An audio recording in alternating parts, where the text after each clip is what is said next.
all meat which may be eaten, that on which such water comes shall be unclean, and all drink that may be drunk in every vessel shall be unclean, and everything whereupon any part of their carcass falls shall be unclean, whether it be oven or range for pots, they shall be broken down, for they are unclean, and shall be unclean unto you. Nevertheless, a fountain or pit, wherein there is plenty of water, shall be clean, but that which touches their carcass shall be unclean. And if any part of their carcass falls upon any sowing seed which is to be sown, it shall be clean. But if any water be put upon the seed, and any part of their carcass fall thereon, it shall be unclean unto you. And if any beast of which ye may eat die, he that touches the carcass thereof shall be unclean unto the evening. And he that eats of the carcass of it shall wash his clothes, and be unclean until the evening. He also that bears the carcass of it shall wash his clothes, and be unclean until the evening. And every creeping thing that creeps upon the earth shall be an abomination. It shall not be eaten. Whatsoever goes upon the belly, and whatsoever goes upon all fours, or whatsoever has more feet among all creeping things that creep upon the earth, them shall ye not eat, for they are an abomination. Ye shall not make yourselves abominable with any creeping thing that creeps, neither shall ye make yourselves unclean with them, that ye should be defiled thereby. For I am Yahuwah Elohim. Ye shall therefore sanctify yourselves, and ye shall be holy, for I am holy. Neither shall ye defile yourselves with any manner of creeping thing that creeps upon the earth.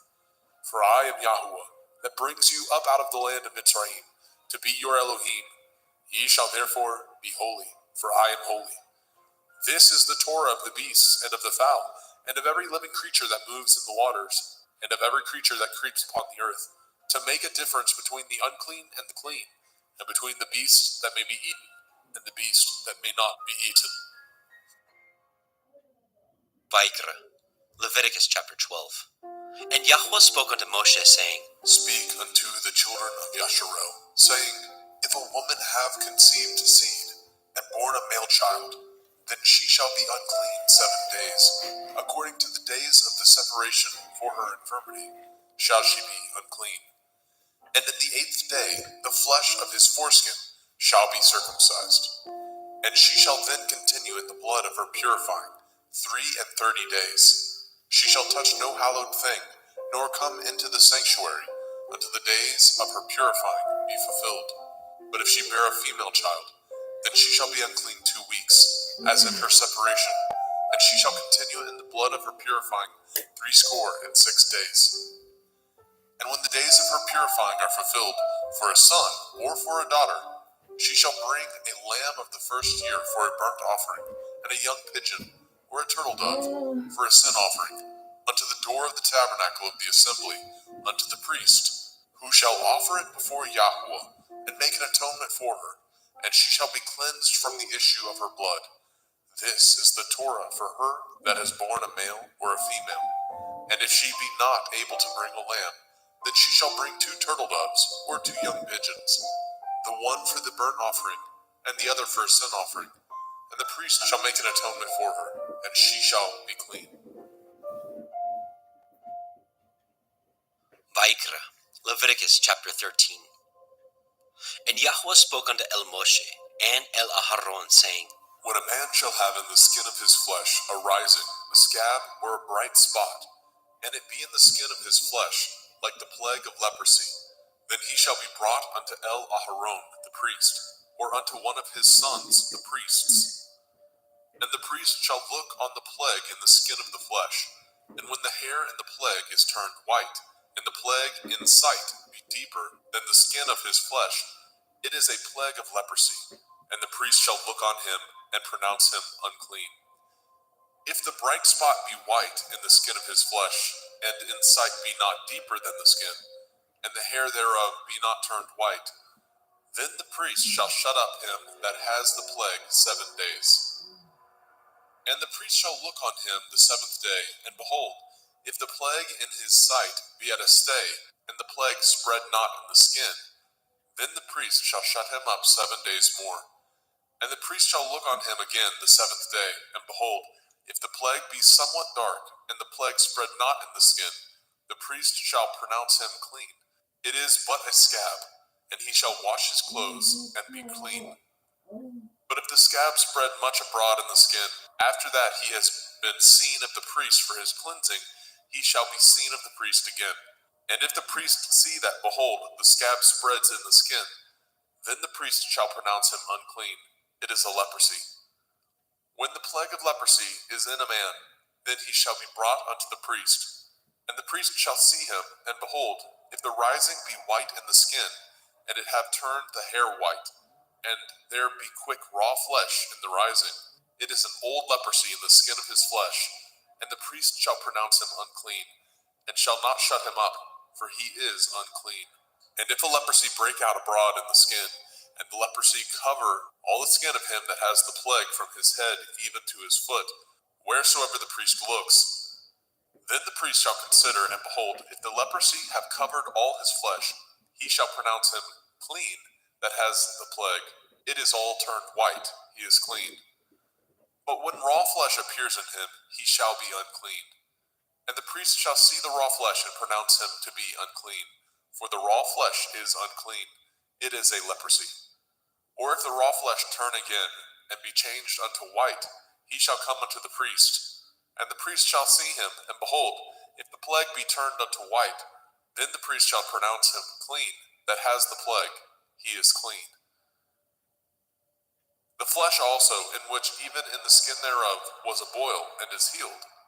And in the place of the boil, where there be a white rising, or a bright spot, white, and somewhat reddish, and it be showed to the priest. And if, when the priest sees it, behold, it be in sight lower than the skin, and the hair thereof be turned white, the priest shall pronounce him unclean. It is a plague of leprosy, broken out of the boil. But if the priest look on it, and behold, there be no white hairs therein, and if it be not lower than the skin, but be somewhat dark, then the priest shall shut him up 7 days. And if it spread much abroad in the skin, then the priest shall pronounce him unclean. It is a plague. But if the bright spot stay in his place, and spread not, it is a burning boil, and the priest shall pronounce him clean. Or if there be any flesh in the skin whereof there is a hot burning, and the quick flesh that burns have a white bright spot, somewhat reddish or white, then the priest shall look upon it, and behold, if the hair in the bright spot be turned white, and it be in sight deeper than the skin, it is a leprosy broken out of the burning, wherefore the priest shall pronounce him unclean. It is the plague of leprosy. But if the priest look on it, and behold, there be no white hair in the bright spot, and it be no lower than the other skin, but be somewhat dark, then the priest shall shut him up 7 days. And the priest shall look upon him the 7th day, and if it be spread much abroad in the skin, then the priest shall pronounce him unclean. It is the plague of leprosy. And if the bright spot stay in his place, and spread not in the skin, but it be somewhat dark, it is a rising of the burning, and the priest shall pronounce him clean, for it is an inflammation of the burning. If a man or woman have a plague upon the head or the beard, then the priest shall see the plague, and behold, if it be in sight deeper than the skin, and there be in it a yellow thin hair, then the priest shall pronounce him unclean. It is a dry skull, even a leprosy upon the head or beard. And if the priest shall look on the plague of the skull, and behold, it be not in sight deeper than the skin, and that there is no black hair in it, then the priest shall shut up him that has the plague of the skull 7 days. And in the 7th day the priest shall look on the plague, and behold, if the skull spread not, and there be in it no yellow hair, and the skull be not in sight deeper than the skin, he shall be shaven, and the skull shall he not shave, and the priest shall shut him up that has the skull 7 days more. And in the 7th day the priest shall look on the skull, and behold, if the skull be not spread in the skin, nor be in sight deeper than the skin, then the priest shall pronounce him clean, and he shall wash his clothes and be clean. But if the skull spread much in the skin after his cleansing, then the priest shall look on him, and behold, if the skull be spread in the skin, the priest shall not seek for yellow hair, he is unclean. But if the skull be in his sight at his stay, and that there is a black hair grown up therein, the skull is healed, he is clean, and the priest shall pronounce him clean. If a man also or a woman have in the skin of their flesh bright spots, even white bright spots, then the priest shall look, and behold, If the bright spot in the skin of their flesh be darkish white, it is a freckled spot that grows in the skin, he is clean. And the man whose hair is fallen off his head, he is bald, yet is he clean. And he that has his hair fallen off from the part of his head towards his face, he is forehead bald, yet he is clean. And if there be in the bald head or bald forehead a white reddish sore, it is a leprosy sprung up in his bald head or his bald forehead. Then the priest shall look upon it, and behold, if the rising of the sore be white reddish in the bald head or in his bald forehead, as the leprosy appears in the skin of the flesh, he is a leprous man, he is unclean. The priest shall pronounce him utterly unclean. His plague is in his head. And the leper in whom the plague is, his clothes shall be rent, and his head bare, and he shall put a covering upon his upper lip, and shall cry, Unclean, unclean. All the days wherein the plague shall be in him shall he be defiled. He is unclean. He shall dwell alone, without the camp shall his habitation be. The garment also that the plague of leprosy is in, whether it be a woolen garment or a linen garment, whether it be in the warp, the woof of linen, or of woolen, whether in a skin or anything made of skin.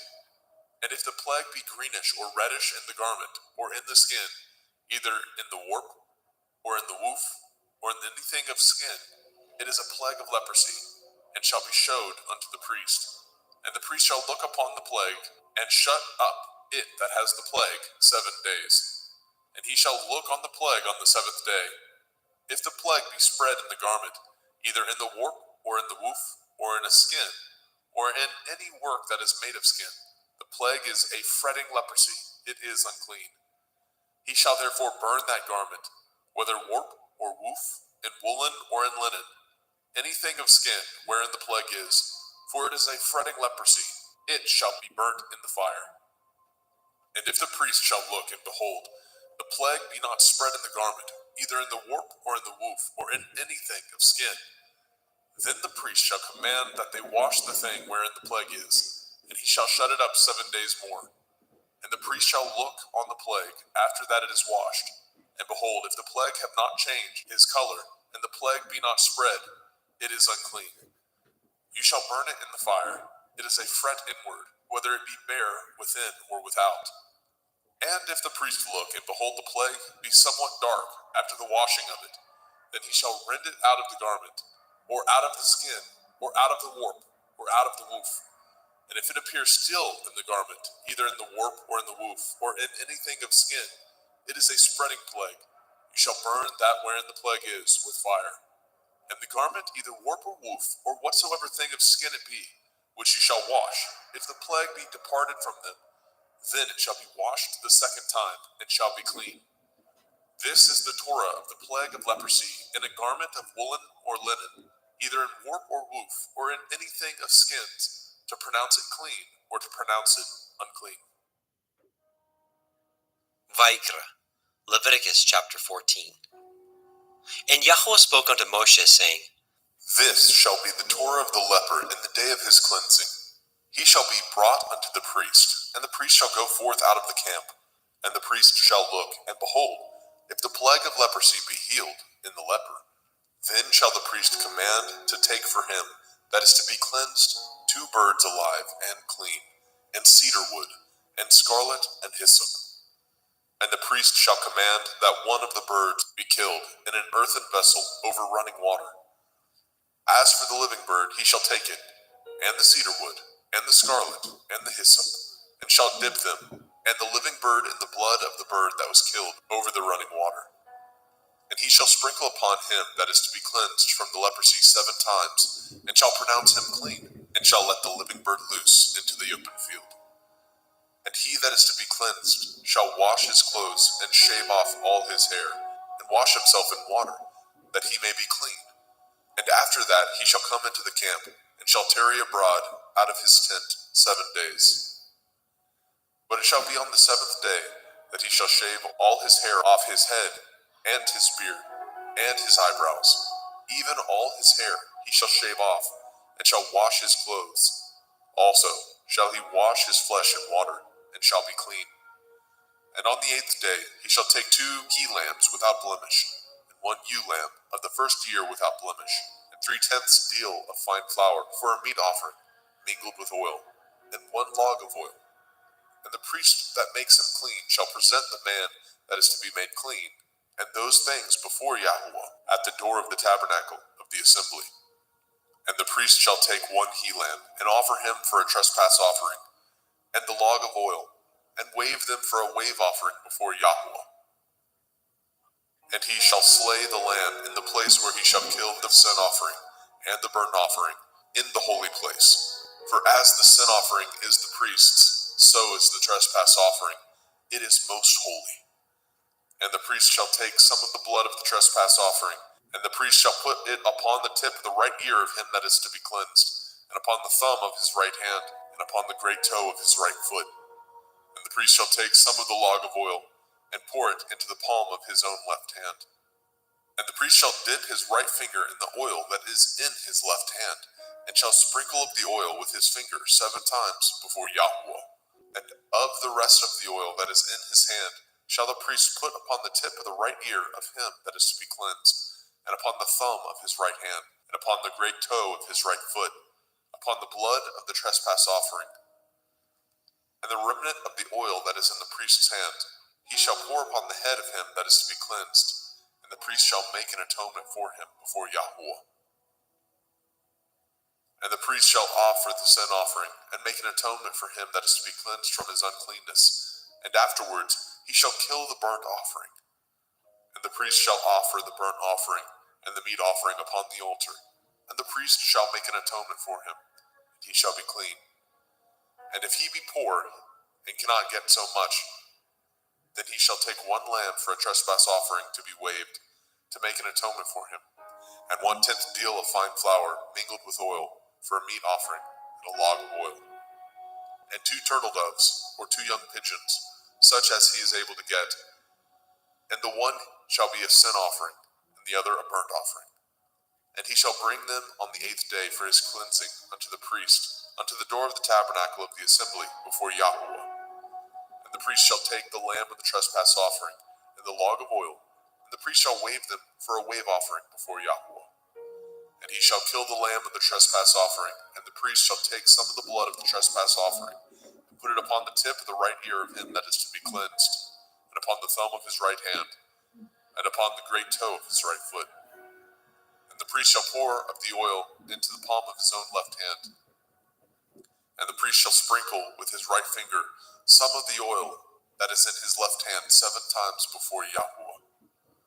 And the priest shall put of that oil that is in his hand upon the tip of the right ear of him that is to be cleansed, and upon the thumb of his right hand, and upon the great toe of his right foot, upon the place of the blood of the trespass offering. And the rest of the oil that is in the priest's hand he shall put upon the head of him that is to be cleansed, to make an atonement for him before Yahweh.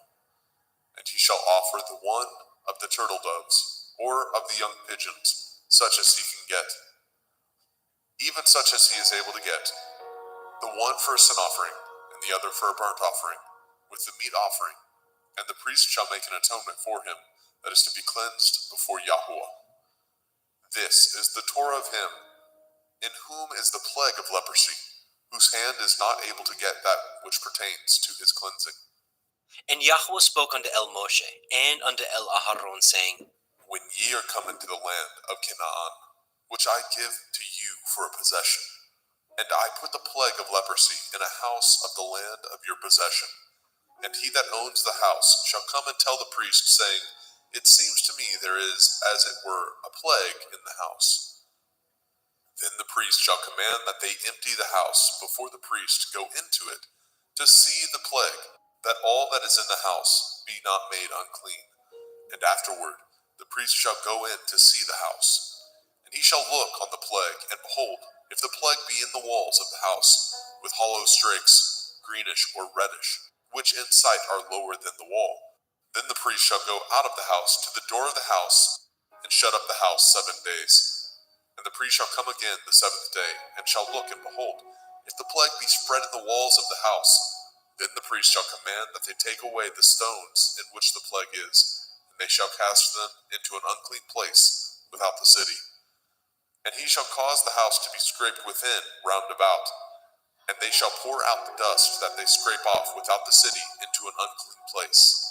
And they shall take other stones, and put them in the place of those stones. And he shall take other mortar, and shall plaster the house. And if the plague come again, and break out in the house, after that he has taken away the stones, and after he has scraped the house, and after it is plastered, then the priest shall come and look, and behold, if the plague be spread in the house, it is a fretting leprosy in the house, it is unclean.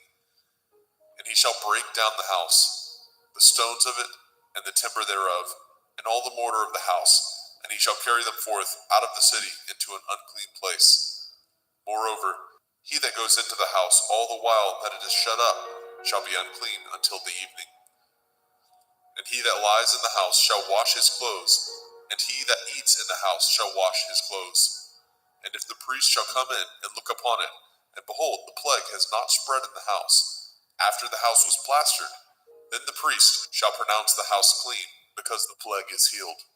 And he shall take to cleanse the house 2 birds, and cedar wood, and scarlet, and hyssop. And he shall kill the one of the birds in an earthen vessel over running water. And he shall take the cedar wood, and the hyssop, and the scarlet, and the living bird, and dip them in the blood of the slain bird, and in the running water, and sprinkle the house 7 times. And he shall cleanse the house with the blood of the bird, and with the running water, and with the living bird, and with the cedar wood, and with the hyssop, and with the scarlet. But he shall let go of the living bird out of the city into the open field, and make an atonement for the house, and it shall be clean. This is the Torah for all manner of plague, of leprosy and scald, and for the leprosy of a garment, and of a house, and for a rising, and for a scab, and for a bright spot, to teach when it is unclean, and when it is clean. This is the Torah of leprosy. Vayikra, Leviticus chapter 15. And Yahweh spoke unto El Moshe, and to El Aharon, saying, Speak unto the children of Yasharel, and say unto them, when any man has a running issue out of his flesh, because of his issue he is unclean. And this shall be his uncleanness in his issue, whether his flesh run with his issue, or his flesh be stopped from his issue. It is his uncleanness. Every bed whereon he lies that has the issue is unclean, and everything whereon he sits shall be unclean. And whosoever touches his bed shall wash his clothes, and bathe himself in water, and be unclean until the evening. And he that sits on anything whereon he sat that has the issue shall wash his clothes, and bathe himself in water, and be unclean until the evening. And he that touches the flesh of him that has the issue shall wash his clothes, and bathe himself in water, and be unclean until the evening. And if he that has the issue spit upon him that is clean, then he shall wash his clothes, and bathe himself in water, and be unclean until the evening. And what saddle soever he rides upon that has the issue shall be unclean. And whosoever touches anything that was under him shall be unclean until the evening. And he that bears any of those things shall wash his clothes, and bathe himself in water, and be unclean until the evening. And whomsoever he touches that has the issue, and has not rinsed his hands in water, he shall wash his clothes, and bathe himself in water, and be unclean until the evening. And the vessel of earth that he touches which has the issue shall be broken, and every vessel of wood shall be rinsed in water. And when he that has an issue is cleansed of his issue, then he shall number to himself 7 days for his cleansing, and wash his clothes, and bathe his flesh in running water, and shall be clean. And on the 8th day he shall take to him 2 turtle doves or 2 young pigeons, and come before Yahweh unto the door of the tabernacle of the assembly, and give them unto the priest. And the priest shall offer them, the one for a sin offering, and the other for a burnt offering. And the priest shall make an atonement for him before Yahweh for his issue. And if any man's seed of copulation go out from him, then he shall wash all his flesh in water, and be unclean until the evening. And every garment and every skin whereon is the seed of copulation shall be washed with water, and be unclean until the evening. The woman also with whom the man shall lie with seed of copulation, they shall both bathe themselves in water, and be unclean until the evening. And if a woman have an issue, and her issue in her flesh be blood, She shall be put apart 7 days, and whosoever touches her shall be unclean until the evening. And everything that she lies upon in her separation shall be unclean. Everything also that she sits upon shall be unclean. And whosoever touches her bed shall wash his clothes, and bathe himself in water, and be unclean until the evening. And whosoever touches anything that she sat upon shall wash his clothes, and bathe himself in water, and be unclean until the evening. And if it be on her bed, or on anything whereon she sits, when he touches it, he shall be unclean until the evening. And if any man lie with her at all, and her flower be upon him, he shall be unclean 7 days, and all the bed whereon he lies shall be unclean. And if a woman have an issue of her blood many days out of the time of her separation, or if it run beyond the time of her separation, all the days of the issue of her uncleanness shall be as the days of her separation. She shall be unclean. Every bed whereon she lies, all the days of her issue, shall be unto her as the bed of her separation, and whatsoever she sits upon shall be unclean, as the uncleanness of her separation. And whosoever touches those things shall be unclean, and shall wash his clothes, and bathe himself in water, and be unclean until the evening. But if she be cleansed of her issue, then she shall number to herself 7 days, and after that she shall be clean. And on the 8th day she shall take unto her 2 turtle doves, or 2 young pigeons, and bring them unto the priest to the door of the tabernacle of the assembly. And the priest shall offer the one for a sin offering, and the other for a burnt offering. And the priest shall make an atonement for her before Yahweh for the issue of her uncleanness. Thus shall ye separate the children of Yasharel from their uncleanness, that they die not in their uncleanness, when they defile my tabernacle that is among them. This is the Torah of him that has an issue, and of him whose seed goes from him, and is defiled therewith, and of her that is sick of her flowers, and of him that has an issue, of the man and of the woman, and of him that lies with her that is unclean. Vayikra, Leviticus chapter 16. And Yahweh spoke unto Moshe after the death of the 2 sons of Aharon, when they offered before Yahweh and died. And Yahweh said unto Moshe, Speak unto Aharon your brother, that he come not at all times into the holy place within the veil before the mercy seat, which is upon the ark, that he die not. For I will appear in the cloud upon the mercy seat. Thus shall Aharon come into the holy place, with a young bullock for a sin offering, and a ram for a burnt offering.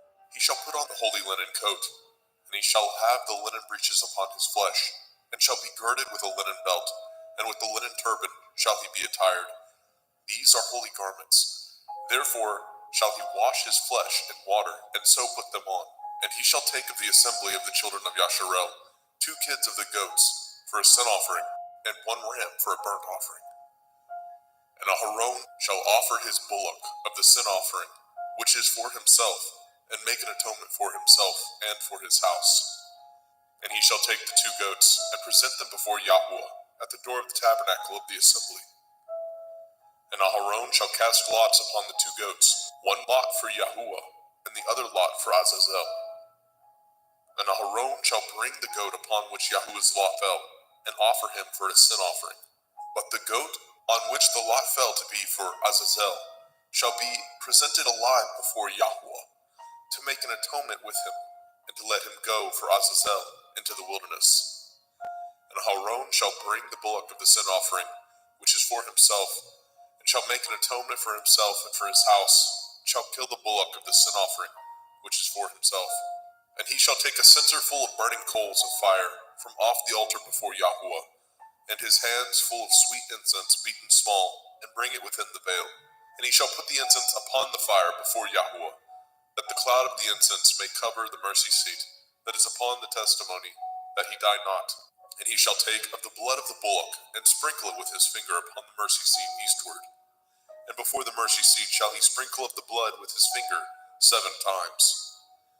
Then shall he kill the goat of the sin offering that is for the people, and bring his blood within the veil, and do with that blood as he did with the blood of the bullock, and sprinkle it upon the mercy seat, and before the mercy seat.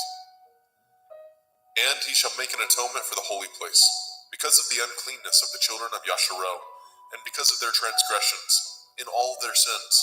And so shall he do for the tabernacle of the assembly, that remains among them in the midst of their uncleanness.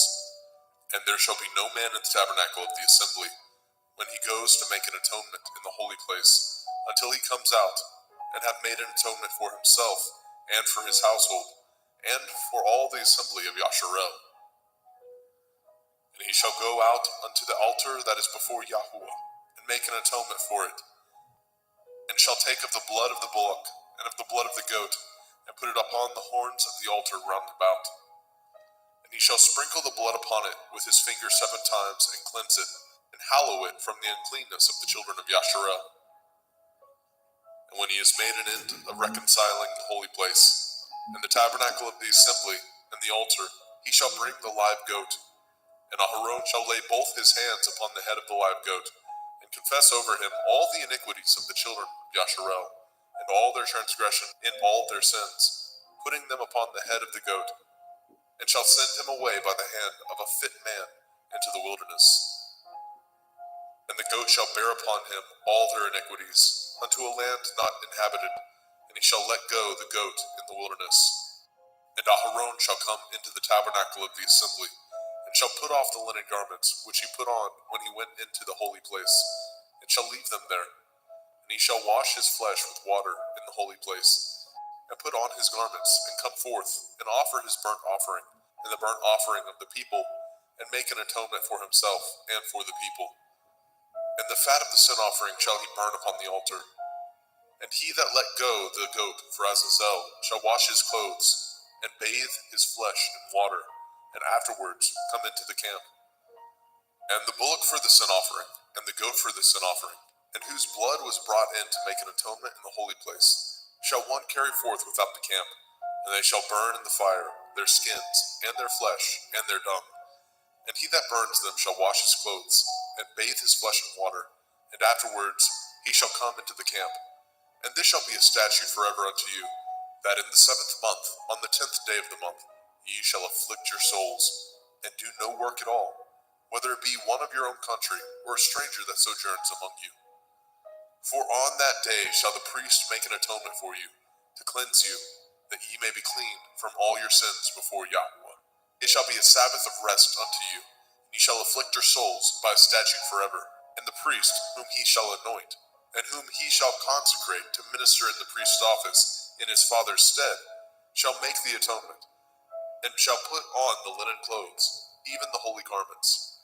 And he shall make an atonement for the holy sanctuary, and he shall make an atonement for the tabernacle of the assembly, and for the altar, and he shall make an atonement for the priests, and for all the people of the assembly. And this shall be an everlasting statute unto you, to make an atonement for the children of Yasharel for all their sins once a year. And he did as Yahweh commanded Moshe.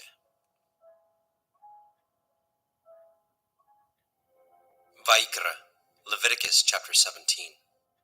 And Yahweh spoke unto Moshe, saying, Speak unto Aharon, and unto his sons, and unto all the children of Yasharel, and say unto them, This is the thing which Yahuwah has commanded, saying, What man soever there be of the house of Yasharel, that kills an ox, or lamb, or goat, in the camp, or that kills it out of the camp, and brings it not unto the door of the tabernacle of the assembly, to offer an offering unto Yahuwah before the tabernacle of Yahuwah, blood shall be imputed unto that man.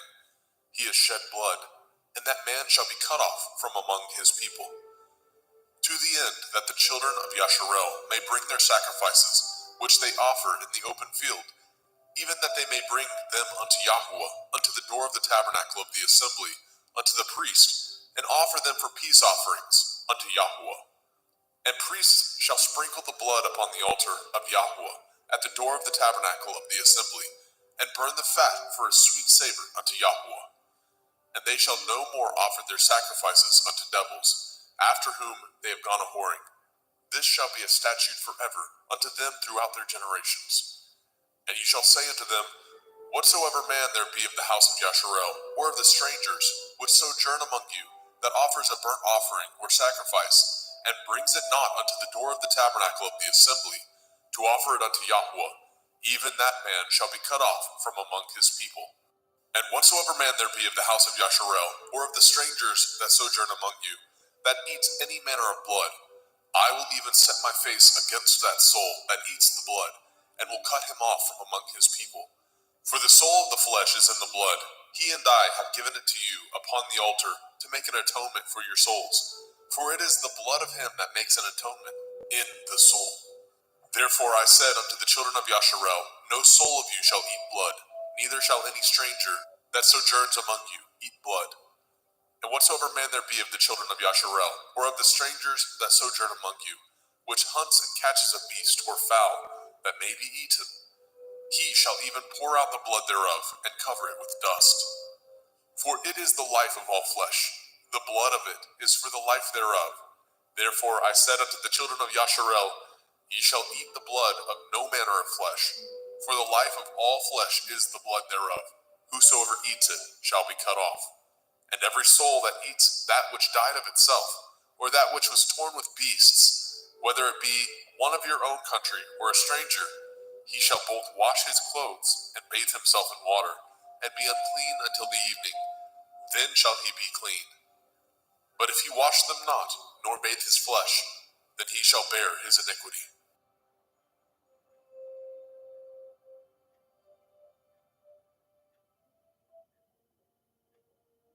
Vayikra, Leviticus chapter 18. And Yahweh spoke unto Moshe, saying, Speak unto the children of Yasharel, and say unto them, I am Yahweh Elohim. After the doings of the land of Mitzrayim, where ye dwell, shall ye not do.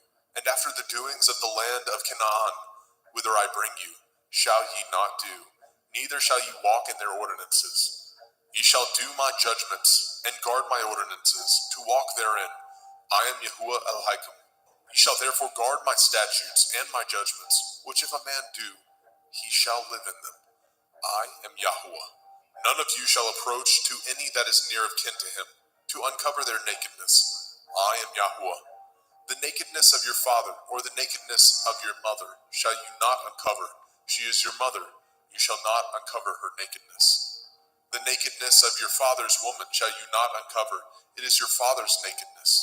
The nakedness of your sister, the daughter of your father, the daughter of your mother, whether she be born at home or born abroad, even their nakedness you shall not uncover. The nakedness of your son's daughter, or of your daughter's daughter, even their nakedness you shall not uncover, for theirs is your own nakedness. The nakedness of your father's woman's daughter, begotten of your father, she is your sister, you shall not uncover her nakedness. You shall not uncover the nakedness of your father's sister, she is your father's near kinswoman.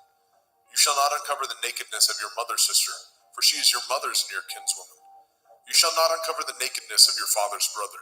You shall not approach to his woman, she is your aunt. You shall not uncover the nakedness of your daughter-in-law, she is your son's woman.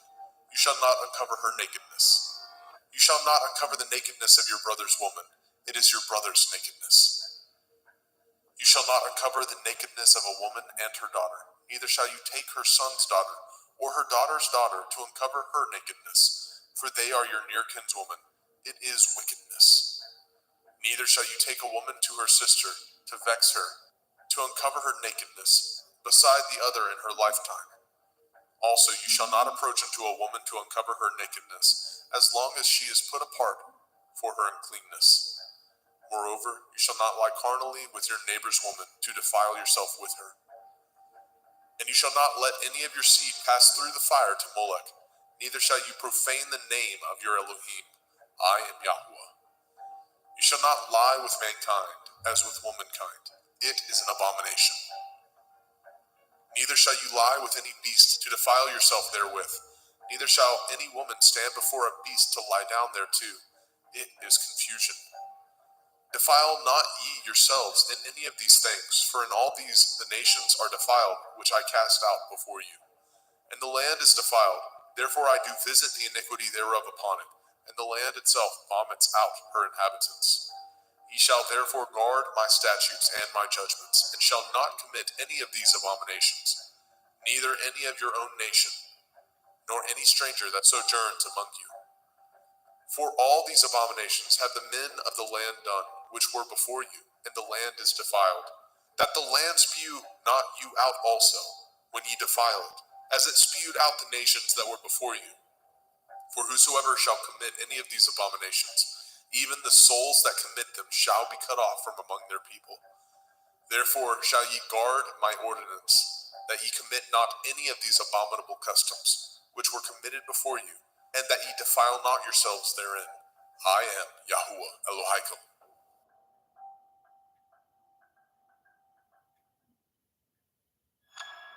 Vaikra, Leviticus chapter 19.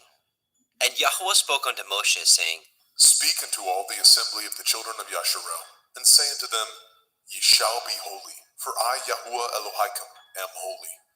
Ye shall fear every man his mother and his father, and guard my Shabbathot. I am Yahuwah Elohaikum. Turn ye not unto idols, nor make to yourselves molten Elohim. I am Yahuwah Elohaikum. And if ye offer a sacrifice of peace offerings unto Yahuwah, ye shall offer it at your own will. It shall be eaten the same day ye offer it, and on the morrow. And if aught remain unto the third day, it shall be burnt in the fire. And if it be eaten at all on the third day, it is abominable. It shall not be accepted. Therefore everyone that eats it shall bear his iniquity, because he has profaned the hallowed thing of Yahuwah, and that soul shall be cut off from among his people. And when ye reap the harvest of your land, ye shall not wholly reap the corners of your field, neither shall you gather the gleanings of your harvest. And you shall not glean your vineyard, neither shall you gather every grape of your vineyard. You shall leave them for the poor and stranger. I am Yahuwah Elohaikum. Ye shall not steal, neither deal falsely, neither lie one to another.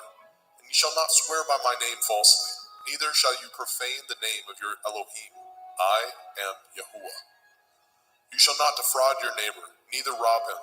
The wages of him that is hired shall not abide with you all night until the morning.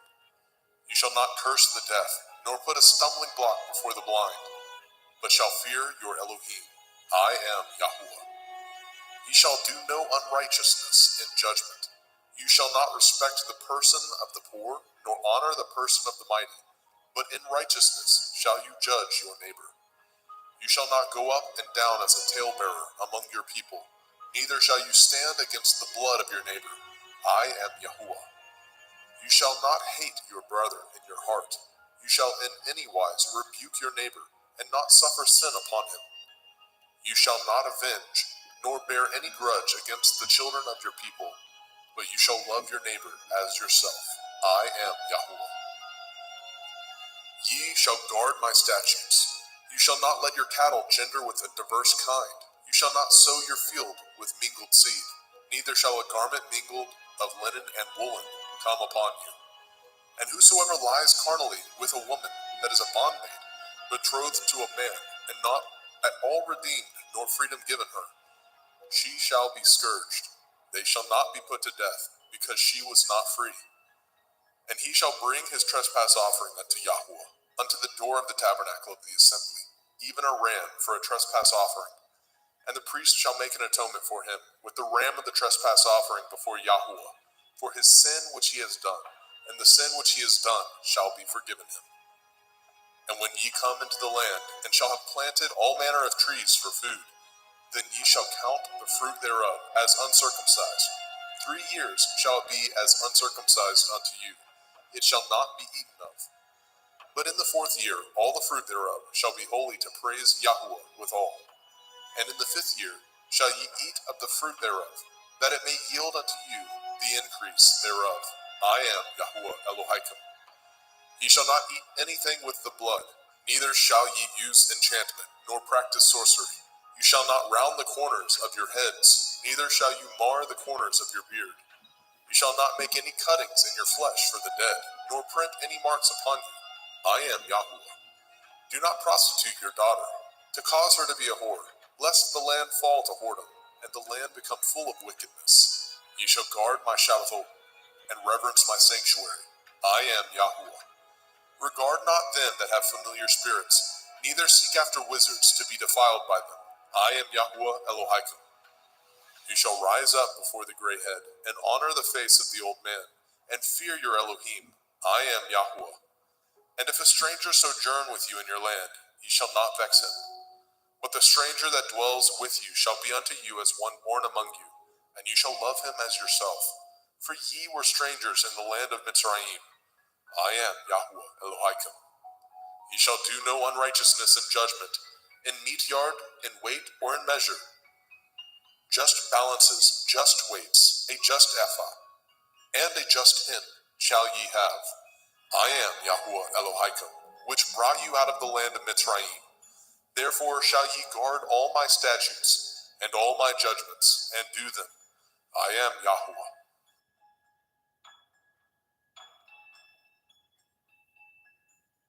Vaikra, Leviticus chapter 20.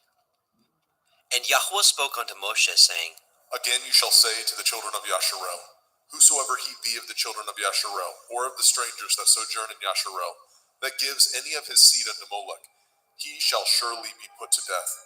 The people of the land shall stone him with stones. And I will set my face against that man, and I will cut him off from among his people, because he has given of his seed unto Molech, to defile my sanctuary, and to profane my holy name.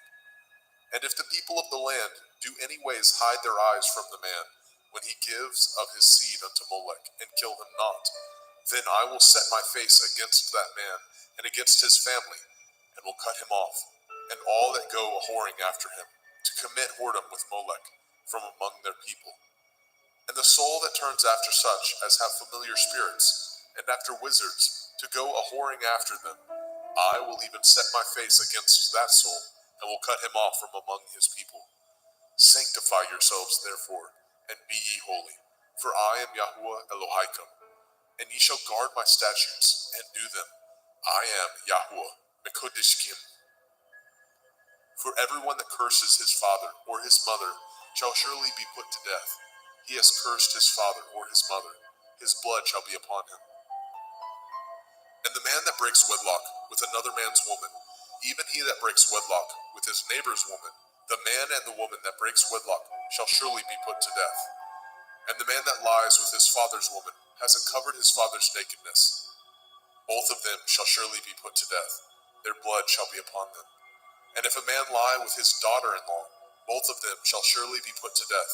They have wrought confusion. Their blood shall be upon them. If a man also lie with mankind, as he lies with a woman, both of them have committed an abomination. They shall surely be put to death. Their blood shall be upon them. And if a man take a woman and her mother, it is wickedness. They shall be burnt with fire, both he and they, that there be no wickedness among you. And if a man lie with a beast, he shall surely be put to death, and ye shall slay the beast. And if a woman approach unto any beast, and lie down thereto, you shall kill the woman and the beast. They shall surely be put to death. Their blood shall be upon them. And if a man shall take his sister, his father's daughter, or his mother's daughter, and see her nakedness, and she see his nakedness, it is a wicked thing, and they shall be cut off in the sight of their people. He has uncovered his sister's nakedness, he shall bear his iniquity. And if a man shall lie with a woman having her sickness, and shall uncover her nakedness, he has discovered her fountain, and she has uncovered the fountain of her blood, and both of them shall be cut off from among their people. And you shall not uncover the nakedness of your mother's sister, nor of your father's sister, for he uncovers his near kin. They shall bear their iniquity. And if a man shall lie with his uncle's woman, he has uncovered his uncle's nakedness. They shall bear their sin. They shall die childless. And if a man shall take his brother's woman, it is an unclean thing. He has uncovered his brother's nakedness.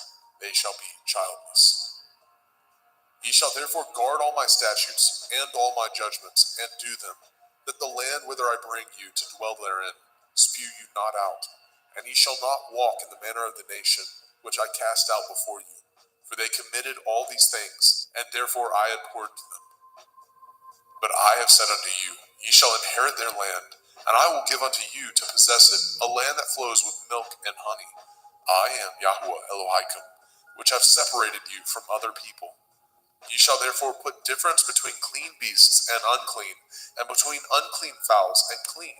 And ye shall not make your souls abominable by beast, or by fowl, or by any manner of living thing that creeps on the ground, which I have separated from you as unclean. And ye shall be holy unto me, for I, Yahuwah, am holy, and have severed you from other people, that ye should be mine. A man also, or a woman that has a familiar spirit, or that is a wizard, shall surely be put to death. They shall stone them with stones. Their blood shall be upon them. Vayikra, Leviticus chapter 21.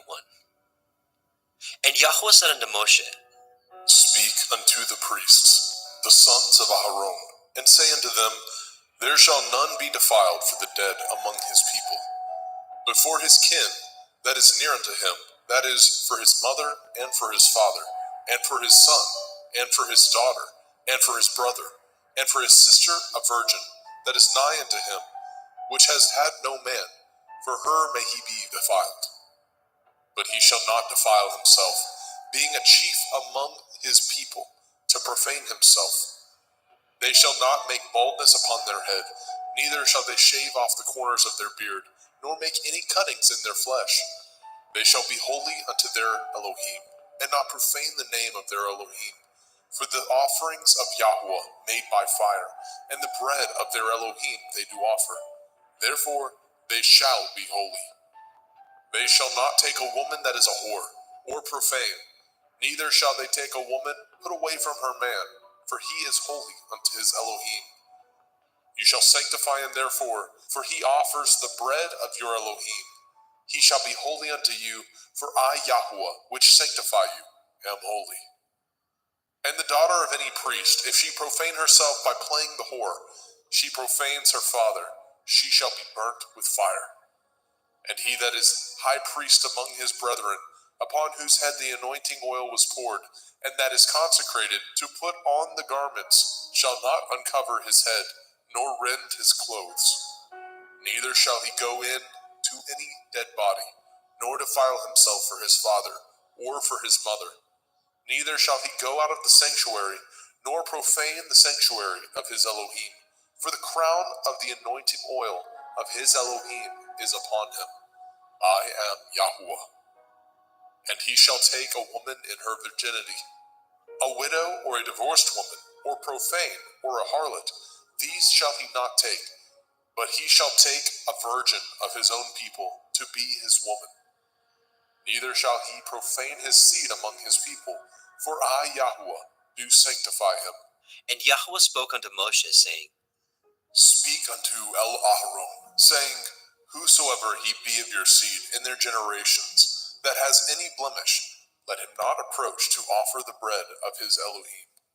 For whosoever man he be that has a blemish, he shall not approach, a blind man or a lame, or he that has a flat nose, or anything superfluous, or a man that is broken-footed, or broken-handed, or crook-backed, or a dwarf, or that has a blemish in his eye, or be scurvy, or scabbed, or has his stones broken.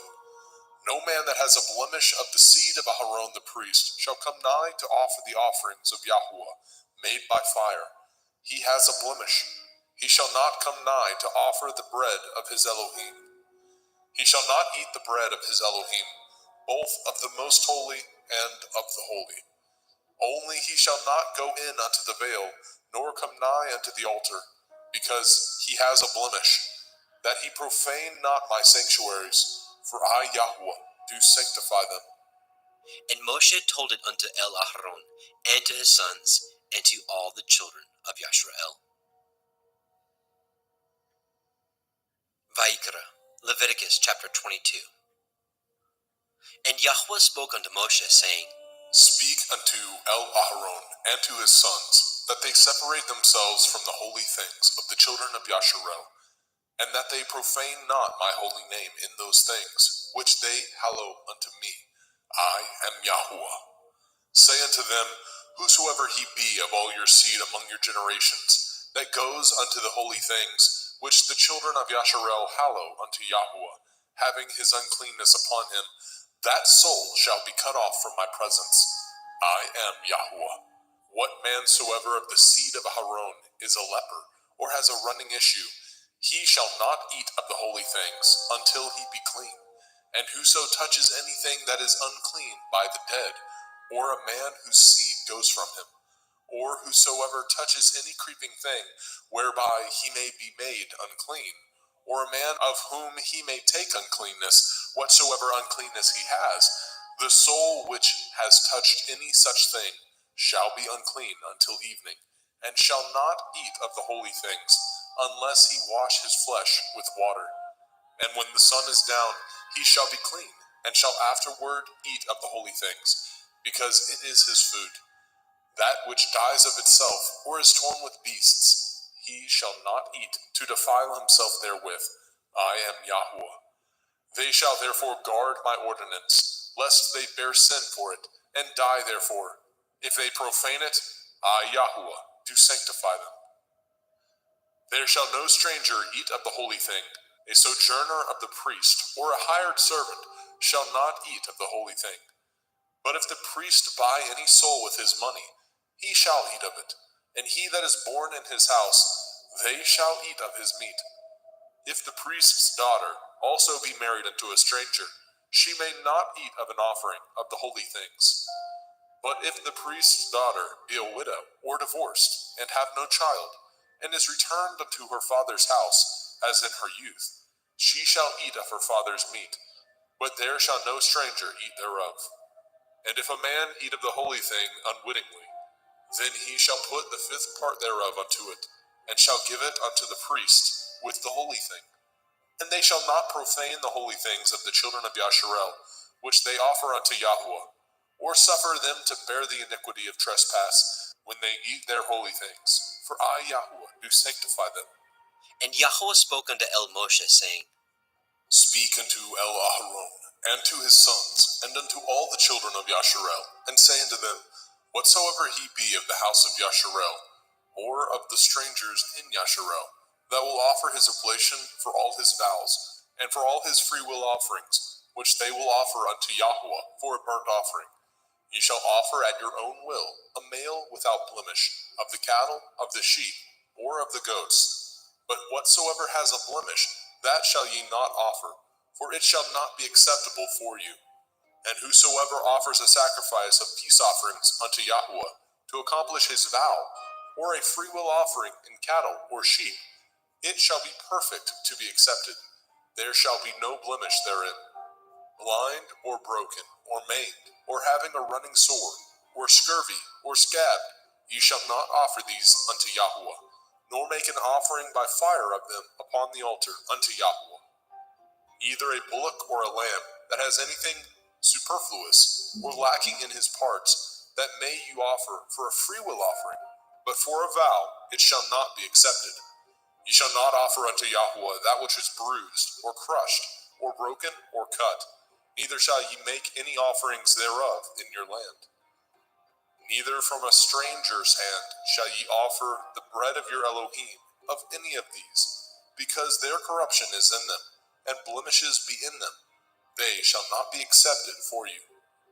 And Yahweh spoke unto Moshe, saying, When a bullock or a sheep, or a goat is brought forth, then it shall be 7 days under the dam, and from the 8th day, and thenceforth, it shall be accepted for an offering made by fire unto Yahweh. And whether it be cow or ewe, ye shall not kill it, and her young, both in 1 day. And when ye offer a sacrifice of thanksgiving unto Yahweh, offer it at your own will. On the same day it shall be eaten up. Ye shall leave none of it until the morrow. I am Yahweh. Therefore shall ye guard my commandments, and do them. I am Yahweh. Neither shall ye profane my holy name, but I will be hallowed among the children of Yasharel. I am Yahweh, which hallow you, that brought you out of the land of Mizraim, to be your Elohim. I am Yahweh.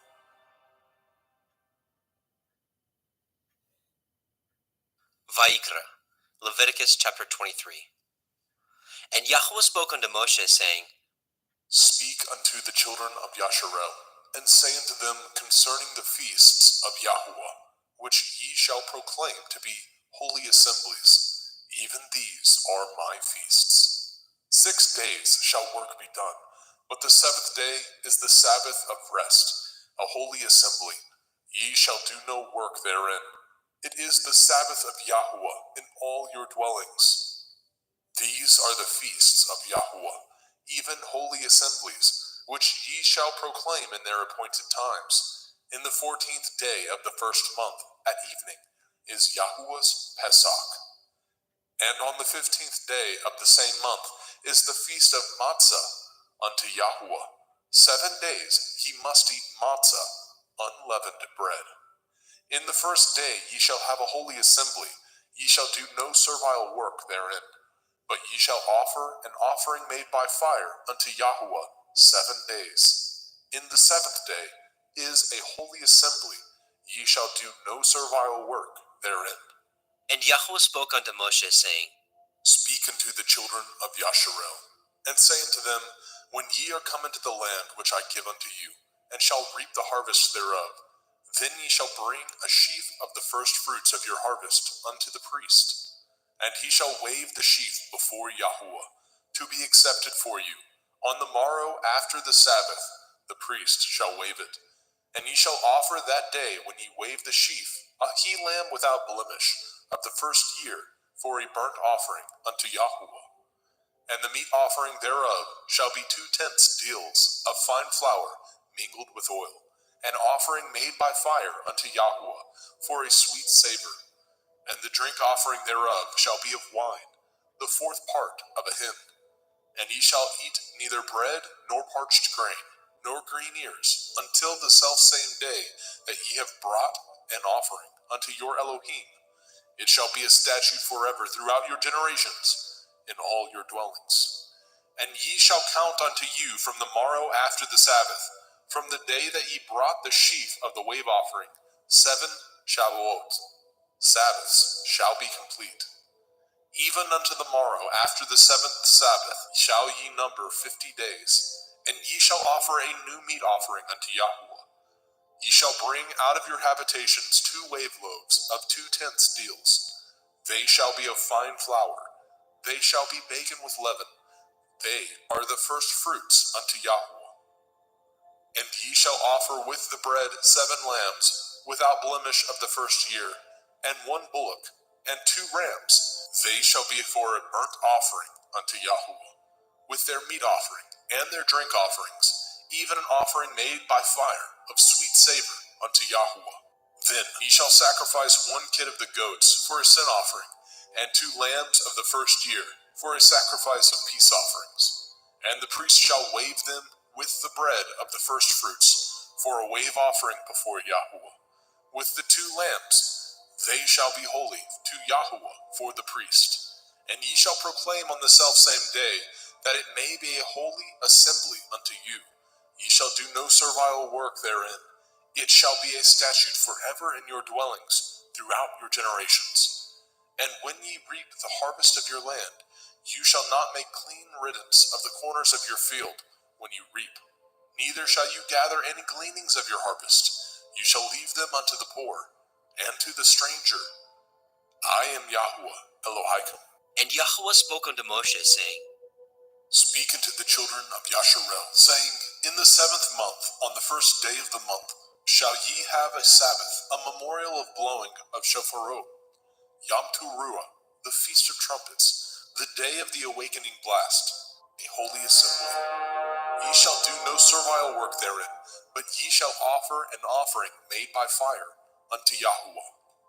And Yahuwah spoke unto Moshe, saying, Also on the 10th day of this 7th month is Yom Kippurim, the day of atonement. It shall be a holy assembly unto you, and ye shall afflict your souls, and offer an offering made by fire unto Yahuwah. And ye shall do no work in that same day, for it is Yom Kippurim, to make an atonement for you before Yahuwah Elohim. For whatsoever soul it be that shall not be afflicted in that same day, he shall be cut off from among his people. And whatsoever soul it be that does any work in that same day, the same soul will I destroy from among his people. Ye shall do no manner of work. It shall be a statute forever throughout your generations, in all your dwellings. It shall be unto you a Sabbath of rest, and ye shall afflict your souls in the 9th day of the month at evening. From evening unto evening shall ye celebrate your Sabbath. And Yahuwah spoke unto Moshe, saying, Speak unto the children of Yasharel, saying, The 15th day of this 7th month shall be the feast of Sukkot, tabernacles, for 7 days unto Yahuwah. On the first day shall be a holy assembly, ye shall do no servile work therein. 7 days ye shall offer an offering made by fire unto Yahuwah. On the 8th day shall be a holy assembly unto you, and ye shall offer an offering made by fire unto Yahuwah. It is a solemn assembly, and ye shall do no servile work therein. These are the feasts of Yahuwah, which ye shall proclaim to be holy assemblies, to offer an offering made by fire unto Yahuwah, a burnt offering and a meat offering, a sacrifice and drink offerings, everything upon his day. Besides the Shavuot, Sabbaths of Yahuwah, and beside your gifts, and beside all your vows, and beside all your freewill offerings, which ye give unto Yahuwah. Also in the 15th day of the 7th month, when ye have gathered in the fruit of the land, ye shall keep a feast unto Yahuwah 7 days. On the first day shall be a Sabbath, and on the 8th day shall be a Sabbath. And ye shall take you on the first day the boughs of goodly trees, branches of palm trees, and the boughs of thick trees, and willows of the brook, and ye shall rejoice before Yahuwah Elohim 7 days. And ye shall keep it a feast unto Yahuwah 7 days in the year. It shall be a statute forever in your generations. Ye shall celebrate it in the 7th month. Ye shall dwell in sukkahs, booths, 7 days. All that are Yasharel born shall dwell in sukkahs. That your generations may know that I made the children of Yasharel to dwell in sukkahs, when I brought them out of the land of Mitzrayim. I am Yahuwah Elohim. And Moshe declared unto the children of Yasharel the feasts of Yahuwah.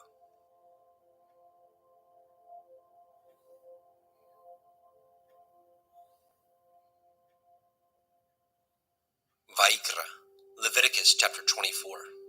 And Yahuwah spoke unto Moshe, saying, Command the children of Yasharel that they bring unto you pure olive oil, beaten for the light, to cause the lamps to burn continually, without the veil of the testimony.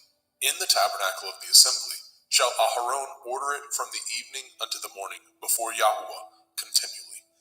It shall be a statute forever in your generations. He shall order the lamps upon the pure menorah, 7-branched candlestick, before Yahuwah continually. And you shall take fine flour, and bake 12 cakes thereof. 2/10 deals shall be in 1 cake. And you shall set them in 2 rows, 6 on a row, upon the pure table before Yahuwah. And you shall put pure frankincense upon each row, that it may be on the bread for a memorial, even a memorial made by fire unto Yahuwah. Every Sabbath he shall set it in order before Yahuwah continually, being taken from the children of Yasharel by an everlasting covenant. And it shall be Aharon and his sons, and they shall eat it in the holy place, for it is most holy unto him of the offerings of Yahuwah made by fire, by a perpetual statute. And the son of a Yashareliteth woman, whose father was a Mitzri, went out among the children of Yasharel. And this son of the Yashareliteth woman and a man of Yasharel strove together in the camp. And the Yashareliteth woman's son blasphemed the name of Yahuwah, and cursed. And they brought him unto Moshe, and his mother's name was Shelomith, the daughter of Divri, of the tribe of Dan. And they put him in ward, that the mind of Yahuwah might be showed them. And Yahuwah spoke unto Moshe, saying, Bring forth him that has cursed without the camp, and let all that heard him lay their hands upon his head, and let all the assembly stone him. And you shall speak unto the children of Yasharel, saying, Whosoever curses his Elohim shall bear his sin. And he that blasphemes the name of Yahuwah, he shall surely be put to death. And all the assembly shall certainly stone him, as well the stranger, as he that is born in the land, when he blasphemes the name of Yahuwah, shall be put to death. And he that kills any man shall surely be put to death. And he that kills a beast shall make it good, beast for beast. And if a man cause a blemish in his neighbor, as he has done, so shall it be done to him. Breach for breach, eye for eye, tooth for tooth. As he has caused a blemish in a man, so shall it be done to him again. And he that kills a beast, he shall restore it, and he that kills a man, he shall be put to death. Ye shall have one manner of law, as well for the stranger, as for one of your own country. For I am Yahuwah Elohaikum. And Moshe spoke to the children of Yashrael, that they should bring forth him that had cursed out of the camp, and stone him with stones. And the children of Yashrael did as Yahuwah commanded Moshe.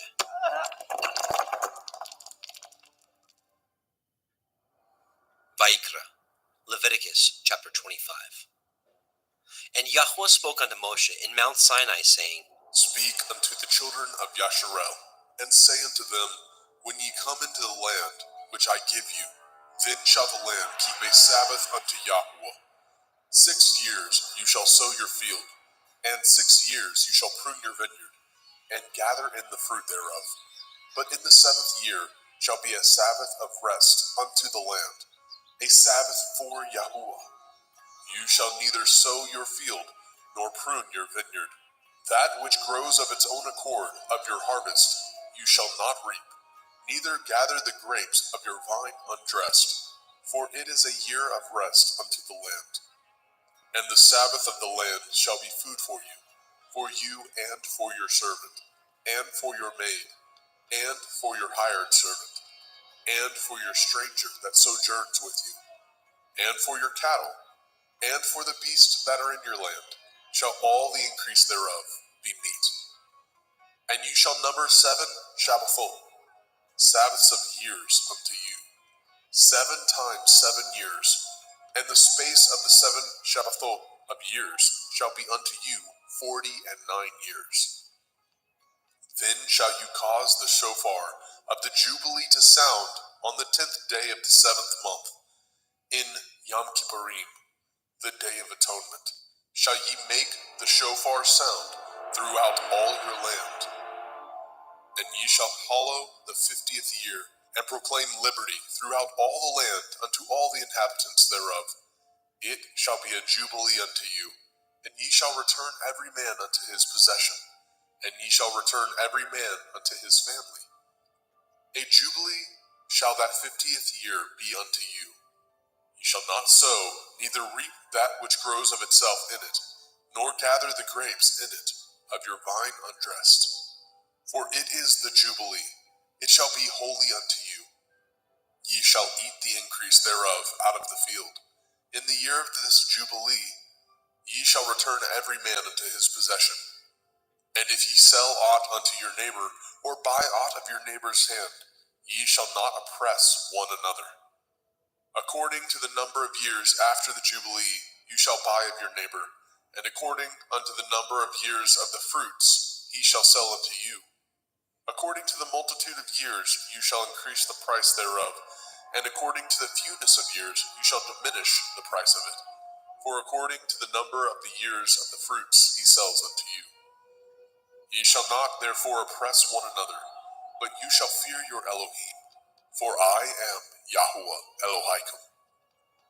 Wherefore ye shall do my statutes, and guard my judgments, and do them, and ye shall dwell in the land in safety. And the land shall yield her fruit, and ye shall eat your fill, and dwell therein in safety. And if ye say, What shall we eat the 7th year? Behold, we shall not sow, nor gather in our increase. Then I will command my blessing upon you in the 6th year, and it shall bring forth fruit for 3 years. And ye shall sow the 8th year, and eat yet of old fruit until the 9th year. Until her fruits come in, ye shall eat of the old store. The land shall not be sold forever, for the land is mine, and ye are strangers and sojourners with me. And in all the land of your possession ye shall grant a redemption for the land.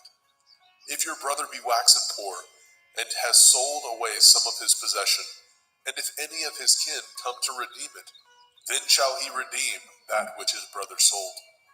And if the man have not to redeem it, and himself be able to redeem it, then let him count the years of the sale thereof, and restore the overplus unto the man whom he sold it, that he may return unto his possession. But if he be not able to restore it to him, then that which is sold shall remain in the hand of him that has bought it until the year of Jubilee. And in the Jubilee it shall go out, and he shall return unto his possession. And if a man sell a dwelling house in a walled city, then he may redeem it within a whole year after it is sold. Within a full year may he redeem it. And if it be not redeemed within the space of a full year, then the house that is in the walled city shall be established forever to him, that brought it throughout his generations. It shall not go out in the Jubilee. But the houses of the villages which have no wall round about them shall be counted as the fields of the country. They may be redeemed, and they shall go out in the Jubilee. Notwithstanding, the cities of the Leviim, of the houses of the cities of their possession, may the Leviim redeem at any time. And if a man purchases of the Leviim, then the house that was sold and the city of his possession shall go out in the year of Jubilee. For the houses of the cities of the Leviim are their possession among the children of Yasharel. But the field of the suburbs of their cities may not be sold, for it is their perpetual possession. And if your brother be waxen poor and fallen in decay with you, then you shall relieve him, yea, though he be a stranger or a sojourner, that he may live with you. Take no usury of him, or increase, but fear your Elohim, that your brother may live with you. You shall not give him your money upon usury, nor lend him your victuals for increase. I am Yahuwah Elohaikum, which brought you forth out of the land of Mitzrayim, to give you the land of Canaan, and to be your Elohim. And if your brother that dwells by you be waxen poor, and be sold unto you, you shall not compel him to serve as a bondservant, but as a hired servant, and as a sojourner. He shall be with you, and shall serve you unto the year of Jubilee. And then shall he depart from you, both he and his children with him, and shall return unto his own family, and unto the possession of his fathers shall he return. For they are my servants, which I brought forth out of the land of Mitzrayim. They shall not be sold as bondmen. You shall not rule over him with rigor, but shall fear your Elohim. Both your bondmen and your bondmaids, which you shall have, shall be of the heathen that are round about you. Of them shall ye buy bondmen and bondmaids. Moreover, of the children of the strangers that do sojourn among you, of them shall ye buy, and of their families that are with you, which they begat in your land, and they shall be your possession. And ye shall take them as an inheritance for your children after you, to inherit them for a possession. They shall be your bondmen forever. But over your brethren, the children of Yasharel, you shall not rule one over another with rigor. And if a sojourner or a stranger wax rich by you, and your brother that dwells by him wax poor, and sell himself unto the stranger or sojourner by you, or to the stock of the stranger's family, after that he is sold, he may be redeemed again.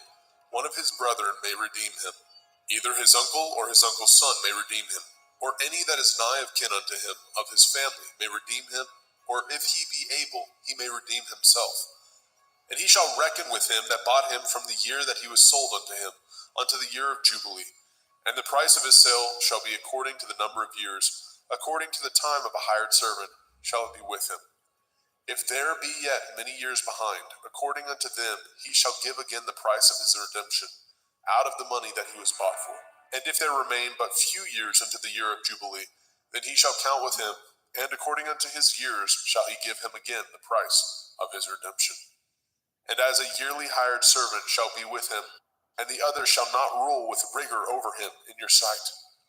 And if he be not redeemed in these years, then he shall go out in the year of Jubilee, both he and his children with him. For unto me the children of Yasharel are servants. They are my servants, whom I brought forth out of the land of Mitzrayim. I am Yahuwah Elohaikum. Vaikra, Leviticus chapter 26. Ye shall make you no idols, nor graven image, neither rear you up a standing image, neither shall ye set up any image of stone in your land, to bow down unto it, for I am Yahuwah Elohaikum. Ye shall guard my Sabbaths, and reverence my sanctuary. I am Yahuwah. If ye walk in my statutes, and guard my commandments, and do them, then I will give you rain in due season, and the land shall yield her increase, and the trees of the field shall yield their fruit. And your threshing shall reach unto the vintage, and the vintage shall reach unto the sowing time, and ye shall eat your bread to the full, and dwell in your land safely. And I will give peace in the land, lying down with nothing to fear, and the Sabbath of life. Though evil be part of the land, there is no sword to bring in the land. And ye shall chase your enemies, and they shall fall before you by the sword. And 5 of you shall chase 100, and 100 of you shall put 10,000 to flight. And your enemies shall fall before you by the sword. For I will have respect unto you, and make you fruitful, and multiply you, and establish my covenant with you. And ye shall eat old store, and bring forth the old because of the new. And I will set my tabernacle among you, and my soul shall not abhor you. And I will walk among you, and will be your Elohim, and ye shall be my people. I am Yahuwah Elohim, which brought you forth out of the land of Mitzrayim, that ye should not be their bondmen. And I have broken the bands of your yoke, and made you go upright. But if ye will not hearken unto me, and will not do all these commandments, and if ye shall despise my statutes, or if your soul abhor my judgments, so that ye will not do all my commandments, but that ye break my covenant, I also will do this unto you. I will even appoint over you terror, consumption, and the burning ague, that shall consume the eyes, and cause sorrow of heart. And ye shall sow your seed in vain, for your enemies shall eat it. And I will set my face against you, and ye shall be slain before your enemies. They that hate you shall reign over you, and ye shall flee when none pursues you. And if ye will not yet for all this hearken unto me, then I will punish you 7 times more for your sins. And I will break the pride of your power, and I will make your heaven as iron, and your earth as brass. And your strength shall be spent in vain, for your land shall not yield her increase, neither shall the trees of the land yield their fruits. And if ye walk contrary unto me, and will not hearken unto me, I will bring 7 times more plagues upon you according to your sins. I will also send wild beasts among you, which shall rob you of your children, and destroy your cattle, and make you few in number, and your highways shall be desolate. And if ye will not be reformed by me by these things, but will walk contrary unto me, then will I walk contrary unto you, and will punish you yet 7 times for your sins. And I will bring a sword upon you, that shall avenge the quarrel of my covenant. And when ye are gathered together within your cities, I will send the pestilence among you, and ye shall be delivered into the hand of the enemy. And when I have broken the staff of your bread, 10 women shall bake your bread in one oven, and they shall deliver you your bread again by weight, and ye shall eat, and not be satisfied. And if ye will not for all this hearken unto me, but walk contrary unto me, then I will walk contrary unto you also in fury, and I, even I, will chastise you 7 times for your sins. And ye shall eat the flesh of your sons, and the flesh of your daughters shall ye eat. And I will destroy your high places, and cut down your images, and cast your carcasses upon the carcasses of your idols, and my soul shall abhor you. And I will make your cities waste, and bring your sanctuaries unto desolation. And I will not smell the savor of your sweet odors. And I will bring the land unto desolation, and your enemies which dwell therein shall be astonished at it. And I will scatter you among the heathen, and will draw out my sword after you. And your land shall be desolate, and your cities waste. Then shall the land enjoy her Shabbathot, as long as it lies desolate, and ye be in your enemy's land. Even then shall the land rest, and enjoy her Shabbathot. As long as it lies desolate, it shall rest, because it did not rest in your Shabbathot, when ye dwelt upon it. And upon them that are left alive of you, I will send a faintness into their hearts, in the land of their enemies, and the sound of a shaken leaf shall chase them, and they shall flee as fleeing from a sword, and they shall fall when none pursues. And they shall fall one upon another, as it were before a sword, when none pursues, and ye have no power to stand before your enemies. And ye shall perish among the heathen, and the land of your enemies shall eat you up. And they that are left of you shall pine away in their iniquity, in your enemies' lands, and also in the iniquities of their fathers shall they pine away with them.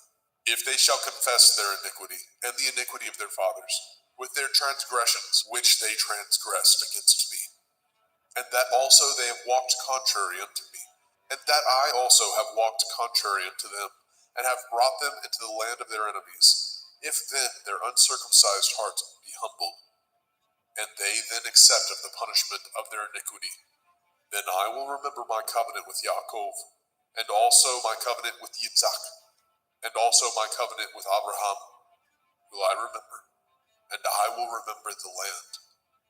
The land also shall be left of them, and shall enjoy her Sabbathot, while she lies desolate without them. And they shall accept of the punishment of their iniquity, because they despised my judgments, and because their soul abhorred my statutes. And yet, for all that, when they be in the land of their enemies, I will not cast them away, neither will I abhor them, to destroy them utterly, and to break my covenant with them. For I am Yahweh Elohim. But I will for their sakes remember the covenant of their ancestors, whom I brought forth out of the land of Mitzrayim, in the sight of the heathen, that I might be their Elohim. I am Yahweh. These are the commandments and judgments and Torah, which Yahweh made between him and the children of Yisrael in Mount Sinai of the hand of Moshe.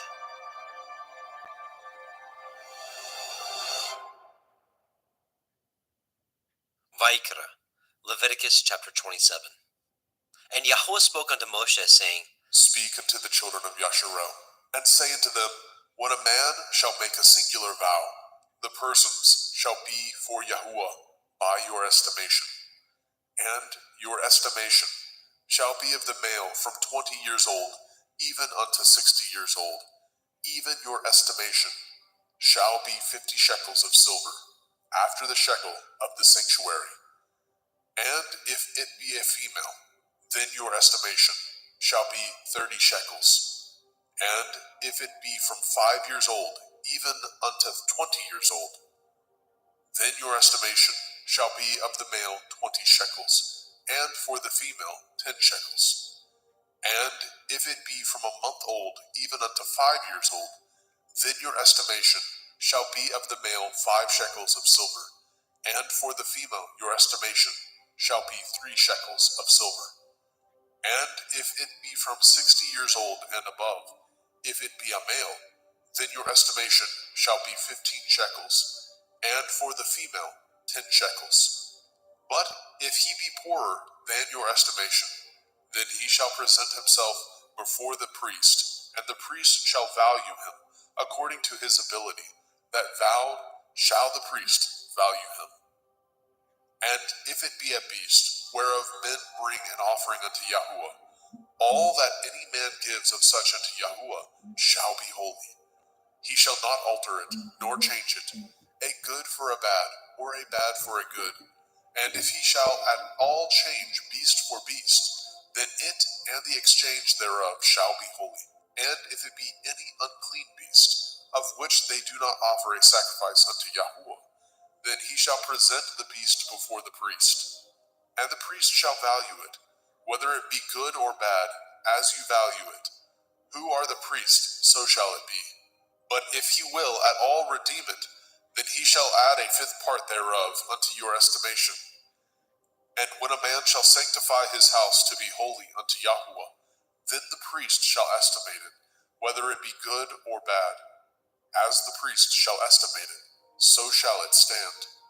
And if he that sanctified it will redeem his house, then he shall add the 5th part of the money of your estimation unto it, and it shall be his. And if a man shall sanctify unto Yahuwah some part of a field of his possession, then your estimation shall be according to the seed thereof.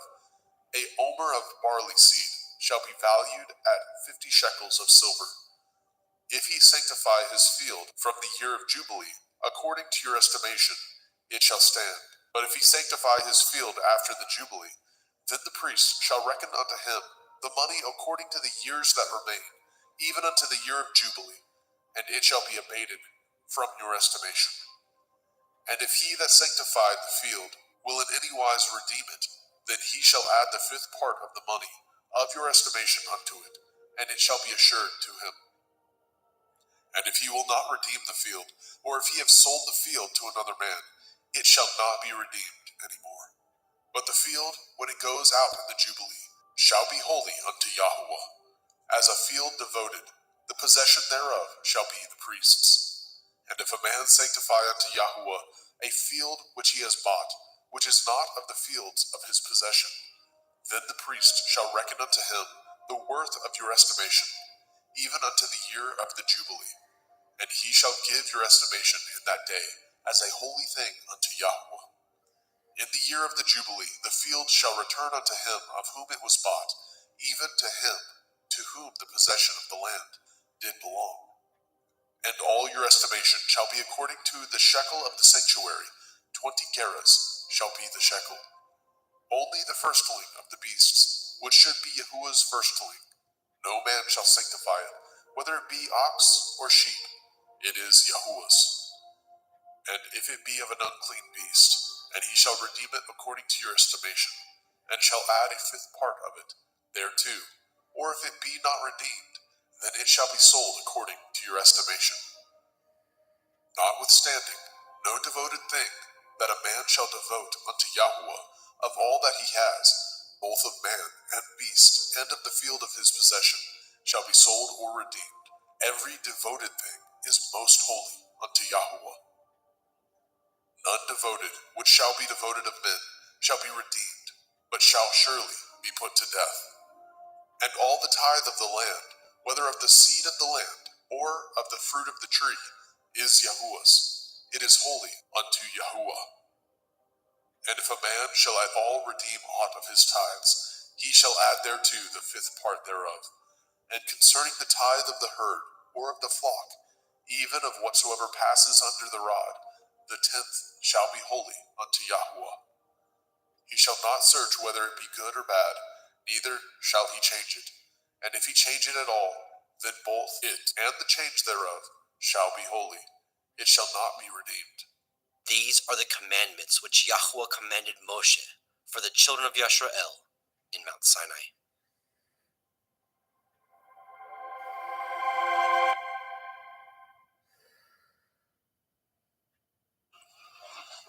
Go ahead and mute.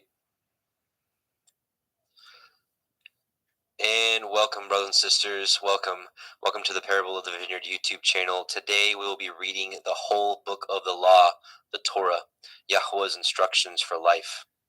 We'll be reading Bereshit, Genesis, Shemot, Exodus, Vaikra, Leviticus, Bamidbar, Numbers, and Devarim, Deuteronomy, and we will be reading from the Sefer version. Our desire is that this blesses you and your family in the midst of our changing world and during the week of unleavened bread. While the world is currently in fear and has cast off the yoke of the Torah, we know there is a group of peculiar people that Yahuwah is waking up and bringing back to his ways and giving us peace within these dark final hours. Hallelujah. Let's take a moment and bow our heads and bow our hearts to Yahuwah as we petition him to bless this meeting, bless this reading. Yahuwah Sebaoth, we come to you in Yahusha's name, the Elohim of Avraham, Yitzchak, and Yaakov.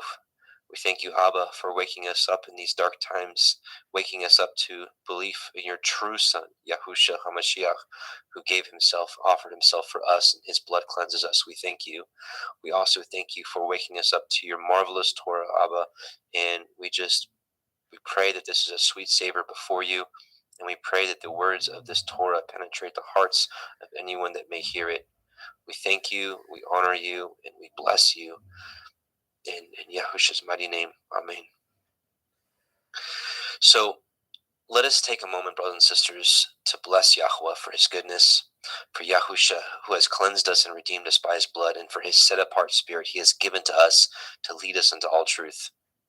O Yahweh, open our eyes and ears to behold the wondrous things in your Torah, and to cultivate in our hearts seed that we may produce the fruit that you desire for man, to sing praises unto you for your mighty works, to bless you and our obedience to your eternal Torah. So, before we get started, Yevarechecha Yahweh veyeshmerecha, Ya'er Yahweh panav elecha vechnuneka, Yisa Yahweh panav elecha veyashem lecha shalom. Yahweh bless you and keep you. Yahweh make his face shine upon you and be gracious unto you. Yahweh lift up his countenance upon you and give you peace. All right, brothers and sisters, here we go. We're going to read the entire Torah. So I pray that you're ready, and I pray that these words penetrate your heart today. We'll be myself, Adam Fink. We'll have two Adams, myself. We'll have Adam Roberge. We'll have two Justins as well. We have Justin McRoberts, who's with me now. Justin Best from Christian Truthers will be joining us in a little bit, and Jeremy Fox. So two Adams, two Justins, and a Jeremy. So I'm going to do a screen share, and we will get started.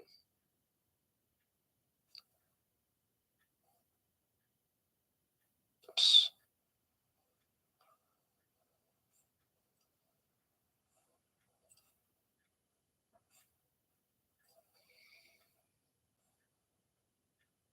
Okay. Genesis. Bereshit. Genesis 1:1. In the beginning, Elohim created the heavens and the earth was without form and void, and darkness was upon the face of the deep, and the Ruach Elohim moved upon the face of the waters. And Elohim said, "Let there be light," and there was light. And Elohim saw the light, that it was good, and Elohim divided the light from the darkness. And Elohim called the light day, and the darkness he called night, and the evening and the morning were the first day. And Elohim said, "Let there be a firmament in the midst of the waters, and let it divide the waters from the waters." And Elohim made the firmament, and divided the waters which were under the firmament from the waters which were above the firmament. And it was so. And Elohim called the firmament heaven, and the evening and the morning were the second day. And Elohim said, "Let the waters under the heavens be gathered together into one place, and let the dry land appear." And it was so. And Elohim called the dry land earth, and gathering together of the waters called he seas. And Elohim saw that it was good. And Elohim said, "Let the earth bring forth grass, the herb yielding seed, and the fruit tree yielding fruit after his kind, whose seed is in itself upon the earth." And it was so. And the earth brought forth grass, and herb yielding seed after his kind, and the tree yielding fruit, whose seed was in itself after his kind. And Elohim saw that it was good. And the evening and the morning were the third day. And Elohim said, "Let there be lights in the firmament of the heavens to divide the day from the night, and let them be for signs, and for appointed feasts, and for days and years. And let them be for lights in the firmament of the heavens to give light upon the earth." And it was so. And Elohim made two great lights, the greater light to rule the day, and the lesser light to rule the night. He made the stars also.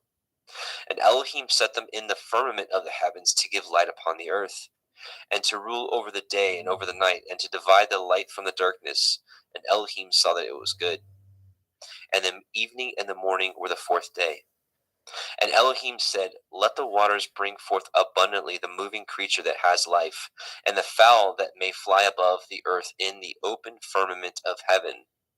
And Elohim created great sea monsters, and every living creature that moves, which the waters brought forth abundantly after their kind, and every winged fowl after his kind.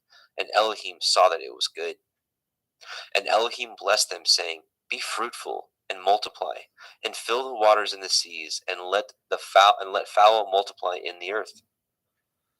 And the evening and the morning were the fifth day. And Elohim said, "Let the earth bring forth the living creature after his kind, cattle, and creeping thing, and beast of the earth after his kind." And it was so. And Elohim made the beast of the earth after his kind, and cattle after their kind, and everything that creeps upon the earth after his kind. And Elohim saw that it was good. And Elohim said, Let us make man in our image, after our likeness, and let them have dominion over the fish of the sea, and over the fowl of the air, and over the cattle, and over all the earth, and over every creeping thing that creeps upon the earth. So Elohim created man in his own image. In the image of Elohim created he him. Male and female created he them. And Elohim blessed them. And Elohim said unto them, Be fruitful, and multiply, and replenish the earth, and subdue it, and have dominion over the fish of the sea, and over the fowl of the air, and over every living thing that moves upon the earth.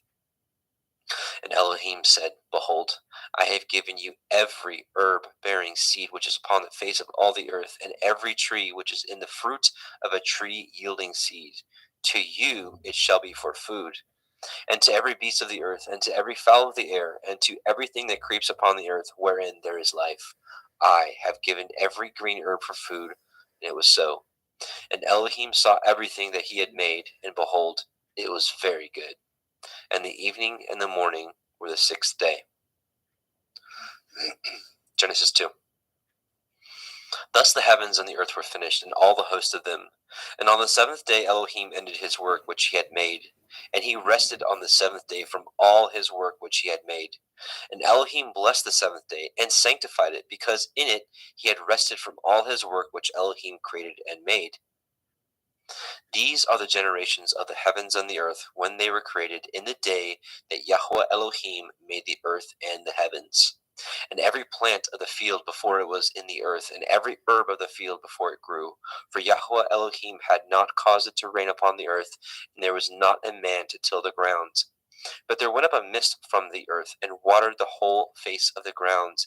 And Yahweh Elohim formed the man of the dust of the ground, and breathed into his nostrils the breath of life, and man became a living soul. And Yahweh Elohim planted a garden eastward in Eden, and there he put the man whom he had formed.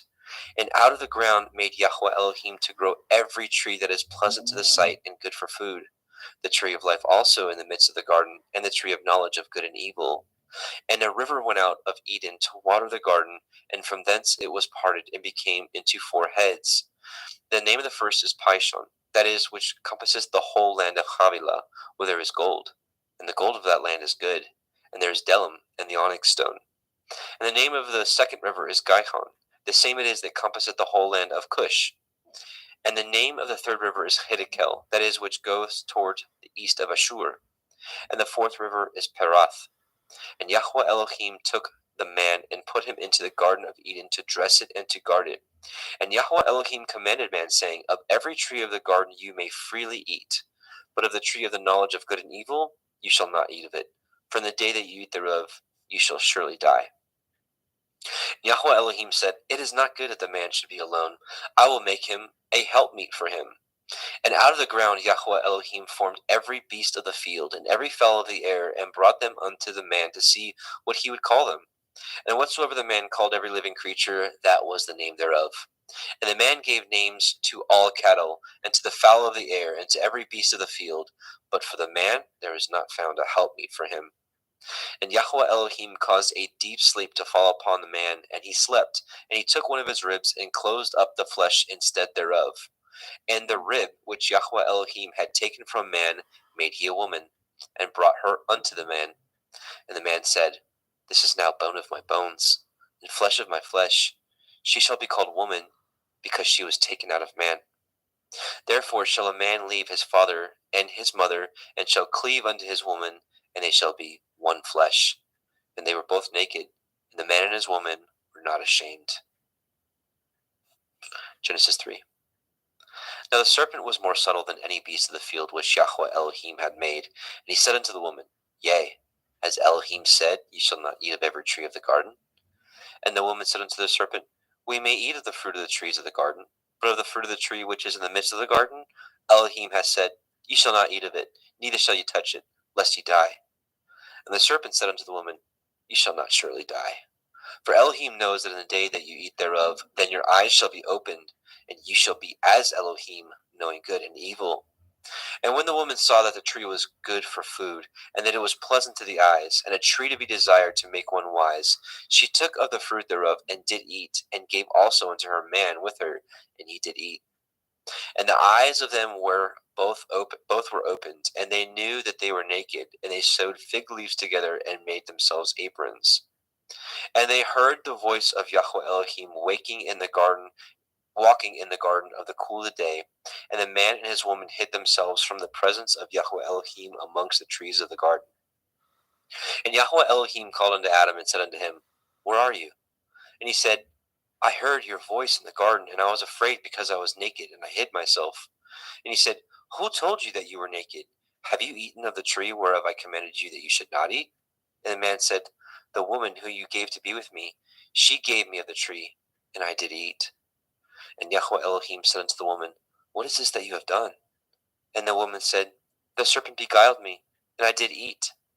And Yahweh Elohim said unto the serpent, Because you have done this, you are cursed above all cattle, and above every beast of the field, and upon your belly shall you go, and dust shall you eat all the days of your life.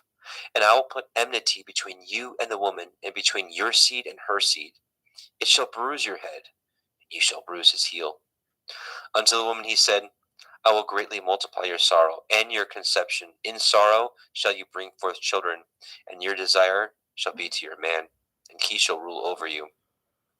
But unto Adam he said, Because you have hearkened unto the voice of your woman, and have eaten of the tree which of I commanded you, saying, Ye shall not eat of it, cursed is the ground for your sake. In sorrow shall you eat of it all the days of your life. Thorns also and thistles shall it bring forth to you, and ye shall eat the herb of the field. And the sweat of your face shall you eat bread, till you return unto the ground. For out of it you were taken, for dust you are, and unto dust shall you return. And Adam called his woman's name Hua, because she was the mother of all living. And unto Adam also and to his woman did Yahweh Elohim make coats of skins, and clothe them. And Yahweh Elohim said, Behold, the man is become as one of us, to know good and evil. And now, lest he put forth his hand, and take also of the tree of life, and eat, and live forever. Therefore Yahweh Elohim sent him forth from the Garden of Eden to till the ground from whence he was taken. So he drove out the man, and he placed at the east of the Garden of Eden cherubim, and a flaming sword with which turned every way to guard the way of the tree of life. Genesis 4. And Adam knew Hua his woman, and she conceived, and bore Cain, and said, I have gotten a man from Yahweh. And she again bore his brother Havel, and Havel was a keeper of sheep, but Cain was a tiller of the ground. And in process of time it came to pass that Cain brought of the fruit of the ground an offering unto Yahweh. And Havel also brought of the firstlings of his flock and the fat thereof. Yahweh had respect unto Havel and to his offering. But unto Cain and his offering he had not respect. And Cain was very wroth, and his countenance fell. And Yahweh said unto Cain, Why are you wroth? And why is your countenance fallen? If you do well, shall you not be accepted? And if you do not well, sin lies at the door. And unto you shall be his desire, and you shall rule over him. And Cain talked with Havel his brother. And it came to pass, when they were in the field, that Cain rose up against Havel his brother, and slew him. And Yahweh said unto Cain, Where is Havel your brother? And he said, I know not. Am I to guard my brother? And he said, What have you done? The voice of your brother's blood cries unto me from the ground. And now you are cursed from the earth, which has opened her mouth to receive your brother's blood from your hand. When you till the ground, it shall not henceforth yield unto you her strength. A fugitive and a vagabond shall you be in the earth. And Cain said unto Yahweh, My punishment is greater than I can bear. Behold, you have driven me out this day from the face of the earth, and from your face shall I be hid. And I shall be a fugitive and a vagabond in the earth. And it shall come to pass, that every one that finds me shall slay me. And Yahweh said unto him, Therefore, whosoever slays Cain, vengeance shall be taken on him sevenfold. And Yahweh set a mark upon Cain, lest any finding him should kill him. And Cain went out from the presence of Yahweh, and dwelt in the land of Nod, on the east of Eden. And Cain knew his woman, and she conceived and bore Hanok. And he built a city, and called the name of the city after the name of his son, Hanok. And unto Hanok was born Irad, and Irad begat Mehujael, and Mehujael begat Methusael, and Methusael begat Lamech. And Lamech took unto him 2 women. The name of one was Ada, and the name of the other was Silla. And Ada bore Yabal.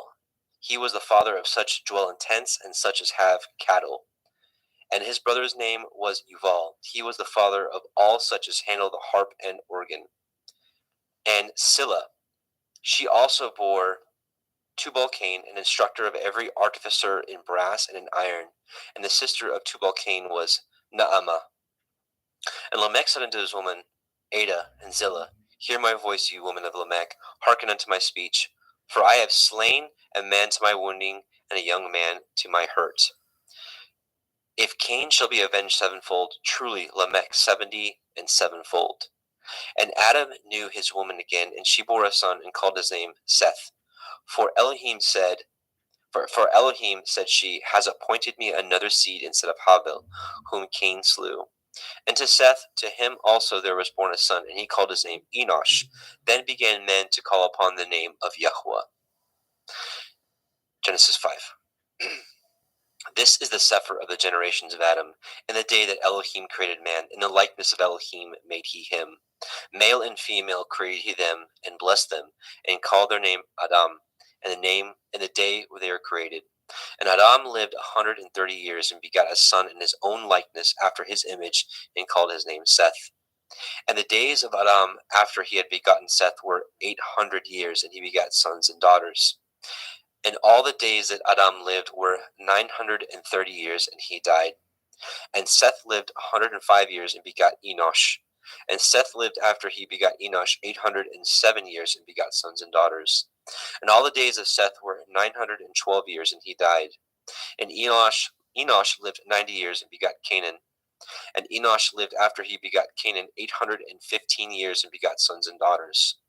And all the days of Enosh were 905 years, and he died. And Canaan lived 70 years, and begat Mahalalel. And Canaan lived after he begat Mahalalel 840 years, and begat sons and daughters. And all the days of Canaan were 910 years, and he died. And Mahalalel lived 65 years, and begat Yared. And Mahalalel lived after he begat Yared 830 years, and begat sons and daughters. And all the days of Mahalalel were 895 years, and he died. And Yared lived 162 years, and begat Hanok. And Yared lived after he begat Hanok 800 years, and begat sons and daughters. And all the days of Yared were 962 years, and he died. And Hanok lived 65 years, and begat Methuselah. And Hanok walked with Elohim after he begat Methuselah 300 years, and begat sons and daughters. All the days of Hanok were 365 years. And Hanok walked with Elohim, and he was not, for Elohim took him. And Methuselah lived 807 years, and begat Lamech. And Methuselah lived after he begat Lamech 782 years, and begat sons and daughters. And all the days of Methuselah were 969 years, and he died. And Lamech lived 182 years, and begat a son. And he called his name Noah, saying, the same shall comfort us concerning our work and toil of our hands, because of the ground which Yahweh has cursed. And Lamech lived after he begot Noah 595 years, and begat sons and daughters. And all the days of Lamech were 777 years, and he died. And Noah was 500 years old, and Noah begot Shem, Ham, and Japheth. All right, Genesis 6. And it came to pass, when men began to multiply on the face of the earth, and daughters were born unto them, that the sons of Elohim saw the daughters of men, that they were fair, and they took them women of all which they chose. And Yahweh said, my ruach shall not always strive with man, for that he also is flesh, yet his days shall be 120 years. There were Nephilim in the earth in those days, and also after that, when the sons of Elohim came in unto the daughters of men, and they bore children to them, the same became warriors and tyrants, which were of ancient times men of infamy. And Yahweh saw that the wickedness of man was great in the earth, and that every imagination of the thoughts of his heart was only evil continually. And Yahweh repented that he had made man on the earth, and it grieved him at his heart. And Yahweh said, I will destroy man whom I have created from the face of the earth, both man and beast, and the creeping thing, and the fowls of the air, for I repent that I have made them. But Noah found grace in the eyes of Yahweh. These are the generations of Noah. Noah was a just man and perfect in his generations, and Noah walked with Elohim. And Noah begot 3 sons, Shem, Ham, and Japheth. The earth also was corrupt before Elohim, and the earth was filled with violence. And Elohim looked upon the earth, and behold, it was corrupt, for all flesh had corrupted his way upon the earth. And Elohim said unto Noah, the end of all flesh is come before me, for the earth is filled with violence through them, and behold, I will destroy them with the earth. Make you an ark of gopher wood. Rooms shall you make in the ark, and shall pitch it within and without pitch. Within and without with pitch.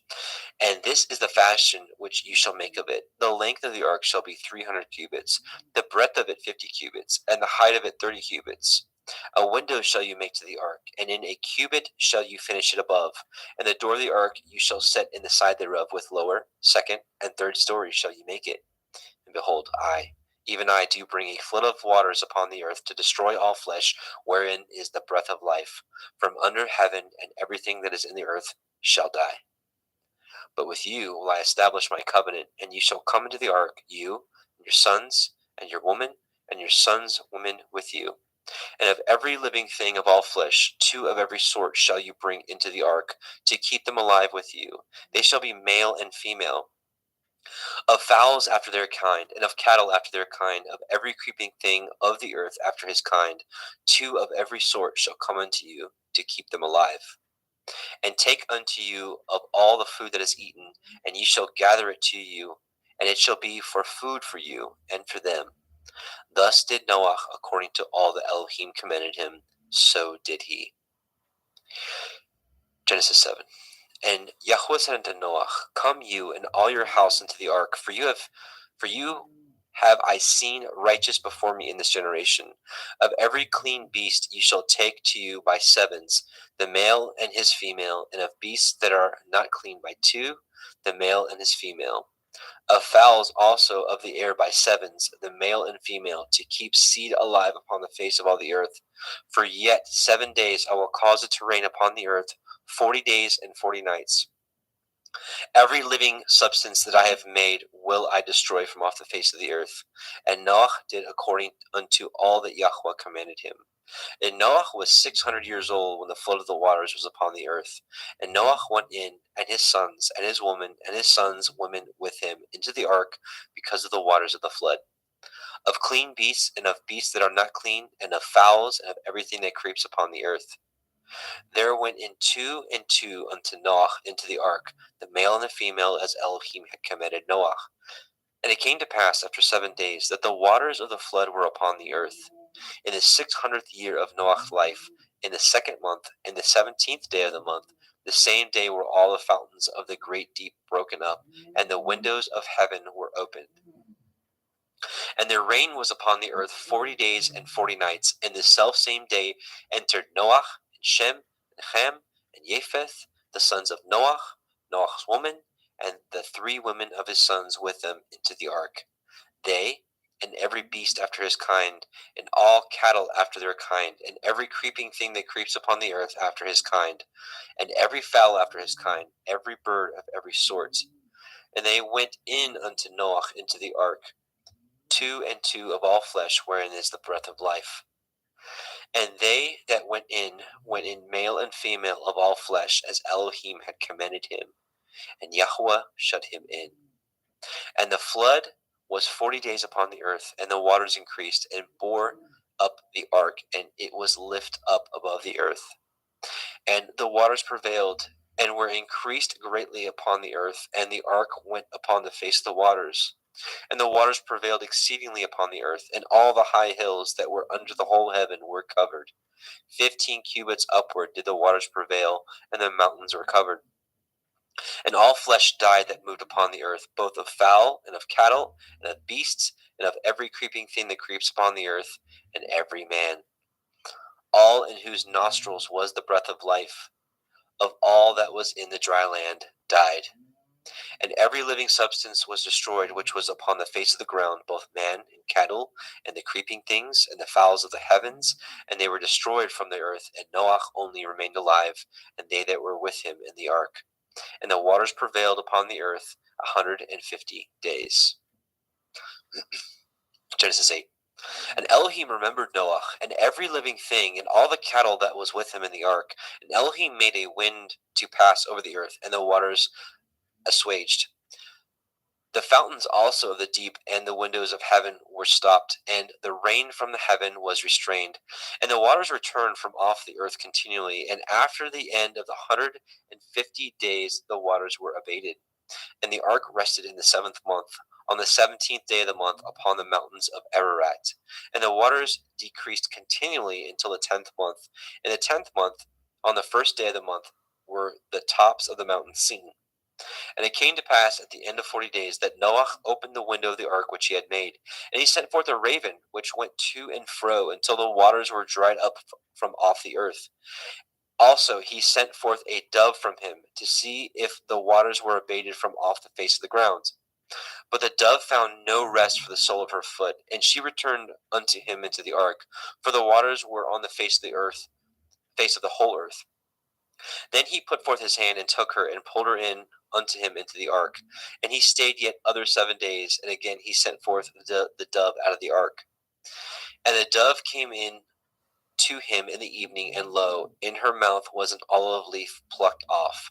So Noah knew that the waters were abated from off the earth. And he stayed yet other 7 days, and sent forth the dove, which returned not again unto him any more. And it came to pass in the 601st year, in the 1st month, the 1st day of the month, the waters were dried up from off the earth. And Noah removed the covering of the ark, and looked, and behold, the face of the ground was dry. And in the 2nd month, on the 27th day of the month, the earth dried. And Elohim spoke unto Noah, saying, Go forth of the ark, you and your woman, and your sons women with you. Bring forth with you every living thing that is with you, of all flesh, both of fowl and of the cattle, and of every creeping thing that creeps upon the earth, that they may breed abundantly in the earth, and be fruitful and multiply upon the earth. And Noah went forth, and his sons, and his woman, and his sons' women with him. Every beast, every creeping thing, and every fowl, and whatsoever creeps upon the earth after their kinds, went forth out of the ark. And Noah built an altar unto Yahweh, and took of every clean beast, and of every clean fowl, and offered burnt offerings on the altar. And Yahweh smelled a sweet savor. And Yahweh said in his heart, I will not again curse the ground any more for man's sake. For the imagination of man's heart is evil from his youth. Neither will I again smite any more everything living as I have done. While the earth remains, seed time and harvest, and cold and heat, and summer and winter, and day and night shall not cease. And Elohim blessed Noah and his sons, and said unto them, Be fruitful, and multiply, and replenish the earth. And the fear of you and the dread of you shall be upon every beast of the earth, and upon every fowl of the air, upon all that moves upon the earth, and upon all the fish of the sea. Into your hand are they delivered. Every moving thing that lives shall be meat for you, even as the green herb have I given you all things. But flesh with the life thereof, which is the blood thereof, shall you not eat. And surely your blood of your lives will I require. At the hand of every beast will I require it. At the hand of man, at the hand of every man's brother will I require the life of man. Whoso sheds man's blood, by man shall his blood be shed. For in the image of Elohim made he man. And you, be fruitful, and multiply, and bring forth abundantly in the earth, and multiply therein. And Elohim spoke unto Noah and to his sons with him, saying, And I, behold, I establish my covenant with you, and with your seed after you, and with every living creature that is with you, of the fowl, of the cattle, and of every beast of the earth with you, from all that go out from the ark, to every beast of the earth. And I will establish my covenant with you, Neither shall all flesh be cut off any more by the waters of a flood, neither shall there any more be a flood to destroy the earth. And Elohim said, This is the sign of the covenant which I make between me and you and every living creature that is with you for perpetual generations. I do set my bow in the cloud, and it shall be for a sign of a covenant between me and the earth. And it shall come to pass, when I bring a cloud over the earth, that the bow shall be seen in the cloud. And I will remember my covenant, which is between me and you and every living creature of all flesh, and the waters shall no more become a flood to destroy all the earth, all the flesh. And the bow shall be in the cloud, and I will look upon it, that I may remember the everlasting covenant between Elohim and every living creature of all flesh that is upon the earth. And Elohim said unto Noah, This is the sign of the covenant which I have established between me and all flesh that is upon the earth. And the sons of Noah that went forth of the ark were Shem, Ham, and Japheth. And Ham is the father of Canaan. These are the three sons of Noah, and of them was the whole earth overspread. And Noah began to be a husbandman, and he planted a vineyard. And he drank of the wine and was drunken, and he was uncovered within his tent. And Ham, the father of Canaan, saw the nakedness of his father, and told his two brethren without. And Shem and Japheth took a garment, and laid it upon both their shoulders, and went backward, and covered the nakedness of their father, and their faces were backward, and they saw not their father's nakedness. And Noah awoke from his wine, and knew what his younger son had done unto him. And he said, Cursed be Canaan, a servant of servants shall he be unto his brethren. And he said, Blessed be Yahweh Elohai of Shem, and Canaan shall be his servant. Elohim shall enlarge Japheth, and he shall dwell in the tents of Shem, and Canaan shall be his servant. And Noah lived after the flood 350 years, and all the days of Noah were 950 years, and he died. Genesis 10. Now these are the generations of the sons of Noah, Shem, Ham, and Japheth, and unto them were sons born after the flood. The sons of Japheth, Gimer, and Magog, and Madai, and Yavan, and Tubal, and Meshech, and Tirach. And the sons of Gimer, Ashkenaz, and Riphath, and Togarma. And the sons of Yavan, Elisha, Tarshish, Kittim, and Dodanim. By these were the isles of the other nations divided in their lands, everyone after his tongue, after their families, in their nations. And the sons of Ham, Cush, and Mitzrayim, and Put, and Canaan. And the sons of Cush, Cheva, Chavila, Kavta, and Raama, Kavteka. And the sons of Raama, Sheva, and Dedan. And Cush begat Nimrod, and he began to be a warrior and hunter in the earth. He was a warrior and a hunter before Yahweh. Wherefore it is said, even as Nimrod, the warrior hunter before Yahweh. And the beginning of his kingdom was Babel, and Erech, and Akkad, and Calneh in the land of Shinar. Out of that land went forth Ashur, and built Nineveh, and the city Rehoboth, and Kelach. And Resen, between Nineveh and Kelach, the same is a great city. And Mitzrayim begat Ludim, and Anamim, and Lehavim, and Naphtuchim, and Pathrusim, and Kalusim, out of whom came Pelishtim, and Kaphtorim. And Canaan begat Sidon, his firstborn, and Heth, and the Yebusi, and the Amori, and the Girgashi, and the Chevi, and the Arki, and the Chini, and the Arvadi, and the Tsemari, and the Hamati, and afterward were the families of the Canaanim spread abroad. And the border of Canaanim was from Sidon as you come unto Gerar, unto Gaza as you go unto Sodom, and Gomorrah, and Admah, and Sevim, and even unto Lasha. These are the sons of Ham, after their families, after their tongues, in their countries, and in their nations. And unto Shem also, the father of all the children of Eber, the brother of Japheth, the elder, even to him were children born. And the children of Shem, Elam, Ashur, Arphaxad, and Lud, and Aram. And the children of Aram, Uz, Hul, Gether, and Mash. And Arphaxad begat Shelach, and Shelach begat Eber. And unto Eber were born 2 sons. The name of one was Peleg, for in his days the earth was divided, and his brother's name was Yoktan. Yoktan begat Almodad, and Shelef, and Chatzar Maveth, and Yerach, and Hadoram, and Uzal, and Dikla, and Oval, and Avimael, and Shiva, and Ophir, and Havilah, and Yovav. All these were the sons of Yoktan.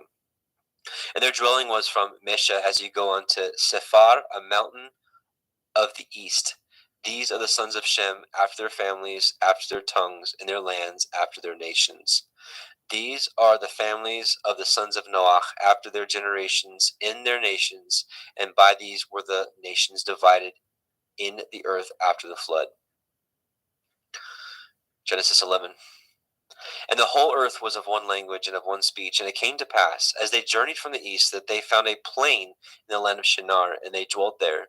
And they said one to another, Go to, let us make brick, and burn them thoroughly. And they had brick for stone, and slime had they for mortar. And they said, Go to, let us build a city and a tower, whose top may reach unto the heavens, and let us make a name, lest we be scattered abroad upon the face of the whole earth. And Yahweh came down to see the city and the tower which the children of men built. And Yahweh said, Behold, the people is one, and they have all one language, and this they begin to do. And now nothing will be restrained from them, which they have imagined to do. Go to, let us go down, and there confound their language, that they may not understand one another's speech. So Yahweh scattered them abroad from thence upon the face of all the earth, and they left off to build the city. Therefore is the name of it called Babel, because Yahweh did there confound the language of all the earth. And from thence did Yahweh scatter them abroad upon the face of the earth. These are the generations of Shem. Shem was 100 years old and begat Arphaxad 2 years after the flood.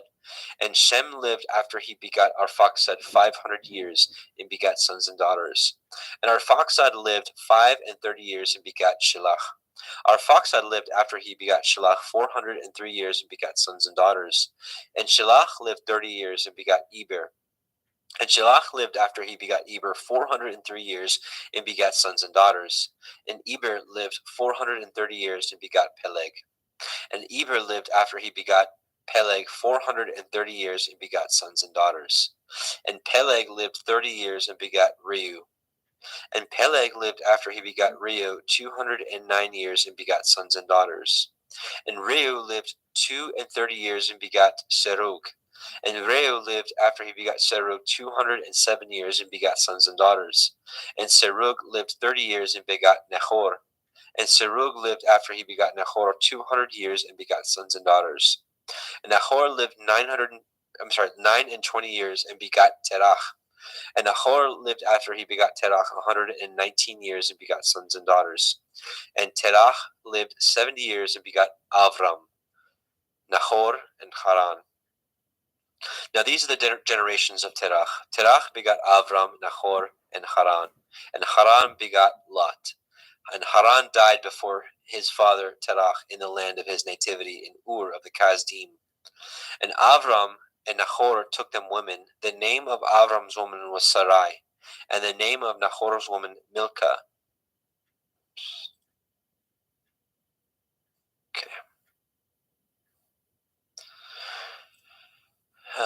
Okay. Sorry.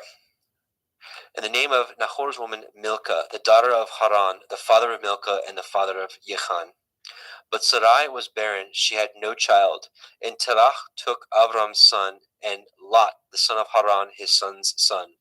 And Sarai, his daughter-in-law, his son Avram's woman, and they went forth with them from Ur of the Kasdim, to go into the land of Canaan, and they came unto Haran and dwelt there.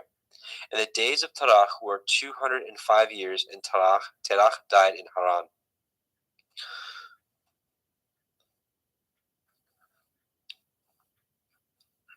Genesis 12.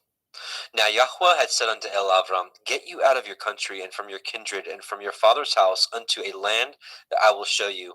And I will make of you a great nation, and I will bless you, and make your name great, and you shall be a blessing. And I will bless them that bless you, and curse him that curses you, and in you shall all families of the earth be blessed. So Avram departed as Yahweh had spoken unto him, and Lot went with him. And Avram was 75 years old when he departed out of Haran. And Avram took Sarai his woman, and Lot his brother's son, and all their substance they had gathered, and the souls that they had gotten in Haran. They went forth to go into the land of Canaan, and into the land of Canaan they came. And Avram passed through the land unto the place of Shechem, unto the plain of Moreh, and the Canaanite was then in the land. And Yahweh appeared unto Avram, and said, Unto your seed will I give this land. And there built he an altar unto Yahweh, who had appeared unto him. And he removed from thence unto a mountain on the east of Bethel, and pitched his tent, having Bethel on the west, and Ai on the east. And there he built an altar unto Yahweh, and called upon the name of Yahweh. And Avram journeyed, going on still towards the Negev. And there was a famine in the land, and Avram went down into Mitzrayim to sojourn there, and for the famine was grievous in the land. And it came to pass, when he was come near to enter into Mitzrayim, that he said unto Sarai his woman, Behold now, I know that you are a fair woman to look upon. Therefore it shall come to pass, when the Mitzrayim shall see you, that they shall say, This is his woman, and they will kill me, but they will save you alive. Say, I pray you, you are my sister, that it may be well with me for your sake, and my soul shall live because of you. And it came to pass, that when Avram was come into Mitzrayim, that Mitzrayim beheld the woman, that she was very fair. The princes also of Pharaoh saw her, and commended her before Pharaoh, and the woman was taken to Pharaoh's house. And he entreated Avram well for her sake, and he had sheep and oxen, and he asses, and men servants, and maidservants, and she asses, and camels. And Yahweh plagued Pharaoh, and his house was with great plagues because of Sarai, Avram's woman. And Pharaoh called Avram and said, What is this that you have done unto me? Why did you not tell me that she was your woman? Why said you, She is my sister, so I might have taken to her to be my woman? Now therefore, behold, your woman, take her and go your way. And Pharaoh commanded his men concerning him, and they sent him away, and his woman, and all that he had. And Avram went up out of Mitzrayim, he and his woman, and all that he had, and Lot with him into the Negev. And Avram was very rich in cattle, in silver, and in gold. And he went on his journey from the Negev even to Bethel, unto the place where his tent had been at the beginning, between Bethel and Ai, unto the place of the altar which he had made there at the first. And there Avram called on the name of Yahweh. And Lot also, which went with Avram, had flocks and herds and tents. And the land was not able to bear them, that they might dwell together, for the substance was great, so that they could not dwell together. And there was a strife between the herdsmen of Avram's cattle and the herdsmen of Lot's cattle. And the Canaanite and the Perizzite dwelled then in the land.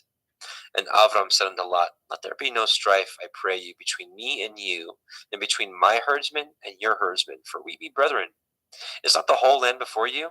Separate yourself, I pray you, from me. And if you will take the left hand, then I will go to the right. Or if you depart to the right hand, then I will go to the left. And Lot lifted up his eyes, and beheld all the circle of the Yarden, that it was well watered everywhere, before Yahweh destroyed Sodom and Gomorrah, even as the garden of Yahweh, like the land of Mitzrayim, as you come unto Zoar. Then Lot chose him all the circle of the Yarden, and Lot journeyed east, and they separated themselves the one from the other. Avram dwelt in the land of Canaan, and Lot dwelt in the cities of the circle of the Yarden, and pitched his tent towards Sodom. But the men of Sodom were wicked and sinners before Yahweh exceedingly. Yahweh said unto Avram, after that Lot was separated from him, Lift up your eyes now, and look from the place where you are northward, and southward, and eastward, and westward. For all the land which you see, to you will I give it, and to your seed forever. And I will make your seed as the dust of the earth, so that if a man can number the dust of the earth, then shall your seed also be numbered. Arise, walk through the land in the length of it, and in the breadth of it, for I will give it unto you. Then Avram removed his tent, and came and dwelt in the plain of Mamre, which is in Hebron, and built there an altar unto Yahweh. Genesis 14. And it came to pass in the days of Amraphel, king of Shinar, Arioch, king of Elakar, and Chedorlaomer, king of Elam, and Tidal, king of nations, that these made war with Bera, king of Sodom, and with Birsha, king of Gomorrah, Shinav, king of Admah, and Shemeber, king of Zebaim, and the king of Bela, which is Soar. All these were joined together in the valley of Siddim, which is the Salt Sea. 12 years they served Chedorlaomer. In the 13th year they rebelled. And in the 14th year came Chedorlaomer and the kings that were with him, and smote the Rephaim in Ashtaroth, Karnaim, and the Zuzim in Chem, and the Emim in Shave Kirathim, and the Horim in Mount Seir unto El Paran, which is by the wilderness. And they returned and came to Ain Mishpat, which is Kadesh, and smote all the country of Amalekim, and also the Amorim that dwelt in Chatzon Tamar. And there went out the king of Sodom, and the king of Gomorrah, and the king of Admah, and the king of Zevim, and the king of Bela, the same as Zoar, and they joined battle with them in the valley of Siddim, with Chedorlaomer, the king of Elam, and with Tidal, king of nations, and Amraphel, king of Shinar, and Arioch, king of Elakar, 4 kings with 5. And the valley of Siddim was full of slime pits, and the kings of Sodom and Gomorrah fled and fell there, and they that remained fled to the mountains. And they took all the goods of Sodom and Gomorrah, and all their victuals, and went their way. And they took Lot, Avram's brother's son, who dwelt in Sodom, and his goods, and departed.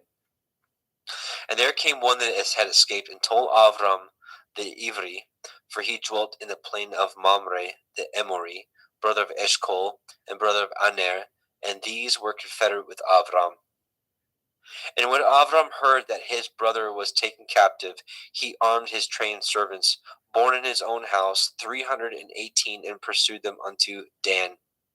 And he divided himself against them, and he and his servants by night, and smote them, and pursued them unto Hova, which is on the left hand of Damascus. And he brought back all the goods, and also brought again his brother Lot, and his goods, and all, and the women also, and the people. And the king of Sodom went out to meet him after his return from the slaughter of Chedorlaomer, and of the kings that were with him at the valley of Shaveh, which is the king's valley. And Melchizedek, king of Shalem, brought forth bread and wine, and he was the priest of El Elyon. And he blessed him and said, Blessed be Avram of El Elyon, possessor of heaven and earth, and blessed be El Elyon, which has delivered your enemies into your hand. And he gave him tithes of all. And the king of Sodom said unto El Avram, Give me the persons, and take the goods to yourselves. And Avram said to the king of Sodom, I have lifted up my hand unto El Yahweh, El Elyon, the possessor of heaven and earth, that I will not take from a thread, even to a shoe latchet, and that I will not take anything that is yours, lest you should say, I have made Avram rich, save only that which the young men have eaten, and the portion of the men which went with me, Aner, Eshcol, and Mamre, let them take their portion. Genesis 15. After these things, the word of Yahweh came unto El Avram in a vision, saying, Fear not, Avram, I am your shield, and your exceeding great reward. And Avram said, Adonai Yahweh, what will you give me, seeing I go childless? And the steward of my house is this Eliezer of Damascus. And Avram said, Behold, to me you have given no seed, and lo, one born in my house is my heir. And behold, the word of Yahweh came unto him, saying, This shall not be your heir, but he that shall come forth out of your own generation shall be your heir. And he brought him forth abroad, and said, Look now toward the heavens, and count the stars, if you be able to number them. And he said unto him, So shall your seed be. And he believed in Yahweh, and he counted it to him for righteousness. And he said unto him, I am Yahweh, that brought you out of Ur of the Kasdim, to give you this land to inherit it. And he said, Adonai Yahweh, whereby shall I know that I shall inherit it? And he said unto him, Take me a heifer of 3 years old, and a she-goat of 3 years old, and a ram of 3 years old, and a turtle dove, and a young pigeon. And he took unto him all these, and divided them in the midst, and laid each piece one against the other, but the birds he divided not. And when the fowls came down upon the carcasses, Avram drove them away. And when the sun was going down, a deep sleep fell upon Avram, and lo, a horror of great darkness fell upon him.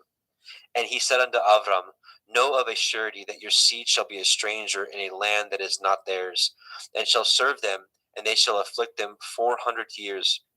And also that nation whom they shall serve will I judge, and afterward they shall come out with great substance. And ye shall go to your fathers in peace, ye shall be buried in a good old age. But in the fourth generation they shall come hither again, for the iniquity of the Amorim is not yet full. And it came to pass that when the sun went down, and it was dark, behold, a smoking furnace, and a burning lamp that passed between those pieces. In the same day Yahweh cut a covenant with Avram, saying, Unto your seed have I given this land, from the river of Mitzrayim unto the great river, the river Perath. The Cananim, and the Kenizim, and the Kadmonim, and the Chittim, and the Perizim, and the Rephaim, and the Amorim, and the Cananim, and the Girgashim, and the Yebusim. And here we will stop and change over. And I see Justin Best is with us. So Justin McRoberts, Justin is going to take the next portion because he's got a limited time. Welcome, Brother Justin. Muted, I think, maybe. I can't hear you. I'm sorry about that. Shalom. There you are. Welcome, brother. Thank you. So we just left off at the end of 15. So do you want to pick it up? You can have a screen share and pick it up at 16. Yep, absolutely. Genesis chapter 16, Sarai and Hagar. Now Sarai, Abram's woman, bore him no children, and she had a handmaid, a Mitzri, whose name was Hagar. And Sarai said unto Abram, Behold now, Yahweh has restrained me from bearing. I pray you, go in unto my maid, that I obtain children by her. And Abram hearkened to the voice of Sarai. And Sarai, Abram's woman, took Hagar, her maid, the Mitzrayim, after Abram had dwelt 10 years in the land of Canaan, and gave her to her man Abram to be his woman. And he went in unto Hagar, and she conceived. And when she saw that she had conceived, her mistress was despised in her eyes. And Sarai said unto Abram, My wrong be upon you. I have given my maid into your bosom. And when she saw that she had conceived, I was despised in her eyes. Yahweh judge between me and you. But Abram said unto Sarai, Behold, your maid is in your hand. Do to her as it pleases you. And when Sarai dealt hardly with her, she fled from her face. And the angel of Yahweh found her by a fountain of water in the wilderness, by a fountain in the way of Shur. And he said, Hagar, Sarai's maid, whence came you, and whither will you go? And she said, I flee from the face of my mistress Sarai. And the angel of Yahweh said unto her, Return to your mistress, and submit yourself under her hands. And the angel of Yahweh said unto her, I will multiply your seed exceedingly, that it shall not be numbered for multitude. And the angel of Yahweh said unto her, Behold, you are with child, and shall bear a son, and shall call his name Yishmael, because Yahweh has heard your affliction. And he will be a wild man. His hand will be against every man, and every man's hand against him, and he shall dwell in the presence of all his brethren. And she called the name of Yahweh that spoke unto her, Youl, see me. For she said, Have I also here looked after him that sees me? Wherefore the well was called Ber Lachoroi. Behold, it is between Kadesh and Bered. And Hagar bore Abram a son, and Abram called his son's name, which Hagar bore, Yishmael. And Abram was 86 years old when Hagar bore Yishmael to Abram. Genesis 17. And when Abram was 90 years old and 9, Yahweh appeared unto Abram, and said unto him, I am El Shaddai. Walk before me and be perfect, and I will make my covenant between me and you, and will multiply you exceedingly. And Abram fell on his face, and Elohim talked with him, saying, As for me, behold, my covenant is with you, and you shall be a father of many nations. Neither shall your name any more be called Abram, but your name shall be called Abraham, For a father of many nations have I made you, and I will make you exceeding fruitful, and I will make nations of you, and kings shall come out of you. And I will establish my covenant between me and you and your seed after you in their generations for an everlasting covenant, to be Elohim unto you and to your seed after you. And I will give unto you and to your seed after you the land wherein you are a stranger, all the land of Canaan, for everlasting possession, and I will be their Elohim. And Elohim said unto Abraham, You shall guard my covenant, therefore, you and your seed after you in their generations. This is my covenant, which ye shall guard, between me and you and your seed after you. Every male child among you shall be circumcised, and ye shall circumcise the flesh of your foreskin, and it shall be a sign of the covenant betwixt me and you. And he that is 8 days old shall be circumcised among you, every male child in your generations. He that is born in the house or bought with money of any stranger, which is not of your seed. He that is born in your house, and he that is bought with your money, must need to be circumcised. And my covenant shall be in your flesh for an everlasting covenant. And the uncircumcised male child, whose flesh of his foreskin is not circumcised, that soul shall be cut off from his people. He has broken my covenant. And Elohim said unto Abraham, As for Sarai your woman, you shall not call her name Sarai, but Sarah shall be her name. And I will bless her, and give you a son also of her. Yea, I will bless her, and she shall be a mother of nations. Kings of peoples shall be of her. Then Abraham fell upon his face and laughed, and said in his heart, Shall a child be born unto him that is 100 years old? And shall Sarah, that is 90 years old, bear? And Abraham said unto Elohim, Oh, that Ishmael might live before you. And Elohim said, Sarah your woman shall bear you a son indeed, and you shall call his name Yitzchak, and I will establish my covenant with him for an everlasting covenant, and with his seed after him. And as for Ishmael, I have heard you. Behold, I have blessed him, and I will make him fruitful, and I will multiply him exceedingly. 12 princes shall he beget, and I will make him a great nation. But my covenant will I establish with Yitzchak, which Sarah shall bear unto you at the set time in the next year. And he left off talking with him, and Elohim went up from Abraham.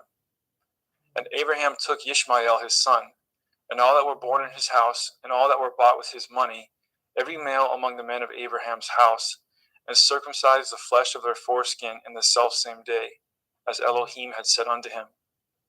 And Abraham was 90 years old and 9 when he was circumcised in the flesh of his foreskin. And Ishmael his son was 13 years old when he was circumcised in the flesh of his foreskin. And the selfsame day was Abraham circumcised, and Ishmael his son. And all the men of his house, born in the house and bought with money of the stranger, were circumcised with him. And Yahweh appeared unto him in the plains of Mamre, and he sat at the tent door in the heat of the day. And he lifted up his eyes and looked, and lo, 3 men stood by him. And when he saw them, he ran to meet them from the tent door, and bowed himself toward the ground, and said, My Adonai, if now I have found favor in your sight, pass not away, I pray you, from your servant. Let a little water, I pray you, be fetched, and wash your feet, and rest yourselves under the tree. And I will fetch a morsel of bread, and comfort ye in your hearts. After that ye shall pass on, for therefore are you come to your servant. And he said, So do as you have said. And Abraham hastened it to the tent of El-Sarah, and said, Make ready quickly 3 measures of fine meal, knead it, and make cakes upon the hearth. And Abraham ran to the herd, and fetched a calf tender and good, and gave it unto a young man, and he hastened to dress it. And he took butter and milk, and the calf which he had dressed, and set it before them. And he stood by them under the tree, and they did eat. And they said unto him, Where is Sarah your woman? And he said, Behold, in the tent. And he said, I will certainly return unto you according to the time of life. And lo, Sarah your woman shall have a son. And Sarah heard it in the tent door which was behind him. Now Abraham and Sarah were old and well stricken in age, and ceased to be with Sarah after the manner of women. Therefore Sarah laughed within herself, saying, After I am waxed old, shall I have pleasure, my Lord being old also? And Yahweh said unto Abraham, Wherefore did Sarah laugh, saying, Shall I of a surety bear a child, which am old? Is anything too hard for Yahweh? At the time appointed I will return unto you, according to the time of life, and Sarah shall have a son. Then Sarah denied, saying, I laughed not, for she was afraid. And he said, Nay, but you did laugh. And the men rose up from thence and looked towards Sedom, and Abraham went with them to bring them on the way. And Yahweh said, Shall I hide from Abraham that thing which I do? Seeing that Abraham shall surely become a great and mighty nation, and all the nations of the earth shall be blessed in him. For I know him, that he will command his children, his household after him, and they shall guard the way of Yahuwah, to do justice and judgment, that Yahuwah may bring upon Abraham that which he has spoken of him. And Yahuwah said, Because the cry of Sodom and Amorah is great, and because their sin is very grievous, I will go down now, and see whether they have done altogether according to the cry of it, which is come unto me, and if not, I will know. And the men turned their faces from thence and went towards Sodom. But Abraham stood yet before Yahuwah. And Abraham drew near and said, Will you also destroy the righteous with the wicked? Perchance there be 50 righteous within the city. Will you also destroy and not spare the place for the 50 righteous that are therein? That be far from you to do after this manner, to slay the righteous with the wicked, and that the righteous should be as the wicked. That be far from you. Shall not judge of all the earth do right? And Yahuwah said, If I find in Sodom 50 righteous within the city, then I will spare all the place for their sakes.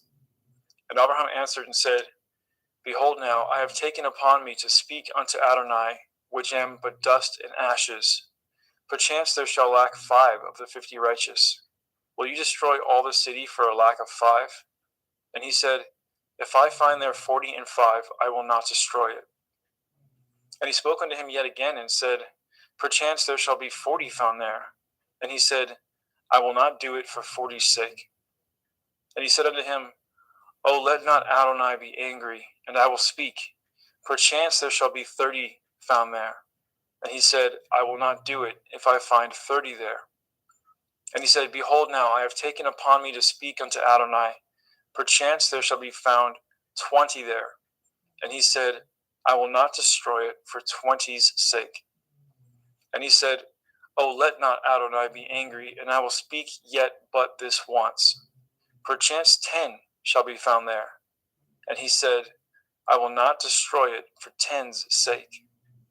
And Yahweh went his way as soon as he had left communing with Abraham, and Abraham returned unto his place. Genesis 19.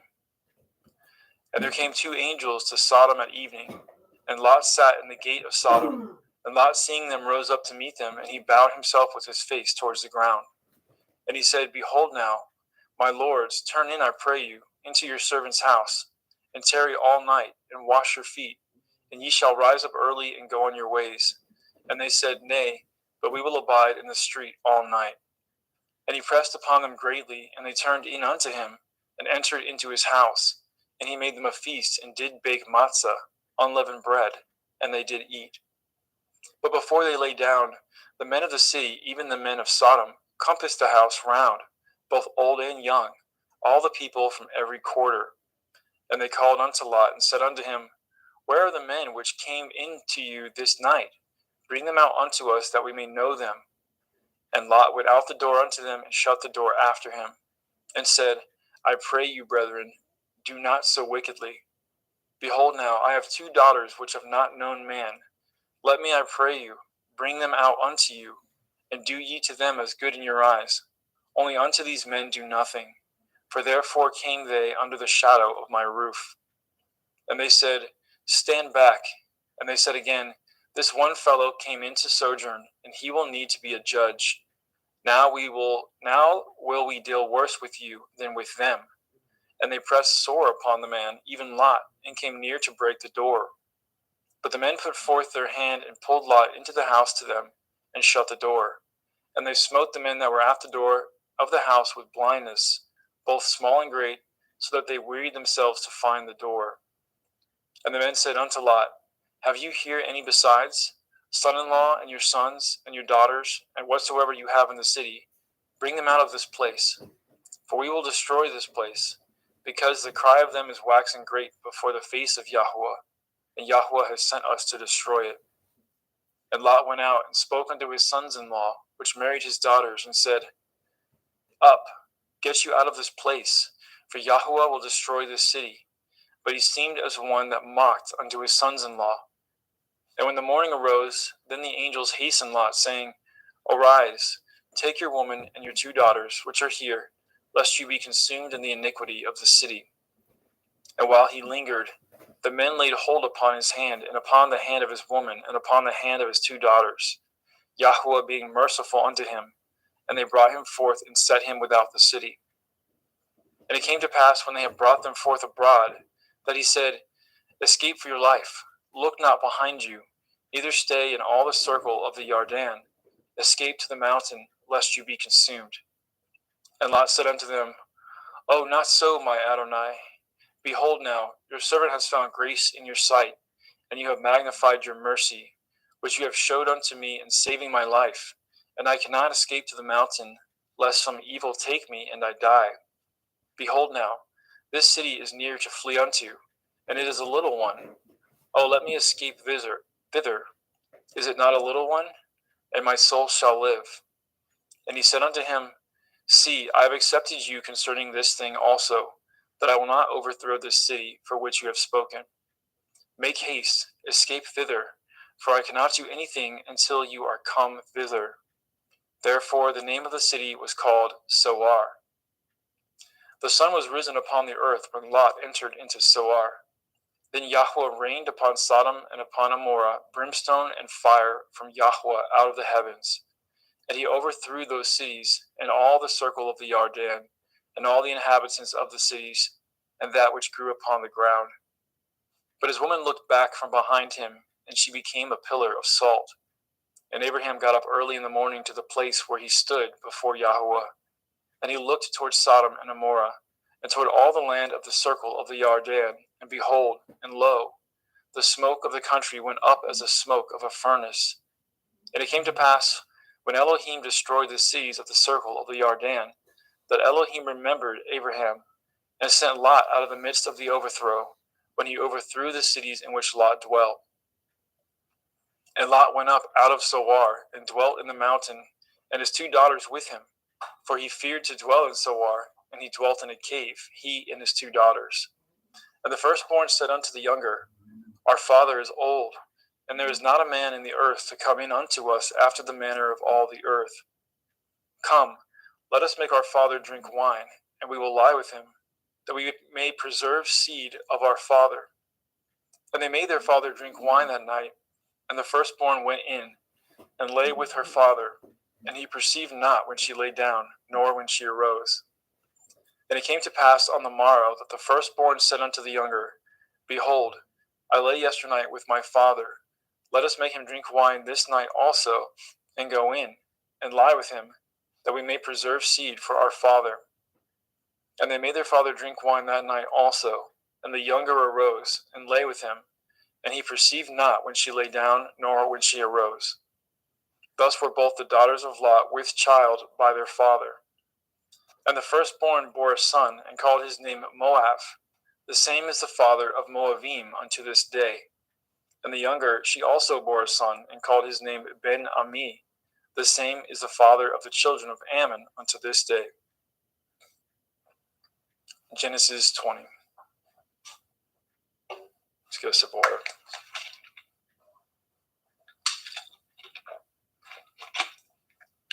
And Abraham journeyed from thence toward the country of the Negev, and dwelt between Kadesh and Shur, and sojourned in Gerar. And Abraham said of El-Sarah, his woman, She is my sister. And Avimelech, king of Gerar, sent and took Sarah.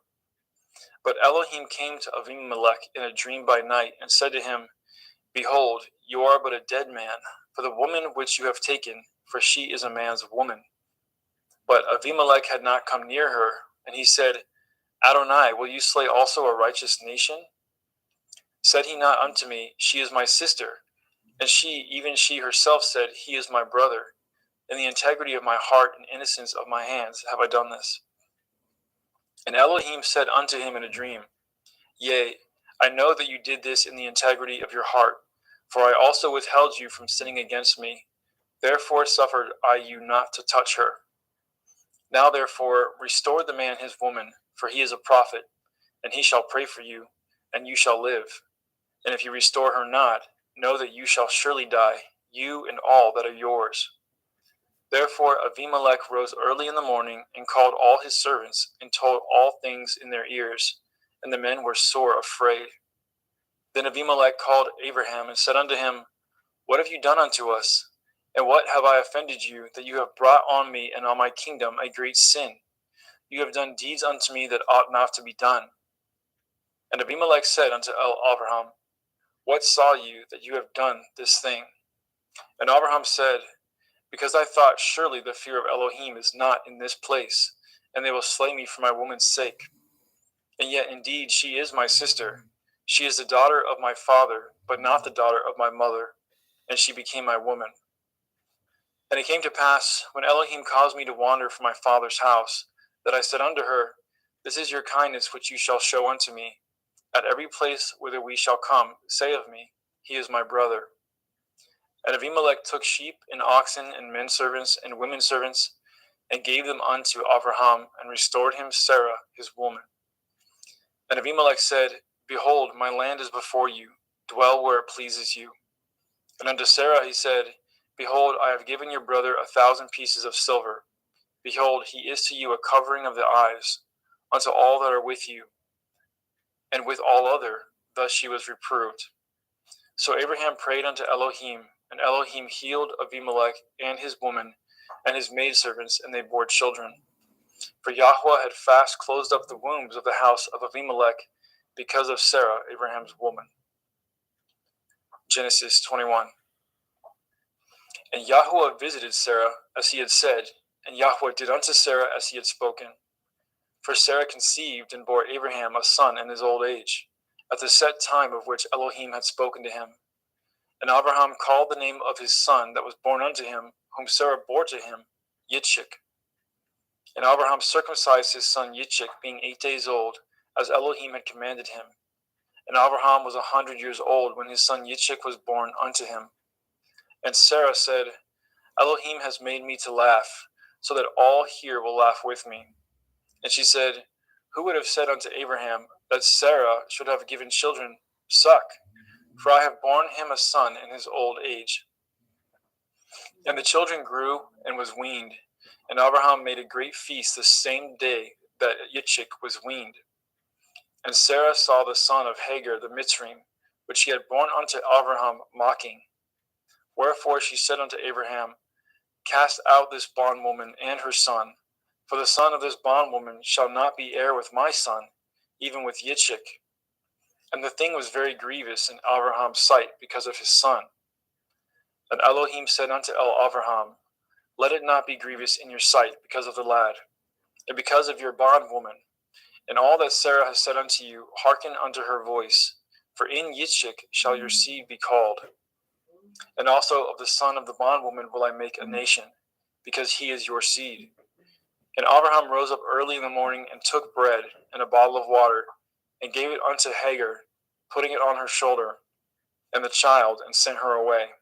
And she departed and wandered in the wilderness of Beersheba. And the water was spent in the bottle, and she cast the child under one of the shrubs. And she went and sat down over against him a good way off, as it were a bowshot. For she said, Let me not see the death of the child. And she sat over against him, and lifted up her voice, and wept. And Elohim heard the voice of the lad. And the angel of Elohim called to Hagar out of the heavens, and said unto her, What ails you, Hagar? Fear not, for Elohim has heard the voice of the lad where he is. Arise, lift up the lad, and hold him in your hand, for I will make him a great nation. And Elohim opened her eyes, and she saw a well of water. And she went, and filled the bottle with water, and gave the lad drink. And Elohim was with the lad, and he grew, and dwelt in the wilderness, and became an archer. And he dwelt in the wilderness of Paran, and his mother took him a woman out of the land of Mitzrayim. And it came to pass at that time that Abimelech and Pekol, the chief captain of his host, spoke unto Abraham, saying, Elohim is with you in all that you do. Now therefore swear unto me here by Elohim that you will not deal falsely with me, nor with my son, nor with my son's son, but according to the kindness that I have done unto you, you shall do unto me, and to the land wherein you have sojourned. And Abraham said, I will swear. And Abraham reproved Abimelech because of a well of water, which Abimelech's servants had violently taken away. And Abimelech said, I know not who has done this thing, neither did you tell me, neither yet heard I of it, but today. And Abraham took sheep and oxen and gave them to Abimelech, and both of them cut a covenant. And Abraham set 7 ewe lambs of the flock by themselves. And Abimelech said unto Abraham, What mean these 7 ewe lambs which you have set by themselves? And he said, For these 7 ewe lambs shall you take of my hand, and they may be a witness unto me that I have dug this well. Wherefore he called that place Beersheba, because there they swore, both of them. Thus they cut a covenant of Beersheba. Then Abimelech rose up, and Pekol, the chief captain of his host, and they returned into the land of the Pelishtim. And Abraham planted a grove in Beersheba, and called there on the name of Yahweh El Olam. And Abraham sojourned in the Pelishtim's land many days. Genesis 22. And it came to pass after these things that Elohim did try Abraham, and said unto him, Abraham. And he said, Behold, here I am. And he said, Take now your son, your Yakid, Yitzchak, whom you love, and get you into the land of the Moriah, and offer him there for a burnt offering upon one of the mountains which I will tell you of. And Abraham rose up early in the morning, and saddled his ass, and took 2 of his young men with him, and Yitzchak his son, and clave wood for the burnt offering, and rose up, and went unto the place which Elohim has told him. Then on the 3rd day, Abraham lifted up his eyes, and saw the place afar off. And Abraham said unto his young men, Abide ye here with the ass, and I and the lad will go yonder and worship, and come again to you. And Abraham took the wood of the burnt offering, and laid it upon Yitzchak his son. And he took the wood fire in his hand, and a knife, and they went both of them together. And Yitzchak spoke unto Abraham his father, and said, My father. And he said, Here I am, my son. And he said, Behold the fire and the wood, but where is the lamb for a burnt offering? And Abraham said, My son, Elohim will provide himself a lamb for a burnt offering. So they went both of them together. And they came to the place which Elohim had told him of. And Abraham built an altar there, and laid the wood in order, and bound Yitzchak his son, and laid him on the altar upon the wood. And Abraham stretched forth his hand, and took the knife to slay his son. And the angel of Yahweh called unto him out of the heavens, and said, Abraham, Abraham. And he said, Here I am. And he said, Lay not your hand upon the lad, neither do you anything unto him. For now I know that you fear Elohim, seeing you have not withheld your son, your Yakid, from me. And Abraham lifted up his eyes and looked, and behold, behind him a ram caught in a thicket by his horns. And Abraham went and took the ram, and offered him up for a burnt offering in the stead of his son. And Abraham called the name of that place Yahweh Yireh, as it is said to this day, In the mount of Yahweh it shall be seen. And the angel of Yahweh called unto Abraham out of the heavens the 2nd time, and said, By myself have I sworn, says Yahweh, for because you have done this thing, and have not withheld your son, your Yakid, that in blessing I will bless you, and in multiplying I will multiply your seed as the stars of the heavens, and as the sand which is upon the seashore, and your seed shall possess the gate of his enemies.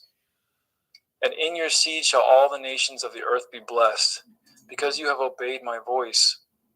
So Abraham returned unto his young men, and they rose up and went together to Beersheba, and Abraham dwelt at Beersheba. And it came to pass after these things, that it was told Abraham, saying, Behold, Milcah, she has also borne children unto your brother Nachor, Huz his firstborn, and Buz his brother, and Kemuel the father of Aram, and Kesed, and Chazo, and Pildash, and Yidlaf, and Bethuel. And Bethuel begat Rivkah. These 8 Milcah did bear to Nachor, Abraham's brother. And his concubine, whose name was Reumah, she bore also Teva, and Gama, and Thahash, and Ma'akah. Genesis chapter 23. And Sarah was 107 and 20 years old. These were the years of the life of Sarah. And Sarah died in Kiryat Arba. The name is Hebron, in the land of Canaan. And Abraham came to mourn for Sarah and to weep for her. And Abraham stood up from before his dead and spoke unto the sons of Heth, saying, I am a stranger and a sojourner with you. Give me possession of a burying place with you, that I may bury my dead out of my sight. And the children of Heth answered Abraham, saying unto him, Hear us, my lord. You are a mighty prince among us. In the choice of our sepulchres bury your dead. None of us shall withhold from you his sepulchre, but that you may bury your dead. And Abraham stood up and bowed himself to the people of the land, even to the children of Heth. And he communed with them, saying, If it be your mind that I should bury my dead out of my sight, hear me, and entreat for me to Ephron the son of Sochar, that he may give me the cave of Machpelah, which he has, which is in the end of this field. For as much money as it is worth, he shall give it me for a possession of a burying place among you. And Ephron dwelt among the children of Heth. And Ephron the Hittite answered, and Abraham in the audience of the children of Heth, even of all that went in at the gate of the city, saying, Nay, my lord, hear me. The field I give you, and the cave that is therein, I give it to you. In the presence of the sons of my people, I give it to you. Bury your dead. And Abraham bowed down himself before the people of the land. And he spoke unto Ephron in the audience of the people and of the land, saying, But if you will give it, I pray you hear me. I will give you money for the field. Take it of me, and I will bury my dead there. And Ephron answered Abraham, saying unto him, My lord, hearken unto me. The land is worth 400 shekels of silver. What is that betwixt me and you? Bury therefore your dead. And Abraham hearkened unto Ephron, and Abraham weighed to Ephron the silver, which he had named in the audience of the sons of Heth, 400 shekels of silver, current money with the merchant. And the field of Ephron, which was in Machpelah, which was before Mamre, the field, and the cave which was therein, and all the trees that were in the field, that were in the borders round about, were made sure unto Abraham for a possession in the presence of the children of Heth, before all that went in at the gate of the city. And after this, Abraham buried Sarah his woman in the cave of the field of Machpelah before Mamre.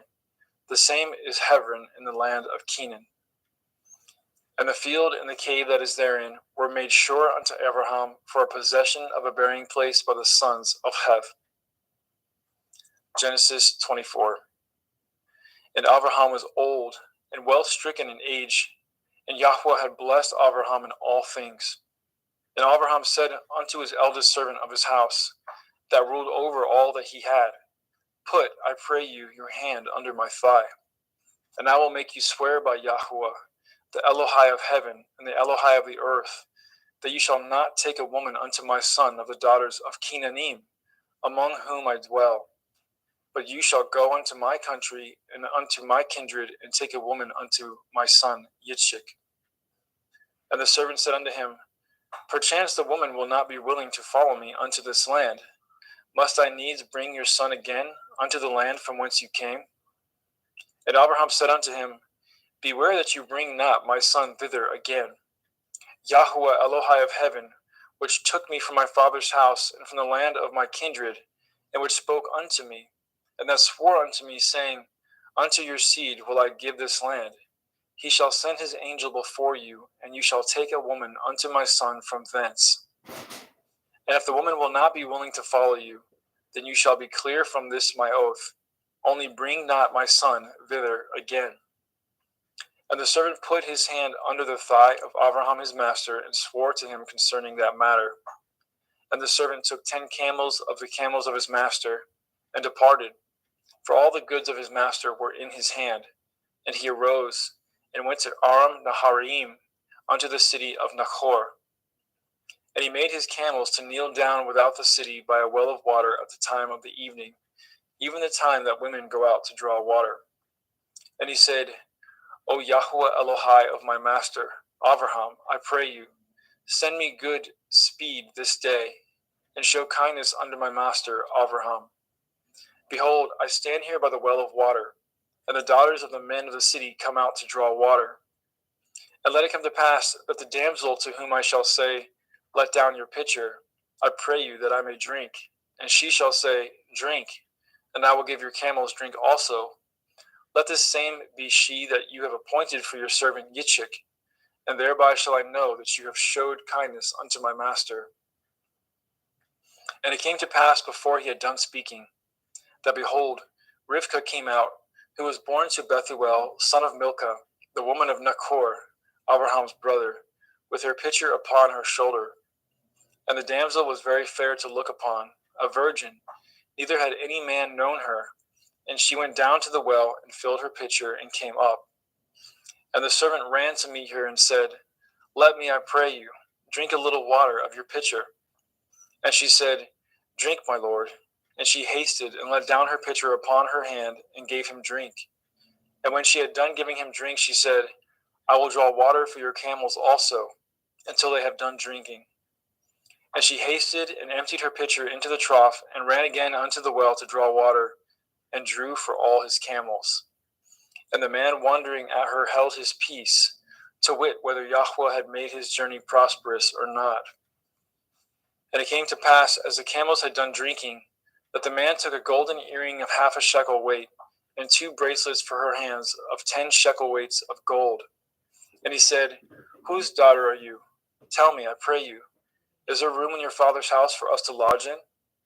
And she said unto him, I am the daughter of Bethuel, son of Milcah, which she bore unto Nachor.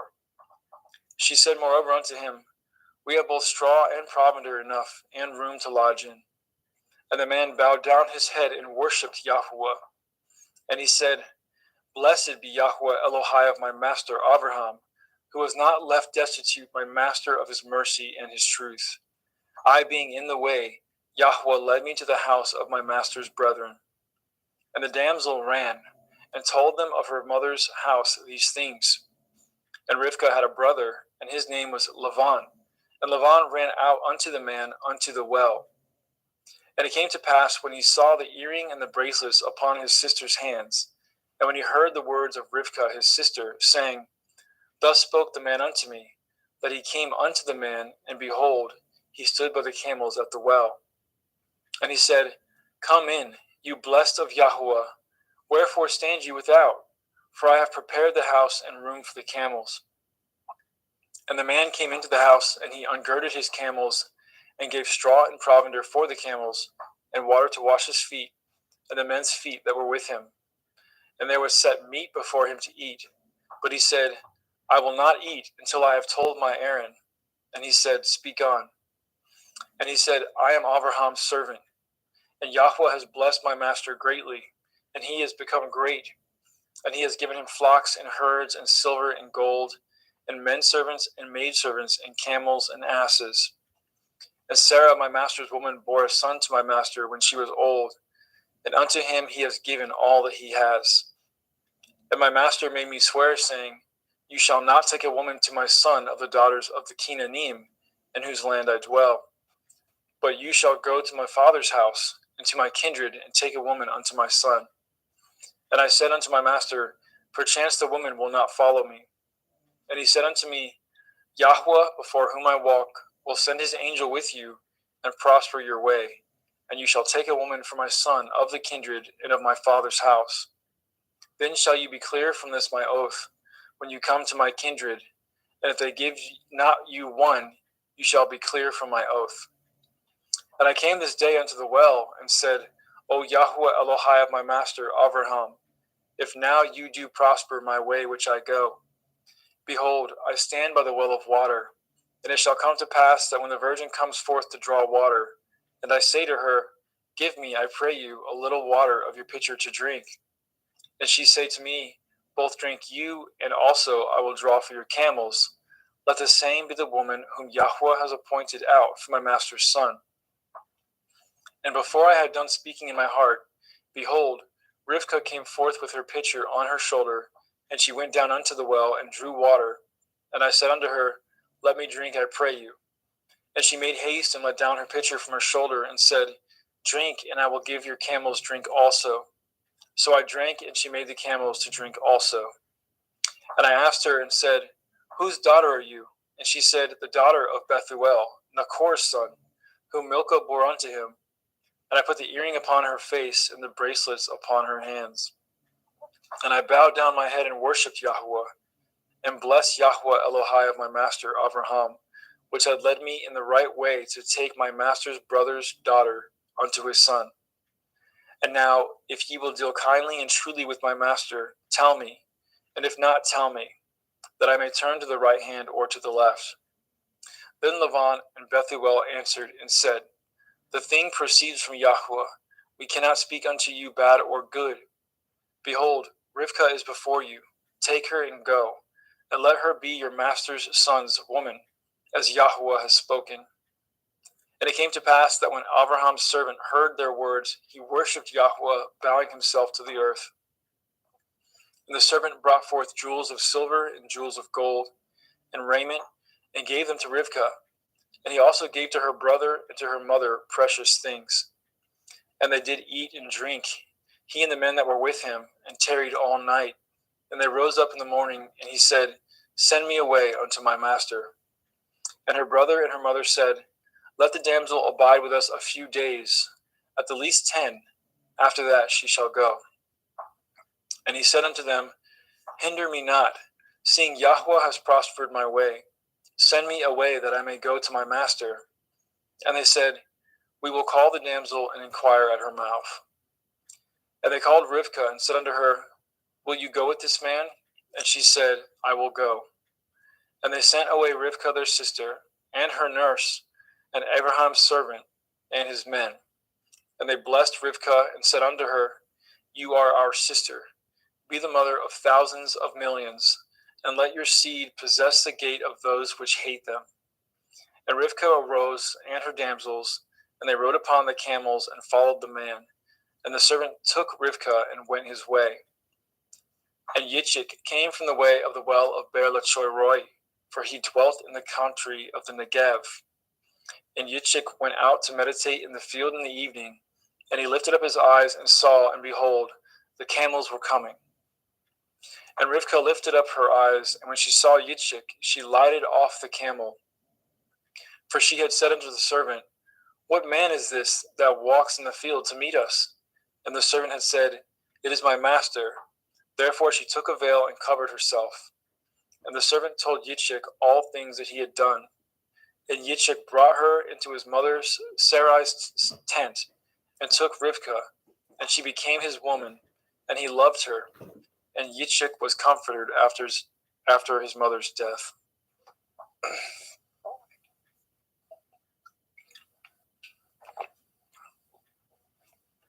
In Genesis chapter 25.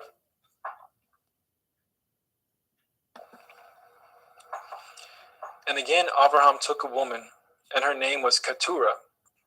And she bore him Zimran, and Yokshan, and Medan, and Midian, and Yishbak, and Shuach. And Yokshan begot Shiva, and Dedan, and the sons of Dedan were Ashurim, Letushim, and Leumim. And the sons of Midian, Ephah, and Epher, and Hanok, and Avida, and Eldaah, and these were the children of Keturah. And Abraham gave all that he had unto Yitzchak. But unto the sons of the concubines which Abraham had, Abraham gave gifts, and sent them away from Yitzchak his son, while he yet lived, eastward unto the east country. And these are the days of the years of Abraham's life which he lived, 160 years. Then Abraham gave up his ruach and died in a good old age, an old man and full of years, and was gathered to his people. And his sons Yitzchak and Yishmael buried him in the cave of Machpelah, in the field of Ephron, the son of Sochar, the Hittite, which is before Mamre. The field which Abraham purchased of the sons of Heth, there was Abraham buried, and Sarah his woman. And it came to pass after the death of Abraham, that Elohim blessed his son Yitzchak, and Yitzchak dwelt by the well of Be'er Lachai-roi. Now these are the generations of Yishmael, Abraham's son, whom Hagar the Mitzrayim, Sarah's handmaid, bore unto Abraham. And these are the names of the sons of Yishmael, by their names according to their generations: the firstborn of Yishmael, Nevayoth, and Kedar, and Adbeel, and Mibsam, and Mishma, and Duma, and Massa, Hadar, and Tema, Yetur, Naphish, and Kedama. These are the sons of Yishmael, and these are their names, by their towns and by their castles, 12 princes according to their nations. And these are the years of the life of Yishmael, 137 years. And he gave up his ruach and died, and was gathered unto his people. And they dwelt from Havilah unto Shur, that is before Mitzrayim, as you go towards Asherah. And he died in the presence of all his brethren. And these are the generations of Yitzchak, Abraham's son. Abraham begot Yitzchak, and Yitzchak was 40 years old when he took Rivkah to be his woman, the daughter of Bethuel, the Arami of Paddan Aram, the sister to Lavan, the Arami. And Yitzchak entreated Yahweh for his woman, because she was barren. And Yahweh was entreated of him, and Rivkah his woman conceived. And the children struggled together within her.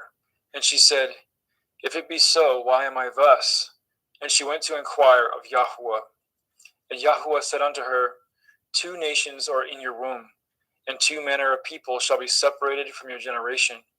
And the one people shall be stronger than the other people, and the elder shall serve the younger.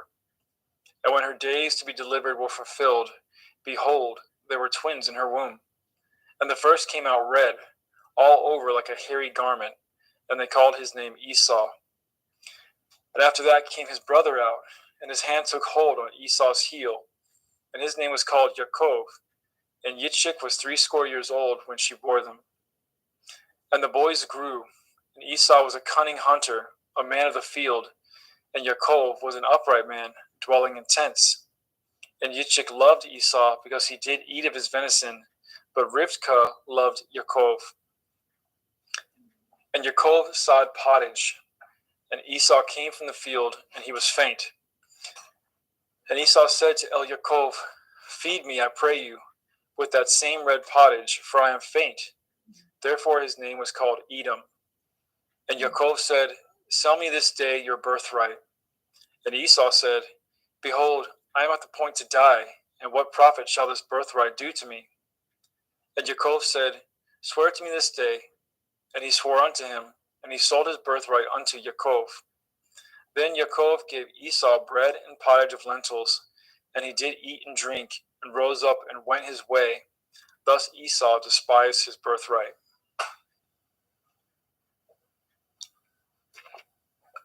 Genesis chapter 26.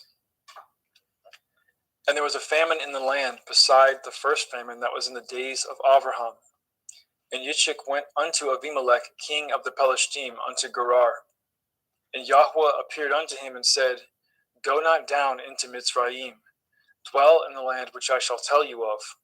Sojourn in this land, and I will be with you, and I will bless you. For unto you and unto your seed I will give all these countries, and I will perform the oath which I swore unto Abraham your father.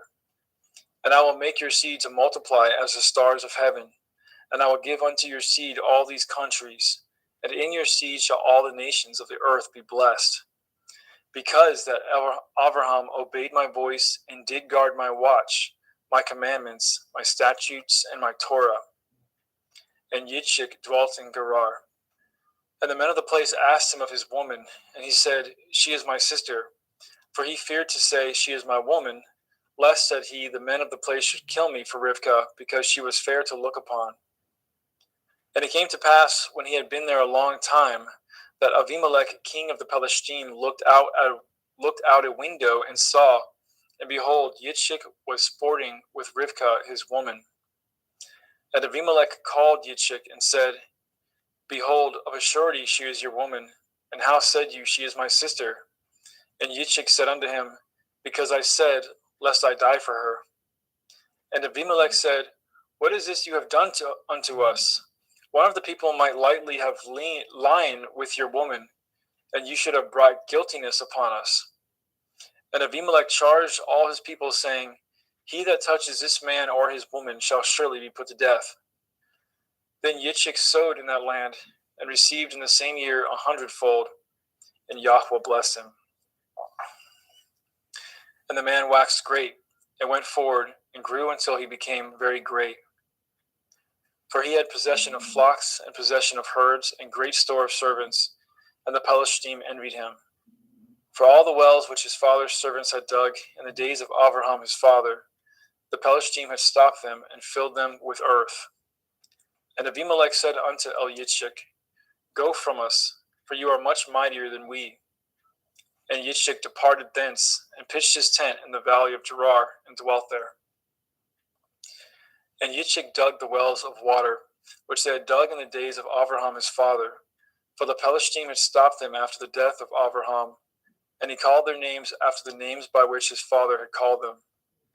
And Yitzchak's servants dug in the valley, and found there a well of springing water. And the herdsmen of Gerar did strive with Yitzchak's herdsmen, saying, The water is ours. And he called the name of the well Esek, because they strove with him. And they dug another well, and strove for that also, and he called the name of it Sitnah. And he removed from thence, and dug another well, for that they strove not, and he called the name of it Rechoboth. And he said, For now Yahweh has made room for us, and we shall be fruitful in the land. And he went up from thence to Beersheba, and Yahweh appeared unto him the same night, and said, I am Elohai of Abraham your father. Fear not, for I am with you, and I will bless you, and multiply your seed for my servant Abraham's sake. And he built an altar there, and called upon the name of Yahweh, and pitched his tent there, and there Yitzchak's servants dug a well.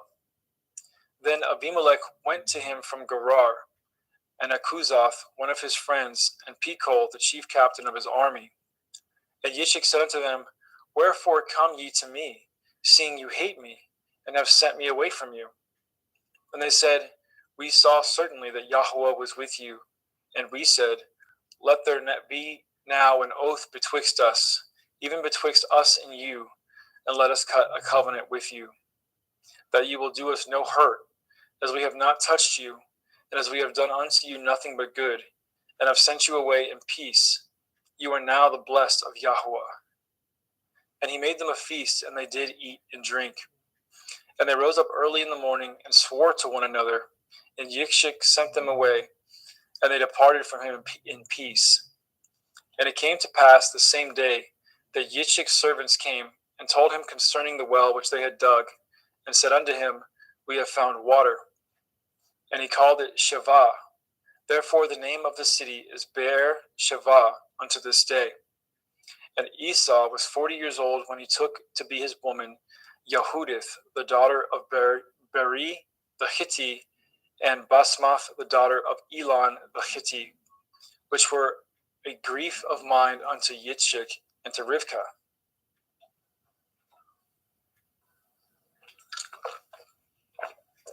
Genesis 27.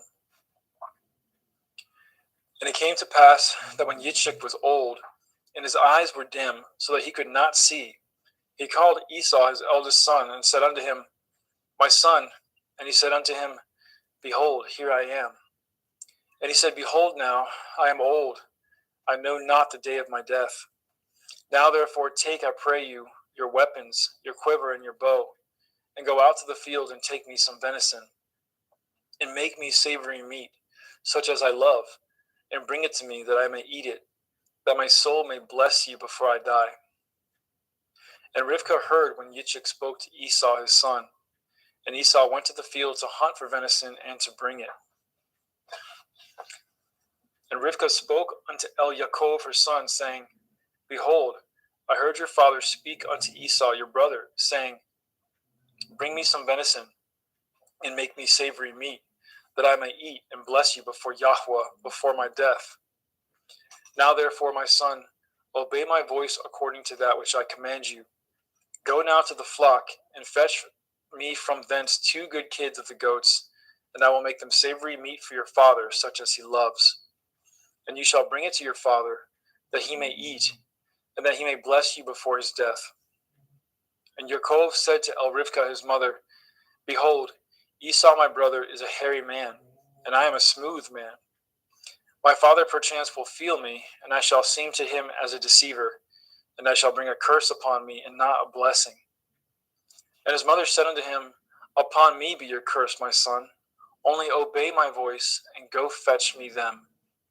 And he went, and he fetched, and brought them to his mother. And his mother made savory meat, such as his father loved. And Rivkah took goodly raiment from her eldest son Esau, which were with her in the house, and put them upon Yaakov her younger son. And she put the skins of the kids of the goats upon his hands, and upon the smooth of his neck. And she gave the savory meat, the bread, which she had prepared, into the hand of her son Yaakov. And he came unto his father, and said, My father. And he said, Here I am. Who are you, my son? And Yaakov said unto his father, I am Esau, your firstborn. I have done according as you bade me. Arise, I pray you. Sit and eat of my venison, that your soul may bless me. And Yitzchak said unto his son, How is it that you have found it so quickly, my son? And he said, Because Yahweh Elohika brought it to me. And Yitzchak said unto Yaakov, Come near, I pray you, that I may feel you, my son, whether you be my very son Esau or not. And Yaakov went near unto Yitzchak his father, and he felt him, and said, The voice is Yaakov's voice, but the hands are the hands of Esau. And he discerned him not, because his hands were hairy, as his brother Esau's hands. So he blessed him.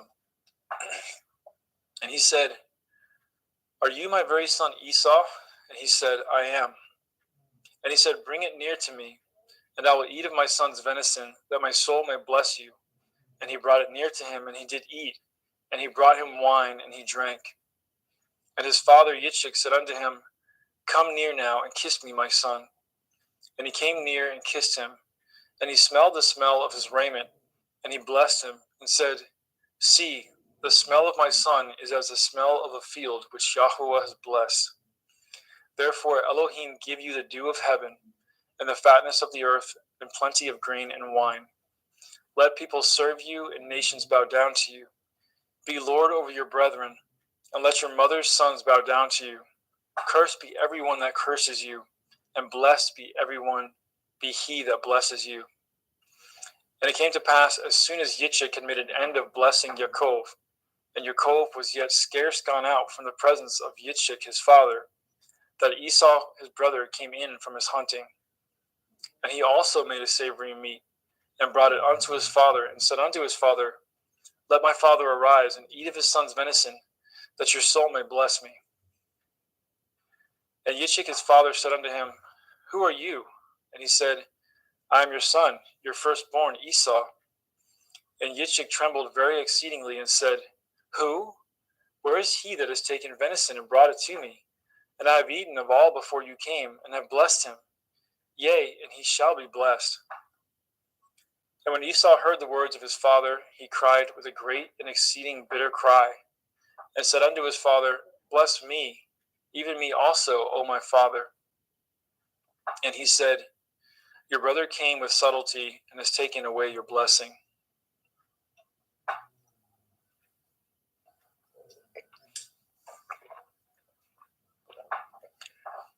And he said, Is not he rightly named Yaakov?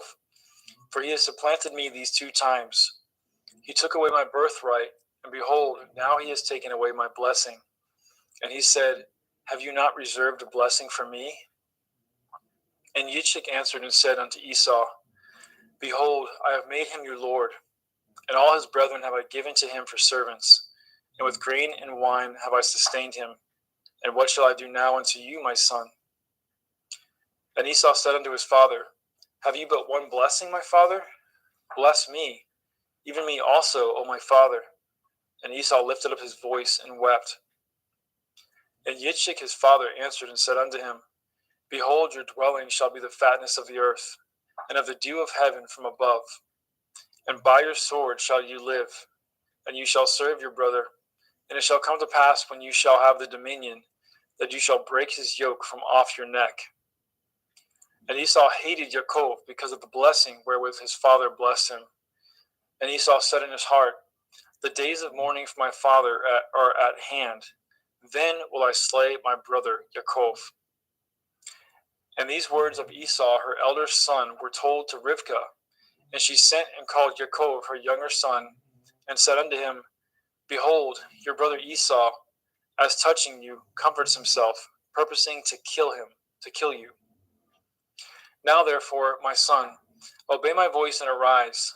Flee to Lavan, my brother, to Haran, and tarry with him a few days until your brother's fury turns away, until your brother's anger turn away from you, and he forget that which you have done to him.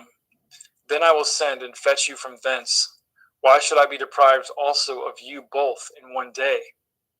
And Rivkah said to Yitzchak, I am weary of my life because of the daughters of Heth. If Yaakov take a woman of the daughters of Heth, such as these which are of the daughters of the land, what good shall my life do to me? Genesis 28. And Yitzchak called Yaakov and blessed him, and charged him, and said unto him, You shall not take a woman of the daughters of Canaan. Arise, go to Paddan Aram, to the house of Bethuel your mother's father, and take you a woman from thence of the daughters of Lavan your mother's brother. And El Shaddai bless you, and make you fruitful, and multiply you, that you may be a multitude of people, and give you the blessing of Abraham to you, and to your seed with you, that you may inherit the land wherein you are a stranger, which Elohim gave unto Abraham. And Yitzchak sent away Yaakov, and went to Paddan Aram unto Lavan, son of Bethuel the Arami, the brother of Rivkah, Yaakov and Esau's mother. When Esau saw that Yitzchak had blessed Yaakov, and sent him away to Paddan Aram, to take him a woman from thence, and that as he blessed him, he gave him a charge, saying, You shall not take a woman of the daughters of Canaan, and that Yaakov obeyed his father and his mother, and was gone to Paddan Aram. And Esau, seeing that the daughters of Canaan pleased not Yitzchak his father, then went Esau unto Yishmael, and took unto the women which he had Machalath, the daughter of Yishmael, Abraham's son, the sister of Nevaioth, to be his woman. And Yaakov went out from Beersheba, and went towards Haran. And he lighted upon a certain place, and tarried there all night, because the sun was set. And he took the stones out of that place, and put them for his pillows, and lay down in that place to sleep. And he dreamed, and behold, a ladder set up on the earth, and the top of it reached to heaven. And behold, the angels of Elohim ascending and descending on it. And behold, Yahweh stood above it, and said, I am Yahweh Elohai of Abraham your father, and the Elohai of Yitzchak, the land whereon you lie. To you will I give it, and to your seed. And your seed shall be as the dust of the earth, and you shall spread abroad to the west, and to the east, and to the north, and to the south. And in you and in your seed shall all the families of the earth be blessed. And behold, I am with you, and will guard you in all places whither you go, and will bring you again into this land, for I will not leave you until I have done that which I have spoken to you of.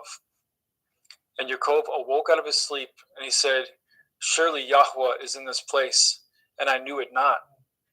And he was afraid, and said, How dreadful is this place! This is none other but the house of Elohim, and this is the gate of heaven. And Yaakov rose up early in the morning, and took the stone that he had put for his pillows, and set it up for a pillar, and poured oil upon the top of it. And he called the name of that place Beit El, but the name of that city was called Luz at the first. And Yaakov vowed a vow, saying, If Elohim will be with me, and will guard me in this way that I go, and will give me bread to eat and raiment to put on, so that I come again to my father's house in peace. Then shall Yahweh be my Elohim. And this stone, which I have set for a pillar, shall be Elohim's house. And of all that you shall give me, I will surely give the 10th unto you. Genesis 29.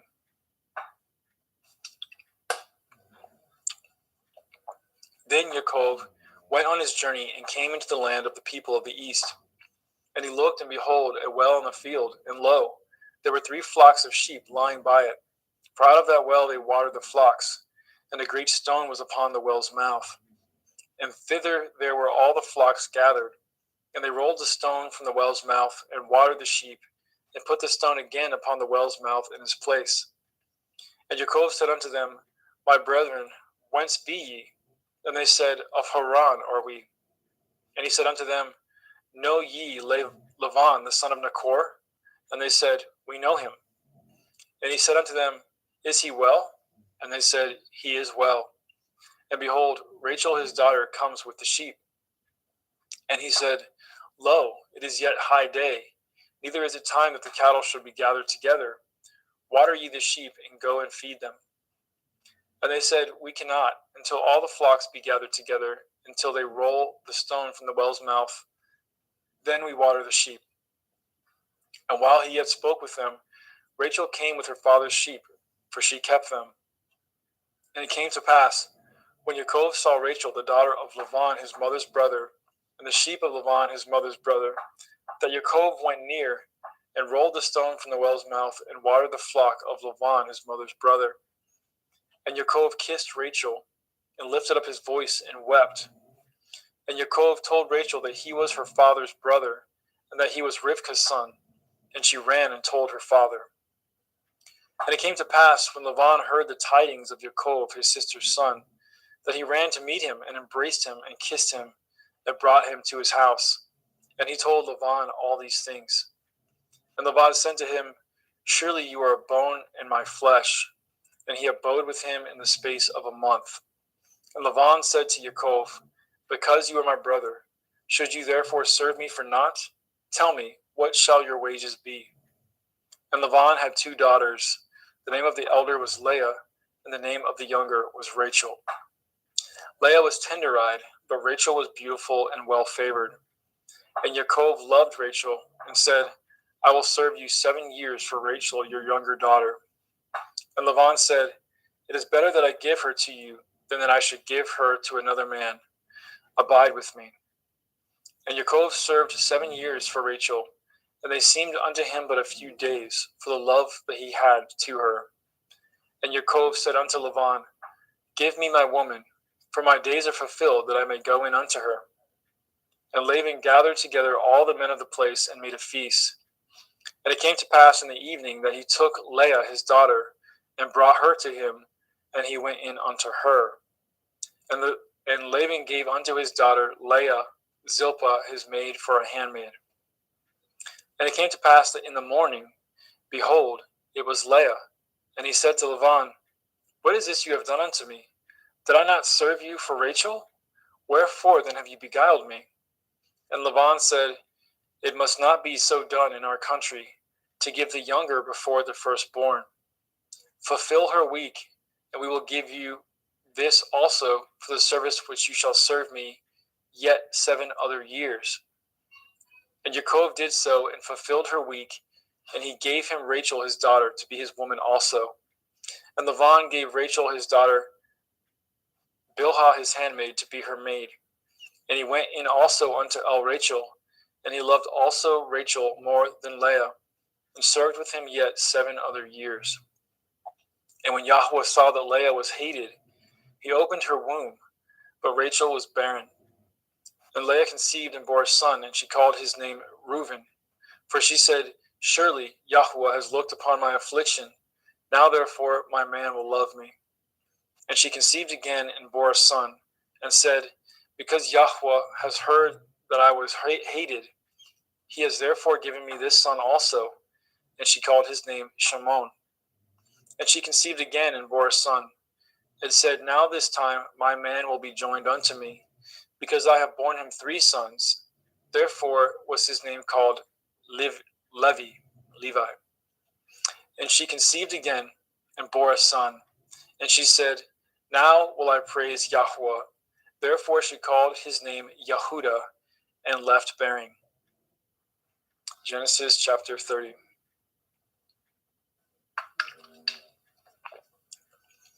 And when Rachel saw that she bore Yaakov no children, Rachel envied her sister and said unto Yaakov, Give me children, or else I die.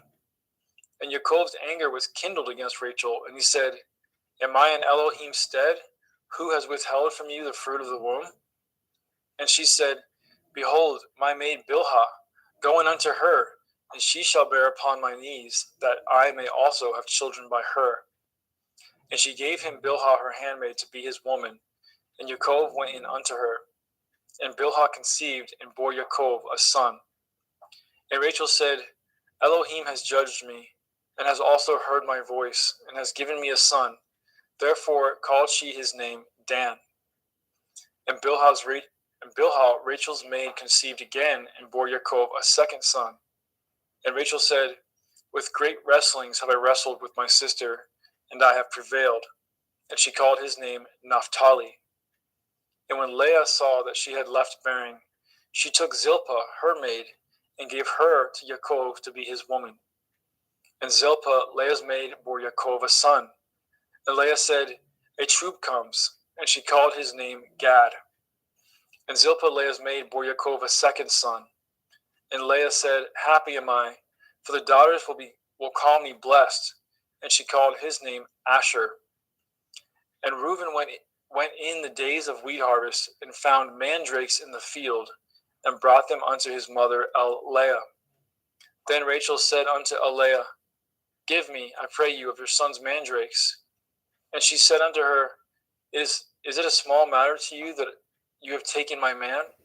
And would you take away my son's mandrakes also? And Rachel said, Therefore he shall lie with you tonight for your son's mandrakes. And Yaakov came out of the field in the evening, and Leah went out to meet him, and said, You must come in unto me, for surely I have hired you with my son's mandrakes. And he lay with her that night. And Elohim hearkened unto Leah, and she conceived and bore Yaakov the fifth son. And Leah said, Elohim has given me my hire, because I have given my maiden to my man. And she called his name Yishakar. And Leah conceived again, and bore Yaakov the sixth son. And Leah said, Elohim has endued me with good dowry. Now will my man dwell with me, because I have borne him 6 sons. And she called his name Zebulun. And afterwards she bore a daughter, and called her name Dinah. And Elohim remembered Rachel, and Elohim hearkened to her, and opened her womb. And she conceived, and bore a son, and said, Elohim has taken away my reproach. And she called his name Joseph, and said, Yahweh shall add to me another son. And it came to pass, when Rachel had borne Joseph, that Yaakov said unto Laban, Send me away, that I may go into my own place, and to my own country. Give me my woman and my children, for whom I have served you, and let me go, for you know my service which I have done to you. And Laban said unto him, I pray you, if I have found favor in your eyes, tarry, for I have learned by experience that Yahweh has blessed me for your sake. And he said, Appoint me your wages, and I will give it. And he said unto him, You know how I have served you, and how your cattle was with me. For it was little which you had before I came, and it is now increased unto a multitude. And Yahweh has blessed you since my coming. And now when shall I provide for my own house also? And he said, What shall I give you? And Yaakov said, You shall not give me anything. If you will do this thing for me, I will again feed and guard your flock. I will pass through all your flock today, removing from thence all the speckled and spotted cattle, and all the brown cattle among the sheep, and the spotted and speckled among the goats, and of such shall be my hire. So shall my righteousness answer for me in time to come, when it shall come for my hire before your face. Every one that is not speckled and spotted among the goats, and brown among the sheep, that shall be counted stolen with me. And Laban said, Behold, I would it might be according to your word. And he removed that day the he-goats that were ring-streaked and spotted, and all the she-goats that were speckled and spotted, and every one that had some white in it, and all the brown among the sheep, and gave them into the hands of his sons. And he set 3 days' journey betwixt himself and Jacob, and Jacob fed the rest of Laban's flock. And Jacob took him rods of green poplar, and of the hazel and chestnut tree, and piled white strakes in them, and made the white appear which was in the rods. And he set the rods which he had pilled before the flocks, in the gutters and the watering troughs, when the flocks came to drink, that they should conceive when they came to drink. And the flock conceived before the rods, and brought forth cattle ring-streaked, speckled, and spotted. And Jacob did separate the lambs, and set the faces of the flocks towards the ring-streaked, and all the brown in the flock of Laban. And he put his own flocks by themselves, and put them not unto Laban's cattle. And it came to pass, whensoever the stronger cattle did conceive, that Jacob laid the rods before the eyes of the cattle in the gutters, that they might conceive among the rods. But when the cattle were feeble, he put them not in. So the feebler were Laban's, and the stronger Jacob's. And the man increased exceedingly, and had much cattle, and maidservants, and manservants, and camels, and asses. Thank you, brother. Praise Yah. Praise Yah. Brother Justin McRoberts, pick up at chapter 31.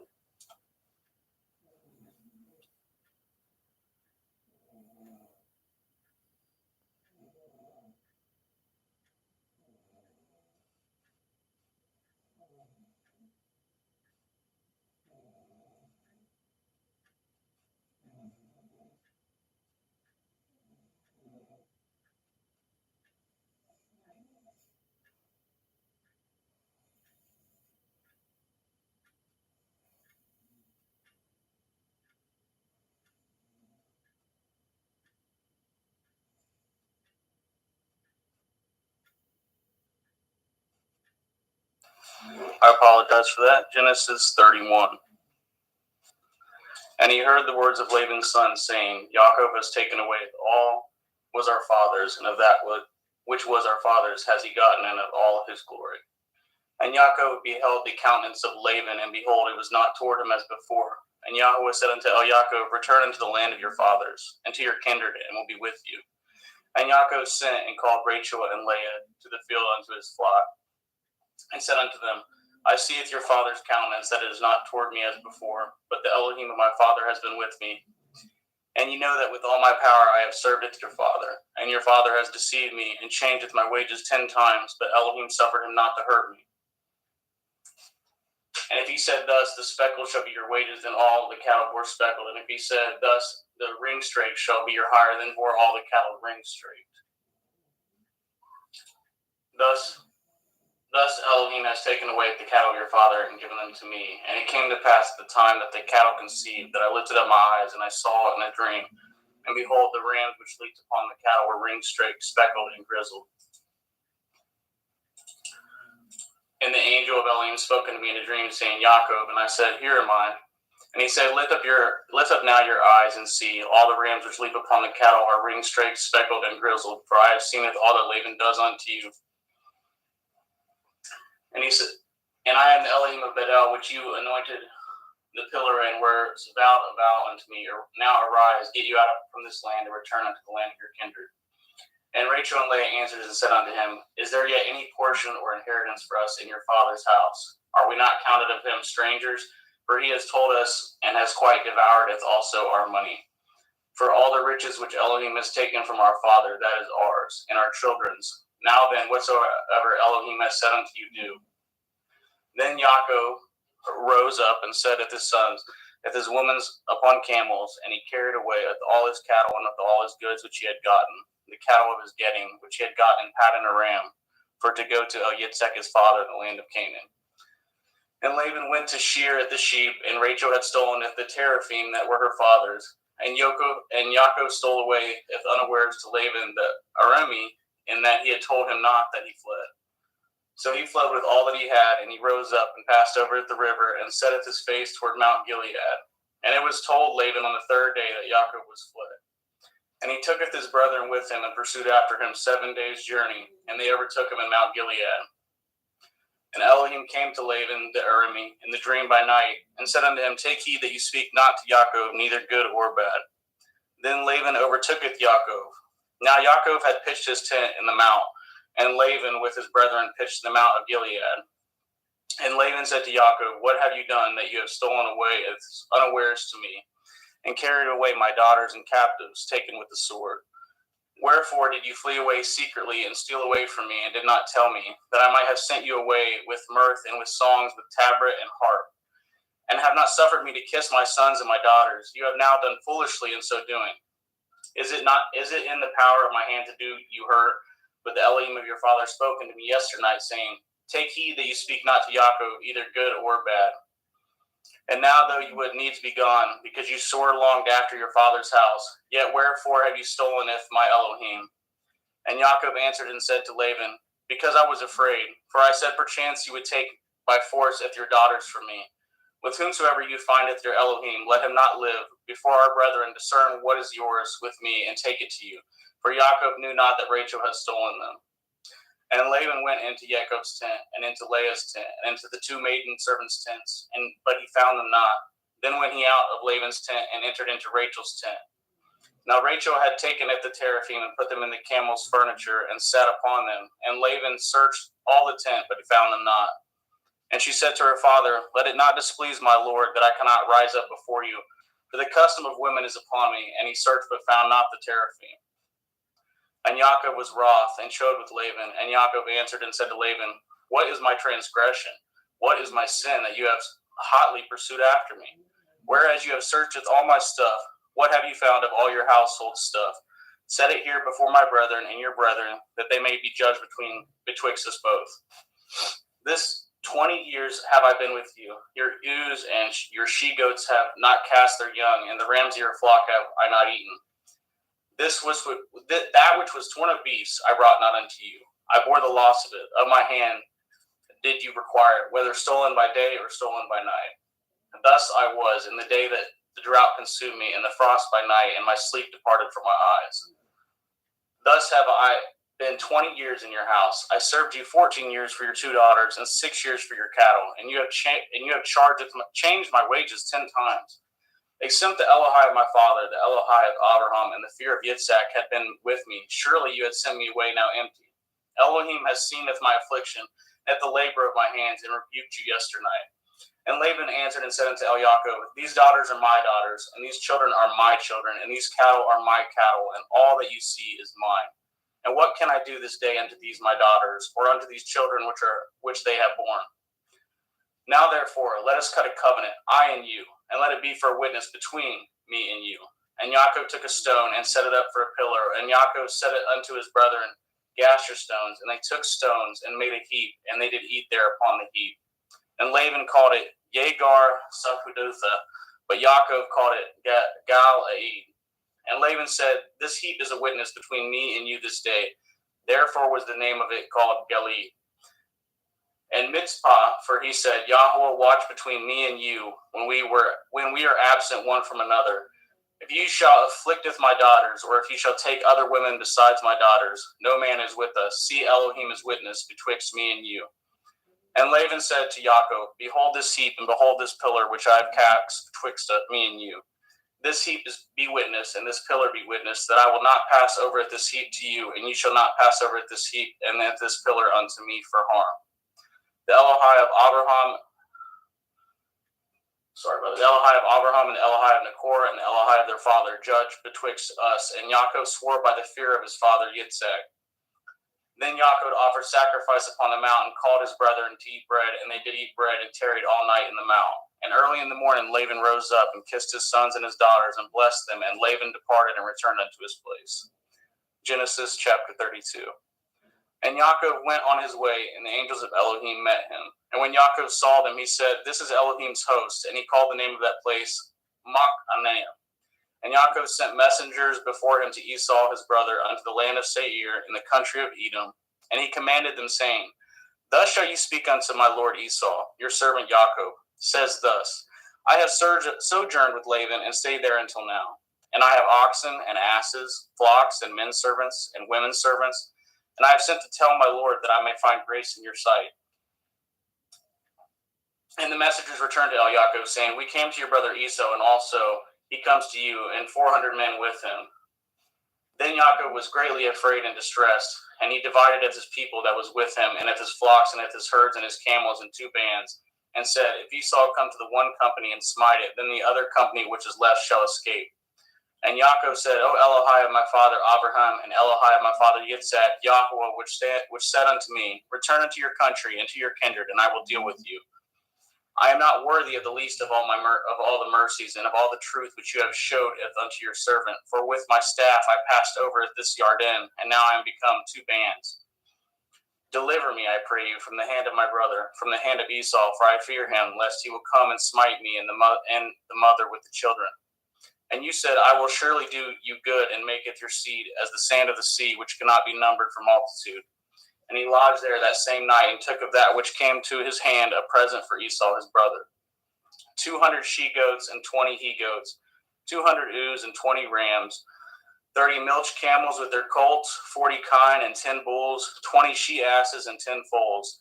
And he delivered them into the hand of his servants, every drove by themselves, and said unto his servants, Pass over before me, and put a space betwixt drove and drove. And he commanded it the foremost, saying, When Esau my brother meets you and asks you, saying, Whose are you, and where go you, and whose are these before you?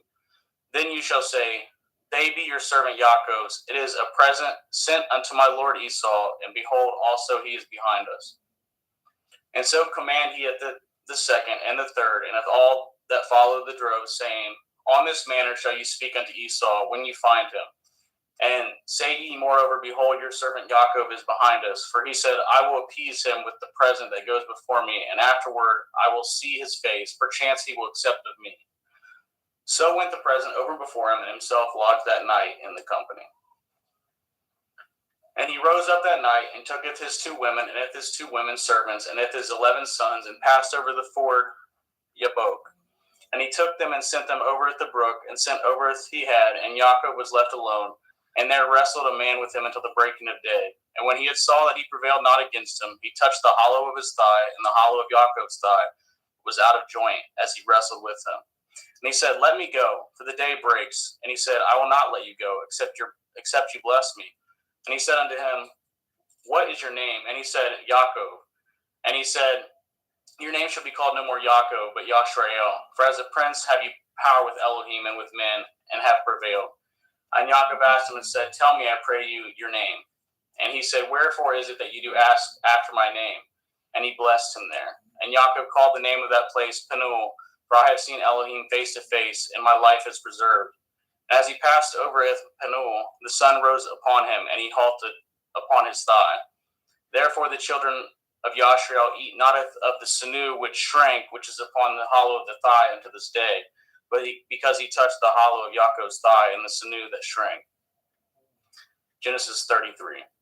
And Yaakov lifted up his eyes and looked, and behold, Esau came, and with him 400 men. And he divided the children unto Leah, and unto Rachel, and unto the 2 handmaids. And he putteth the handmaids and of their children foremost, and of Leah and her children after, and of Rachel and of Joseph hindermost. And he passed over before them and bowed himself to the ground 7 times until he came near to his brother. And Esau ran to meet him and embraced him and fell on his neck and kissed him, and they wept. And he lifted up his eyes and saw at the woman and at the children, and said, Who are those with you? And he said, The children which Elohim has graciously given to your servant. Then the handmaidens came near, they and their children, and they bowed themselves. And Leah also with her children came near and bowed themselves. After came Joseph near, and Rachel, and they bowed themselves. And he said, What do you mean by all this drove which I met? And he said, These are to find grace in the sight of my Lord. And Esau said, I have enough, my brother. Keep that you have unto yourself. And Yaakov said, Nay, I pray you, if now I have found grace in your sight, then receive my present at my hand. For therefore I have seen your face, as though I had seen the face of Elohim, and you are pleased with me. Take, I pray you, with my blessing that is brought to you, because Elohim has dealt graciously with me, and because I have enough. And he urged him, and he took it. And let us take our journey, and let us go, and I will go before you. And he said, let us take our journey, and let us go, and I will go before you. And he said unto him, my Lord knows that the children are tender, and the flocks and herds with young are with me. And if men should overdrive them one day, all the flock will die. Let my Lord, I pray you, pass over before his servant, and I will lead on softly, according as the cattle that goes before me, and the children be able to endure, until I come unto my Lord, unto Seir. And Esau said, let me now leave with you some of the folk that are with me. And he said, what need it? Let me find grace in the sight of my Lord. So Esau returned that day on his way into Seir, and Yaakov journeyed to Succoth, and he built him a house and made Succoth for his cattle. Therefore the name of that place is called Succoth. And Yaakov came to Shalem, a city of Shechem, which is in the land of Canaan, when he came from Paddan Aram, and pitched his tent before the city. And he brought it the parcel of the field which he had spread his tent, and at the hand of the children of Shemor, Shechem's father, 100 pieces of money. And he erected there an altar and called it El Elohai Yashrael. And Dinah, the daughter of Leah, which she bore unto Yaakov, went out to see the daughters of the land. And when Shechem, the son of Shemor, the Shivi, prince of the country, saw her, he took her and lay with her and defiled her. And his soul clave unto Dinah, the daughter of Yaakov, and he loved the damsel, and spoke kindly unto the damsel. And Shechem spoke unto his father Hamor, saying, get me at this damsel to be my woman. And Yaakov heard that he had defiled Dinah, his daughter. Now his sons were with his cattle in the field, and Yaakov held his peace until they were come. And Hamor, the father of Shechem, went out unto Yaakov to commune with him. And the sons of Yaakov came out of the field when they had heard it, and the men were grieved, and they were very wroth, because they had wrought folly in Yashrael, and lying with Yaakov's daughter, which thing ought not to be done. And Hamor communed with them, saying, the soul of my son Shechem longs for your daughter. I pray you give him to be his woman. And make ye marriages with us, and giveth your daughters unto us, and take our daughters unto you. And ye shall dwell with us, and the land shall be before you. Dwell and trade ye therein, and get your possessions therein. And Shechem said unto her father and unto her brethren, let me find grace in your eyes, and what shall ye say unto me, I will give. Ask me never so much dowry and gift, and I will give according as ye shall say unto me, but give me at the damsel to be my woman. And the sons of Yaakov answered as Shechem and as Hamor his father deceitfully, and said, because he has defiled Dinah their sister. And they said unto them, we cannot do this thing, to giveth our sister to one that is uncircumcised, for that were reproach unto us. But in this will we consent unto you, if you will be as we be, that every male of you be circumcised, then will we give our daughter unto you, and we will take your daughter to us, and we will dwell with you, and we will become one people. But if you will not hearken unto us to be circumcised, then will we taketh our daughter, and we will be gone. And the words pleased Hamor and Shechem, Hamor's son. And the young man deferred not to do this thing, because he had delight in Yaakov's daughter, and he was more honorable than all the house of his father. And Hamor and Shechem his son came into the gate of their city, and communed with the men of their city, saying, these men are peaceable with us, therefore let them dwell in the land and trade therein, for the land, behold, it is large enough for them. Let us take their daughters to us for women, and let us give them our daughters. Only herein will the men consent unto us for to dwell with us, to be one people. If every male among us be circumcised as they are circumcised. Shall not their cattle and their substance and every beast of theirs be ours? Only let us consent unto them, and they will dwell with us. And unto Hamor and unto Shechem his son hearkened all that went out of the gate of his city, and every male was circumcised, all that went out of the gate of his city. And it came to pass on the third day, when they were sore, that two of the sons of Yaakov, Shimon and Levi, Dinah's brethren, took each man his sword, and came upon the city boldly, and slew all the males. And they sleweth Hamor and Shechem his son with the edge of the sword, and tooketh Dinah out of Shechem's house, and went out. The sons of Yaakov came upon the slain, and spoiled the city, because they had defiled their sister. They took at their sheep, and at their oxen, and at their asses, and at that which was in the city, at that which was in the field, and at all their wealth, and at all their little ones, and all their women took they captive, and spoiled at even all that was in the house. And Yaakov said to Shimon and Levi, yet have troubled me to stink among the inhabitants of the land, among the Canaanim and the Perizim, and I being few in number, they shall gather themselves together against me and slay me, and I shall be destroyed, I and my house. And they said, Should he deal with our sister as with a harlot? Genesis 35. And Elohim said unto Yaakov, Arise, and go up to Bethel, and dwell there, and make there an altar unto Elohim that appeared unto you when you fled from the face of Esau your brother. Then Yaakov said unto his household and to all that were with him, Put away the strange Elohai that are among you, and be clean, and change your garments. And let us arise, and go up to Bethel, and will make there an altar unto Elohim, who answered me in the day of my distress, and was with me in the way which I went. And they gave unto Yaakov all the strange Elohai which were in their hand, and all their earrings which were in their ears. And Yaakov hid them under the oak which was by Shechem. And they journeyed, and the terror of Elohim was upon the cities which were round about them, and they did not pursue after the sons of Yaakov. So Yaakov came to Luz, which is in the land of Canaan, that is Bethel, and all the people that were with him. And he built there an altar, and called the place El Bethel, because there Elohim appeared unto him when he had fled from the face of his brother.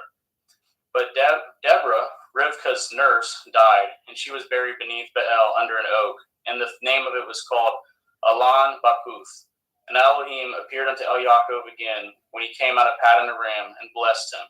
And Elohim said unto him, Your name is Yaakov. Your name shall not be called any more Yaakov, but Yashrael shall be your name. And he calleth his name Yashrael. And Elohim said unto him, I am El Shaddai. Be fruitful and multiply. A nation and a company of nations shall be of you, and kings shall come out of your loins. And that the land which I gave Abraham and Yitzhak, to you I will give it, and to your seed after you will I give it the land. And Elohim went up from him in the place where he talked with him. And Yaakov set up a pillar in the place where he talked with him, even a pillar of stone. And he poured a drink offering thereon, and he poured oil thereon. And Yaakov called it the name of the place where Elohim spoke with him, Bethel. And they journeyed from Bethel, and there was but a little way to come to Ephrath. And Rachel travailed, and she had hard labor. And it came to pass, when she was in hard labor, that the midwife said unto her, Fear not, ye shall have this son also. And it came to pass, as her soul was in departing, for she died, that she called his name Benoni, but his father called him Benjamin. And Rachel died, and she was buried in the way of Ephrath, which is in Bethlehem. And Yaakov set a pillar upon her grave. That is the pillar of Rachel's grave unto this day. And Yashrael journeyed and spread his tent beyond Migdal Eder. And it came to pass, when Yashrael dwelt in that land, that Reuben went and lay with Bilhah, his father's concubine, and Yashrael heard it. Now the sons of Yaakov were 12.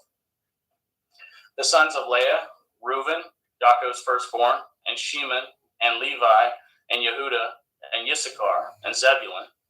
The sons of Rachel, Joseph, and Benjamin. And the sons of Bilhah, and Rachel's handmaid, Dan and Naphtali. And the sons of Zilpah, Leah's handmaid, Gad, and Asher. These are the sons of Yaakov, which were born to him in Paddan Aram. And Yaakov came unto Yitzhak his father, unto Mamre, unto Kiart Arba, which is Chevron, where Abraham and Yitzhak sojourned. And the days of Yitzhak were 180 years. And Yitzhak gave up his ruach and died, and was gathered unto his people, being old and full of days. And his sons Esau and Yaakov buried him. Genesis 36. Now these are the generations of Esau, who is Edom. Esau tooketh his woman of the daughters of Canaan, Eth Adah, the daughter of Elon the Hittite, and Eth Oholibamah, the daughter of Anah, the daughter of Tiz on the Hivi, and Eth Basmath, Ishmael's daughter, sister of Naboth. And Adah bore to Esau Eth Eliphaz, and Basmath bore Eth Reuel, and Oholibamah bore Eth Yeish, and Eth Ya'alam, and Eth Korach. These are the sons of Esau, which were born unto him in the land of Canaan. And Esau tooketh his woman, and eth his sons, and eth his daughters, and eth all the persons of his house, and eth his cattle, and eth all his beasts, and eth all his substance which he had got in the land of Canaan, and went into the country from the face of his brothers Yaakov. For their riches were more than that they might dwell together, and the land wherein they were strangers could not bear them both because of their cattle. Thus dwelt Esau in Mount Seir, and Esau is Edom. And these are the generations of Esau, the father of the Edom in Mount Seir. These are the names of Esau's sons: Eliphaz, the son of Adah, the woman of Esau; Reuel, the son of Basmath, the woman of Esau. And the sons of Eliphaz were Taman, Omar, Sapho, and Gatam, and Kenaz. And Timnah was concubine to Eliphaz, Esau's son, and she bore to Eliphaz Amalek, and these were the sons of Adah, Esau's woman. And these are the sons of Reuel, Nakath, and Zerach, Shema, and Mizah. These were the sons of Basmath, Esau's woman.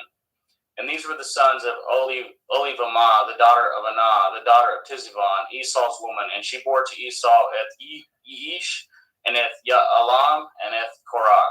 And these were dukes of the sons of Esau, the sons of Eliphaz, the firstborn son of Esau, Duke Taman, Duke Omar, Duke Zapho, Duke Kenaz, Duke Korah, Duke Gatam, and Duke Amalek. These are the dukes that come of Eliphaz in the land of Edom. These were the sons of Adah. And these are the sons of Reuel, Esau's son, Duke Nakath, Duke Zerach, Duke Shema, Duke Mizah. These are the dukes that came of Reuel in the land of Edom. These are the sons of Basmath, Esau's woman. And these are the sons of Oholibamah, Esau's woman, Duke Yeish, Duke Ya'alam, Duke Korah. These were the dukes that came of Olivamah, daughter of Anah, Esau's woman. These are the sons of Esau, who is Edom, and these are their dukes. These are the sons of Seir, the Hori, who inhabited the land, Lotan, and Shoval, and Tizivon, and Anah, and Dishon, and Etzer, and Dishon. These are the dukes of Horium, and the children of Seir in the land of Edom. And the children of Lotan were Harai and Haman, and Lotan's sister was Timnah. And the children of Shoval were these: Elion, Menakath, and Ebal, Shephi, and Onam. And these are the children of Tevion, both Ayah and Anah. And this was Anah that founded the mules in the wilderness, and he fed the asses of Tiziv on his father. And the children of Anah were these: Dishon and Oholibamah, the daughter of Anah. And these are the children of Dishon: Himdan and Eshban and Yithran and Haran. The children of Etzer are these: Bilhan and Zabon and Akon. The children of Dishon are these: Uts and Aran. These are the dukes that came of the Chorim: Duke Lotan, Duke Shoval, Duke Sivan, Duke Anah, Duke Dishon, Duke Etzer, Duke Dishon. These are the dukes that came of Hori among their dukes in the land of Seir. And these are the kings that reigned in the land of Edom, before they reigned any king over the children of Yashrael. And Bela, the son of Beor, reigned in Edom, and the name of his city was Dinhabah. And Bela died, and Jovab, the son of Zerach of Botzrah, reigned in his stead.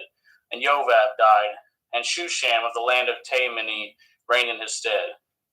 And Husham died, and Hadad, son of Badad, who smoteth Midian in the field of Moab, reigned in his stead, and the name of his city was Aviath.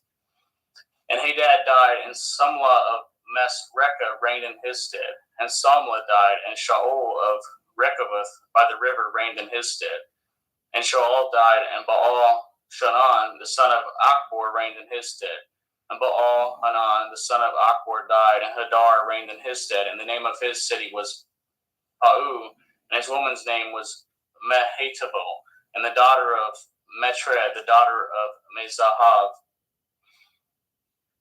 And these are the names of the dukes that came of Esau, according to their families, after their places, by their names: Dukes Timnah, Duke Eliah, Duke Yetheth, Duke Olihavamah, Duke Elah, Duke Pion, Duke Kenaz, Duke Taman, Duke Mithitzer, Duke Magdiel, Duke Eram. These be the dukes of Edom, according to their habitations in the land of their possessions. He is Esau, the father of the Edomim. Genesis chapter 37. And Yaakov dwelt in the land wherein his father was a stranger, in the land of Canaan. These are the generations of Yaakov. Joseph, being 17 years old, was feeding a flock with his brethren, and the lad was with his sons of Bilhah, and with the sons of Zilpah, his father's woman. And Joseph broughteth unto his father their evil report. Now Yashrael loveth Joseph more than all his children, because he was the son of his old age, and made him a coat of many colors. And when his brethren saw that their father loved him more than all his brethren, they hated him, and could not speak peaceably unto him. And Joseph dreamed a dream, and he told it his brethren, and they hated him yet the more. And he said unto them, Hear, I pray you, this dream which I have dreamed. For behold, we were binding sheaves in the field, and lo, my sheaf arose, and also stood upright. And behold, your sheaf stood round about, and made obeisance to my sheaf. And his brethren said to him, shall you indeed reign over us, or shall you indeed have dominion over us? And they hated him yet the more for his dreams and for his words. And they dreamed yet another dream, and told it his brethren, and said, Behold, I have dreamed a dream more, and behold, the sun and the moon and 11 stars made obeisance to me. And he told it to his father and to his brethren, and his father rebuked him, and said unto him, What is this dream that you have dreamed? Shall I and your mother and your brethren indeed come bow down ourselves to you, to the earth? And his brethren envied him, but his father observed this saying. And his brethren went to feed their father's flock in Shechem. And Yashrael said unto Elioseph, Do not your brethren feed the flock in Shechem? Come, and I will send you unto them. And he said to him, Here am I. And he said unto him, Go, I pray you, seeth whether it will be well with your brethren, and if well with your flocks, and bring me word again. So he sent him out of the valley of Chevron, and he came to Shechem. And a certain man found him, and behold, he was wandering in the field. And the man asked him, saying, What do you seek? And he said, I seeketh my brethren. Tell me, I pray you, where they feed their flocks. And the man said, They departed hence, for I heard them say, Let us go to Dothan. And Joseph went after his brethren, and found them in Dothan. And when they saw him afar off, even before he came near unto them, they conspired against him to slay him. And they said one to another, Behold, this dreamer comes. Come now, therefore, and let us slay him, and cast him into some pit. And we will say, Some evil beast has devoured him, and we shall see what will become of his dreams. And Reuben heard it, and delivered him out of their hands, and said, Let us not kill him. And Reuben said unto them, Shed no blood, but cast him into this pit that is in the wilderness, and lay no hand upon him, that he might rid him out of their hands, to deliver him to his father again. And it came to pass, when Joseph was come unto his brethren, that they stripped Joseph out of his coat, and the coat of many colors that was on him. And they took him and cast him into a pit, and the pit was empty. There was no water in it. And they sat down to eat bread, and they lifted up their eyes and looked, and behold, a company of Ishmaelim came from Gilead with their camels, bearing spicery and balm and myrrh, going to carry it down to Mitzrayim. And Yehudah said unto his brethren, What profit is it if we slayeth our brother and concealeth his blood? Come and let us sell him to the Ishmaelim, and let not our hand be upon him, for he is our brother and our flesh. And his brethren were content. Then there passed by Midianim merchantmen, and they drew and lifted up Joseph out of the pit, and sold Joseph to the Ishmaelim for 20 pieces of silver, and they brought Joseph into Mitzrayim.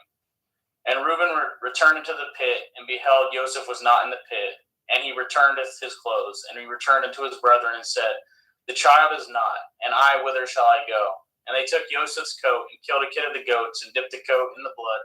And they sent the coat of many colors, and they brought it to their father, and said, This have we found. Know now whether it be your son's coat or no. And he knew it, and said, It is my son's coat. An evil beast has devoured him. Joseph is without doubt rent in pieces. And Yaakov rent his clothes, and put sackcloth upon his loins, and mourned for his son many days. And all his sons and all his daughters rose up to comfort him, but he refused to be comforted. And he said, For I will go down into Sheol unto my son mourning. Thus his father wept for him. And the Midianim sold him into Mitzrayim unto Potiphar, an officer of Pharaoh's and captain of the guard. Genesis 38. And it came to pass at that time that Yehudah went down from his brethren, and turned into a certain Adulami, whose name was Hiriah. And Yehudah saweth their daughter of a certain Canaanite, whose name was Shuach, and he tooketh her, and went in unto her, and she conceived, and bore a son. And he called his name And she conceived again, and bore a son, and she called his name Onan. And yet she again conceived, and bore a son, and called his name Shelach. And he was at Keziv, and when she bore him. And Yehudah took a woman from his firstborn, whose name was Tamar. And Yehudah's firstborn, was wicked in the sight of Yahweh, and Yahweh slew him. And Yehudah said unto Onan, Go in unto your brother's woman, and marry her, and raise up seed to your brother. And Onan knew that the seed should not be his. And it came to pass, when he went in unto his brother's woman, that he spilled it on the ground, lest that he should give seed to his brother. And the thing which he did displeased Yahweh, wherefore he slew him also. Then said Yehudah to Tamar, to his daughter-in-law, Remain a widow at your father's house, till Shelach my son be grown. For he said, Lest perchance he die also, as his brethren did. And Tamar went and dwelt in her father's house. And in the process of time, the daughter of Shuach, Yehudah's woman, died, and Yehudah was comforted, and went up into his sheep shearer shears to Timnath, and he and his friend Hiriah the Adullamite.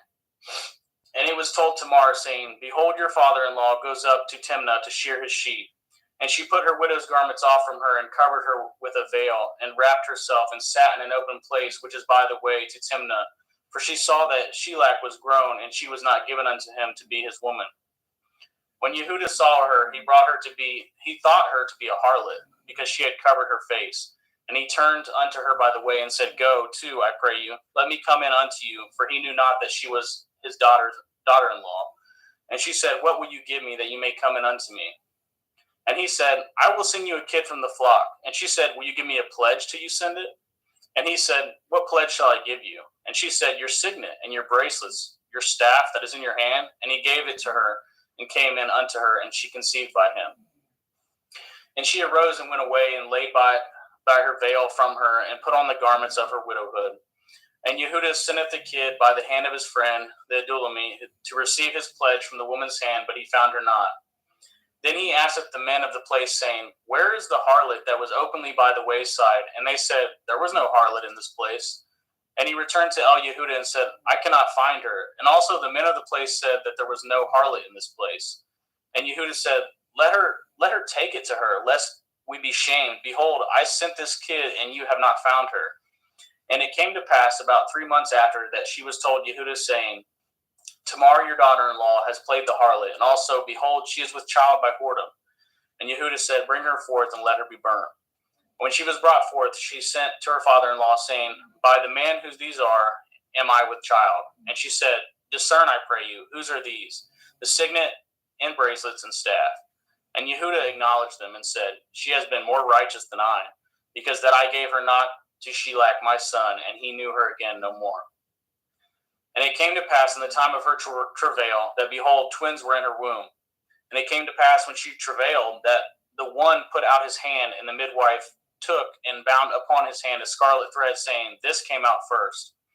And it came to pass, as he drew back his hand, that behold, the brother came out, and she said, Have you broken forth? This breach be upon you. Therefore his name is called Peretz. And afterward came out his brother, that had a scarlet thread upon his hand, and his name was called Zerah. Genesis chapter 39. And Joseph was brought down to Mitzrayim, and Potiphar, an officer of Pharaoh, captain of the guard, a Mitzri, brought him of the hands of the Ishmaelim, which had brought him down thither. And Yahuwah was with Joseph, and he was a prosperous man, and he was in the house of his master, the Mitzri. And his master saweth that Yahuwah was with him, and that Yahuwah made all that he did to prosper in his hand.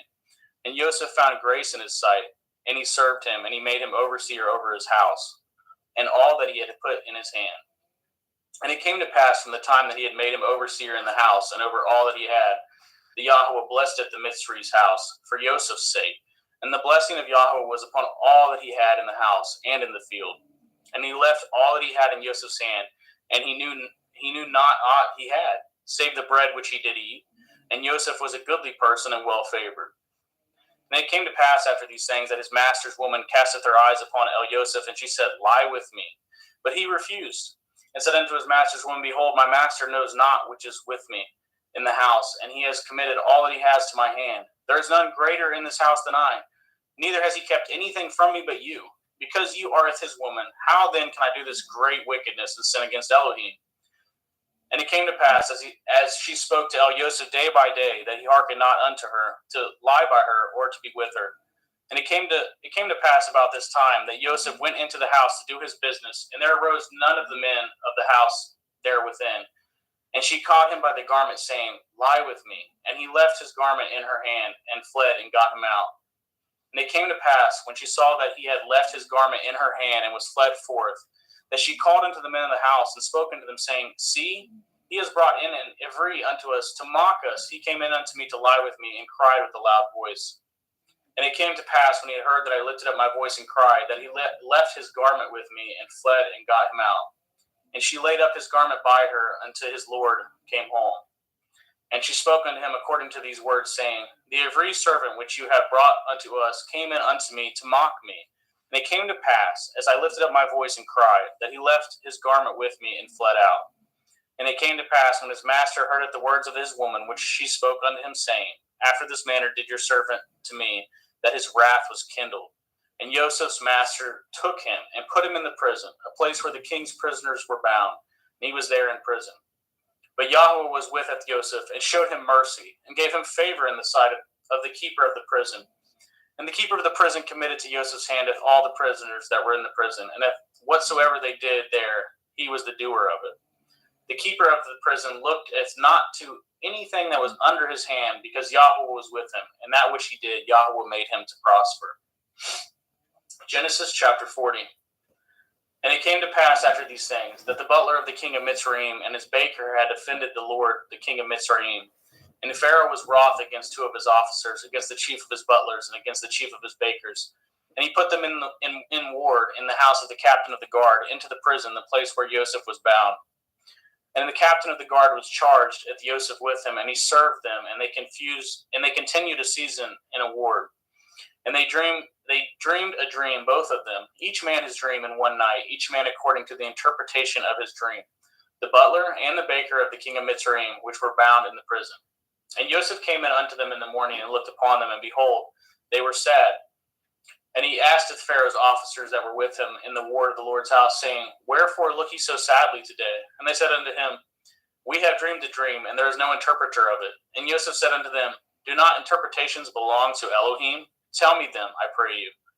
And the chief butler tooketh his dream to Joseph, and said to him, In my dream, behold, a vine was before me. And in the vine were 3 branches, and it was as though it budded. And her blossoms shot forth, and the clusters thereof brought forth ripe grapes. And Pharaoh's cup was in my hand, and I took it the grapes, and pressed them into Pharaoh's cup, and gave it the cup into Pharaoh's hand. And Joseph said unto him, This is the interpretation of it. The 3 branches are 3 days. Yet within 3 days shall Pharaoh lift up your head, and restore unto your place, and you shall deliver Pharaoh's cup into his hand, after the former manner when you were his butler.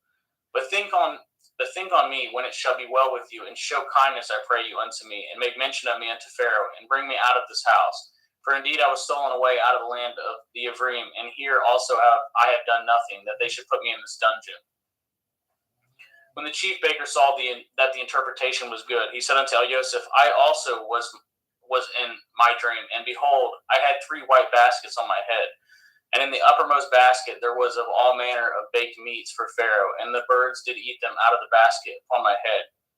And Joseph answered and said, This is the interpretation thereof. The 3 baskets are 3 days. Yet within 3 days shall Pharaoh lift up your head from off you, and shall hang you on a tree, and the birds shall eat your flesh from off you. And it came to pass the 3rd day, which was at Pharaoh's birthday, that he made a feast unto all his servants, and he lifted up his head off the chief butler and the chief baker among the servants. And he restored the chief butler unto his butlership again, and he gave the cup into Pharaoh's hand. But he hanged the chief baker, as Joseph had interpreted to them. Yet did not the chief butler remember Joseph, but forgot him. Genesis chapter 41. And it came to pass at the end of the 2 full years that Pharaoh dreamed, and beheld, he stood by the river. And behold, there came up out of the river 7 well-favored kine and fat-fleshed, and they fed in a meadow. And behold, 7 other kine come up after them out of the river, ill-favored and lean-fleshed, and stood by the other kine upon the bank of the river. And the ill-favored and the lean-fleshed kine did eat up at the 7 well-favored and fat kine. So Pharaoh awoke. And he slept and dreamed the 2nd time, and behold, 7 ears of grain came upon one stalk, rank and good. And behold, 7 thin ears, and blasted with the east wind sprung up after them. And 7 thin ears devoured at the 7 rank and full ears. And Pharaoh awoke, and behold, it was a dream. And it came to pass in the morning that his ruach was troubled, and he sent and called for the magicians of Mitzrayim, and at the wise men thereof. And Pharaoh told them his dream, but there was none that could interpret them unto Pharaoh. Then spoke the chief butler unto Pharaoh, saying, I do remembereth my faults this day. Pharaoh was wroth with the servants, and put me in ward in the captain of the guard's house, both me and the chief baker. And we dreamed a dream in one night, I and he. We dreamed each man according to the interpretation of his dream. And there was there with us a young man, and a servant to the captain of the guard. And we told him, and he interpreted to us our dreams. To each man according to his dream he did interpret. And it came to pass, as he interpreted to us, so it was. Me he restored into my office, and him he hanged. Then Pharaoh sent and called Joseph, and they brought him hastily out of the dungeon, and shaved himself, and changed his raiment, and came in unto Pharaoh. And Pharaoh said unto Joseph, I have dreamed a dream, and there is none that can interpret it. I have heard say of you that you can understand a dream to interpret it. And Joseph answered the Pharaoh, saying, It is not in me. Elohim shall give Pharaoh an answer of peace. And Pharaoh said unto Joseph, In my dream, behold, I stood upon the bank of the river, and behold, there came up out of the river 7 kine fat-fleshed and well-favored, and they fed in a meadow. And behold, 7 other kine came up after them, poor and very ill-favored and lean-fleshed, such as I had never saw in the land of Mitzrayim for badness. And the lean and the ill-favored kine did eat up the first 7 fat kine. And when they had eaten them up, it could not be known that they had eaten them, but they were still ill-favored as at the beginning. So I awoke. And I saw in my dream, and behold, 7 ears came up in one stalk, full and good. And behold, 7 ears withered thin, and blasted with the east wind sprung up after them. And the thin ears devoured it, the 7 good ears. And I told this unto the magicians, but there was none that could declare it unto me. And Joseph said unto Pharaoh, The dream of Pharaoh it is one. Elohim has showed Pharaoh what he is about to do. The 7 kine are 7 years, and the 7 good ears are 7 years. The dream is one. And the 7 thin and ill-favored kine that come up after them are 7 years, and the 7 empty ears blasted with the east wind shall be 7 years of famine. This is the thing which I have spoken unto Pharaoh. Oh, what Elohim is about to do, he shows it unto Pharaoh. Behold, there come 7 years of great plenty throughout all the land of Mitzrayim, and there shall rise after them 7 years of famine, and all the plenty shall be forgotten in the land of Mitzrayim. And the famine shall consumeth the land. And the plenty shall not be known in the land by the reason of the famine following, for it shall be very grievous. And for that the dream was doubled unto Pharaoh twice. It is because the thing is established by Elohim, and Elohim will shortly bring it to pass. Now therefore let Pharaoh look out a man discreet and wise, and set him over the land of Mitzrayim. Let Pharaoh do this, and let him appoint officers over the land to take up a 5th part of the land of Mitzrayim in the 7 plenteous years. And let them gather all the food of those good years that come, and lay up grain under the hand of Pharaoh, and let them guard food in the cities, and that food shall be for store to the land against the 7 years of famine, which shall be in the land of Mitzrayim, that the land perish not through the famine. And the thing was good in the eyes of Pharaoh and in the eyes of his servants. And Pharaoh said unto his servants, Can we find such a one as this, a man in whom the Ruach Elohim is? And Pharaoh said unto Joseph, For as much as Elohim has showed you with all this, there is none so discreet and wise as you are. You shall be over my house, and according to your word shall all my people be ruled. Only in the throne will I be greater than you. And Pharaoh said unto Joseph, See, I have set over you all the land of Mitzrayim. And Pharaoh took off his ring from his hand, and put it upon Joseph's hand, and arrayed him in vestures of fine linen, and put a gold chain about his neck. And he made him to ride in the 2nd chariot which he had, and they cried before him, bowed the knee, and he made him ruler over all the land of Mitzrayim. And Pharaoh said unto Joseph, I am Pharaoh, and without you shall no man lift up this hand, at this foot in all the land of Mitzrayim. And Pharaoh called Joseph's name Sophath Panak, and he gave him to be his woman, Asenath, the daughter of Potiphar's priest of On. And Joseph went out over all the land of Mitzrayim. And Joseph was 30 years old when he stood before Pharaoh, king of Mitzrayim. And Joseph went out from the presence of Pharaoh, and went throughout all the land of Mitzrayim. And in the 7 plenteous years the earth brought forth by handfuls. And he gathered up all the food of the 7 years which were in the land of Mitzrayim, and laid up the food in the cities, and the food of the field which was round about every city laid he up in the same. And Joseph gathered grain as the sand of the sea, very much, until he left numbering, for it was without number.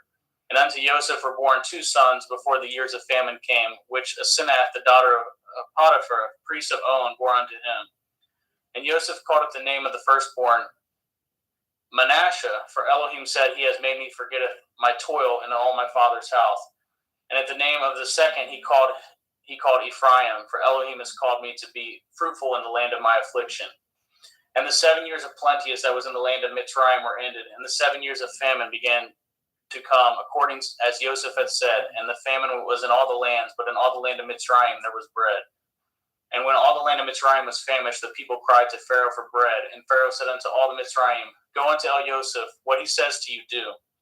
And the famine was over all the face of the earth, and Joseph opened all the storehouses and sold unto the Mitzrayim, and the famine was waxed sore in the land of Mitzrayim. And all the countries came into Mitzrayim to Joseph to buy grain, because that the famine was so sore in all the lands. Genesis 42.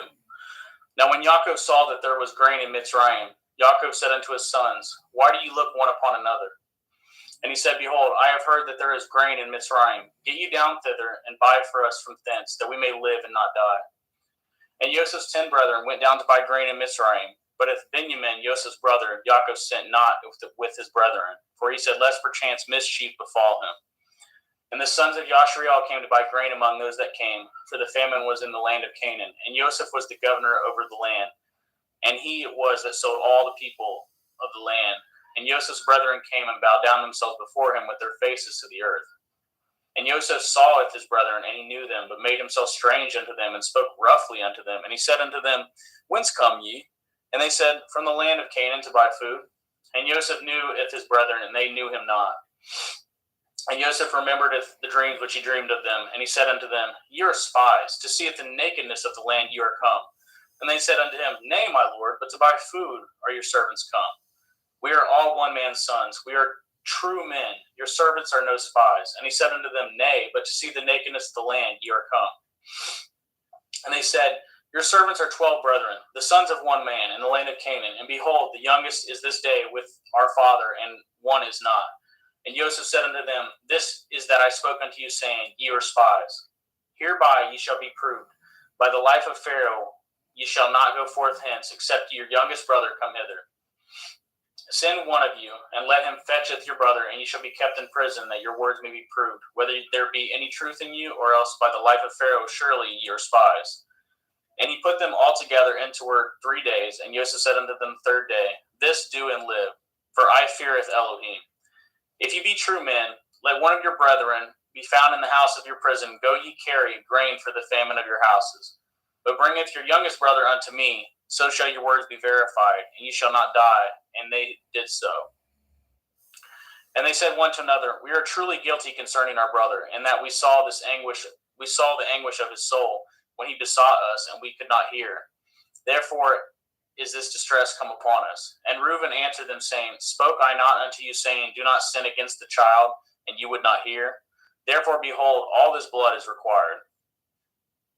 And they knew not that Joseph understood them, for he spoke unto them by an interpreter.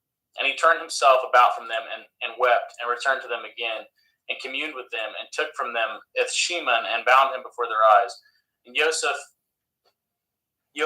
commanded to fill up their sacks with grain, and restore every man's money into his sack, and to give them provision for the way. And thus did he unto them. And they laded their asses with the grain, and departed thence. And as one of them openeth his sack to give his ass provender in the inn, he espied his money, for behold, it was in his sack's mouth. And he said unto his brethren, My money is restored, and lo, it is even in my sack. And their heart failed them, and they were afraid, saying one to another, What is this that Elohim has done unto us? And they came unto Yaakov their father unto the land of Canaan, and told him all that befall unto them, saying, The man who is the Lord of the land spoke roughly unto us, and took us for spies of the country. And we said unto him, We are true men, we are no spies. We be 12 brethren, the sons of our father. One is not, and the youngest is this day with our father in the land of Canaan. And the man, the Lord of the country, said unto us, Hereby shall I know that ye are true men. Leave one of your brethren here with me, and taketh food for the famine of your households, and be gone. And bringeth your youngest brother unto me. Then I shall know that ye are no spies, but ye are true men, and so will I deliver you with your brother, and ye shall traffic in the land. And it came to pass, as they emptied their sacks, that behold, every man's bundle of money was in his sack. And when both they and their father saw the bundles of money, they were afraid. And Yaakov saw their father, and said unto them, Me have ye bereaved of my children. Joseph is not, and Shimon is not, and ye will take Benjamin away. All these things are against me. And Reuben spoke unto his father, saying, Slayeth my 2 sons, if I bring him not to you, deliver him into my hand, and I will bring him to you again. And he said, My son shall not go down with you, for his brother is dead, and he is left alone. If mischief shall befall him by the way in which ye go, then shall you bring down my gray hairs with sorrow to Sheol. Genesis chapter 43. And the famine was sore in the land, And it came to pass, when they had eaten up at the grain which they had brought out of Mitzrayim, their father said unto them, Go again, buy us a little food. And Yehuda spoke unto him, saying, The man did solemnly protest unto us, saying, Ye shall not see my face, except your brother be with you. If you will send our brother with us, we will go down and buy you food. But if you will not send him, we will not go down. For the man said unto us, Ye shall not see my face, except your brother be with you. And Yashrael said, Wherefore dealt ye so ill with me, as to tell the man whether ye had yet a brother? And they said, The man asked us strangely of our state and of our kindred, saying, Is your father yet alive? Have ye another brother? And we told him according to the tenor of these words. Could we certainly know that he would say, Bringeth your brother down? And Yehuda said unto Yashrael his father, Send the lad with me, and we will arise and go, that we may live and not die, both we and you, and also our little ones. I will be surety for him. Of my hand shall you require him, if I bring him not unto you, and set him before you, then let me bear the blame forever. For example, we had lingered, surely now we had returned the second time. And their father Yashrael said unto them, If it must be so now, do this. Take of the best fruits in the land in your vessels, and carry down the man a present, a little balm, a little honey, spices and myrrh, nuts and almonds. And take a double money in your hand, and the money that was brought again in the mouth of your sacks. Carry it again in your hand, and perchance it was an oversight. Taketh your brother, and arise, go again unto the man. And El Shaddai give you mercy before the man, that he may send away to your other brother, and of Benjamin, if I be bereaved of my children, I am bereaved. And the men took that present, and they took double money in their hand, and Benjamin and rose up and went down to Mitzrayim and stood before Joseph. And when Joseph saw Benjamin with them, he said to the ruler of the house, Bring these men home and slay, and make ready, for these men shall dine with me at noon. And the men did as Joseph bade, and the man brought the men into Joseph's house. And the men were afraid, because they were brought into Joseph's house. And they said, Because of the money that was returned in our sacks at the first time are we brought in, that he may seek occasion against us, and fall upon us, and take us for bondmen and with our asses. And they came near to the steward of Joseph's house, and they communed with him at the door of the house, and said, O sir, we came indeed down at the first time to buy food. And it came to pass, when we came to the inn, that we opened our sacks, and behold, every man's money was in the mouth of his sack, and our money is full weight, and we have brought it again in our hand. And other money have we brought down in our hand to buy food. We cannot tell who put our money in our sacks. And he said, Peace be to you. Fear not. Your Elohim and the Elohim of your father has given you the treasure in your sacks. I had your money, and he brought it Shimon out unto them. And the man brought the men into Joseph's house, and gave them water, and they washed their feet, and he gave their asses provender. And they made ready at the present against Joseph, came at noon, for they had heard that they should eat bread there. And when Joseph came home, they brought of him the present which was in their hand into the house, and bowed themselves to him in the earth. And he asked them of their welfare, and said, Is your father well? The old man of whom you spoke, is he yet alive? And they answered, Your servant our father is in good health. He is yet alive. And they bowed down their heads and made obeisance. And he lifted up his eyes and saw his brother, Benjamin, and his mother, and said, Is this your younger brother of whom you spoke unto me? And he said, Elohim be gracious unto you, my son. And Joseph made haste, for his heart did yearn upon his brother, and he sought where to weep. And he entered into his chamber and wept there. And he washed his face and went out and refrained himself, and said, Set on bread. And they set on for him by himself, and for them by themselves, and for the Mitzrayim which did eat with him by themselves, because the Mitzrayim might not eat bread with the Ephraim, for that is an abomination unto the Mitzrayim. And they sat before him, the firstborn according to his birthright, and the youngest according to his youth. And the men marveled one at another. And he took and sent messes unto them from before him. But Benjamin's mess was 5 times so much as any of theirs. And they drank and were merry with him. Genesis 44. And he commanded at the steward of the house, saying, Fill up the men's sacks with food, and as much as they can carry, and put every man's money in his sack's mouth.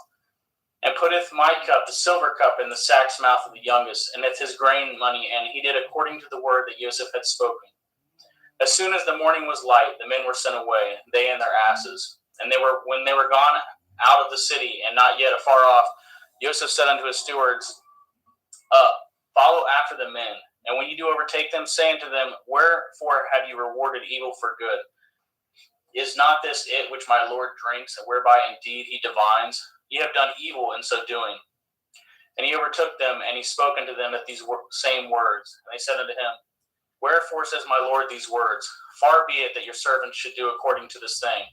Behold the money which we found in our sacks' mouths, we brought again unto you out of the land of Canaan. How then should we steal out of your Lord's house silver or gold? With whomsoever of your servants it be found, both let him die, and we also will be my Lord's bondmen.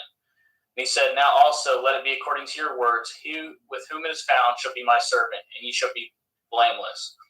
Then they speedily took down every man of his sack to the ground, and opened every man his sack, and he searched and began at the eldest, and left at the youngest, and the cup was found in Benjamin's sack. Then they rent their clothes, and laded every man his asses, and returned to the city. And Yehuda and his brethren came to Joseph's house, for he was yet there, and they fell before him on the ground. And Joseph said unto them, What deed is this that ye have done? Know ye not that such a man as I can certainly divine? And Yehuda said, What shall we say unto my Lord? What shall we speak? Or how shall we clear ourselves?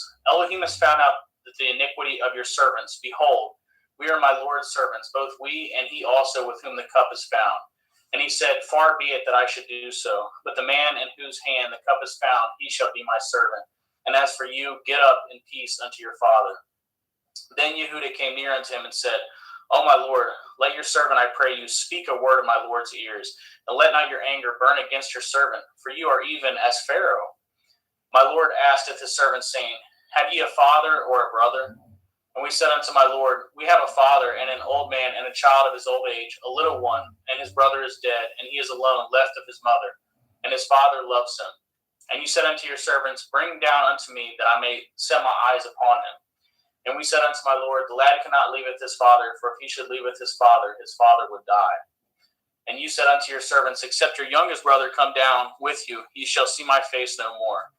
And it came to pass, when we came up unto your servant my father, we told him the words of my Lord. And our father said, Go again, and buy us a little food.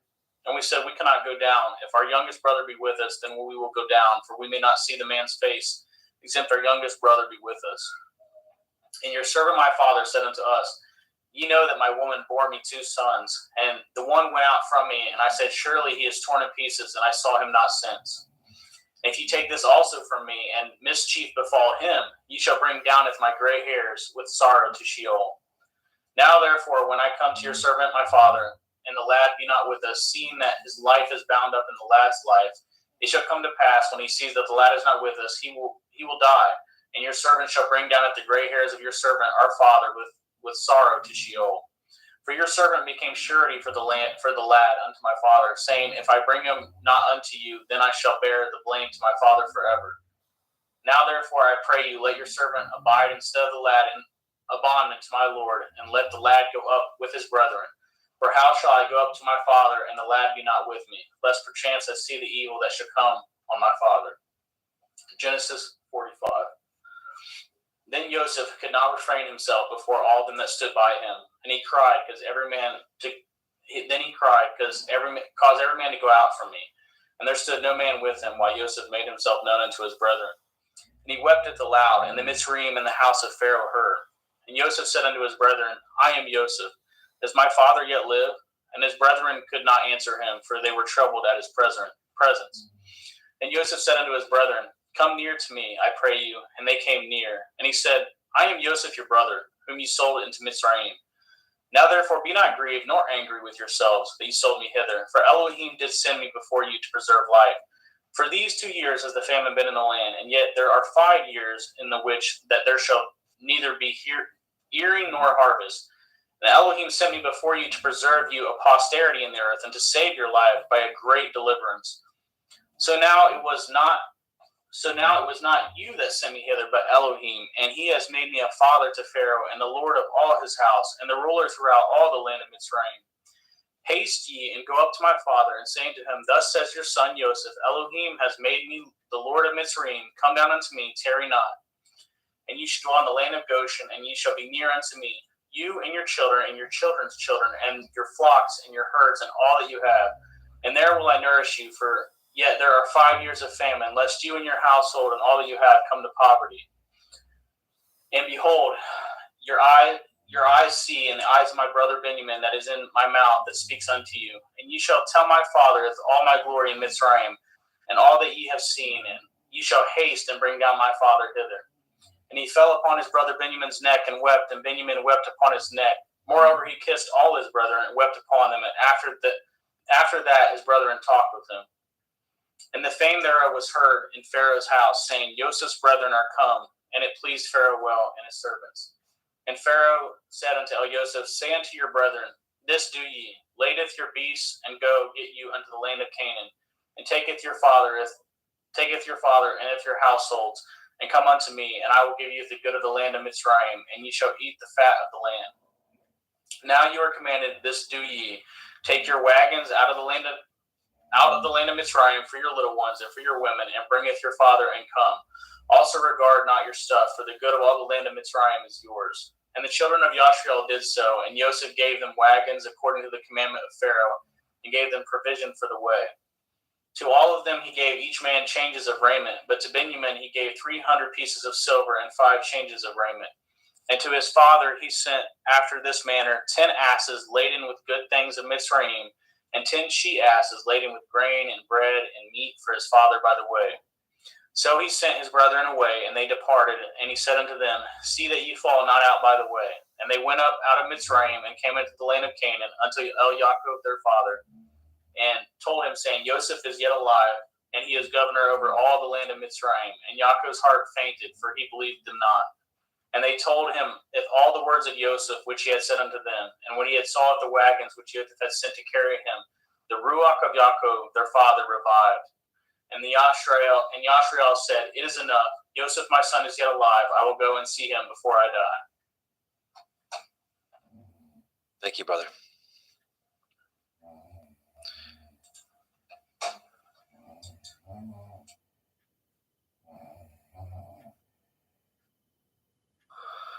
Genesis 46. And Yashrael took his journey with all he had, and came to Beersheba, and offered sacrifices unto the Elohim of his father Yitzchak. And Elohim spoke unto Yashrael in the visions of the night, and said, Yaakov, Yaakov. And he said, Here am I. And he said, I am El, the Elohai of your father. Fear not to go down into Mitzrayim, for I will there make of you a great nation. And I will go down with you into Mitzrayim, and I will also surely bring you up again, and Joseph shall put his hand upon your eyes. And Yaakov rose up from Beersheba, and the sons of Yashrael carried Yaakov their father, and their little ones, and their women, in the wagons which Pharaoh had sent to carry him. And they took their cattle and their goods, which they had gotten in the land of Canaan, and came into Mitzrayim, Yaakov and all his seed with him. His sons and his sons' sons with him, his daughters and his sons' daughters, and all his seed brought he with him into Mitzrayim. And these are the names of the children of Yashrael, which came into Mitzrayim, Yaakov and his sons, Reuben, Yaakov's firstborn. And the sons of Reuben, Hanok, and Palu, and Chetzron, and Carmi. And the sons of Shimon, Yemuel, Yamin, Ochad, and Yakin, and Sochar, and Shaul, the son of a Canaanite woman. And the sons of Levi, Gershon, Kohath, and Merari. And the sons of Yehuda, and Onan, and Shelach, and Peretz, and Zerach. But and Onan died in the land of Canaan. And the sons of Peretz were Chetzron and Hamul. The sons of Yisachar, Tola, Pua, and Yov, and Shimron. The sons of Zebulun, Sered, and Elion, and Yachael. These be the sons of Leah, which she bore unto Yaakov in Padan Aram, with his daughter Dinah. All the souls of his sons and daughters were 33. And the sons of Gad, Siphon, Chagai, Shunai, and Etzbon, and Eri, and Arodai, and Arelai. The sons of Asher, Yimna, Yitzchav, and Yishvai, and Berai, and Serach, their sister. The sons of Beriah, Hever, and Malkiel. These are the sons of Zilpah, whom Lavan to Leah his daughter, who gave to Leah his daughter. And these she bore unto Yaakov, even 16 souls. The sons of Rachel, Yaakov's woman Yosef and Benjamin. And unto Yosef in the land of Mitzrayim were born Manasseh and Ephraim, with Asenath, the daughter of Potipharah, priest of On, bore unto him. And the sons of Benjamin were Bela, Becher, Ashbel, Gera, Naaman, Echai, Rosh, Mupim, and Shupim, and Ard. These are the sons of Rachel, which were born unto Yaakov. All the souls were 14. And the sons of Dan, Cushim. And the sons of Naphtali, Yachzeel, and Gunai, and Yetzer, and Shilem. These are the sons of Bilhah, which Lavan gave unto Rachel his daughter, and she bore these unto Yaakov. All the souls were 7. All the souls that came with Yaakov into Mitzrayim were, which came out of his loins, besides Yaakov's women, all the souls were 66. And the sons of Joseph, which were born him in Mitzrayim, were 2 souls. All the souls of the house of Yaakov, which came into Mitzrayim, were 10. And he sent Yehuda before him unto El Yosef to direct his face unto Goshen. And they came into the land of Goshen.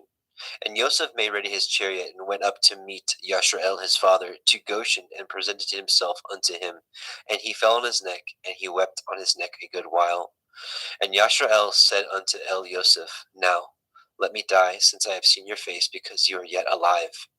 And Yosef said unto his brethren and unto his father's house, I will go up and show Pharaoh, and say unto him, My brethren and my father's house, which were in the land of Canaan, are come unto me. And the men are shepherds, for their trade has been to feed cattle, and they have brought their flocks and their herds and all that they have. And it shall come to pass, when Pharaoh shall call you, and shall say, What is your occupation? That you shall say, Your servants' trade has been about cattle from our youth even until now, both we and also our fathers, that you may dwell in the land of Goshen. For every shepherd is an abomination unto the Mitzrayim. Genesis 47. Then Joseph came and told Pharaoh, and said, My father and my brethren, and their flocks and their herds, and all that they have, are come out of the land of Canaan, and behold, they are in the land of Goshen. And he took some of his brethren, even 5 men, and presented them unto Pharaoh. And Pharaoh said unto his brethren, What is your occupation? And they said unto Pharaoh, Your servants are shepherds, both we and also our fathers.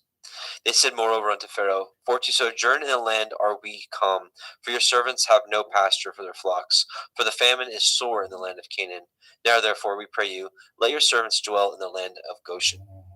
And Pharaoh spoke unto El Yosef, saying, Your father and your brethren are come unto you. The land of Mitzrayim is before you. In the best of the land make your father and your brethren to do well. In the land of Goshen let them dwell. And if you know any men of activity among them, then make them rulers over my cattle. And Joseph brought in Yaakov his father, and set him before Pharaoh, and Yaakov blessed Pharaoh. And Pharaoh said unto El Yaakov, How old are you? And Yaakov said unto Pharaoh, The days of the years of my pilgrimage are 130 years. Few and evil have the days of the years of my life been, and have not attained unto the days of the years of the life of my fathers, and the days of their pilgrimage. And Yaakov blessed Pharaoh, and went out from before Pharaoh. And Joseph placed his father and his brethren, and gave them a possession in the land of Mitzrayim, in the best of the land, in the land of Ramesses, as Pharaoh had commanded. And Joseph nourished his father and his brethren, and all his father's household, with bread according to their families. And there was no bread in all the land, for the famine was very sore, so that the land of Mitzrayim and all the land of Canaan fainted by reason of the famine. And Joseph gathered all the money that was found in the land of Mitzrayim and in the land of Canaan for the grain which they bought. And Joseph brought the money into Pharaoh's house. And when money failed in the land of Mitzrayim and in the land of Canaan, all the Mitzrayim came unto El Yosef and said, Give us bread, for why should we die in your presence? For the money fails. And Joseph said, Give your cattle, and I will give you for your cattle if money fail.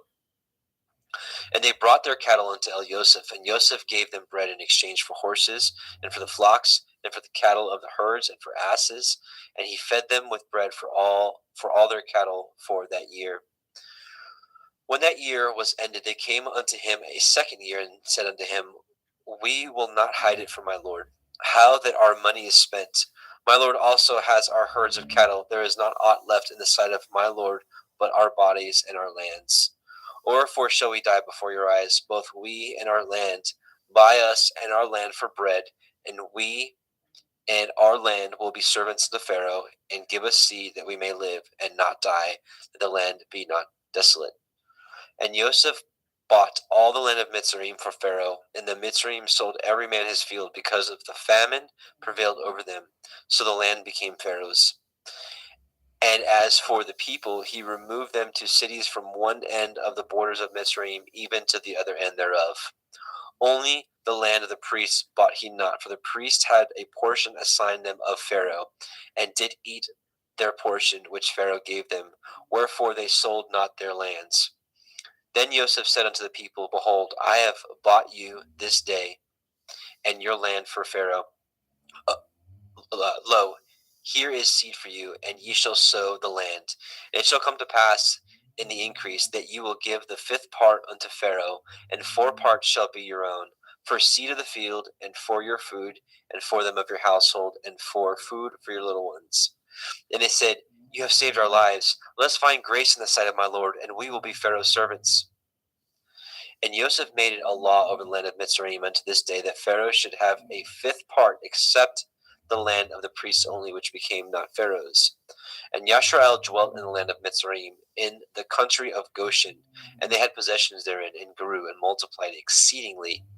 And Yaakov lived in the land of Mitzrayim 17 years. So the whole age of Yaakov was 147 years. And the time drew nigh that Yashrael must die. And he called his son Joseph, and said unto him, If now I have found grace in your sight, put, I pray you, your hand under my thigh, and deal kindly and truly with me. Bury me not, I pray you, in Mitzrayim. But I will lie with my fathers, and ye shall carry me out of Mitzrayim, and bury me in their burying place. And he said, I will do as you have said. And he said, Swear unto me. And he swore unto him. And Yashrael bowed himself upon the bed's head. Genesis 48. And it came to pass after these things, that one told Joseph, Behold, your father is sick. And he took him with him his 2 sons, Manasseh and Ephraim. And one told Yaakov, and said, Behold, your son Joseph comes unto you. And Yashrael strengthened himself, and sat upon the bed. And Yaakov said unto Joseph, El Shaddai appeared unto me at Luz in the land of Canaan, and blessed me, and said unto me, Behold, I will make you fruitful, and multiply you, and I will make of you a multitude of people, and will give this land to your seed after you for an everlasting possession. And now your 2 sons, Ephraim and Manasseh, which were born unto you in the land of Mitzrayim, before I came unto you in Mitzrayim, are mine. As Reuben and Shimeon, they shall be mine. And your issue, which you beget after them, shall be yours, and shall be called after the name of their brethren in their inheritance.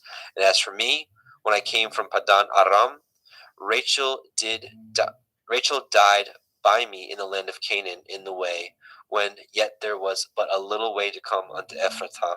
And I buried her there in the way of Ephratah, the same as Bethlehem. And Yashrael beheld Joseph's sons, and said, Who are these? And Joseph said unto his father, These are my sons, whom Elohim has given me in this place. And he said, Bring them, I pray you, unto me, and I will bless them. Then the eyes of Yashrael were dim for age, so that he could not see. And he brought them near unto him, and he kissed them, and embraced them. And Yashrael said unto Joseph, I had not thought to see your face, and lo, Elohim has showed me also your seed. And Joseph brought them out from between his knees, and he bowed himself with his face to the earth. And Joseph took them both, Ephraim in his right hand toward Yashrael's left hand, and Manasseh in his left hand toward Yashrael's right hand, and brought them near unto him. And Yashrael stretched out his right hand, and laid it upon Ephraim's head, who was the younger, and his left hand on Manasseh's head, guiding his hands wittingly, for Manasseh was the firstborn. And he blessed Joseph, and said, Elohim, before whom my fathers Abraham and Yitzchak did walk, the Elohim which fed me all my life long until this day, the angel which redeemed me from all evil, bless the lads, and let my name be named on them, and the name of my fathers Abraham and Yitzchak, and let them grow into a multitude in the midst of the earth. And when Joseph saw that his father had laid his right hand upon the head of Ephraim, it displeased him. And he held up his father's hand to remove it from Ephraim's head unto Manasseh's head. And Joseph said unto his father, Not so, my father, for this is the firstborn. Put your right hand upon his head. And his father refused and said, I know it, my son, I know it. He shall also become a people, and he also shall be great. But truly his younger brother shall be greater than he, and his seed shall become a multitude of nations. And he blessed them that day, saying, And you shall Yashrael bless, saying, Elohim make you as Ephraim and as Manasseh. And he set Ephraim before Manasseh. And Yashrael said unto Elioseph, Behold, I die, but Elohim shall be with you, and bring you again into the land of your fathers. Moreover, I have given to you one portion above your brethren, which I took out of the hand of the Emori with my sword and with my bow. Genesis 49. And Yaakov called unto his sons and said, Gather yourselves together, that I may tell you that which shall befall you in the last days. Gather yourselves together and hear, ye sons of Yaakov, and hearken unto Yashrael your father. Reuben, you are my firstborn, my might, and the beginning of my strength, the excellency of dignity, and the excellency of power. Unstable as water, you shall not excel, because you went up to your father's bed, then defiled it. He went up to my couch. Shimon and Levi are brethren. Instruments of cruelty are in their habitations. O my soul, come not into their secret, unto their assembly. My honor, be not united. For in their anger they slew a man, and in their self-will they dug down a wall. Cursed be their anger, for it was fierce, and their wrath, for it was cruel. I will divide them in Yaakov, and scatter them in Yashrael. Yehuda, you are he whom your brethren shall praise. Your hand shall be in the necks of your enemies. Your father's children shall bow down before you. Yehuda is a lion's whelp. From the prey, my son, you are gone up. He stooped down. He couched as a lion, and as an old lion, who shall rouse him up? The scepter shall not depart from Yehuda, nor a Torah giver from between his feet, until Shiloh come, and unto him shall the gathering of the people be. Binding his foal unto the vine, and his ass's colt unto the choice vine, he washed his garments in wine, and his clothes in the blood of grapes. His eyes shall be red with wine, and his teeth white with milk. Zebulun shall dwell at the haven of the sea. He shall be a haven for ships, and his border shall be unto Sidon. Issachar is a strong asses couching down between two burdens. And he saw that rest was good, and the land that it was pleasant, and bowed his shoulder to bear, and became a servant unto tribute. Dan shall judge his people as one of the tribes of Yashrael. Dan shall be a serpent by the way, an adder in the path that bites the horse's heels, so that his rider shall fall backwards. I have waited for your Yeshua, O Yahweh. Gad, a troop shall overcome him, but he shall overcome at the last. Out of Asher his bread shall be fat. He shall yield royal dainties. Naphtali is a hind let loose. He gives goodly words. Joseph is a fruitful bough, even a fruitful bough by a well, whose branches run over the wall. The archers have sorely grieved him, and shot at him, and hated him. But his bow abode in strength, and the arms of his hands were made strong by the hands of the mighty Elohim of Yaakov. From thence the shepherd, the stone of Yashrael. Even by the Elohim of your father, who shall help you, and by El Shaddai, who shall bless you with blessings of heaven above, blessings of the deep that lies under, blessings of the breasts and the womb. The blessings of your father have prevailed above the blessings of my progenitors unto the utmost bound of the everlasting hills. They shall be on the head of Joseph, and on the crown of the head of him that was separate from his brethren. Benjamin shall raven as a wolf. In the morning he shall devour the prey, and at night he shall divide the spoil. All these are the 12 tribes of Yashrael, and this is it that their father spoke unto them and blessed them. Every one according to his blessing he blessed them. And he charged them and said unto them, I am to be gathered unto my people. Bury me with my fathers in the cave that is in the field of Ephron the Hittite, in the cave that is in the field of Machpelah, which is before Mamre in the land of Canaan, which Abraham bought with the field of Ephron the Hittite for possession of a burying place. There they buried Abraham and Sarah his woman. There they buried Yitzchak and Rivka his woman, and there I buried Leah. The purchase of the field and of the cave that is therein was from the children of Heth. And when Yaakov had made an end of commanding his sons, he gathered up his feet into the bed and yielded up his ruach and was gathered unto his people. Genesis 50. And Joseph fell upon his father's face and wept upon him and kissed him. And Joseph commanded his servants, the physicians, to embalm his father, and the physicians embalmed Yashrael. And 40 days were fulfilled for him. For so are fulfilled the days of those which are embalmed, and the Mitzrayim mourned for him 10 days. And when the days of his mourning were past, Joseph spoke unto the house of Pharaoh, saying, If now I have found grace in your eyes, speak, I pray you, in the ears of Pharaoh, saying, My father made me swear, saying, Lo, I die. In my grave which I have dug for me in the land of Canaan, there shall you bury me. Now therefore, let me go up, I pray you, and bury my father, and I will come again. And Pharaoh said, Go up, bury your father, according as he made you swear. And Joseph went up to bury his father, and with him went all the servants of Pharaoh, the elders of his house, and all the elders of the land of Mitzrayim. And all the house of Joseph and his brethren and his father's house, only their little ones and their flocks and their herds they left in the land of Goshen. And there went up with him both chariots and horsemen, and it was a very great company. And they came to the threshing floor of Atad, which is beyond the Yarden, and there they mourned with a great and very sore lamentation. And he made a mourning for his father 7 days. And when the inhabitants of the land, the Canaanim, saw the mourning in the floor of Atad, they said, This is a grievous mourning to the Mitzrayim. Wherefore the name of it was called Avel Mitzrayim, which is beyond the Yarden. And his sons did unto him according as he commanded them. For his sons carried him into the land of Canaan, and buried him in the cave of the field of Machpelah, which Abraham bought with the field for a possession of a burying place of Ephron the Hittite before Mamre. And Joseph returned into Mitzrayim, he and his brethren, and all that went up with him to bury his father after he had buried his father. And when Joseph's brethren saw that their father was dead, they said, Joseph will perchance hate us, and will certainly requite us all the evil which we did unto him. They sent a messenger unto Joseph, saying, Your father did command before he died, saying, So shall you say unto Joseph, Forgive, I pray you now, the transgression of your brethren and their sin, for they did unto you evil, and now we pray you, forgive the transgression of the servants of the Elohai of your father. And Joseph wept when they spoke unto him. And his brethren also went and fell down before his face, and they said, Behold, we be your servants.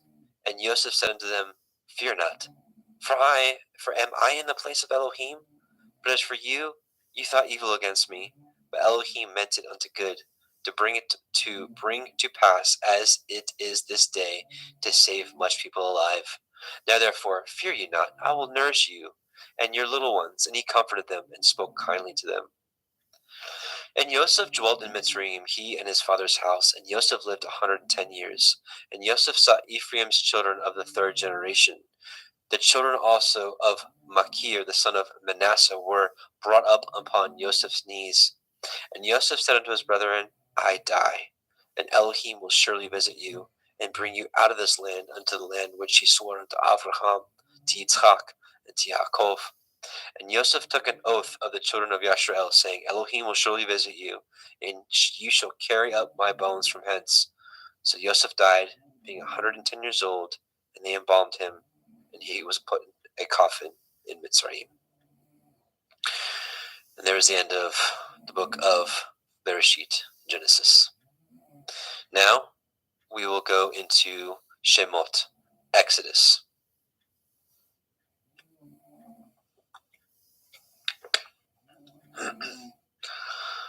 Exodus 1:1. Now these are the names of the children of Yashrael, which came into Mitzrayim. Every man in his household came with Yaakov: Reuben, Shimon, Levi, Yehuda, Issachar, Zebulun, and Benjamin, Dan, Naphtali, Gad, and Asher. And all the souls that came out of the loins of Yaakov were 70 souls. For Joseph was in Mitzrayim already. And Joseph died, and all his brethren, and all that generation.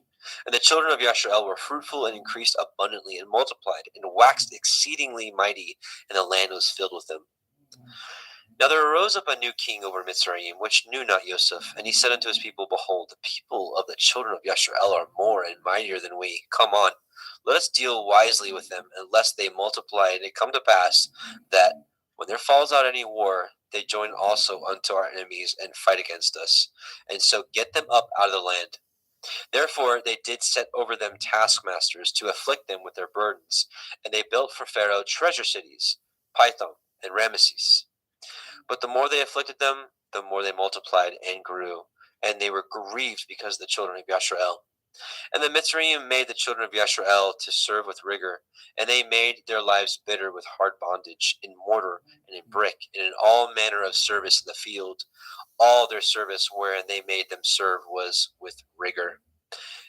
And the king of Mitzrayim spoke to the Ivri midwives, of which the name of the one was Shifra, and the name of the other was Pua. And he said, When you do the office of a midwife to the Ivrith women, and see them upon the stools, if it be a son, then you shall kill him. But if it be a daughter, then she shall live. But the midwives feared Elohim, and did not as the king of Mitzrayim commanded them, but saved the men children alive. And the king of Mitzrayim called for the midwives, and said unto them, Why have ye done this thing, and have saved the men children alive? And the midwives said unto Pharaoh, Because the Ivrith women are not as the Mitzri women, for they are lively, and are delivered before the midwives come in unto them. Therefore Elohim dealt well with the midwives, and the people multiplied and waxed very mighty. And it came to pass, because the midwives feared Elohim, that he made them houses. And Pharaoh charged all his people, saying, Every son that is born ye shall cast into the river, and every daughter ye shall save alive. Exodus 2. There went a man of the house of Levi, and took to be his woman a daughter of Levi. And the woman conceived, and bore a son. And when she saw him that he was a goodly child, she hid him 3 months. And when she could no longer hide him, she took for him an ark of bulrushes, and daubed it with slime and with pitch, and put the child therein, and she laid it in the reeds by the river's brink. And his sister stood afar off, to wit what would be done to him. And the daughter of Pharaoh came down to wash herself at the river, and her maidens walked along the riverside. When she saw the ark among the reeds, she sent her maid to fetch it. And when she had opened it, she saw the child, and behold, the babe wept. And she had compassion on him, and said, This is one of the Ephraim children. Then said his sister to Pharaoh's daughter, Shall I go and call to you a nurse of the Evrith woman, that she may nurse the child for you? And Pharaoh's daughter said to her, Go. And the maid went and called the child's mother. And Pharaoh's daughter said unto her, Take this child away, and nurse it for me, and I will give you your wages. And the woman took the child and nursed it. And the child grew, and she brought him unto Pharaoh's daughter, and became her son. And she called his name Moshe. And she said, Because I drew him out of the water. And it came to pass in those days, when Moshe was grown, that he went out unto his brethren, and looked on their burdens. And he spied a Mitzri smiting an Ivri, one of his brethren. And he looked this way and that way. And when he saw that there was no man, he slew the Mitzri, and hid him in the sand. And when he went out the second day, behold, 2 men of the Ephraim strove together. And he said unto him that did wrong, Wherefore smite you your fellow? And he said, Who made you a prince and a judge over us? Intend you to kill me as you did the Mitzri? And Moshe feared and said, Surely this thing is known. Now when Pharaoh heard this thing, he sought to slay Moshe. But Moshe fled from the face of Pharaoh, and dwelt in the land of Midian. And he sat down by a well. Now the priest of Midian had 7 daughters, and they came and drew water, and filled the troughs to water their father's flock. And the shepherds came and drove them away, but Moshe stood up and helped them, and watered the flock. And when they came to Reuel, their father, he said, How is it that you are come so soon today? And they said, A Mitzri delivered us out of the hand of the shepherds, and also drew water enough for us, and watered the flock. And he said to his daughters, Where is he? Why is it that ye have left the man? Call him, that he may eat bread. And Moshe was content to dwell with the man. And he gave Moshe Zipporah his daughter. And she bore him a son, and he called his name Gershom, for he said, I have been a stranger in a strange land. And it came to pass in the process of time that the king of Mitzrayim died, and the children of Yashrael sighed by reason of the bondage, and they cried, and their cry came up unto Elohim by reason of the bondage. And Elohim heard their groaning, and Elohim remembered his covenant with Avraham and with Yitzchak and with Yaakov. And Elohim looked upon the children of Yashrael, and Elohim had respect unto them. Now, Exodus chapter 3. Now, Moshe kept the flock of Yithro, his father-in-law, the priest of Midian, and he led the flock to the backside of the desert and came to the mountains of Elohim, even to Horeb. And the angel of Yahweh appeared unto him in a flame of fire out of the midst of a thorn bush. And he looked, and behold, the thorn bush burned with fire, and the thorn bush was not consumed. And Moshe said, I will now turn aside and see this great sight, for why the thorn bush is not burnt? And Yahweh saw that he had turned aside to see. Elohim called to him out of the midst of the thorn bush and said, Moshe, Moshe. He said, Here am I. He said, Draw not nigh hither. Put off your shoes from off your feet, for the place whereon you stand is holy ground. Moreover, he said, I am the Elohai of your father, the Elohai of Avraham, the Elohai of Yitzchak, the Elohai of Yaakov. And Moshe hid his face, for he was afraid to look upon Elohim. And Yahweh said, I have surely seen the affliction of my people, which are in Mitzrayim, and have heard their cry by reason of their taskmasters, for I know their sorrows. And I come down to deliver them out of the hand of the Mitzrayim, and to bring them up out of the land unto a good land, and a large, and unto a land flowing with milk and honey, unto the place of the Canaanim, and the Chittim, and the Amorim, and the Perizim, and the Chivim, and the Yebusim. Now therefore, behold, the cry of the children of Yashrael is come unto me, and I have also seen the oppression wherewith the Mitzrayim oppressed them. Come now therefore, and I will send you unto Pharaoh, that you may bring forth my people, the children of Yashrael, out of Mitzrayim. And Moshe said unto Elohim, Who am I that I should go unto Pharaoh, that I should bring forth the children of Yashrael out of Mitzrayim? He said, Certainly, I will be with you, and this shall be a sign unto you that I have sent you. When you have brought forth the people out of Mitzrayim, you shall serve Elohim upon this mountain. And Moshe said unto Elohim, Behold, when I come unto the children of Yashrael, and shall say unto them, The Elohai of your fathers has sent me unto you, and they shall say to me, What is his name? What shall I say unto them? And Elohim said unto Moshe, Echaya, Asher Echaya, I am that I am. And he said, Thus shall you say unto the children of Yashrael, Ahaya, I am, has sent me unto you. And Elohim said moreover unto Moshe, Thus shall you say unto the children of Yashrael, Yahuwah Elohai of your fathers, the Elohai of Avraham, the Elohai of Yitzchak, and the Elohai of Yaakov, has sent me unto you. This is my name forever, and this is my mention unto all generations. Go and gather the elders of Yashrael together, and say unto them, Yahuwah Elohai of your fathers, the Elohai of Avraham, of Yitzchak, and Yaakov appeared unto me, saying, I have surely visited you, and seen that which is done unto you in Mitzrayim. And I have said, I will bring you up out of the affliction of the Mitzrayim unto the land of the Canaanim, and the Chittim, and the Amorim, and the Perizim, and the Chivim, and the Yebusim, unto a land flowing with milk and honey. And they shall hearken to your voice, and ye shall come, you and the elders of Yashrael, unto the king of Mitzrayim, and ye shall say unto him, Yahuwah Elohai of the Ivrim has met with us. And now, let us go, we beseech you, 3 days' journey into the wilderness.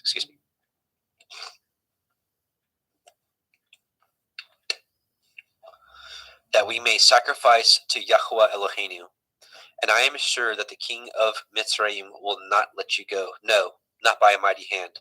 And I will stretch out my hand and smite the Mitzrayim with all my wonders, which I will do in the midst thereof.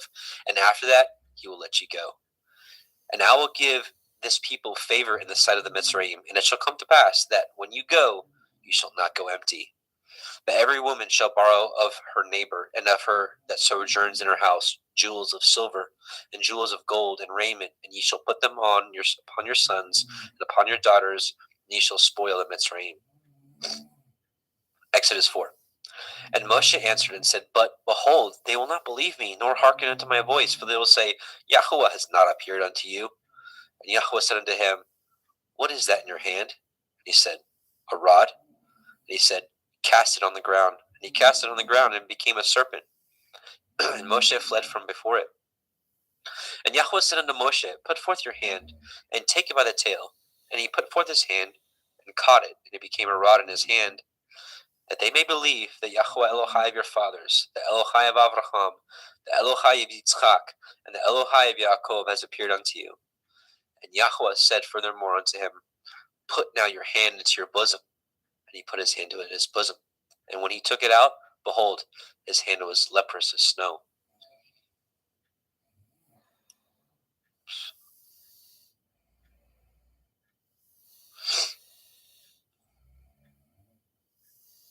And he said, Put your hand into your bosom again. And he put his hand into his bosom again, and plucked it out of his bosom. And behold, it was turned again after his other flesh. And it shall come to pass, if they will not believe you, neither hearken to the voice of the first sign, that they will believe the voice of the latter sign. And it shall come to pass, if they will not believe also these two signs, neither hearken unto your voice, that you should take of the water of the river, and pour it upon the dry land, and the water which you take out of the river shall become blood upon the dry land.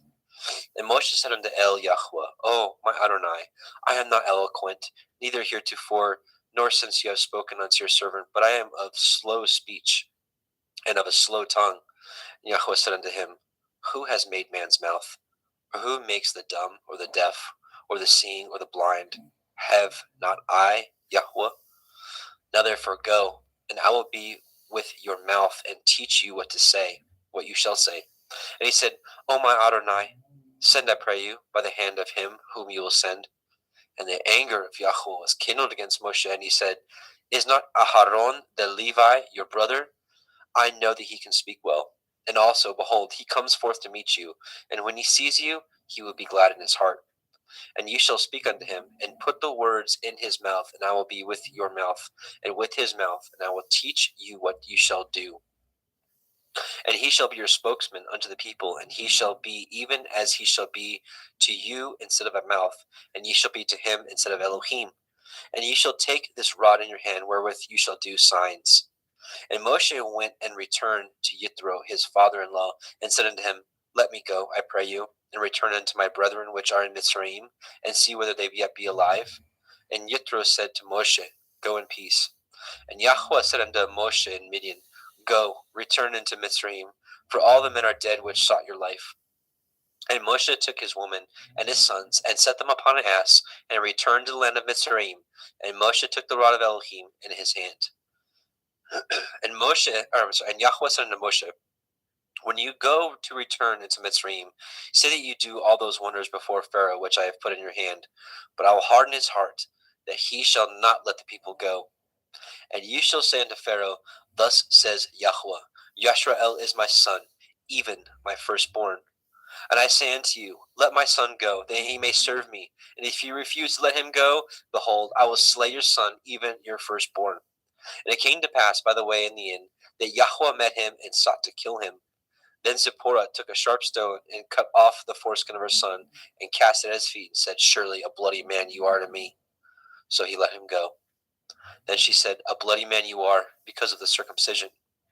And Yahweh said unto El Aharon, Go into the wilderness to meet Moshe. And he went, and he met him in the mount of Elohim, and kissed him. And Moshe told Aharon all the words of Yahweh who had sent him, and all the signs which he had commanded him. And Moshe and Aharon went and gathered together all the elders of the children of Yisrael. And Aharon spoke all the words which Yahweh had spoken unto Moshe, and did the signs in the sight of the people. And the people believed. And when they heard that Yahweh had visited the children of Yisrael, and that he had looked upon their affliction, then they bowed their heads and worshipped. Exodus 5. And afterward Moshe and Aharon went in and told Pharaoh, Thus says Yahweh Elohai of Yisrael, Let my people go, that they may hold a feast unto me in the wilderness. And Pharaoh said, Who is Yahweh, that I should obey his voice and let Yisrael go? I know not Yahweh, neither will I let Yisrael go. And they said, The Elohai of the Ivrim has met with us. Let us go, we pray you, 3 days' journey into the desert, and sacrifice unto Yahweh Eloheinu, lest he fall upon us with pestilence, or with the sword. And the king of Mitzrayim said unto them, Wherefore do ye, Moshe and Aharon, let the people from their works get you unto your burdens? And Pharaoh said, Behold, the people of the land now are many, and ye make them rest from their burdens. And Pharaoh commanded this same day the taskmasters of the people and their officers, saying, Ye shall no more give the people straw to make brick, as heretofore. Let them go and gather straw for themselves. And the tale of the bricks which they did make heretofore ye shall lay upon them. Ye shall not diminish aught thereof, for they be idle. Therefore they cry, saying, Let us go and sacrifice to our Elohim. Let their more work be laid upon the men, that they may labor therein, and let them not regard vain words. And their taskmasters of the people went out, and their officers, and they spoke to the people, saying, Thus says Pharaoh, I will not give you straw. Go ye, get you straw where you can find it, yet not aught of your work shall be diminished. So the people were scattered abroad throughout all the land of Mitzrayim to gather stubble instead of straw. And the taskmasters hasted them, saying, Fulfill your works, your daily tasks, as when there was straw. And the officers of the children of Yashrael, which Pharaoh's taskmasters had set over them, were beaten and demanded, Wherefore have ye not fulfilled your task in making brick both yesterday and today as heretofore? Then the officers of the children of Yashrael came and cried unto Pharaoh, saying, Wherefore deal you thus with your servants? There is no straw given unto your servants. And they say to us, Make brick, and behold, your servants are beaten, but the fault is in your own people. And he said, Ye are idle. Therefore ye say, Let us go and do sacrifice to Yahweh. Go therefore now and work, for there shall no straw be given you, yet ye shall deliver the tale of bricks. And the officers of the children of Yashrael did see that they were in evil case after it was said, Ye shall not diminish aught from your bricks of your daily tasks. And they met Moshe and Aharon, who stood in the way, as they came forth from Pharaoh. And they said unto him, Yahweh look upon you and judge, because you have made our savor to be abhorred in the eyes of Pharaoh and in the eyes of his servants, to put a sword in their hand to slay us. And Moshe returned unto El Yahweh and said, Adonai, wherefore have you so evil entreated this people? Why is it that you have sent me? For since I came to Pharaoh to speak in your name, he has done evil to this people, neither have you delivered your people at all. Exodus chapter 6. Then Yahweh said unto Moshe, Now you shall see what I will do to Pharaoh, for with a strong hand shall he let them go, and with a strong hand shall he drive them out of his land. And Elohim spoke unto Moshe and said unto him, I am Yahweh. And I appeared unto El Avraham, unto El Yitzchak, and unto El Yaakov by El Shaddai, but by the name of Yahweh was I not known to them. And I have also established my covenant with them, to give them the land of Canaan, the land of their pilgrimage, wherein they were strangers. And I have also heard the groaning of the children of Yashrael, whom the Mitzrayim keep in bondage, and I have remembered my covenant. Wherefore say unto the children of Yashrael, I am Yahweh, and I will bring you out from under the burdens of the Mitzrayim, and I will rid you out of their bondage, and I will redeem you with a stretched out arm with great judgments. And I will take you to me for a people, and I will be to you Elohim, and ye shall know that I am Yahweh Elohim, which brings you out from under the burdens of the Mitzrayim. And I will bring you in unto the land concerning the which I did swear to give it to Avraham, to Yitzchak, and to Yaakov, and I will give it to you for a heritage. I am Yahweh. And Moshe spoke so unto the children of Yashrael, but they hearkened not unto Moshe for anguish of the Ruach, and for cruel bondage. And Yahweh spoke unto Moshe, saying, Go in, speak unto Pharaoh, king of Mitzrayim, that he let the children of Yashrael go out of his land. And Moshe spoke before Yahweh, saying, Behold, the children of Yashrael have not hearkened unto me. How then shall Pharaoh hear me, who am of uncircumcised lips?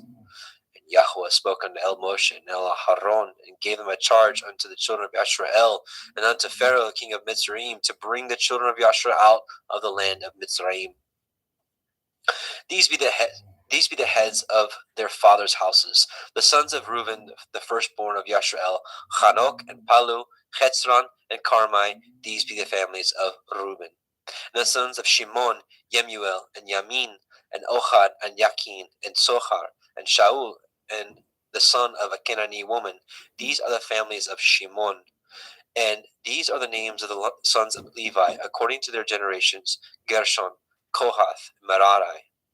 And the years of the life of Levi were 137 years.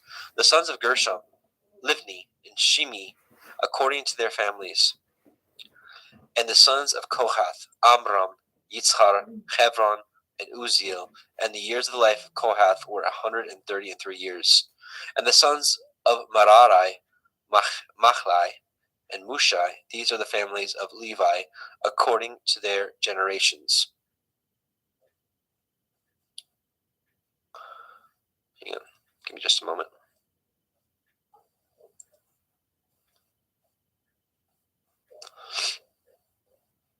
And Amram took him Jochebed, his father's sister, to be his woman, and she bore him Aharon and Moshe. And the years of the life of Amram were 137 years.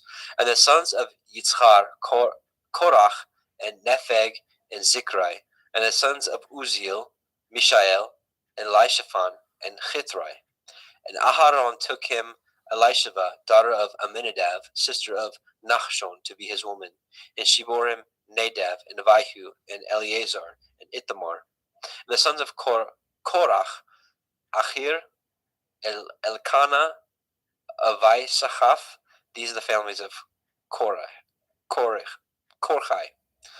And Eleazar, Aharon's son, took him one of the daughters of Petuel to be his woman, and she bore him Pinechach. These are the heads of the fathers of the Leviim, according to their families. These are that Aharon and Moshe, to whom Yahweh said, "Bring out the children of Yashrael from the land of Mitzrayim, according to their armies." These are they which spoke to Pharaoh, king of Mitzrayim, to bring out the children of Yashrael from Mitzrayim. These are that Moshe and Aharon. And it came to pass on that day, when Yahweh spoke unto Moshe in the land of Mitzrayim, that Yahweh spoke unto Moshe, saying, "I am Yahweh. Speak you unto Pharaoh, king of Mitzrayim, all that I say unto you." And Moshe said before Yahweh, "Behold, I am of uncircumcised lips. How shall Pharaoh hearken unto me?"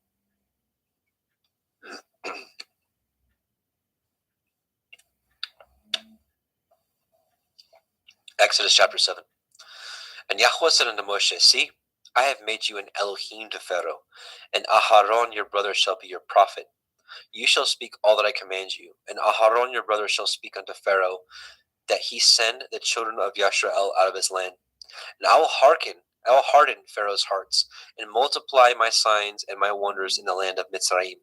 But Pharaoh shall not hearken unto you, that I may lay my hand upon Mitzrayim, and bring forth my armies and my people, the children of Yashrael, out of the land of Mitzrayim by great judgments.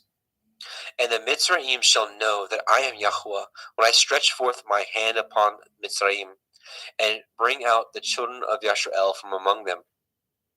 And Moshe and Aharon did as Yahweh commanded them, so did they. And Moshe was 80 years old, and Aharon 83 years old, when they spoke unto Pharaoh.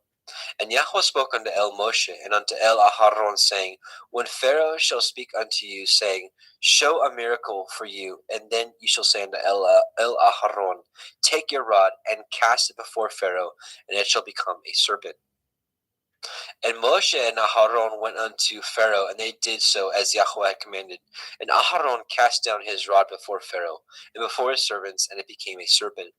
Then Pharaoh also called the wise men and the sorcerers, now the magicians of Mitzrayim. They also did in like manner with their enchantments, for they cast down every man his rod, and they became serpents. But Aharon's rod swallowed up their rods.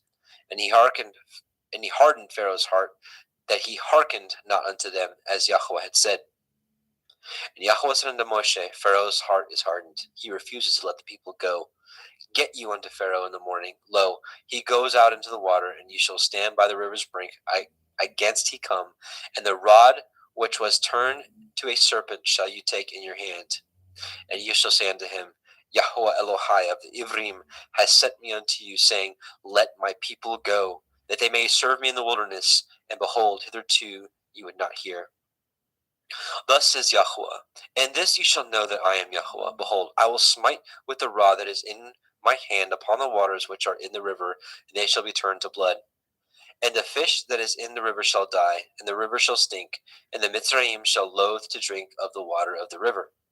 And Yahweh spoke unto Moshe, saying, Moshe, say unto Aharon, take your rod, and stretch out your hand upon the waters of Mitzrayim, upon their streams, upon their rivers, and upon their ponds, and upon all their pools of water, that they may become blood, and all that here may be blood throughout all the land of Mitzrayim, both in vessels of wood and in vessels of stone. And Moshe and Aharon did so, and Yahweh commanded, and he lifted up the rod, and smote the waters that were in the river in the sight of Pharaoh, and in the sight of his servants, and all the waters that were in the river were turned to blood. And the fish that was in the river died, and the river stank, and the Mitzrayim could not drink of the water of the river, and there was blood throughout all the land of Mitzrayim. And the magicians of Mitzrayim did so with their enchantments, and Pharaoh's heart was hardened, neither did he hearken unto them, as Yahweh had said. And Pharaoh turned and went into his house, neither did he set his heart to this also. And all the Mitzrayim dug round about the river for water to drink, for they could not drink of the water. And 7 days were fulfilled after that Yahweh had smitten the river. Exodus chapter 8. And Yahweh spoke unto Moshe, Go unto Pharaoh, and say unto him, Thus says Yahweh, Let my people go, that they may serve me. And if you refuse to let them go, behold, I will smite all your borders with frogs. And the river shall bring forth frogs abundantly, which shall go up and come into your house, and into your bedchamber, and upon your bed, and into the house of your servants, and upon your people, and into your ovens, and in your kneading troughs. And the frogs shall come up both on you, and upon your people, and upon all your servants. And Yahweh spoke unto Moshe, Say unto Aharon, Stretch forth your hand with your rod over the streams, over the rivers, and over the ponds, and cause frogs to come up upon the land of Mitzrayim. And Aharon stretched out his hand over the waters of Mitzrayim, and the frogs came up and covered the land of Mitzrayim. And the magicians did so with their enchantments, and brought up the frogs upon the land of Mitzrayim. Then Pharaoh called for Moshe and Aharon, and said, Entreat Yahweh that he may take away the frogs from me and my people, and I will let the people go, that they may do sacrifice unto Yahweh.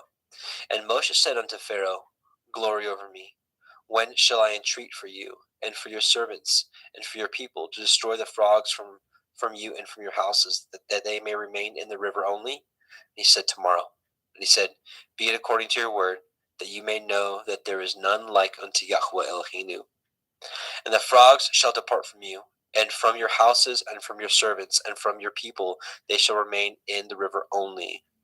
And Moshe and Aharon went out from Pharaoh, and Moshe cried unto Yahweh because of the frogs which he had brought against Pharaoh. And Yahweh did according to the word of Moshe, and the frogs died out of the houses, out of the villages, and out of the fields.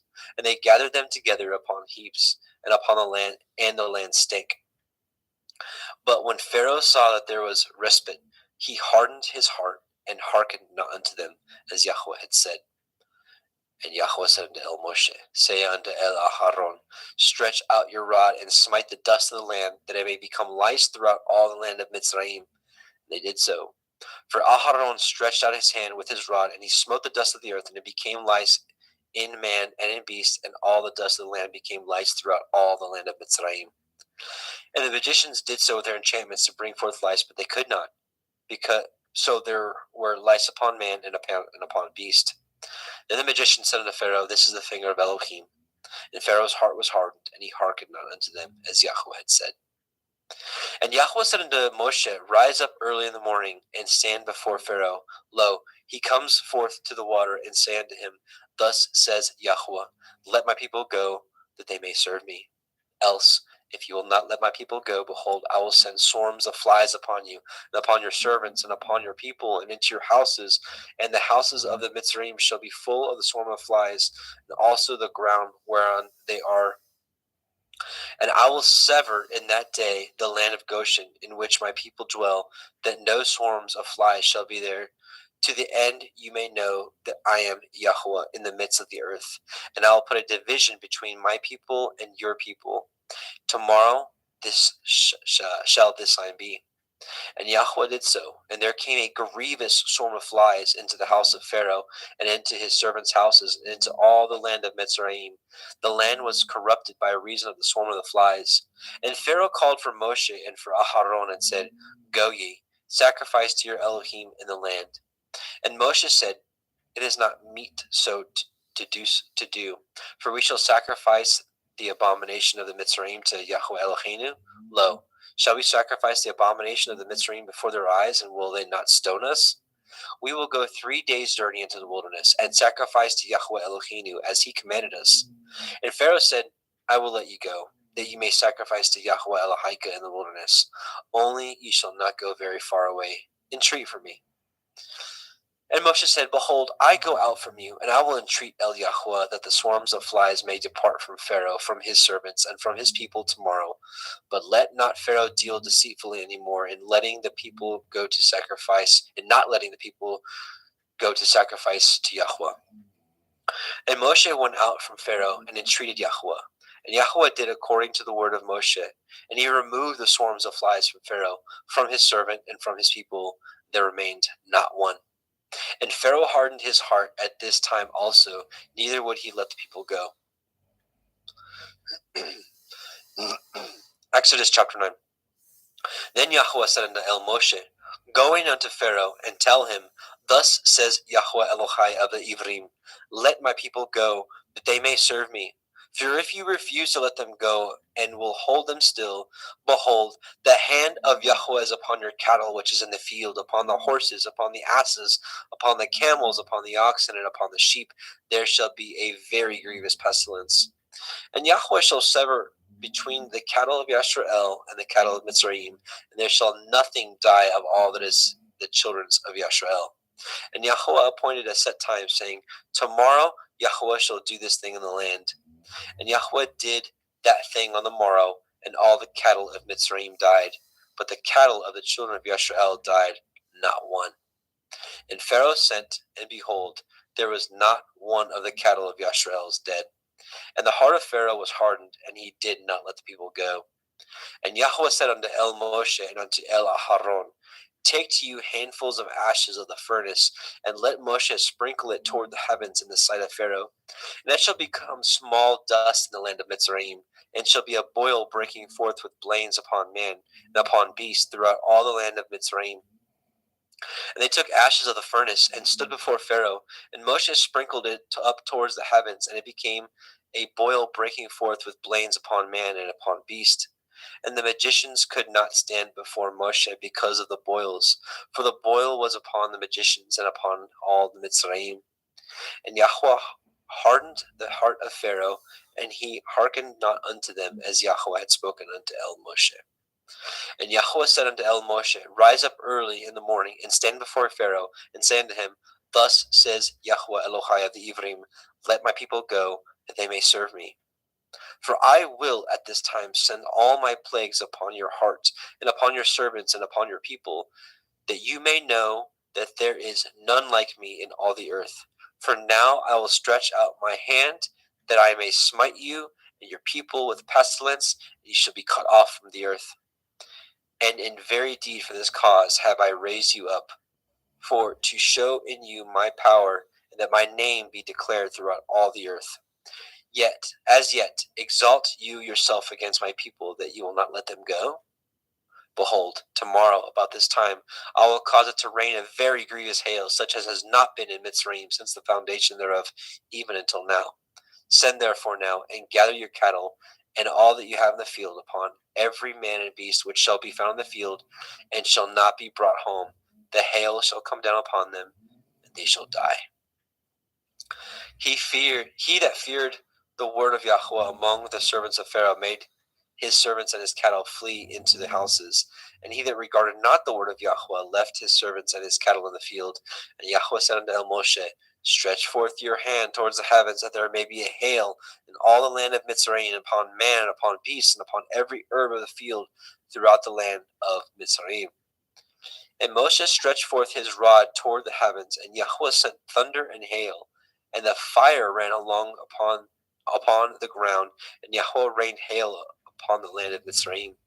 So there was hail, and fire mingled with the hail, very grievous, such as there was none like it in all the land of Mitzrayim, since it became a nation. And the hail smote through all the land of Mitzrayim, and all that was in the field, both man and beast, and the hail smote every herb of the field, and broke every tree of the field. Only in the land of Goshen, where the children of Yashar'el were, was there no hail. And Pharaoh sent and called for Moshe and Aharon, and said unto them, I have sinned this time. Yahweh is righteous, and I and my people are wicked. Entreat El Yahweh, for it is enough, that there be no more mighty thunderings and hail, and I will let you go, and ye shall stay no longer.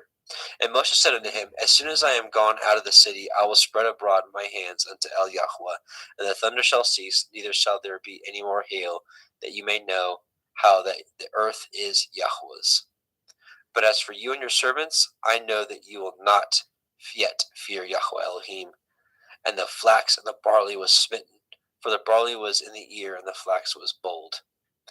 But the wheat and the rye were not smitten, for they were not grown up. And Moshe went out of the city from Pharaoh, and spread abroad his hands unto El Yahweh. And the thunders and the hails ceased, and the rain was not poured upon the earth. And when Pharaoh saw that the rain and the hail and the thunders were ceased, he sinned yet more, and hardened his heart, he and his servants. And the heart of Pharaoh was hardened, neither would he let the children of Yashar'el go, as Yahweh had spoken by Moshe. Exodus chapter 10. And Yahweh said unto El Moshe, Go in unto Pharaoh, for I have hardened his heart, and the heart of his servants, that I might show these my signs before him, and that you may tell in the ears of your son and of your son's son, that what things I have wrought in Mitzrayim, and my signs which I have done among them, that ye may know how that I am Yahweh. And Moshe and Aharon came in unto Pharaoh, and said unto him, Thus says Yahweh Elohai of the Ivrim, How long will you refuse to humble yourselves before me? Let my people go, that they may serve me. Else, if you refuse to let my people go, behold, tomorrow I will bring the locust into your coasts, and they shall cover the face of the earth, that one cannot be able to see the earth, and they shall eat eat the remnant of that which is escaped, which remains of you from the hail, and ye shall eat every tree which grows for you out of the field. And they shall fill your houses, and the houses of all your servants, and the houses of all the Mitzrayim, which neither your fathers nor your fathers' fathers have seen since the day that they were upon the earth unto this day. And he turned himself and went out from Pharaoh. And Pharaoh's servants said unto him, How long shall this man be a snare unto us? Let the men go, that they may serve Yahweh Elohim. Know you not that Mitzrayim is destroyed? And Moshe and Aharon were brought again unto Pharaoh, and he said unto them, Go, serve Yahweh Elohim. But who are they that shall go? And Moshe said, We will go with our young and with our old, with our sons and with our daughters, with our flocks and with our herds will we go, for we must hold a feast unto Yahweh. And he said unto them, Let Yahweh be so with you, as I will let you go, and your little ones. Look to it, for evil is before you. Not so. Go now ye, that ye are men, and serve Yahweh, for that ye did desire. And they were driven out from Pharaoh's presence. And Yahweh said unto Moshe, Stretch out your hand over the land of Mitzrayim for the locusts, that they may come up upon the land of Mitzrayim, and eat every herb of the land, even all that the hail has left. And Moshe stretched forth his rod over the land of Mitzrayim, and Yahweh brought an east wind upon the land all that day and all that night. And when it was morning, the east wind brought the locust. And the locust went up over all the land of Mitzrayim, and rested in the coasts of Mitzrayim. Very grievous were they. Before them there were no such locusts as they, neither after them shall there be any such. For they covered the face of the whole earth, so that the land was darkened. They did eat of every herb of the land, and fruit of the trees which the hail had left, and there remained not any green thing in the trees or in the herbs of the field through all the land of Mitzrayim. Then Pharaoh called for Moshe and Aharon in haste, and he said, I have sinned against Yahweh Elohim and against you. Now therefore, Forgive, I pray you, my sin only this once, and entreat Yahweh Elohim that he may take away from me this death only. And he went out from Pharaoh and entreated Yahweh. And Yahweh turned a mighty strong west wind, which took away the locusts and cast them into the Red Sea. There remained not one locust in all the coast of Mitzrayim. But Yahweh hardened Pharaoh's heart so that he would not let the children of Yisrael go. And Yahweh said unto Moshe, Stretch out your hand toward the heavens, that there may be a darkness over the land of Mitzrayim, even darkness which may be felt. And Moshe stretched forth his hand toward the heavens, and there was a thick darkness in all the land of Mitzrayim 3 days. They saw not one another, neither rose any from his place for 3 days, but all the children of Yisrael had light in their dwellings. And Pharaoh called unto Moshe and said, Go ye, serve Yahweh, only let your flocks and your hearts be stayed. Let your little ones also go with you. And Moshe said, You must give us also sacrifices and burnt offerings, that we may sacrifice unto Yahweh Eloheinu. Our cattle also shall go with us. There shall not a hoof be left behind, for thereof must we take to serve Yahweh Eloheinu. And we know not whether what we must serve Yahweh until we have come hither. But Yahweh hardened Pharaoh's heart, and he would not let them go. And Pharaoh said unto him, Get you from me, take heed to yourselves, see my face no more, for in that day you shall see my face, you shall die. And Moshe said, You have spoken well. I will see your face again no more. Oops.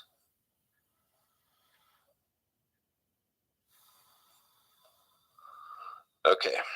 And Brother Jeremy? Yes, you sir. with us? Okay. I'm going to pick it back up at chapter 11, verse 1. Yep.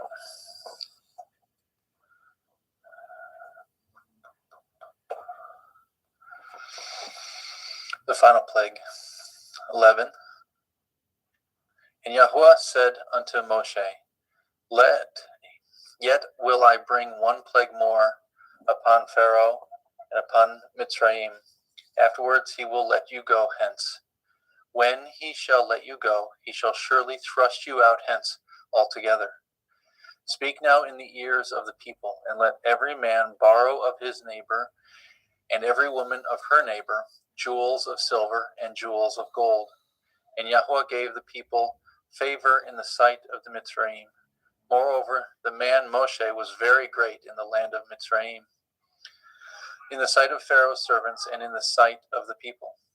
And Moshe said, Thus says Yahweh, About midnight will I go out into the midst of Mitzrayim, and all the firstborn in the land of Mitzrayim shall die, from the firstborn of Pharaoh who sits upon his throne, even unto the firstborn of the maidservant that is behind the mill, and all the firstborn of beasts. And there shall be a great cry throughout all the land of Mitzrayim, such as there was none like it, nor shall be like it any more. But against any of the children of Yasharel shall not a dog move his tongue, against man or beast, that ye may know how that Yahweh put a difference between the Mitzrayim and Yasharel. And all these your servants shall come down unto me, and bow down themselves unto me, saying, Get you out, and all the people that follow you. After that I will go out. And he went out from Pharaoh in great anger. And Yahweh said unto Moshe, Pharaoh shall not hearken unto you, that my wonders may be multiplied in the land of Mitzrayim. And Moshe and Aharon did all these wonders before Pharaoh, and Yahweh hardened Pharaoh's heart, so that he would not let the children of Yasharel go out of his land. And Yahweh spoke unto El Moshe and El Haron in the land of Mitzrayim, saying, This month shall be unto you the beginning of months. It shall be the first month of the year to you. Speak ye unto all the assembly of Yasharel, saying, In the 10th day of this month They shall take to them every man a lamb according to the house of their fathers, a lamb for a house. And if a household be too little for the lamb, let him and his neighbor next unto his house take it according to the number of souls. Every man according to his eating shall make your count for the lamb. Your lamb shall be without blemish, a male of the first year. Ye shall take it out from the sheep or from the goats. Ye shall take it up until the 14th day of the same month, and the whole multitude of the assembly of Yasharel shall kill it in the evening. And they shall take the blood and shall strike it on the two side posts and on the upper doorpost of the houses wherein they shall eat it. And they shall eat the flesh in the night, roast with fire, and matzah, unleavened bread, and with bitter herbs they shall eat it. Eat not of it raw, nor sodden it at all with water, but roast with fire his head with his legs, and the purtenance thereof. And ye shall let nothing of it remain until the morning. That which remains of it until the morning shall ye burn with fire. And thus shall ye eat it, with your loins girt, your shoes on your feet, your staff in your hand, and ye shall eat it in haste. It is Yahuwah's Pesach. For I will pass through the land of Mitzrayim this night, and will smite all the firstborn in the land of Mitzrayim, both man and beast, and against all the Elohai of Mitzrayim will I execute judgment. I am Yahuwah. The blood shall be to you for a mark upon the houses where ye are. And when I see the blood, I will pass over you, and the plague shall not be upon you to destroy you, when I smite the land of Mitzrayim. And this day shall be unto you for a memorial, and you shall keep it a feast to Yahuwah throughout your generations, and ye shall keep it a feast by an ordinance forever. 7 days shall ye eat matzah. Even the first day ye shall put away leaven out of your houses.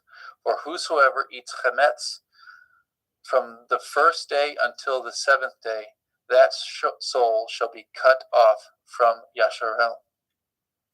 And in the first day there shall be a holy assembly, and in the 7th day there shall be a holy assembly to you. No manner of work shall be done in them, save that which every man must eat, that only may be done for you. And ye shall guard the feast of matzah. For in this selfsame day have I brought your armies out of the land of Mitzrayim. Therefore shall ye guard this day in your generations by an ordinance forever. In the first day, in the first month, on the 14th day of the month, at evening, shall ye eat matzah until the 21st day of the month at evening. 7 days shall there be no chametz found in your houses. For whosoever eats that which is with chametz, even that soul shall be cut off from the assembly of Yasharel, whether he be a stranger or born in the land. Ye shall eat nothing with chametz. In all your habitations shall ye eat matzah. Then Moshe called for all the elders of Yasharel, and said unto them, Draw out, and take you a lamb according to your families, and kill the Pesach. And ye shall take a bunch of hyssop, and dip it in the blood that is in the basin, and strike the lintel and 2 side posts with the blood that is in the basin. And none of you shall go out at the door of your house until the morning. For Yahuwah shall pass through to smite the Mitzrayim when he sees the blood upon the lintel and on the 2 side posts. Yahuwah will pass over the door and will not suffer the destroyer to come in unto your houses to smite you. And ye shall guard this thing for an ordinance to you and your sons forever. And it shall come to pass when ye are come to the land which Yahweh will give you according as he has promised, that ye shall guard this service. And it shall come to pass when your children shall say unto you, What mean ye by this service? That ye shall say, This is the sacrifice of Yahweh's Pesach, who passed over the houses of the children of Yasharel in Mitzrayim, when he smote the Mitzrayim and delivered our houses, and the people bowed the head and worshipped. And the children of Yasharel went away and did as Yahweh commanded Moshe and Aharon, so did they. Exodus 12:20. And it came to pass that at midnight Yahweh smote all the firstborn in the land of Mitzrayim, from the firstborn of Pharaoh that sat on his throne, unto the firstborn of the captive that was in the dungeon, and all the firstborn of cattle. And Pharaoh rose up in the night, and he and all his servants, and all the Mitzrayim. There was a great cry in Mitzrayim, for there was not a house where there was not one dead. And he called for Moshe and Aharon by night, and said, Rise up and get you forth from among my people, both ye and the children of Yasharel, and go and serve Yahweh, as ye have said. Also take your flocks and your herds, as ye have said, and be gone, and bless me also. And the Mitzrayim were urgent upon the people, that they might send them out of the land in haste, for they said, We be all dead men.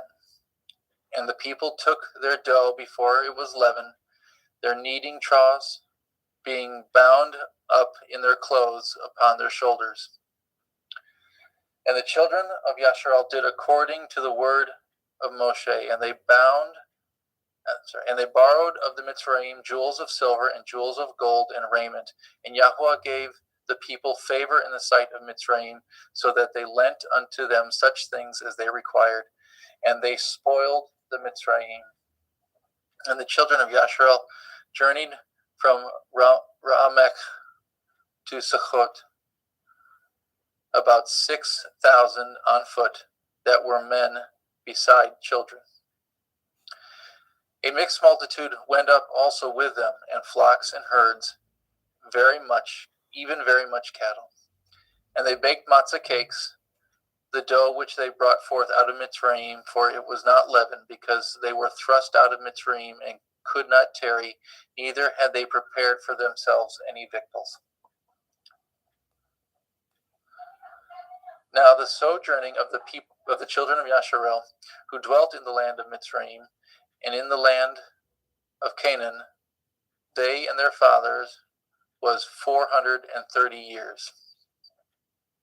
And it came to pass, at the end of 430 years, even the self same day, it came to pass that all the hosts of Yahweh went out from the land of Mitzrayim.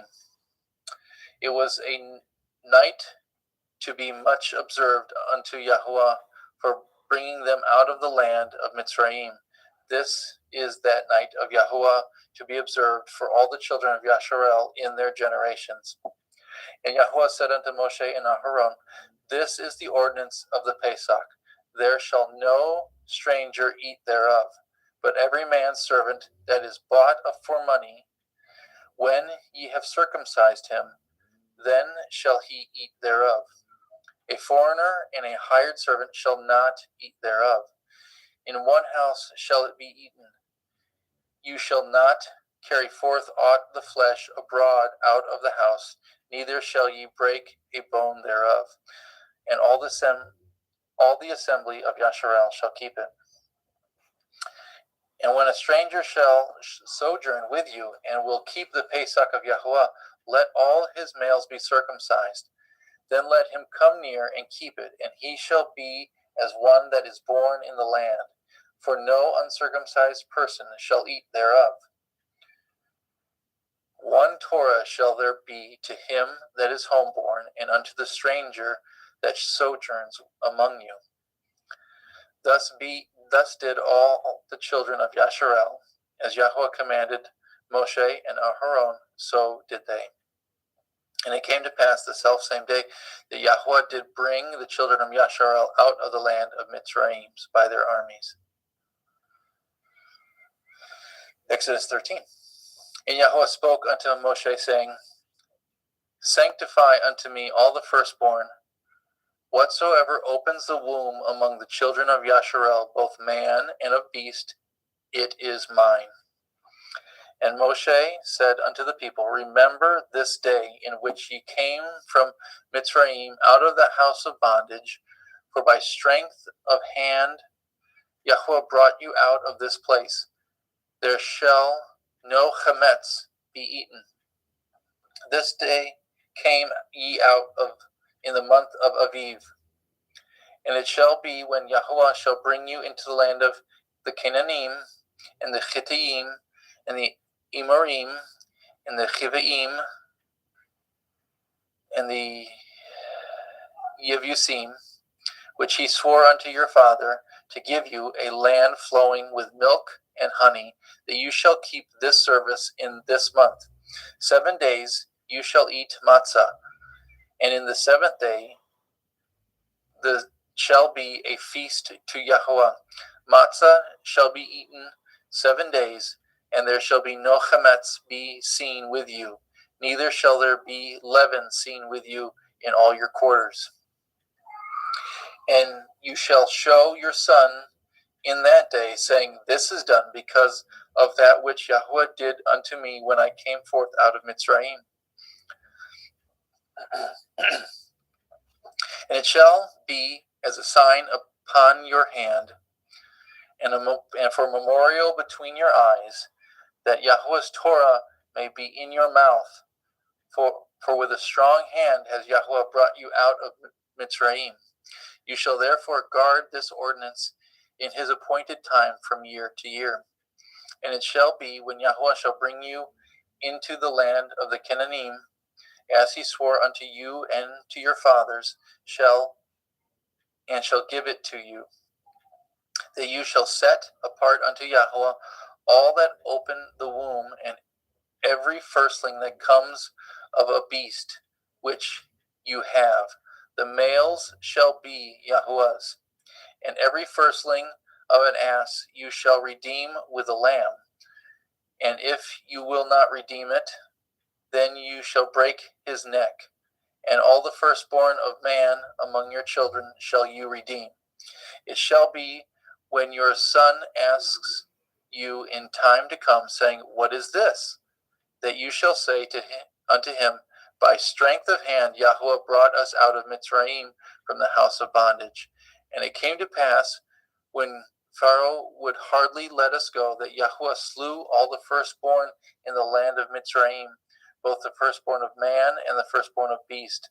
Therefore I sacrifice to Yahweh all that opens the womb, being males. But all the firstborn of my children I redeem. And it shall be for a mark upon your hand, and for frontlets between your eyes, for by strength of hand Yahweh brought us forth out of Mitzrayim. And it came to pass, when Pharaoh had let the people go, that Elohim led them not through the way of the land of the Pelishtim, although it was near. For Elohim said, Lest perchance the people repent when they see war, and they return to Mitzrayim. But Elohim led the people about through the way of the wilderness of the Red Sea. And the children of Yasharel went up harnessed out of the land of Mitzrayim.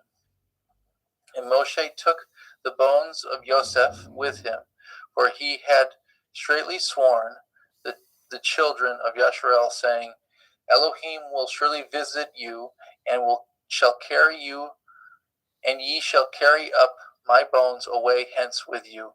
And they took their journey from Sukkot, and encamped in Ethem, in the edge of the wilderness. And Yahuwah went before them by day in a pillar of a cloud, and led them the way. To lead them the way.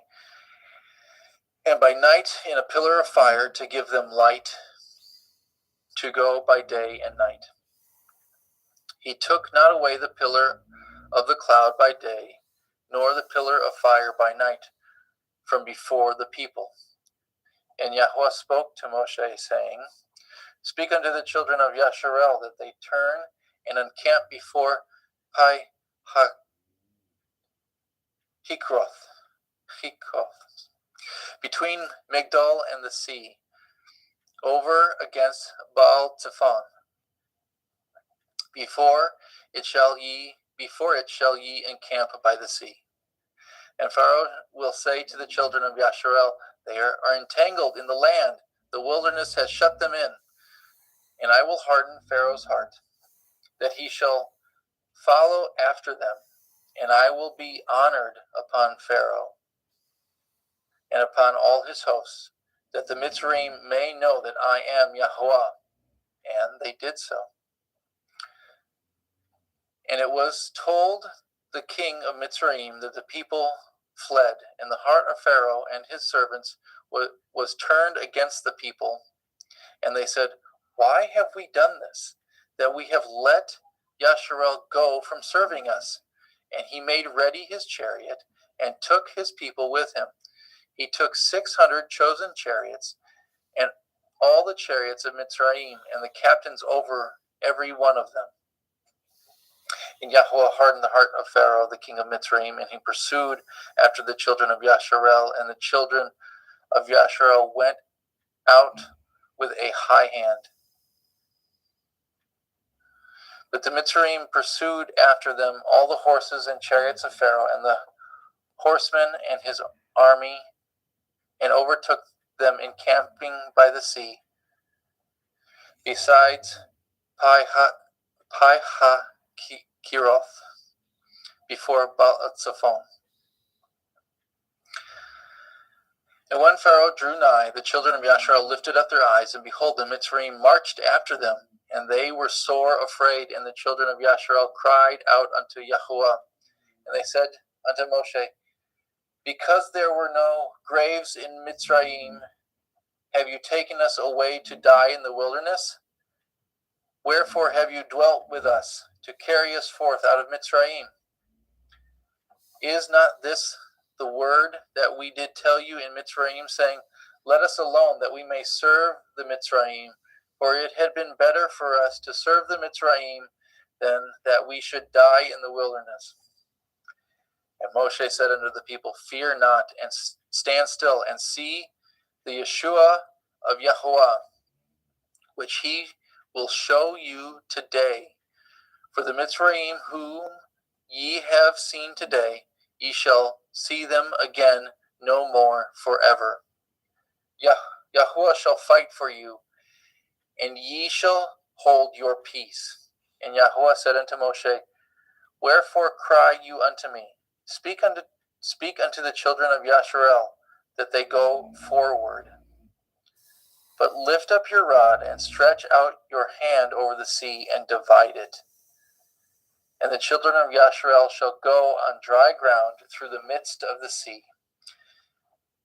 And I, behold, I will harden the hearts of the Mitzrayim, and they shall follow them, and I will get me honor upon Pharaoh, and upon all his hosts, upon his chariots, and upon his horsemen.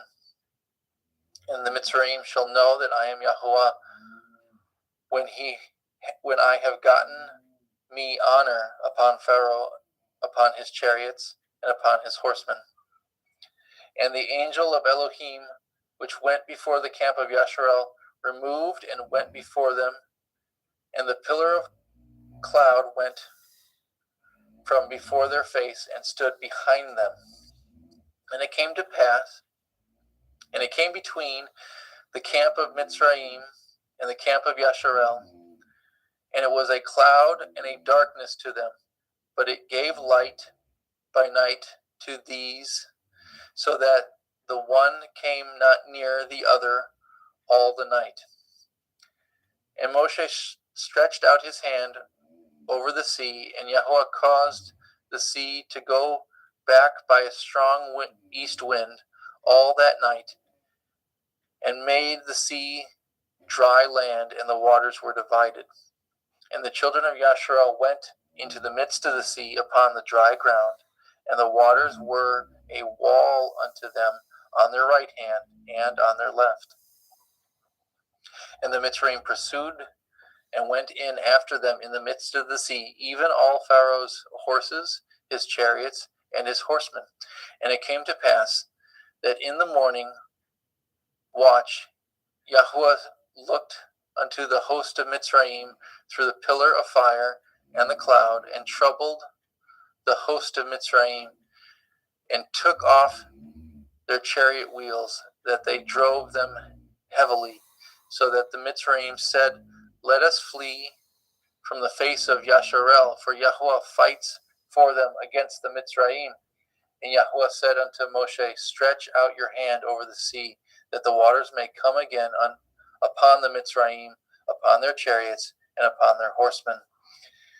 And Moshe stretched forth his hand over the sea, and the sea returned to his strength when the morning appeared. And the Mitzrayim fled against it, and Yahweh overthrew the Mitzrayim in the midst of the sea. And the waters returned and covered the chariots and the horsemen and all the host of Pharaoh that came into the sea after them. There remained not so much as one of them. But the children of Yasharel walked upon dry land in the midst of the sea, and the waters were a wall unto them on their right hand and on their left. Thus Yahweh saved Yasharel that day out of the hand of Mitzrayim, and Yasharel saw the Mitzrayim dead upon the seashore. And Yasharel saw that great work which Yahweh did upon the Mitzrayim, and the people feared Yahweh and believed Yahweh and his servant Moshe. The Song of Moshe. Adam, did you want me to read it, or did you want to? What happened? Yeah, let's just keep it a reading. Okay. As exciting the other would be, let's just keep it a reading. Okay. Then sang Moshe and the children of Yasharel this song unto Yahweh, and spoke, and sang, I will sing unto Yahweh, for he has triumphed gloriously. The horse and his rider has he thrown into the sea. Yahweh, Yah is my strength and song, and he is become my Yeshua. He is my El, and I will prepare him a habitation, my father's Elohai, and I will exalt him. Yahweh is a man of war. Yahweh is his name. Pharaoh's chariots and his host has he cast into the sea. His chosen captains are also drowned in the Red Sea. The depths have covered them. They sank into the bottom as a stone. Your right hand, O Yahweh, is become glorious in power. Your right hand, O Yahweh, has dashed in pieces the enemy. In the greatness of your excellence, In the greatness of your excellence have you overthrown them that rose up against you. You set forth your wrath, which consumed them as stubble. And with a blast of your nostrils the waters were gathered together. The floods stood upright as a heap, and the depths were congealed in the heart of the sea. The enemy said, I will pursue, I will overtake, I will divide the spoil. My lust shall be satisfied upon them. I will draw my sword, my hand shall destroy them. You blew with your ruach, the sea covered them. They sank as lead in the mighty waters. Who is like unto you, O Yahweh, among the Elohim? Who is like you, glorious in holiness, fearful in praise, doing wonders? You stretch out your right hand, the earth swallowed them. You in your mercy have led forth the people which you have redeemed. You have guided them in your strength unto your holy habitation. The people shall hear and be afraid. Sorrow shall take hold of the inhabitants of Pelisheth. The dukes of Edom shall be amazed. The mighty men of Moab trembling shall take hold upon them. All the inhabitants of Canaan shall melt away. Fear and dread shall fall upon them. By the greatness of your arm they shall be as still as a stone, till your people pass over, O Yahweh, till the people pass over, which you have purchased. You shall bring them in and plant them in the mountain of your inheritance, in the place, O Yahweh, which you have made for you to dwell in the sanctuary, O Yahweh, which your hands have established. Yahweh shall reign forever and forever. For the horse of Pharaoh went in with his chariots and with his horsemen into the sea, and Yahweh brought again the waters of the sea upon them. But the children of Yasharel went on dry land in the midst of the sea. And Miriam, the prophetess, the sister of Aharon, took a timbrel in her hand, and all the women went out after her with timbrels and with dancing. And Miriam answered them, Sing ye to Yahweh, for he has triumphed gloriously. The horse and his rider has he thrown into the sea. So Moshe brought Yasharel from the Red Sea, and they went out into the wilderness of Shur. And they went 3 days in the wilderness and found no water. And when they came to Marah, they could not drink the waters of Marah, for they were bitter. Therefore the name of it was called Marah. The people murmured against Moshe, saying, What shall we drink? And he cried unto Yahweh, and Yahweh showed him a tree, which when he had cast it into the waters were made sweet. There he made for them a statute and an ordinance, and there he proved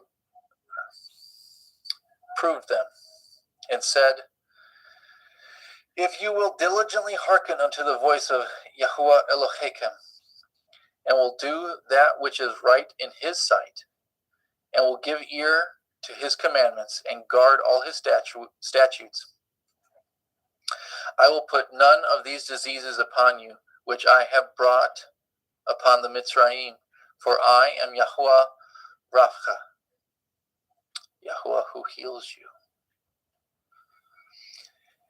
And they came to Elim, and there were 12 wells of water, and 70 palm trees, and they encamped there by the waters.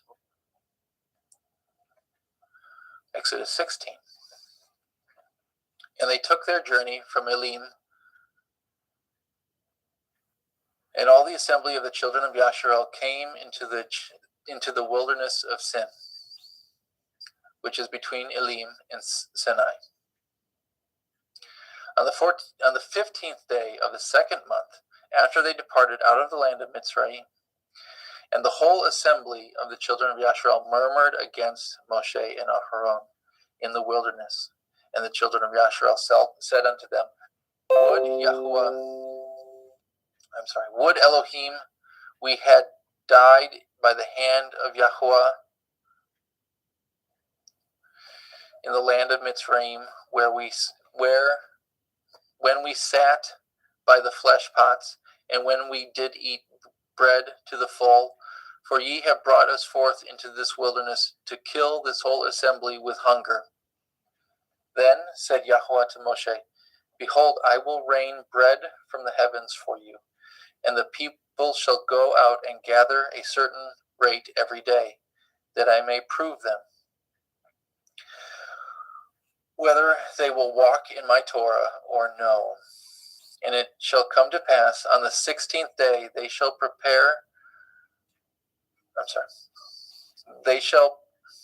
come to pass that on the 6th day they shall prepare that which they bring in, and it shall be twice as much as they gather daily.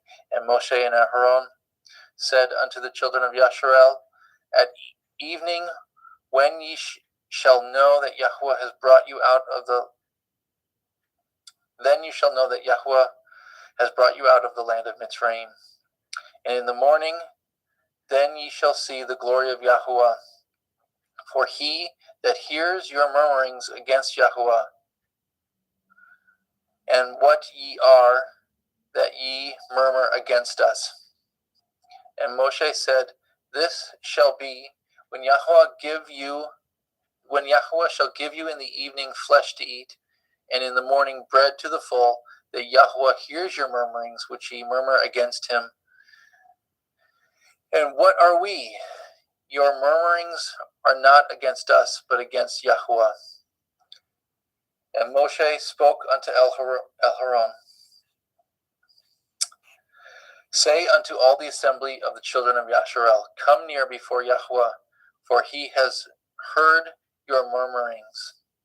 And it came to pass, as Aharon spoke unto the whole assembly of the children of Yasharel, that they looked toward the wilderness, and behold, the glory of Yahweh appeared in the cloud. And Yahweh spoke unto Moshe, saying, I have heard the murmurings of the children of Yasharel.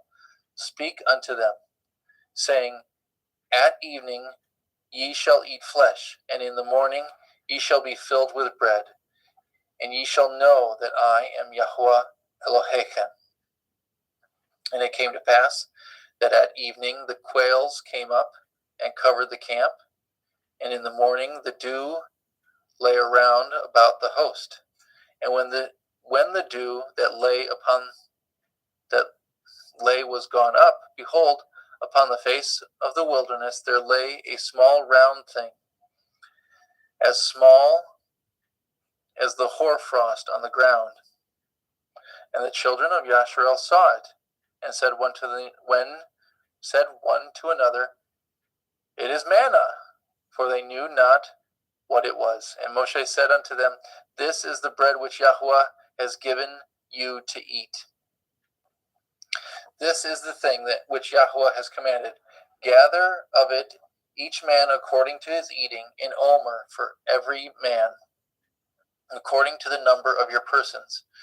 Take ye every man for them which are in his tents. And the children of Yasharel did so, and gathered some more and some less. And when they did meet it with an omer, he that gathered much had nothing over, and he that gathered little had no lack. They gathered every man according to his eating. And Moshe said, let no man leave it till the morning.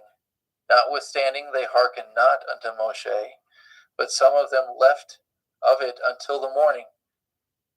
And it bred worms and stank, and Moshe was wroth with them. And they gathered it every morning, every man according to his eating, and when the sun waxed hot, it melted. And it came to pass that on the sixth day they gathered twice as much bread, 2 omers for one man. And all the rulers of the assembly came and told Moshe. And he said unto them, this is that which Yahweh said, tomorrow is the rest of the holy Shabbat unto Yahweh. Bake that which ye will bake today, and seethe that which ye will seethe, and that which remains over lay up for you to be kept until the morning. And they laid it up till the morning, and as Moshe bade, and it did not stink, neither was there any worm therein. And Moshe said, eat that today, for today is a Shabbat unto Yahuwah. Today ye shall not find it in the field. 6 days ye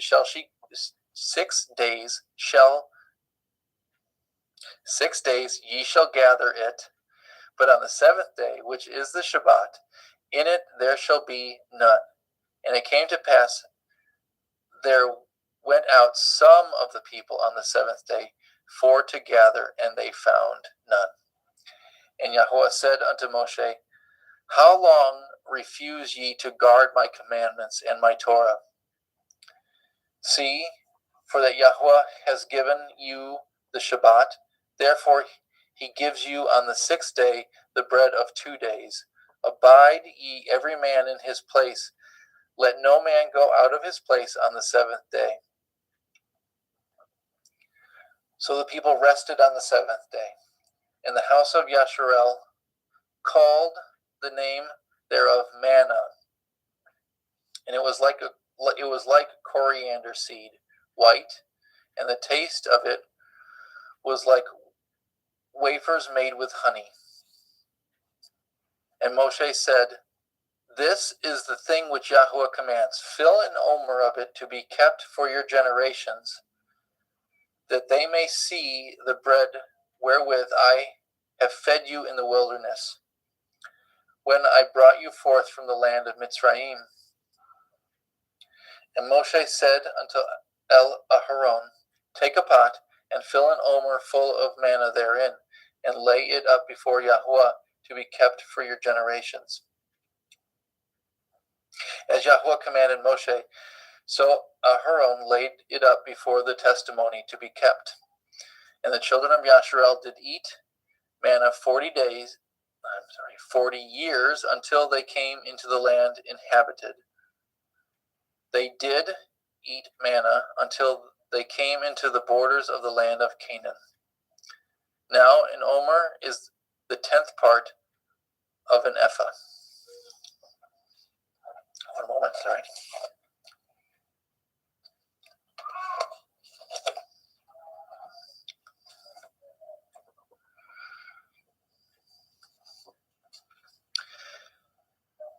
And all the assembly of the children of Yasharel journeyed from the wilderness of Sin after their journeys, according to the commandment of Yahweh, and pitched in Rephidim. There was no water for the people to drink. Wherefore the people did chide with Moshe, and say, Give us water that we may drink. And Moshe said unto them, Why chide ye with me? Wherefore do ye tempt Yahweh? And the people thirsted there for water. And the people murmured against Moshe, and said, Wherefore is it that you have brought us up out of Mitzrayim to kill us and our children and our cattle with thirst? And Moshe cried unto Yahweh, saying, What shall I do unto this people, that they be almost ready to stone me? And Yahweh said unto Moshe, Go on before the people, and take with you of the elders of Yasharel your rod, wherewith you smote the river, take in your hand, and go. Behold, I will stand before you there upon the rock in Horeb, and you shall smite the rock, and there shall come water out of it, and that the people may drink.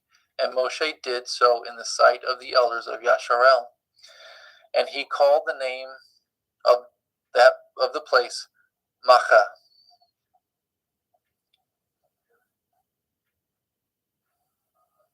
And Meribah, because of the chiding of the children of Yasharel, and because they tempted Yahweh, saying, Is Yahweh among us or not? Then came Amalek and fought with Yasharel in Rephidim. And Moshe said unto Yahusha, Choose us out men, and go out and fight with Amalek. Tomorrow I will stand on the top of the hill with the rod of Elohim in my hand. So Yahusha did as Moshe had said to him, and fought with Amalek. And Moshe and Aharon and Hur went up on the top of the hill. And it came to pass when Moshe held up his hand that Yasharel prevailed, and when he let down his hand, Amalek prevailed. But Moshe's hands were heavy, and they took a stone and put it under him, and he sat thereon. And Aharon and Hur stayed up his hands, the one on the one side and the other on the other side, and his hands were steady until the going down of the sun. And I apologize, I need to pause for just a moment, if I can, and I can't. Daddy, I love you. Or, It's a joy. no. I'm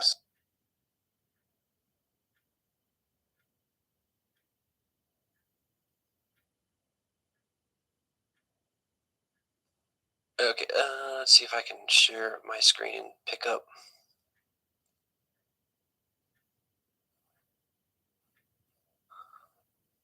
He was at 17, what was it? Justin, did you see he was at 17 what? I believe he just started at 17-2. Okay. Okay, so 17:3 or 17:2. Wherefore the people did chide with Moshe, say, Give us water that we may drink. And Moshe said unto them, Why chide ye with me? Wherefore do ye tempt Yahweh?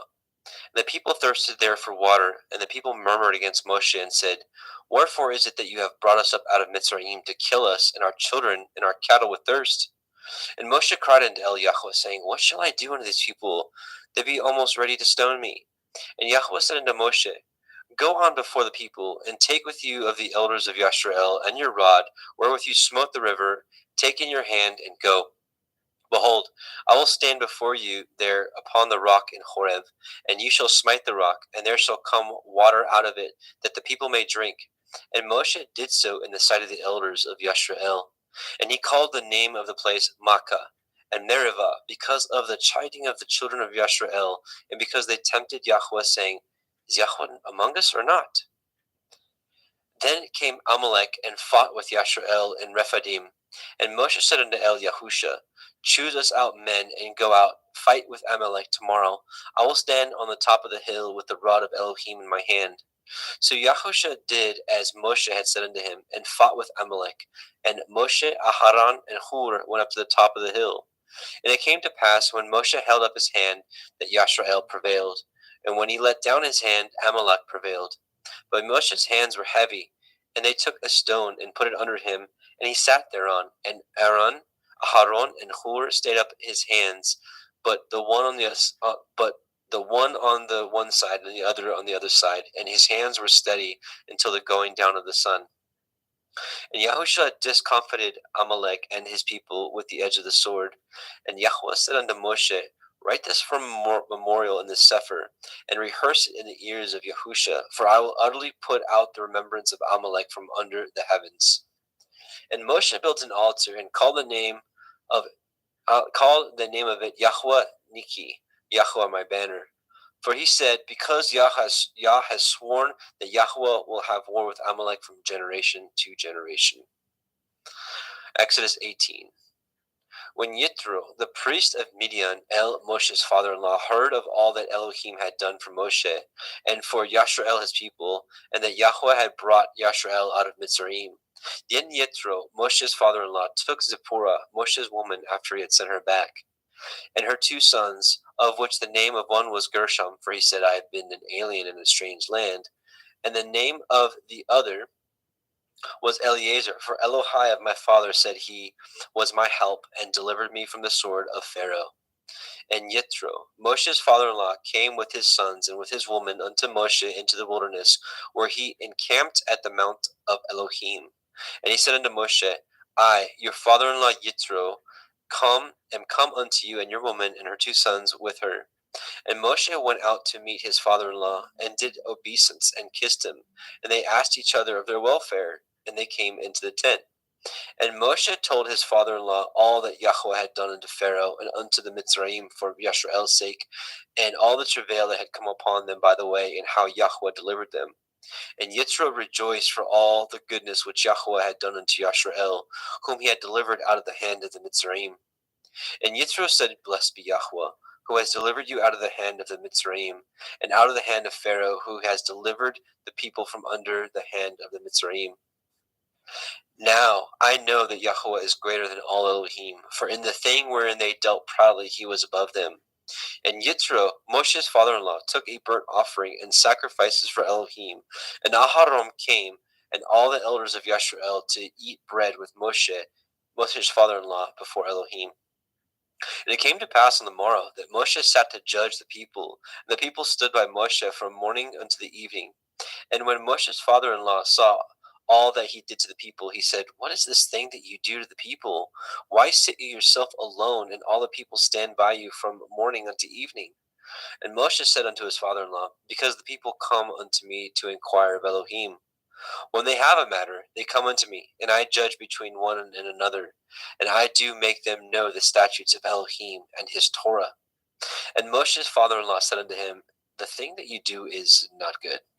You will surely wear away, both you and this people that is with you. For this thing is too heavy for you. You are not able to perform it yourself alone. Hearken now unto my voice, I will give you counsel, and Elohim shall be with you. Be for the people to Elohim ward, and you may bring the causes unto Elohim.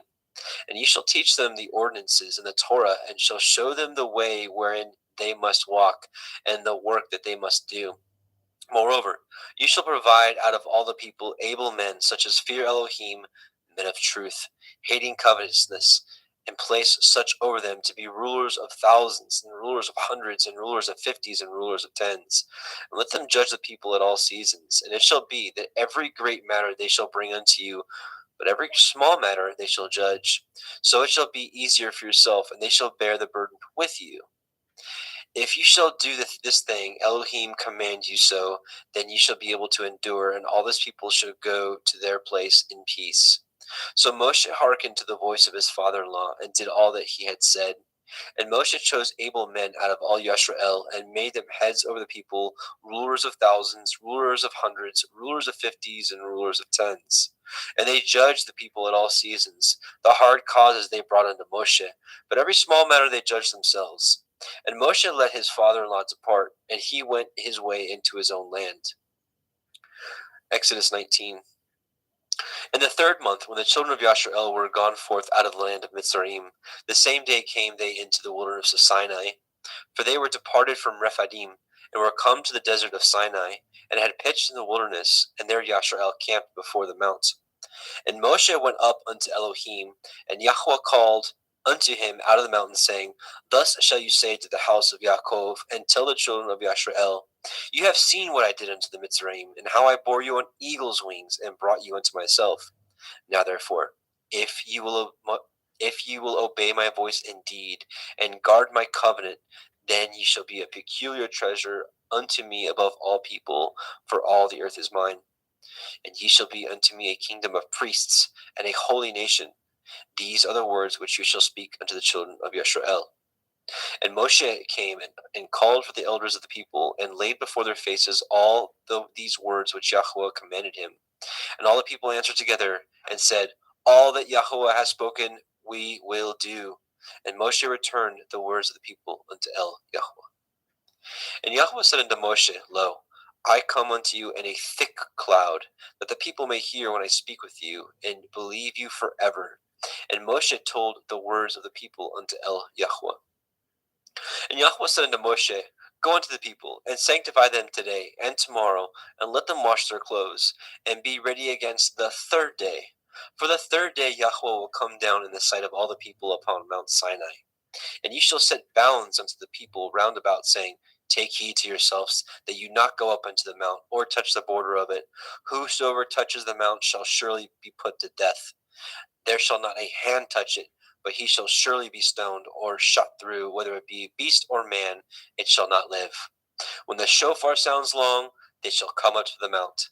And Moshe went down from the mount unto the people, and sanctified the people, and they washed their clothes. And he said unto the people, Be ready against the 3rd day. Come not at your women.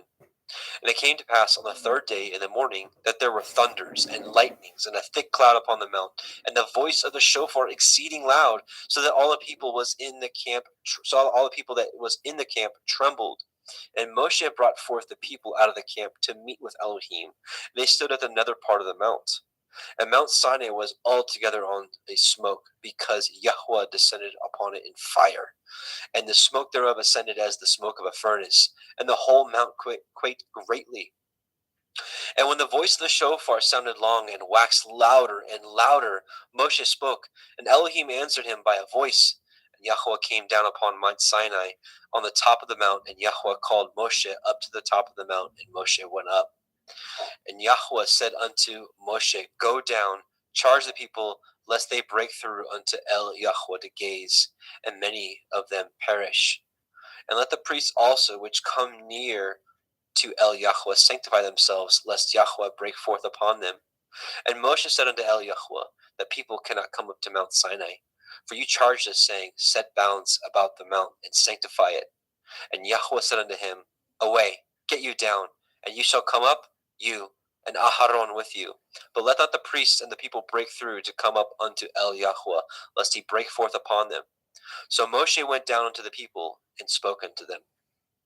Exodus 20.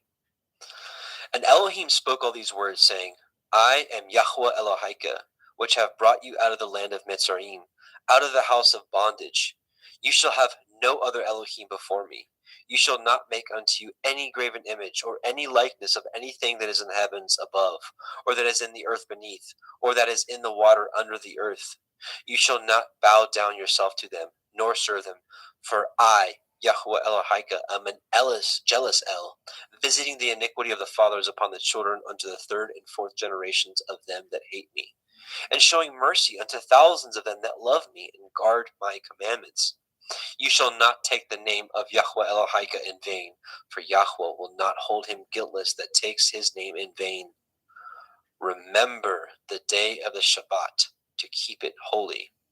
6 days you shall labor and do all your work, but the seventh day is a Shabbat of Yahweh Elohika. In it you shall not do any work, you, nor your son, nor your daughter, nor your manservant, nor your maidservant, nor your cattle, nor your stranger that is within your gates. For in 6 days Yahweh made the heavens and the earth, the sea, and all that is in them, and rested the seventh day. Wherefore Yahweh blessed the day of the Shabbat and hallowed it. Honor your father and your mother, that your days may be long upon the land which Yahweh Elohika gives you. You shall not kill. You shall not break wedlock. You shall not steal. You shall not bear false witness against your neighbor. You shall not lust after your neighbor's house. You shall not lust after your neighbor's woman, nor his manservant, nor his maidservant, nor his ox, nor his ass, nor anything that is your neighbor's. And all the people saw the thunderings and the lightnings and the noise of the shofar and the mountain smoking. And when the people saw it, they removed and stood afar off. And they said unto Moshe, Speak with us, and we will hear. But let not Elohim speak with us, lest we die. And Moshe said unto the people, Fear not, for Elohim is come to prove you, and that his fear may be before your faces, that you sin not. And the people stood afar off, and Moshe drew near the thick darkness where Elohim was. And Yahweh said unto Moshe, Thus you shall say unto the children of Yisrael, You have seen that I have talked with you from heaven. You shall not make with me Elohai of silver, neither shall you make unto you Elohai of gold. An altar of earth you shall make unto me, and shall sacrifice thereon your burnt offerings, and your peace offerings, your sheep, your oxen. In all places where I record my name, I will come unto you, and I will bless you. And if you will make me an altar of stone, you shall not build it of hewn stone. For if you lift up your tool upon it, you have polluted it. Neither shall you go up by steps unto my altar, that your nakedness be not discovered thereon. Let's see. Just a moment here.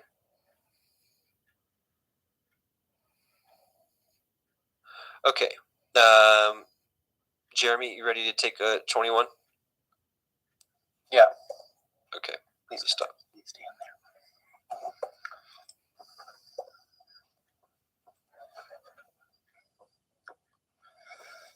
Get to 21, goodness.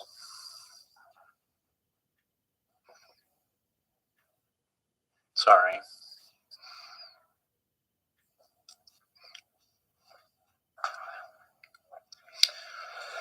Now these are the judgments which you shall set before them. If you obtain an Ivri servant, 6 years shall he serve, and in the 7th year he shall go out free for nothing. If he came in by himself, he shall go out by himself. If he were married, then his woman shall go out with him. If his master have given him a woman, and she have borne him sons or daughters, the woman and her children shall be her master's, and he shall go out by himself. And if the servant shall plainly say, I love my master and my woman and my children, I will not go free, then his master shall bring him unto the judges, and he shall also bring him to the door, or unto the door post, and his master shall pierce his ear with an awl, and he shall serve him forever. And if a man surrender his daughter to be a maidservant, she shall not go out as the men servants do.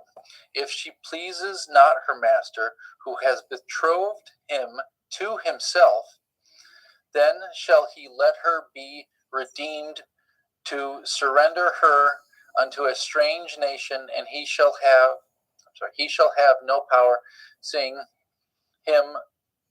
he has dealt deceitfully with her.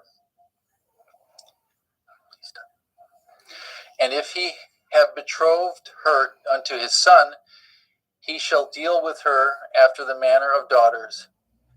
If he take him another woman, her food, her raiment, and her duty of marriage shall not be diminished. And if he do not these 3 unto her, then shall she go out free without money. And if he smites a man so that he dies, he that smites a man so that he dies shall be surely put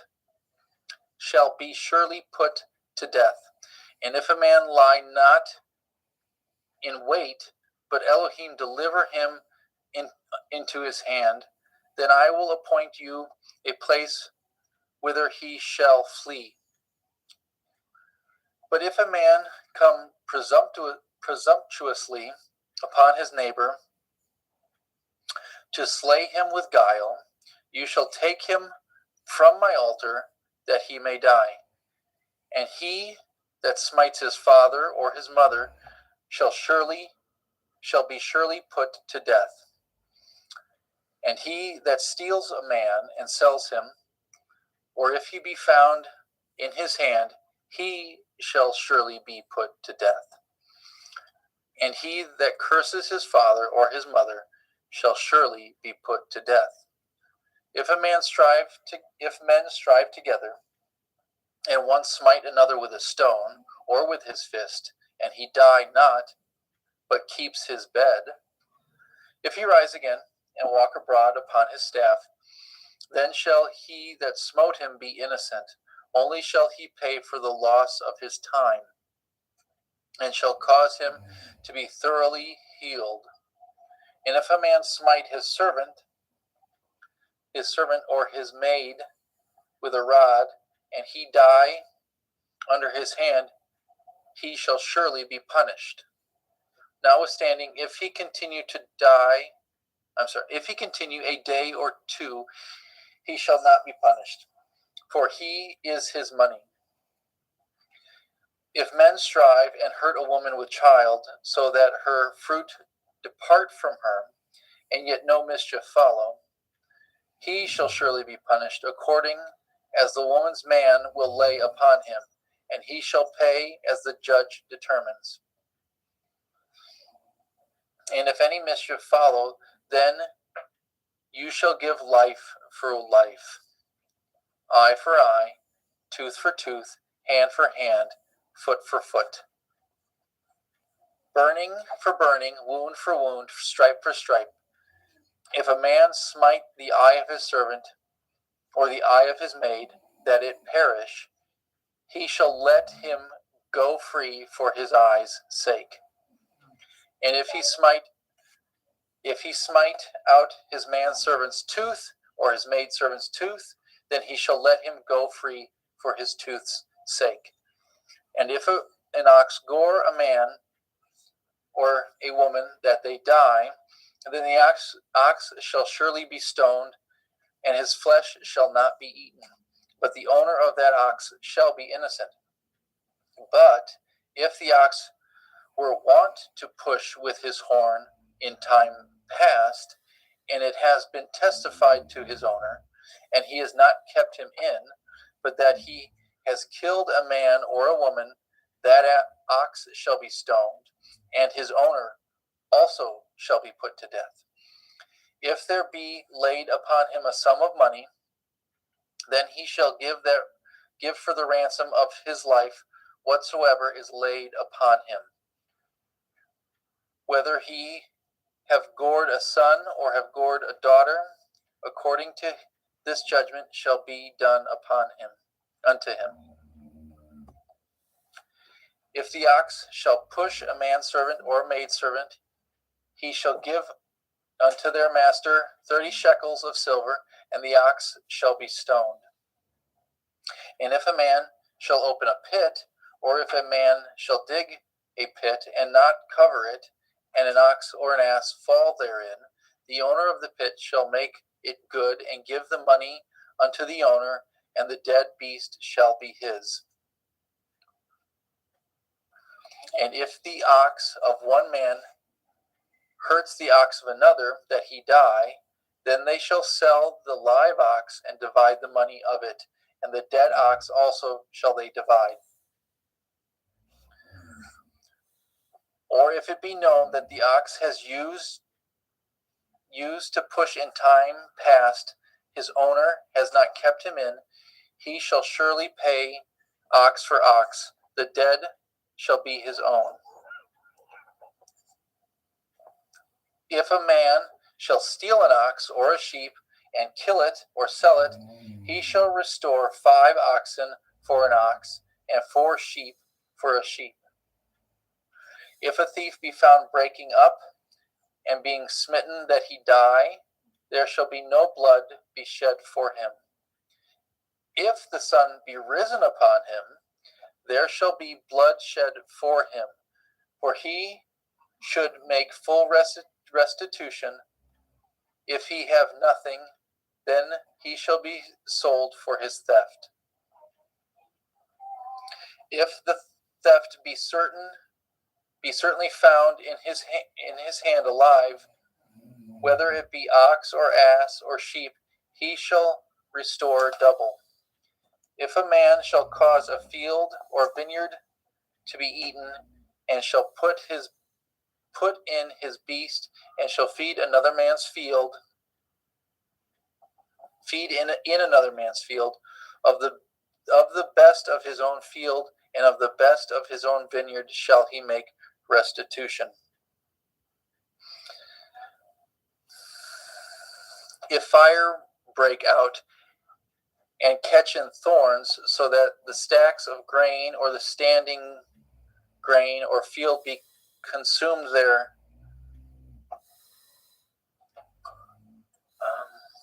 therein, he that kindled the fire shall surely make restitution. If a man shall deliver unto his neighbor money or stuff to guard, and it be stolen out of the man's house, if the thief be found, let him pay double. If the thief not be found, then the master of the house shall be brought unto the judges to see whether he have put his hand unto his neighbor's goods. For all manner of transgressions, whether it be for ox, for ass, for sheep, for raiment, or for any manner of lost thing, that which another challenges to be his, the cause of both parties shall come before the judges, and whom the judge shall condemn, he shall pay double unto his neighbor. If a man unto his neighbor if a man deliver unto his neighbor an ass or an ox or a sheep or a beast to guard, and it die or be hurt or driven away, no man seeing it, then shall an oath of Yahweh be between them both, that he not his hand unto his neighbor's goods, and the owner shall accept thereof, and he shall make it good.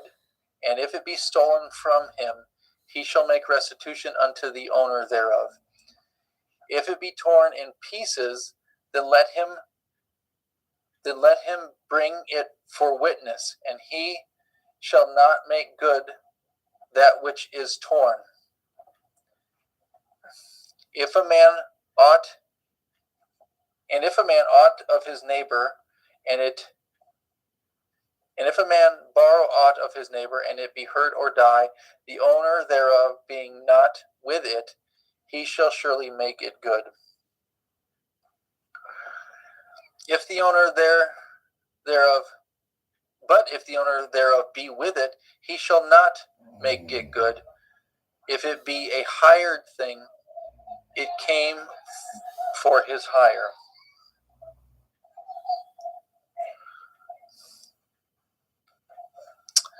If a man entice a maid that is not betrothed, and lie with her, he shall surely endow her to be his woman. If her father utterly refuse to give her unto him, he shall pay money according to the dowry of virgins. You shall not suffer a witch to live. Whosoever lie with a beast shall surely be put to death. He that sacrifices unto any Elohim, save unto Yahweh only, he shall be utterly destroyed.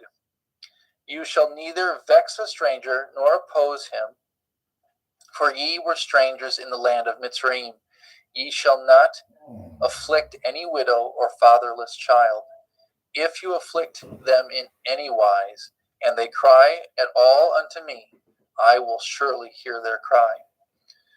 And my wrath will wax hot, and I will kill you with the sword, and your women shall be widows, and your children fatherless. If you lend money to any of my people that is poor by you, you shall not be to him as an usurer, neither shall you lay upon him usury.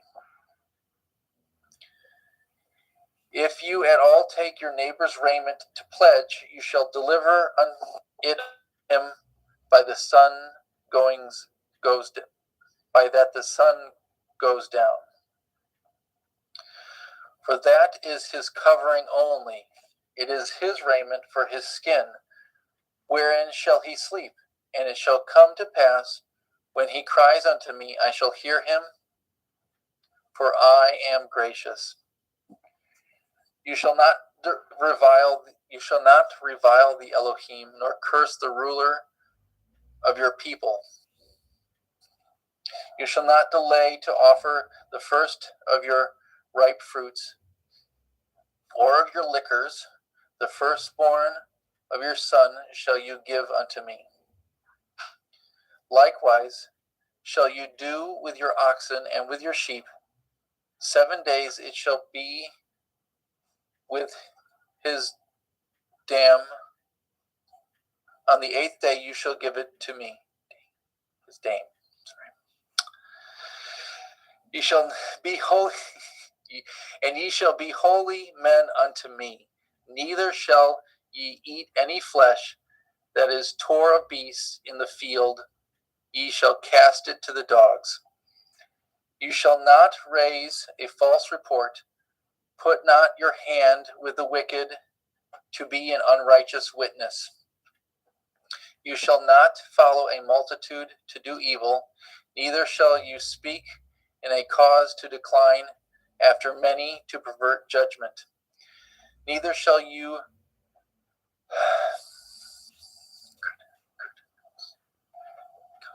neither shall you countenance a poor man in his cause. If you meet your enemy's ox or his ass going astray, you shall surely bring it. Oh dear, what just happened? I'm sorry.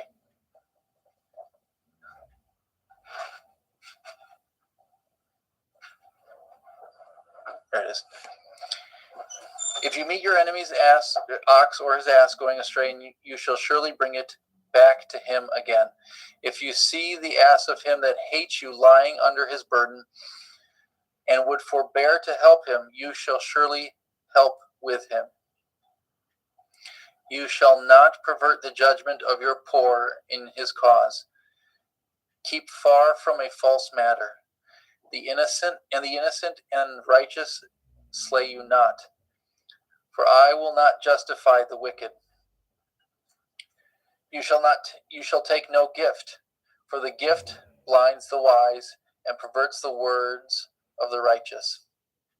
You shall not oppress a stranger, for ye know the heart of a stranger, seeing ye were strangers in the land of Mitzrayim.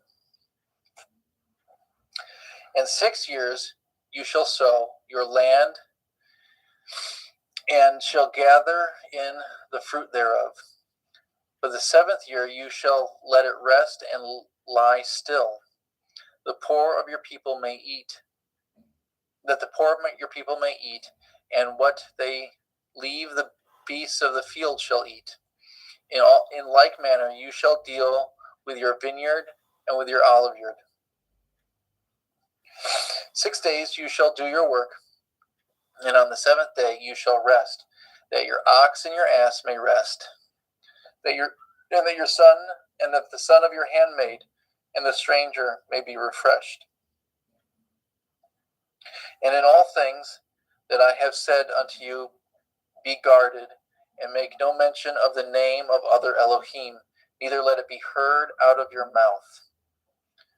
3 times you shall keep a feast unto me in the year. You shall guard the feast of matzah,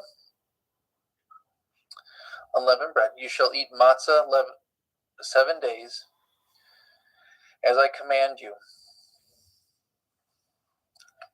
in the time appointed in the month of Aviv, for in it you came out of Mitzrayim, and none shall appear before me empty. And the feast of Katsir, the first fruit of your labors, which you have sown in the field, and the feast of Akfi in gathering, which is in the end of the year, when you have gathered in the labors out of your field.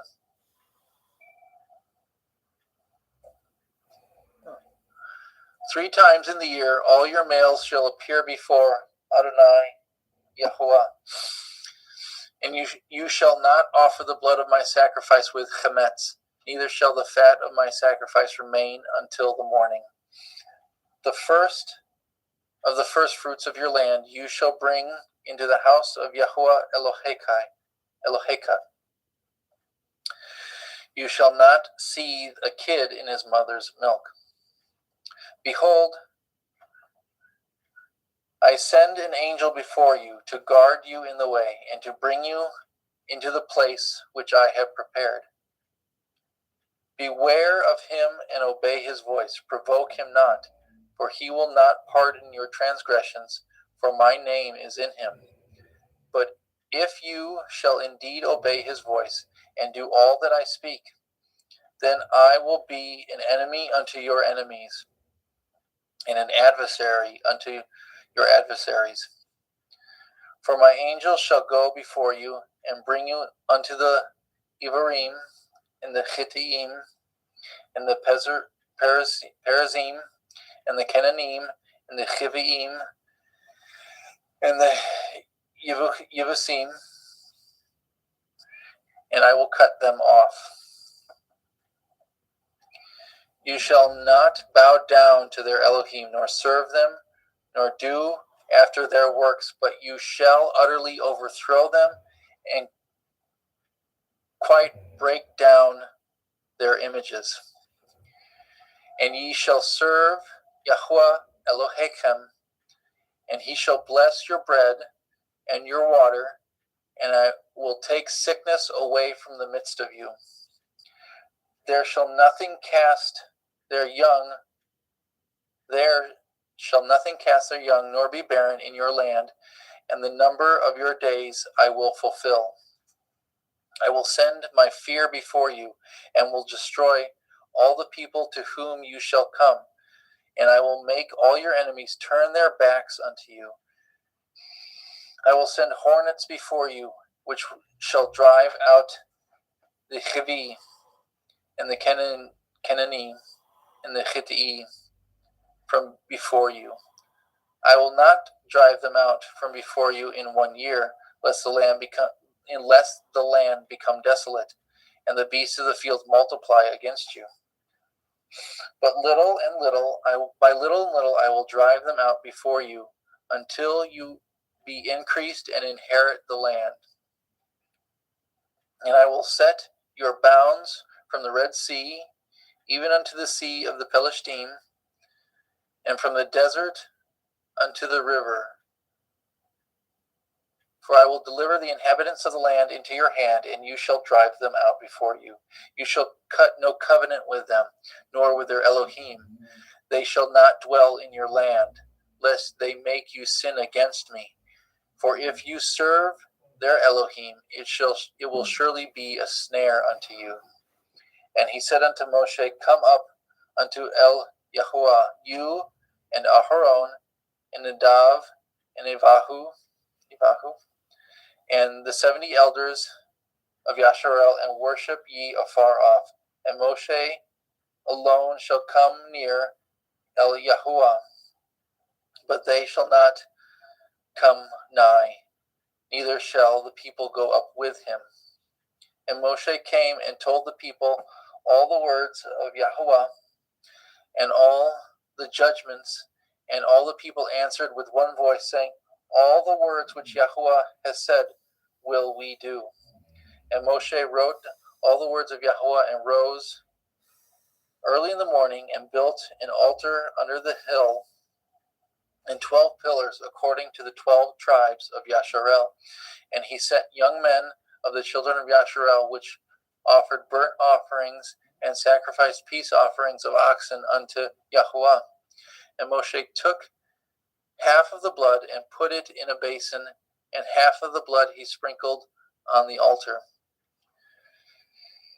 And he took the Sefer of the covenant and read it in the audience of the people, and they said, All that Yahuwah has said we will do, and be obedient. Moshe took the blood and sprinkled it on the people, and said, Behold, the blood of the covenant, which Yahuwah has cut with you concerning these words. Then went up Moshe and Aharon and Nadav and Evahu, and 70 of the elders of Yasharel, and they saw the Elohai of Yasharel, and there was under his feet, as it were, a paved work of sapphire stone, and as it were the body of heaven in his clearness. And upon the nobles of the children of Yasharel he laid not his hand. Also they saw Elohim, and did eat and drink. And Yahuwah said unto Moshe, Come up to me into the mount, and be there, and I will give you sapphire stones, and a Torah, and commandments which I have written, that you may teach them. And Moshe rose up, and his minister Yahusha, and Moshe went up into the mount of Elohim. And he said unto the elders, Tarry ye here for us, until we come again unto you. And behold, Aharon and Hori are with you. If any man have any matters to do, let him come unto them. And Moshe went up into the mount, and a cloud covered the mount, and the glory of Yahweh abode upon Mount Sinai. And the cloud covered it 6 days, and the 7th day he called unto Moshe out of the midst of the cloud. And in the sight of the glory of Yahweh, and the sight of the glory of Yahweh was like devouring fire on the top of the mount in the eyes of the children of Yasharel. And Moshe went into the midst of the cloud, and got him up into the mount, and Moshe was in the mount 40 days and 40 nights. Yahweh spoke unto Moshe, saying, Speak unto the children of Yasharel, that they bring me an offering of every man that gives it willingly with his heart. Ye shall take my offering. And this is the offering which ye shall take of them: gold, silver, and brass, and blue and purple and scarlet and fine linen, and goat's hair, and ram's skin dyed red, and badger skin, and shittim wood, oil for the light, spices for anointing oil, and for sweet incense, onyx stones, and stones to be set in the ephod and the breastplate. And let them make me a sanctuary, that I may dwell among them, according to all that I show you, after the pattern of the tabernacle, and the pattern of all the instruments thereof, even so shall ye make it. And they shall make an ark of shittim wood, 2 cubits and a half shall it be the length thereof, and a cubit and a half the breadth thereof, and a cubit and a half the height thereof. And you shall overlay it with pure gold. Within and without shall ye overlay it, and shall make upon it a crown of gold round about. And you shall cast 4 rings of gold for it, and put them in the 4 corners thereof. And 2 rings shall be in the one side of it, and 2 rings on the other side of it. And you shall make staves of shittim wood, and overlay them with gold. And you shall put the staves in the rings by the ark, by the sides of the ark, and the ark, that the ark may be borne with them. The staves shall be in the rings of the ark, and they shall not be taken from it. You shall put into the ark the testimony which I shall give you. And you shall make a mercy seat of pure gold. 2 cubits and a half shall be the length thereof, a cubit and a half the breadth thereof. And you shall make 2 cherubim of gold of beaten work shall you make them in the 2 ends of the mercy seat. And make 1 cherubim on the one end, and the other cherub on the other end. Even of the mercy seat shall ye make the cherubim on the 2 ends thereof. And the cherubim shall stretch forth their wings on high, covering the mercy seat with their wings, and their faces shall look one to another. Toward the mercy seat shall the faces of the cherubim be. And you shall put the mercy seat above the ark, and in the ark you shall put the testimony that I shall give you. And there I will meet with you, and I will commune with you from above the mercy seat, from between the 2 cherubim which are upon the ark of the testimony, and of all the things which I will give you in commandment unto the children of Yasharel. You shall also make a table of shittim wood.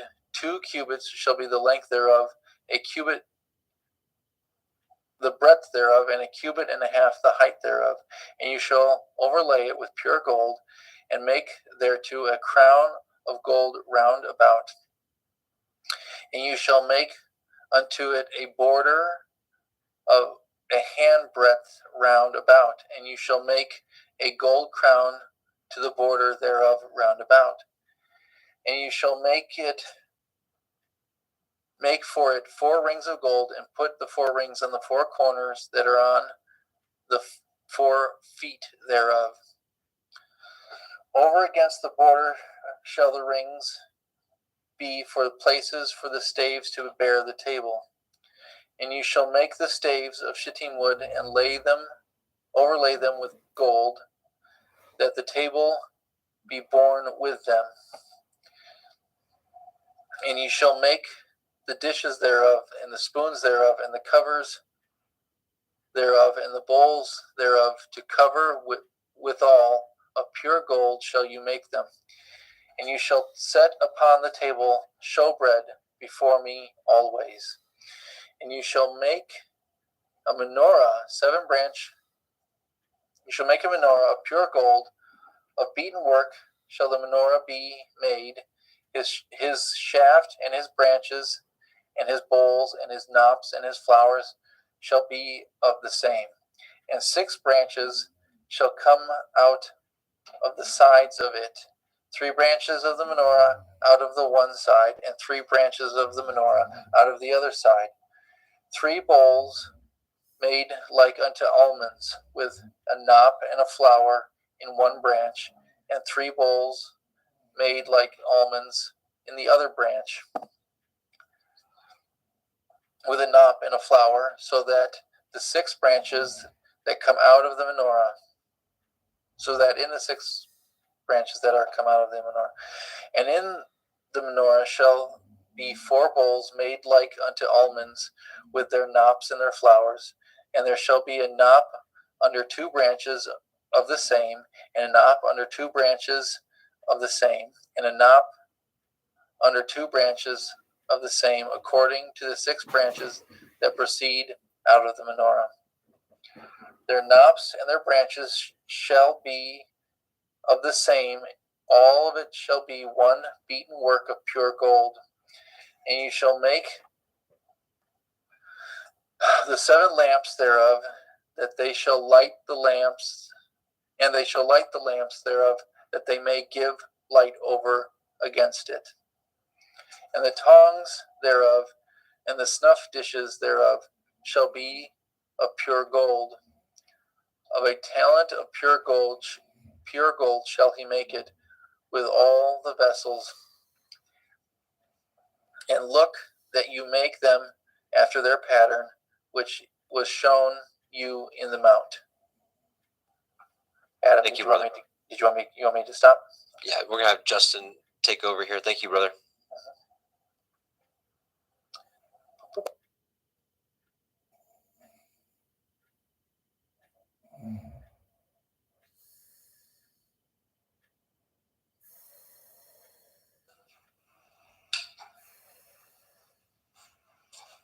Moreover, you shall maketh the tabernacle with 10 curtains of fine twined linen, and blue and purple and scarlet, with cherubim of cunning work shall you make them.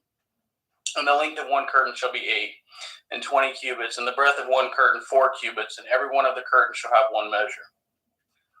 The 5 curtains shall be coupled together one to another, and the other 5 curtains shall be coupled one to another. And you shall make the loops of blue upon the edge of one of the curtain from the selvage in the coupling, and likewise shall you make it in the uttermost edge of another curtain in the coupling of the second.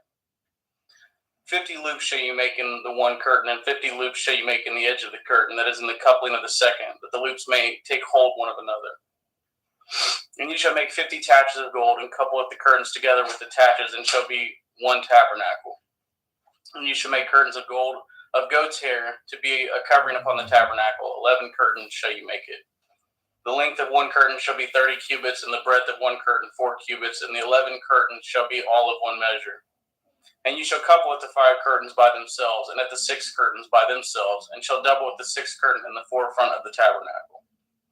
And you shall make 50 loops on the edge of one curtain that is outmost in the coupling, and 50 loops in the edge of the curtain which couples the second. And you shall make it 50 taches of brass, and put the taches into the loops, and couple with the tent together, that it may be one. And the remnant that remains of the curtains of the tent, the half curtain that remains, shall hang over the back side of the tabernacle. And a cubit on one side and a cubit on the other side of that which remains is the length of the curtains of the tent. It shall hang over the sides of the tabernacle on the side, and on the side to cover it. And you shall make a covering for the tent of ram skins dyed red, and a covering above the badger skins. And you shall make it the boards of the tabernacle of shittim wood standing up. 10 cubits shall be the length of a board, and a cubit and a half shall be the breadth of one board. 2 tenons shall there be in one board, set in order one against another. Thus shall you make for all the boards of the tabernacle. And you shall make of the boards for the tabernacle 20 boards on the south side southward. And you shall make 40 sockets of silver under the 20 boards, 2 sockets under one board for 2 tenons, and 2 sockets under another board for 2 tenons. And for the second side of the tabernacle on the north side there shall be 20 boards. And the 40 sockets of silver, 2 sockets under one board, and 2 sockets under another board. And for the sides of the tabernacle westward you shall make 6 boards. And 2 boards shall you make for the corners of the tabernacle in the 2 sides. And they shall be coupled together beneath, and they shall be coupled together above the head of it unto one ring. Thus shall it be for them both, and they shall be for the 2 corners. And they shall make 8 boards in their sockets of silver, 16 sockets, 2 sockets under one board, and 2 sockets under another board. And you shall make bars of shittim wood, 5 for the boards of one side of the tabernacle, and the 5 bars of the boards of the other side of the tabernacle, and 5 bars for the boards of the other side of the tabernacle, for the 2 sides westward. And the middle bar in the midst of the board shall reach from one end to end. And you shall overlay the boards with gold, and make it the rings of gold for places for the bars. And you shall overlay the bars with gold. And you shall rear up at the tabernacle according to the fashion thereof which was showed you in the mount. And you shall make a veil of blue and purple and scarlet and fine twined linen of cunning work, and cherubim shall it be made. Sorry, guys. Exodus chapter 26. Or no, I'm still on it, sorry. You shall hang it upon the 4 pillars of shittim wood overlaid with gold. Their hooks shall be of gold upon the 4 sockets of silver. And you shall hang up at the veil under the taches, that you may bring in thither within the veil the ark of the testimony. And the veil shall divide unto you between the holy place and the most holy. And you shall put at the mercy seat upon the ark of the testimony in the most holy place. And you shall set at the table without the veil, and at the menorah 7 branches candlestick over against the table on the side of the tabernacle toward the south. And you shall put the table on the north side. And you shall make a hanging for the door of the tent of blue and purple and scarlet and fine twined linen, wrought with needlework. And you shall make for the hanging 5 pillars of shittim wood, and overlay them with gold, and their hooks shall be of gold. And you shall cast 5 sockets of brass for them. Exodus chapter 27. And you shall make it an altar of shittim wood, 5 cubits long and 5 cubits broad. The altar shall be 4 square, and the height thereof shall be 3 cubits. And you shall make the horns of it upon the 4 corners thereof. His horns shall be of the same, and you shall overlay with brass. And you shall make his pans to receive his ashes, and his shovels, and his basins, and his flesh hooks, and his fire pans. All the vessels thereof you shall make of brass. And you shall make it for a grate of network of brass, and upon the net shall you make 4 brazen rings in the 4 corners thereof. And you shall put it under the compass of the altar beneath, that the net may be even to the midst of the altar. And you shall make staves for the altar, staves of shittim wood, and overlay them with brass. And the staves shall be put into the rings, and the staves shall be upon the 2 sides of the altar to bear it. Hollow with board shall you make it, as it is showed to you in the mount, so shall they make it. And you shall make it the court of the tabernacle for the south side southward. There shall be hangings for the court of fine twined linen of 100 cubits long for one side. And the 20 pillars thereof and the 20 sockets shall be of brass, and hooks of the pillars and their fillets shall be of silver. And likewise for the north side in the length there shall be hangings of 100 cubits long, and his 20 pillars and the 20 sockets of brass, the hooks of the pillars and their fillets of silver. And for the breadth of the court on the west side shall be hangings of 50 cubits, their pillars 10 and their sockets 10. And the breadth of the court on the east side eastward shall be 50 cubits. The hangings of one side of the gate shall be 15 cubits, their pillars 3 and their sockets 3.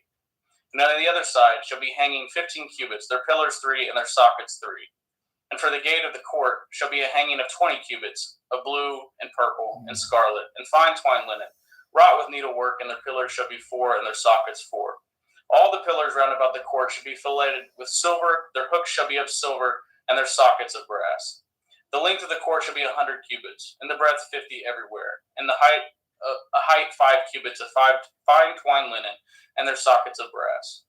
All the vessels of the tabernacle, and all the service thereof, and all the pins thereof, and all the pins of the court shall be of brass. And you shall command at the children of Yashrael that they bring you pure olive oil, beaten for the light, to cause the lamp to burn always. In their tabernacle of the assembly without the veil, which is before the testimony, Aaron and his sons shall order it from evening to morning before Yahweh. It shall be a statute forever unto their generations on the behalf of the children of Yashrael. Exodus 28. And take unto you Aaron your brother, and his sons with him, from among the children of Yashriel, that he may minister unto me in the priest's office, even Aaron, Nadab, Abiyahu, Eleazar, Ithamar, Aaron's sons. And you shall make holy garments for Aaron your brother, for glory and for beauty. And you shall speak unto all that are wise-hearted, whom I have filled with the Ruach Chokamah, that they may maketh Aaron's garments to consecrate him, that he may minister unto me in the priest's office. And these are the garments which they shall make: a breastplate, an ephod, and a robe, an embroidered coat, a turban, and a belt. And they shall make holy garments for Aaron your brother and his sons, that he may minister unto me in the priest's office. And they shall take it gold, and it blue, and it purple, and it scarlet, and it fine linen. And they shall make it an ephod of gold, of blue, and of purple, of scarlet, and fine twine linen, with cunning work.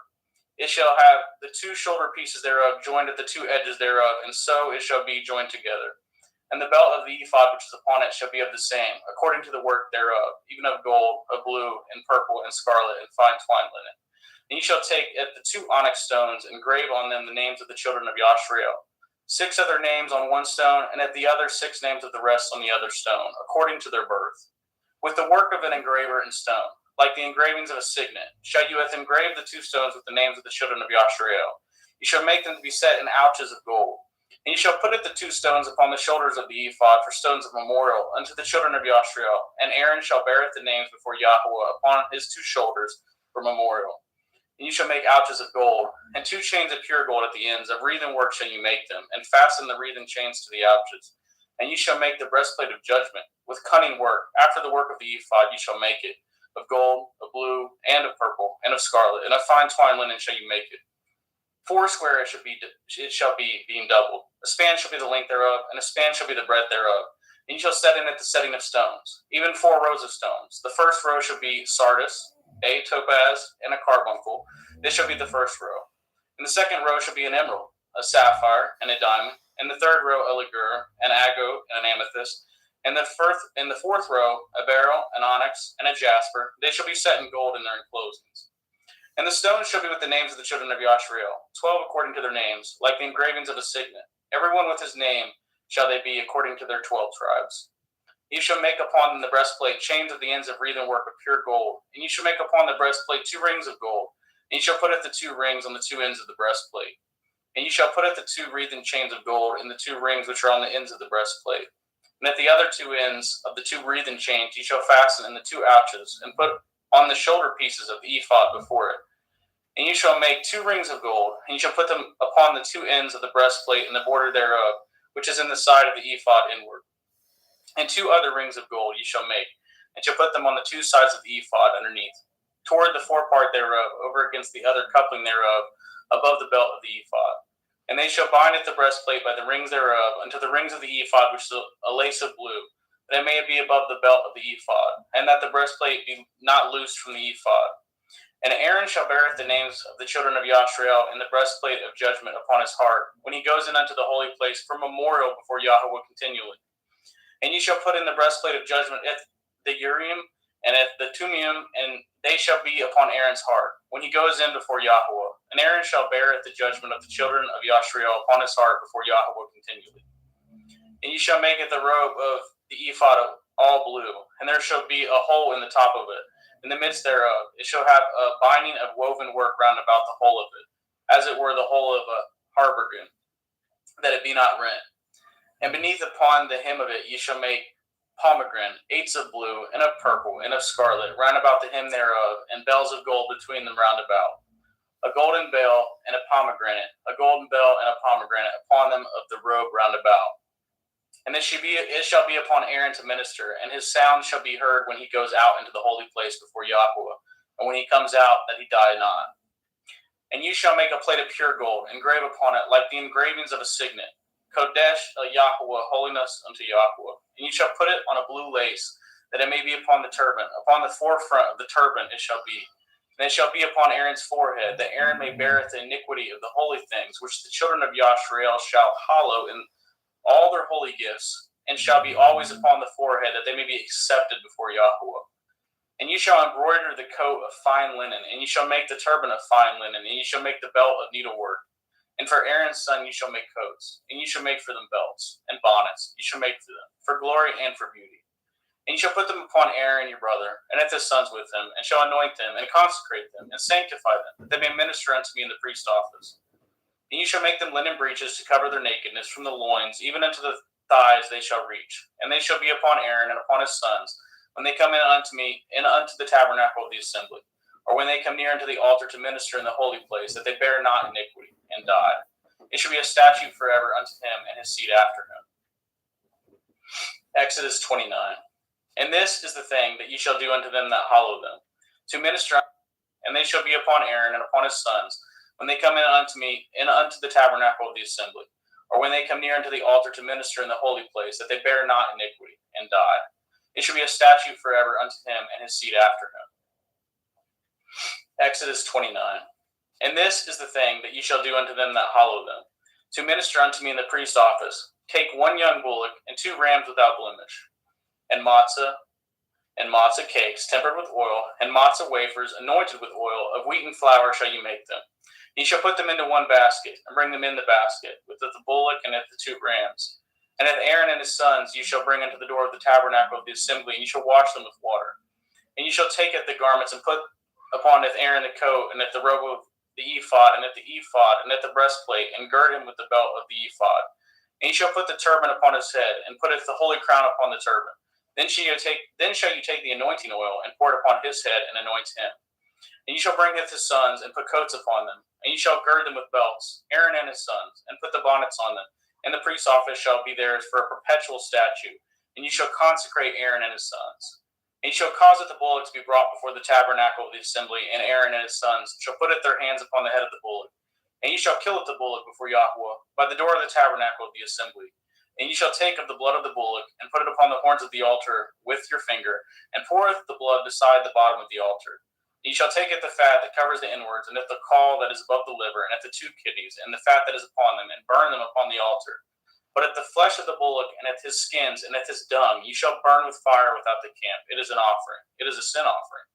You shall also take 1 ram, and Aaron and his sons shall put their hands upon the head of the ram, and ye shall slay the ram, and ye shall take his blood, and sprinkle round about the altar.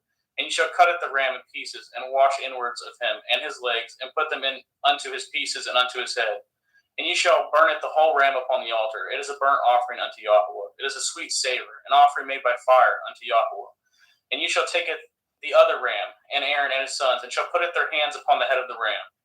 Then shall you kill the ram, and take of his blood, and put it upon the tip of the right ear of Aaron, and upon the tip of the right ear of his sons, and upon the thumb of their right hand, and upon the great toe of their right foot, and sprinkle with the blood upon the altar round about.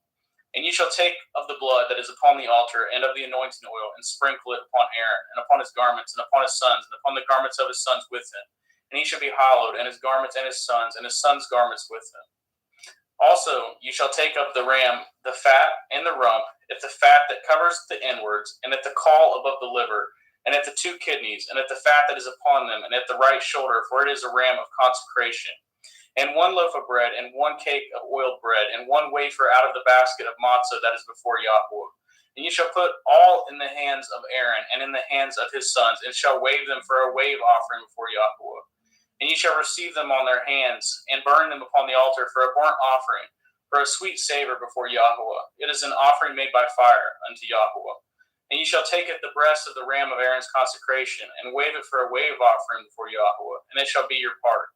And ye shall sanctify the breast of the wave offering, and at the shoulder of the heave offering which is waved, and which is heaved up, of the ram of the consecration, even of that which is for Aaron, and of that which is for his sons. And it shall be Aaron and his sons by a statute forever from the children of Yashrael, for it is a heave offering. It shall be a heave offering from the children of Yashrael of the sacrifice of their peace offerings, even their heave offering unto Yahweh. And the holy garments of Aaron shall be his sons after him, to be anointed therein, and to be consecrated in them. And that son that is priest in his stead shall put them on 7 days, when he comes into the tabernacle of the assembly to minister in the holy place. And ye shall take the ram of the consecration, and receive his flesh in the holy place. And Aaron and his sons shall eat the flesh of the ram, and eat the bread that is in the basket by the door of the tabernacle of the assembly. And they shall eat those things there wherewith the atonement was made, to consecrate and to sanctify them, but a stranger shall not eat thereof, because they are holy. And if aught of the flesh of the consecrations or of the bread remain unto the morning, then you shall burn it the remainder with fire. It shall not be eaten, because it is holy. And thus shall you do unto Aaron and to his sons, according to all things which I have commanded you. 7 days shall you consecrate them. And you shall offer every day a bullock for a sin offering for atonement, and you shall cleanse the altar when you have made an atonement for it. And you shall anoint it to sanctify it. 7 days you shall make an atonement for the altar and sanctify it, and it shall be an altar most holy. Whatsoever touches the altar shall be holy. Now this is that which you shall offer upon the altar: 2 lambs of the first year, day by day continually. If the one lamb you shall offer in the morning, and the other lamb you shall offer at the evening. And with the one lamb, a 10th deal of flour, mingled with the 4th part of hin beaten oil, and the 4th part of a hin of wine for a drink offering. And if the other lamb you shall offer at evening, and shall do thereto according to the meat offering of the morning, and according to the drink offering thereof for a sweet savor, an offering made by fire unto Yahweh. This shall be a continual burnt offering throughout your generations at the door of the tabernacle of the assembly before Yahweh, where I will meet you, to speak there unto you. And there I will meet with the children of Yashrael. And the tabernacle shall be sanctified by my glory. And I will sanctify at the tabernacle of the assembly and at the altar. I will sanctify also both Aaron and his sons to minister to me in the priest's office. And I will dwell among the children of Yashrael, and I will be their Elohim. And they shall know that I am Yahweh Elohim, that brought them forth out of the land of Mizraim, that I may dwell among them. I am Yahweh Elohim. And you shall make an altar to burn incense upon it. Of shittim wood shall you make it. The cubit shall be the length thereof. Oh, sorry, guys. This is Exodus 30. Sorry. And you shall make an altar to burn incense upon. Of shittim wood shall you make it. A cubit shall be the length thereof, and a cubit the breadth thereof. 4 squares shall it be, and 2 cubits shall be the height thereof, and the horns thereof shall be of the same. You shall overlay it with pure gold at the top thereof, and at the sides thereof round about it, and the horns thereof. And you shall make unto it a crown of gold round about. And 2 golden rings shall you make to it under the crown of it. By the 2 corners thereof upon the 2 sides of it shall you make it. And they shall be for places for the staves to bear it withal. And you shall make it the staves of shittim wood, and overlay them with gold. And you shall put it before the veil that is by the ark of the testimony, before the mercy seat that is over the testimony, where I will meet you. And Aaron shall burn therein sweet incense every morning when he dresses the lamps, and he shall burn incense upon it. And when Aaron lights up the lamps at evening, he shall burn incense upon it, a perpetual incense before Yahweh throughout your generations. He shall offer no strange incense thereon, nor burnt sacrifice, nor meat offering, neither shall ye pour drink offering thereon. And Aaron shall make an atonement upon the horns of it once in a year without the blood of the sin offering of atonements. Once in the year shall he make atonement upon it throughout your generations. It is most holy unto Yahweh. And Yahweh spoke unto Moshe, saying, When you take the sum of the children of Yashrael after their number, then shall they give every man a ransom for his soul unto Yahweh. When you number them, that there be no plague among them, when you number them. This shall they give. Every one that passes among them that are numbered, half a shekel after the shekel of the sanctuary. The shekel is 20 gerahs. A half shekel shall be the offering of Yahweh. Every one that passes among them that are numbered, from 20 years old and above, shall give an offering unto Yahweh. The rich shall not give more, and the poor shall not give less than half a shekel, when they giveth the offering unto Yahweh to make an atonement for your souls. And ye shall taketh the atonement money of the children of Yashrael, and shall appoint it for the service of the tabernacle of the assembly, that it may be a memorial unto the children of Yashrael before Yahweh to make an atonement for your souls. And Yahweh spoke unto Moshe, saying, Then shall you also make a laver of brass, and his foot also of brass, to wash withal. And you shall put it between the tabernacle of the assembly of the altar, and you shall put water therein. For Aaron and his sons shall washeth their hands, and at their feet thereat. When they go into the tabernacle of the assembly, they shall wash with water, that they die not. Or when they come near to the altar to minister to burnt offering made by fire unto Yahweh. So they shall wash their hands and their feet, that they die not. And it shall be a statute forever to them, even to him and to his seed throughout their generations. Moreover, Yahweh spoke unto Moshe, saying, Take also unto you principal spices of pure myrrh, 500 shekels, and of sweet cinnamon half so much, even 250 shekels, and of sweet calmus 250 shekels, and of cassia 500 shekels, after the shekel of the sanctuary, and of oil olive a hin. And you shall make it an oil of holy ointment, an ointment compound after the art of the apothecary. It shall be a holy anointing oil. And you shall anoint at the tabernacle of the assembly therewith, at the ark of the testimony, and at the table, and at all the vessels, and at the menorah, and at his vessels, and at the altar of incense, and the altar of burnt offerings with all his vessels, and the laver, and at his foot. And ye shall sanctify them, that they may be most holy. Whatsoever touches them shall be holy. And you shall anoint Aaron and his sons, and consecrate them, that they may minister unto me in the priest's office. And you shall speak unto the children of Yashrael, saying, This shall be a holy anointing oil unto me throughout your generations. Upon man's flesh shall it not be poured, neither shall you make any other like it, after the composition of it. It is holy, and it shall be holy unto you. Whosoever compounds any like it, or whosoever puts any of it upon a stranger, shall even be cut off from his people. And Yahweh said unto Moshe, Take unto you sweet spices, stacte, and oncha, and galbanum, and these sweet spices with pure frankincense of each shall be a like weight. And ye shall make it a perfume, a confection, after the art of the apothecary, tempered together, pure and holy. And ye shall beat some of it very small, and put of it before the testimony in the tabernacle of the assembly, where I will meet with you. It shall be unto you most holy. And as for the perfume which ye shall make, ye shall not make to yourselves according to the composition thereof. It shall be unto you holy for Yahweh. Whosoever shall make like unto that, to smell thereto, shall even be cut off from his people.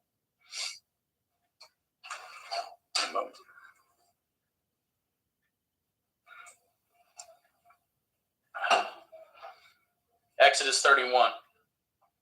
And Yahweh spoke unto Moshe, saying, See, I have called by the name Bezalel, the son of Uri, the son of Hori, of the tribe of Yehudah, and I have filled him with the Ruach Elohim, in wisdom and in understanding and in knowledge and in all manner of workmanship, to devise cunning works, to work in gold and in silver and in brass, and in the cutting of stones, to set them, and in carving of timber, to work in all manner of workmanship.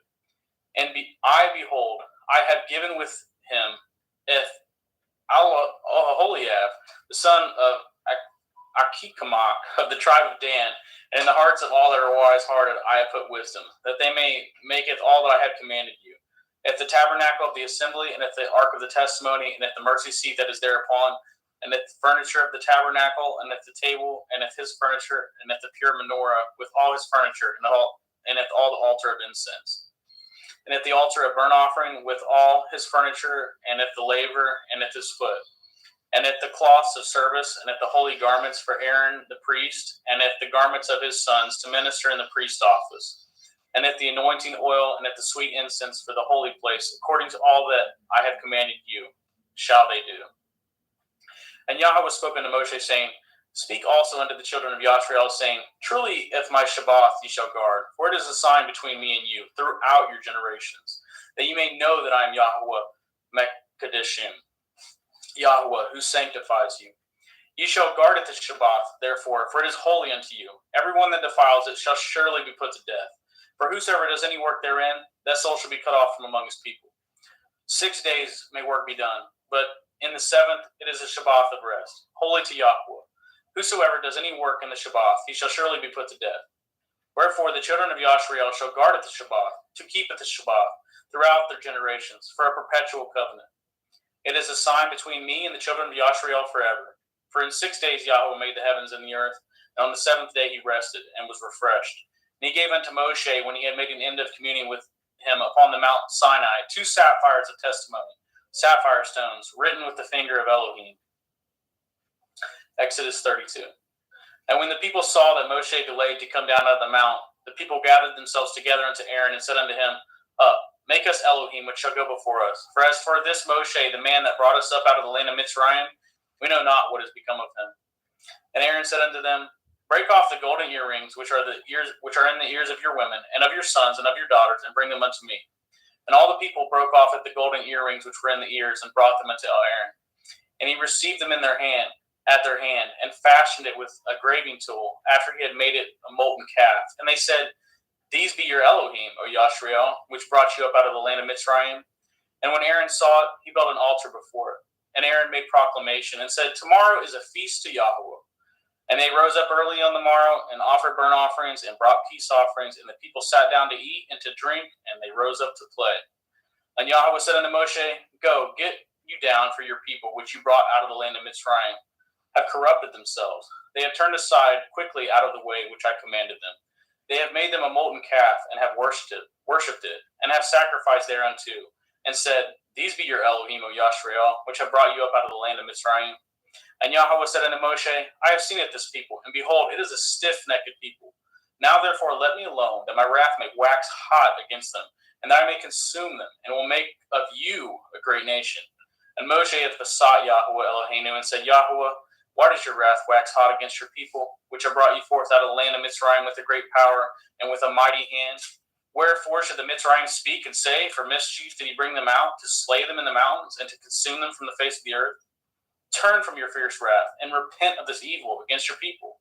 Remember Abraham, Yitzhak, and Yashrael, your servants, to whom you swore by your own self, and said unto them, I will multiply your seed as the stars of heaven, and all this land that I have spoken of will I give it to your seed, and they shall inherit it forever. And Yahweh repented of the evil which he had thought to do unto his people. And Moshe turned and went down from the mount, and the two sapphires of testimony were in his hand. The sapphires were written on both their sides, and on one side and on the other were they written. And the sapphires were the work of Elohim, and the writing was the writing of Elohim, graven upon the sapphires. And when Yahusha heard at the noise of the people as they shouted, he said unto Moshe, There is a noise of war in the camp. And he said, It is not the voice of them that shout for mastery, neither is it the voice of them that cry for being overcome, but the noise of them that sing do I hear. And it came to pass, as soon as he came nigh to the camp, that he saw the calf and the dancing, and Moshe's anger waxed hot. And he cast the sapphires out of his hands, and broke them beneath the mount. And he took the calf which he had made, and burned it in the fire, and ground it to powder, and strawed it upon the water, and made the children of Yashrael to drink of it. And Moshe said unto Aaron, What did this people unto you, that you have brought so great a sin upon them? And Aaron said, Let not the anger of my Lord wax hot. You know with the people that they are set on mischief. For they said unto me, Make us Elohim, which shall go before us. For as for this Moshe, the man that brought us up out of the land of Mitzrayim, we know not what has become of him. And I said unto them, Whosoever has any gold, let them break it off. So they gave it me. Then I cast it into the fire, and there came out this calf. And when Moshe saw that the people were naked, for Aaron had made them naked unto their shame among their enemies. Then Moshe stood in the gate of the camp and said, Who is on Yahweh's side? Let him come unto me. And all the sons of Levi gathered themselves together unto him. And he said unto them, Thus says Yahweh Elohai of Yashrael, Put every man his sword by his side, and go in and out from the gate to gate throughout the camp, and slay every man at hhis brother, and every man at his companion, and every man at his neighbor. And the children of Levi did according to the word of Moshe, and there fell of the people that day about 3,000 men. For Moshe had said, Consecrate yourselves today to Yahweh, even every man upon his son, and upon his brother, that he may bestow upon you a blessing this day. And it came to pass on the morrow that Moshe said unto the people, Ye have sinned a great sin, and now I will go up unto El Yahweh. Perchance I shall make an atonement for your sin. And Moshe returned unto El Yahweh and said, O this people have sinned a great sin, and have made them Elohai of gold. Yet now if you will forgive their sin, and if not, blot me, I pray you, out of the zephyr which you have written. And Yahweh said unto Moshe, Whosoever has sinned against me, him will I blot out of my zephyr. Therefore now go, leadeth the people unto the place which I have spoken unto you. Behold, my angel shall go before you. Nevertheless, in the day when I will visit their sin upon them. And Yahweh plagueth the people, because they made it the calf which Aaron had made. Exodus 33. And Yahweh said unto Moshe, Depart and go up hence, you and the people which you have brought up out of the land of Mitzrayim, unto the land which I swore unto Abraham, to Yitzhak, and to Yaakov, saying, Unto your seed will I give it. And I will send an angel before you, and I will drive out the Canaanite, and the Amori, and the Hittite, and the Perizzite, and the Hivi, and the Jebusite, unto the land flowing with milk and honey. For I will not go up in the midst of you, for you are a stiff-necked people, lest I consume you in the way. And when the people heard the evil report, they mourned, and no man did put on him his ornaments. For Yahweh said unto Moshe, Say unto the children of Yashrael, You are a stiff-necked people. I will come up into the midst of you in a moment, consume you. Therefore now put off your ornaments from you, that I may know what to do unto you. And the children of Yashrael stripped themselves of the ornaments by the Mount Horeb. And Moshe took the tabernacle and pitched it without the camp, afar off from the camp, and called it the tabernacle of the assembly. And it came to pass that everyone which sought Yahweh went out unto the tabernacle of the assembly, which was without the camp. And it came to pass when Moshe went out unto the tabernacle, that all the people rose up, stood every man at his tent door, and looked after Moshe, until he was gone into the tabernacle. And it came to pass, as Moshe entered into the tabernacle, the cloudy pillar descended and stood at the door of the tabernacle. And Yahweh talked with Moshe. And all the people saw the cloudy pillar stand at the tabernacle door, and all the people rose up and worshipped, every man in his tent door.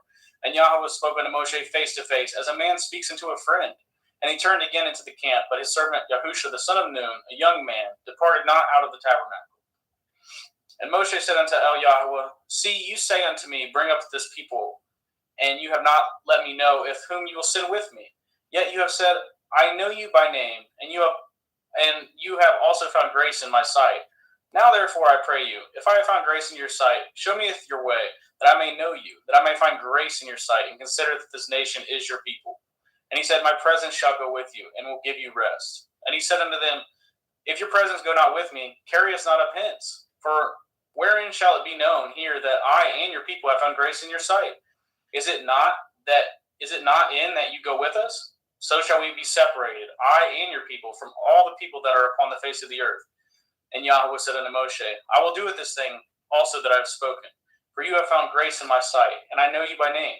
And I said, Beseech you, show me your glory. And he said, I will make you all my goodness pass before you, and I will proclaim the name of Yahweh before you, and will be gracious to whom I will be gracious, and will show mercy on whom I will show mercy. And he said, You cannot seeth my face, for there shall be no man see me and live. And Yahweh said, Behold, there is a place by me, and you shall stand upon a rock. And it shall come to pass when my glory passes by, that I will put you in a cleft of the rock, and will cover you with my hand while I pass by. And I will take away with my hand, and you shall see with my back parts, but my face shall not be seen. Exodus 34. And Yahweh said unto Moshe, Hew you 2 sapphire stones, like unto the first, and I will write upon these sapphires the words that were in the first sapphires, which you broke. And be ready in the morning, and come up in the morning unto Mount Sinai, and present yourself there to me in the top of the mount.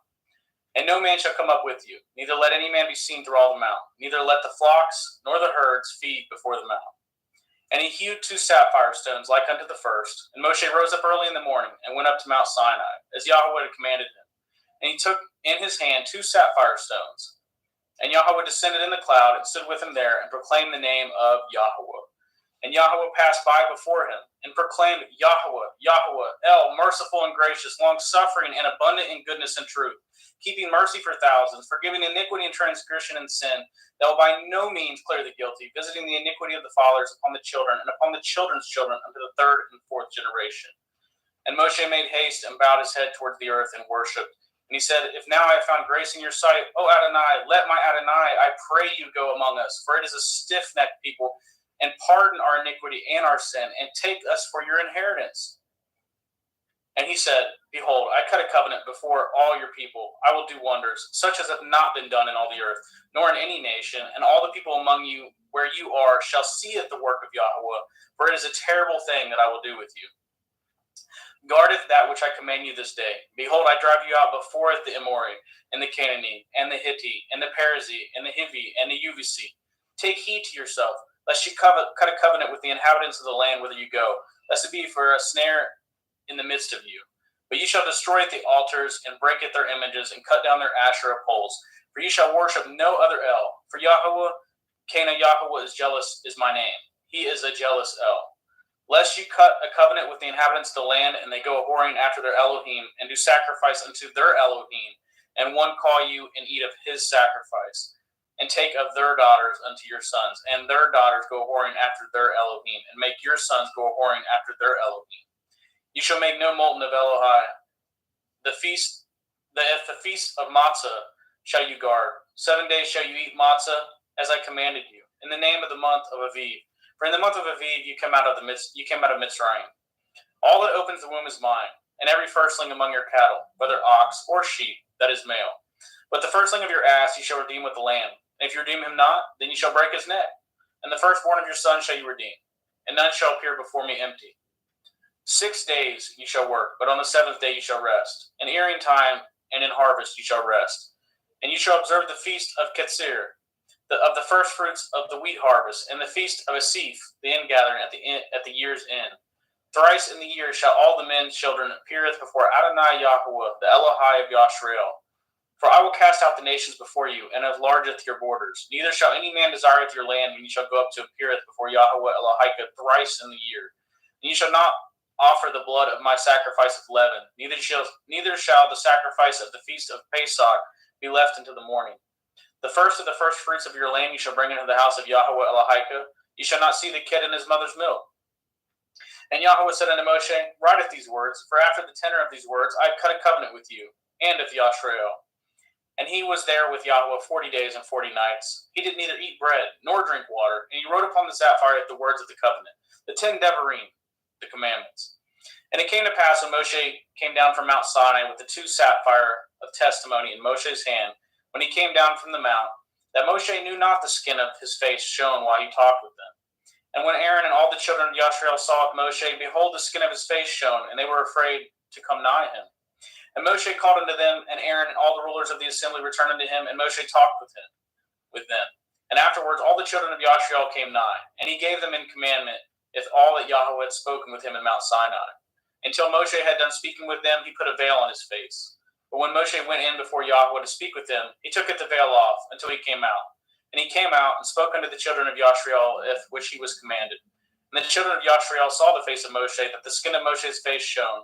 And Moshe putteth the veil upon his face until he went in to speak with him. One moment.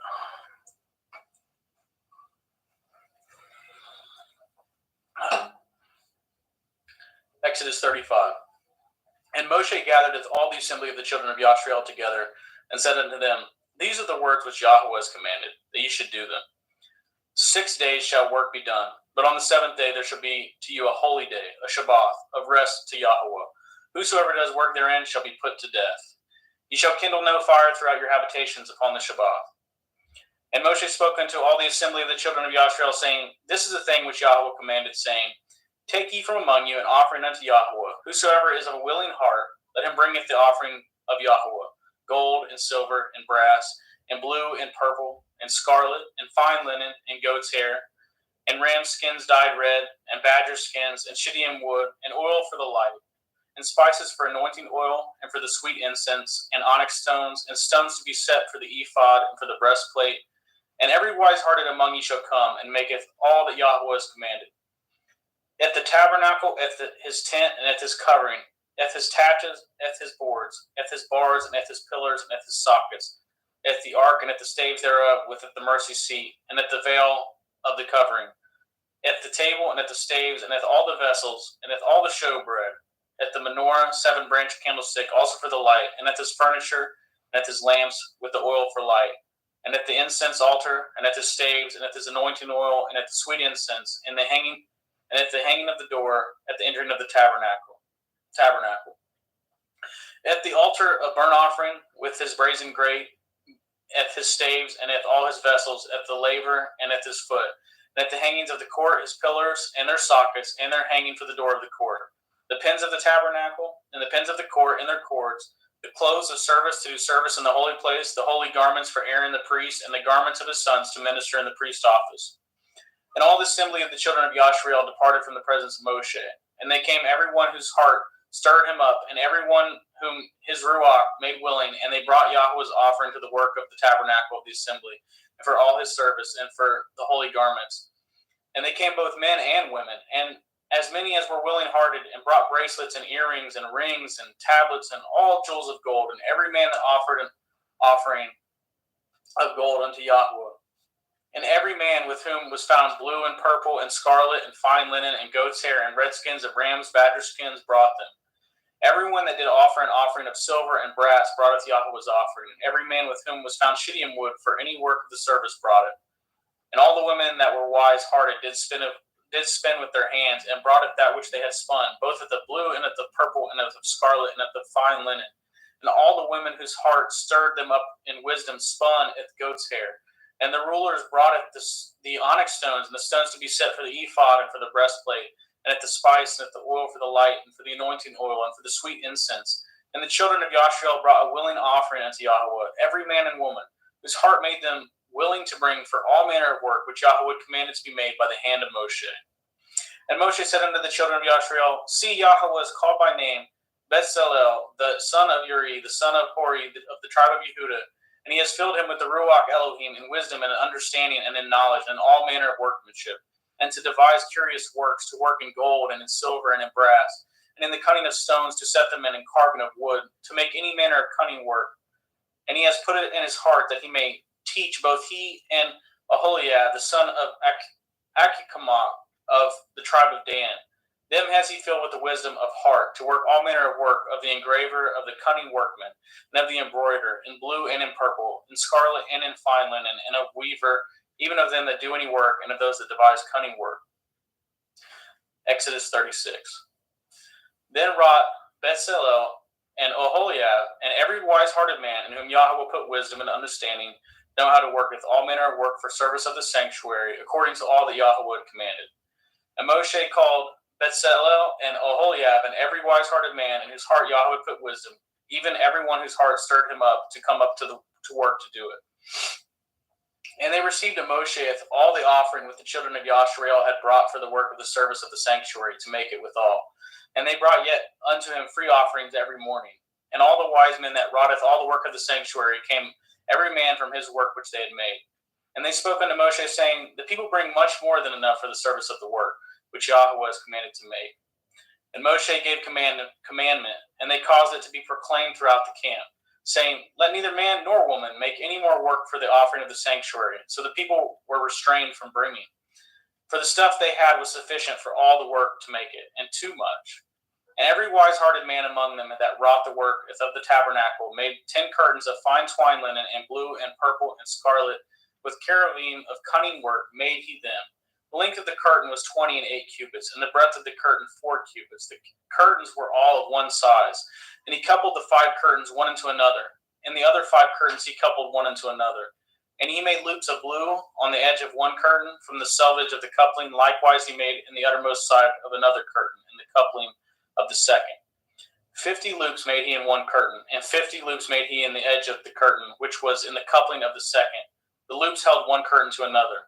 And he made 50 taches of gold, and coupled the curtains one to another with the taches, so it became one tabernacle. And he made curtains of goat hair for the tent over the tabernacle. 11 curtains he made them. The length of one curtain was 30 cubits, and 4 cubits was the breadth of one curtain. The 11 curtains were of one size. And he coupled the 5 curtains by themselves, and the 6 curtains by themselves. And he made 50 loops upon the uttermost edge of the curtain in the coupling, and 50 loops made he upon the edge of the curtain which couples the second. And he made 50 taches of brass to couple with the tent together, that it might be one. And he made a covering for the tent of ram skins dyed red, and a covering of badger skins above that. And he made the boards of for the tabernacle of shittim wood standing up. The length of the board was 10 cubits, and the breadth of the board was 1 cubit and a half. One board had 2 tenons, equally distant one from another. Thus did he make for all the boards of the tabernacle. And he made the boards for the tabernacle 20 boards for the south side southward, and 40 sockets of silver he made under the 20 boards, 2 sockets under one board for his 2 tenons, and 2 sockets under another board for his 2 tenons. And for the other side of the tabernacle, which is toward the north corner, he made 20 boards, and there 40 sockets of silver, 2 sockets under one board, and 2 sockets under another board. And for the sides of the tabernacle westward, he made 6 boards. And 2 boards made he for the corners of the tabernacle in the 2 sides. And they were coupled beneath and coupled together at the head thereof to one ring. Thus he did to both of them in both their corners. And there were 8 boards, and their sockets were 16 sockets of silver, under every board 2 sockets. And he made bars of shittim wood, 5 for the boards of the one side of the tabernacle, and the 5 bars for the board of the other side of the tabernacle, and the 5 bars for the boards of the tabernacle for the sides westward. And he made the middle bar to shoot it through the boards from one end to the other. And he overlaid the boards with gold, and made their rings of gold to be places for the bars. And he overlaid the bars with gold. And he made the veil of blue and purple and scarlet and fine twine linen. With cherubim made he of cunning work. And he made thereunto 4 pillars of shittim wood, and overlaid them with gold. Their hooks were of gold. And he cast for them 4 sockets of silver. And he made a hanging for the tabernacle door of blue and purple and scarlet and fine twine linen of needlework. And at the 5 pillars of it with their hooks, and he overlaid their chapters and their fillets with gold, but their 5 sockets were of brass. Exodus 37. And Bezalel made the ark of shittim wood. 2 cubits and a half was the length of it, and a cubit and a half the breadth of it, and a cubit and a half the height of it. And he overlaid it with pure gold within and without, and made a crown of gold to it round about. And he cast for it 4 rings of gold to be set by the 4 corners of it, even 2 rings upon the side of it, and 2 rings upon the other side of it. And he made the staves of shittim wood and overlaid them with gold. And he put the staves into rings by the sides of the ark, to beareth the ark. And he made the mercy seat of pure gold. 2 cubits and a half was the length thereof, and 1 cubit and a half the breadth thereof. And he made 2 cherubim of gold. Beaten of 1 piece made he them, and on the 2 ends of the mercy seat. 1 cherub on the end on this side, and another cherub on the other end on that side. Out of the mercy seat made he the cherubim on the 2 ends thereof. And the cherubim spread out their wings on high, and covered with their wings over the mercy seat, with their faces one to another, even to the mercy seatward were their faces of the cherubim. And he made it the table of shittim wood. 2 cubits was the length thereof, and a cubit the breadth thereof, and a cubit and a half the height thereof. And he overlaid it with pure gold, and made thereunto a crown of gold round about it. Also he made thereunto a border of a handbreadth round about, and made a crown of gold for the border thereof round about. And he cast for it 4 rings of gold, and put the rings upon the 4 corners that were in the 4 feet thereof. Over against the borders were the rings, the places for the staves to beareth the table. And he made it the staves of shittim wood, and overlaid them with gold, and to beareth the table. And he made it the vessels which were upon the table, and at the dishes, and at the spoons, and at his bowls, and at his covers, to cover withal of pure gold. And he made it the menorah of pure gold, of beaten work, madeth the menorah, his shaft, and his branch, his bowls, his knops, and his flowers were of the same. And his 6 branches going out of the sides thereof, 3 branches of the menorah out of one side thereof, and 3 branches of the menorah out of the other side thereof. 3 bowls made after the fashion of the almonds in one branch, a knop and a flower, and 3 bowls made like almonds in another branch, a knop and a flower. So throughout the 6 branches going out of the menorah. And in the menorah were 4 bowls made like almonds, his knops and his flowers. And a knop under the 2 branches of the same, and a knop under the 2 branches of the same, and a knop under the 2 branches of the same, according to the 6 branches going out of it. Their knops and their branches were of the same. All of it was one beaten work of pure gold. And he made it his 7 lamps, and his snuffers, and his snuff dishes of pure gold. Of a talent of pure gold made he it, and all the vessels thereof. And he made it the incense altar of shittim wood, for the length of it was a cubit, and the breadth of it a cubit. It was 4 square, and 2 cubits was the height of it. The horns thereof were of the same. And he overlaid it with pure gold, both at the top of it and at the sides thereof round about. And at the horns of it also he made unto it a crown of gold round about. And he made 2 rings of gold for it, under the crown thereof, by the 2 corners of it, upon the 2 sides thereof, to be places for the staves to bear it withal. And he made it the staves of shittim wood, and overlaid them with gold. And he made the holy anointing oil, and the pure incense of sweet spices, according to the work of the apothecary. Exodus 38. And he made it the altar of burnt offerings of shittim wood. 5 cubits was the length thereof, and 5 cubits the breadth thereof. It was 4 square, and 3 cubits the height thereof. And he made the horns thereof, the 4 corners of it. The horns thereof were of the same, and he overlaid it with brass. He made it all the vessels of the altar, at the pots, at the shovels, at the basins, at the flesh hooks, at the fire pans. All the vessels thereof made he of brass. And he made for the altar a brazen grate of network under the compass thereof, beneath unto the midst of it. And he cast 4 rings for the 4 ends of the grate of brass, so to be placed for the staves. And he made it the staves of shittim wood, and overlaid them with brass. And he put the staves into the rings on the sides of the altar, to bear it withal. He made the altar hollow with the boards. And he made it the laver of brass, and at the foot of it of brass, and the looking glasses of the women assembling, which assembled at the door of the tabernacle of the assembly. And he made it the court on the south side southward. The hangings of the court were of fine twined linen, and 100 cubits.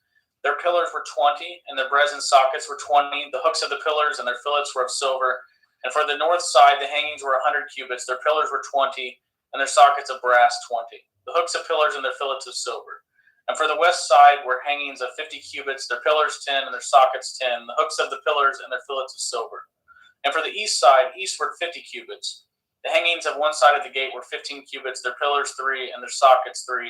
And for the other side of the court gate, on this hand and on the and in that hand were the hangings of 15 cubits, their pillars 3, and their sockets 3. All the hangings of the court round about were of fine twined linen.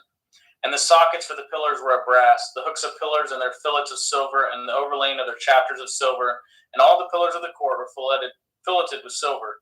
And the hanging for the gate of the court was needlework of blue and purple and scarlet and fine twined linen, and 20 cubits was the length, and the height of the breadth was 5 cubits, answerable to the hangings of the court. And their pillars were 4, and their sockets of brass 4, their hooks of silver, and the overlayings of their chapiters, and their fillets of silver. And all the pins of the tabernacle and the court round about were of brass. This is the sum of the tabernacle, even of the tabernacle of testimony, as it was counted according to the commandment of Moshe, for the service of the Levim by the hand of Ithamar the son to Aaron the priest. And Bezalel the son of Uri, the son of Hori, of the tribe of Yehudah, madeth all that Yahweh commanded Moshe. And with him was Aholiab, son of Achimaach, the tribe of Dan, an engraver and cunning workman, an embroiderer in blue, and in purple, and in scarlet, and fine linen. All the gold that was occupied for the work, and all the work of the holy place, even the gold of the offering, was 29 talents and 730 shekels, after the shekel of the sanctuary. And the silver of them that were numbered of the assembly was 100 talents, and 1,760 shekels, after the shekel of the sanctuary. A bekah for every man, that is a half shekel, after the shekel of the sanctuary, for everyone that went to be numbered from 20 years old and upward, for 600,000 and 3,550 men. And of the 100 talents of silver were cast at the sockets of the sanctuary, at the sockets of the veil, and 100 sockets of the 100 talents, a talent for a socket. And if of the 1,770 and 5 shekels, he made hooks for the pillars and overlaid their chapiters and filleted them. And the brass of the offering was 70 talents and 2,400 shekels. And therewith he made at the sockets to the door of the tabernacle of the assembly, and at the brazen altar, and at the brazen gate for it, and all the vessels of the altar, and at the sockets of the court round about, and at the sockets of the court gate, and at all the pins of the tabernacle, and all the pins of the court round about.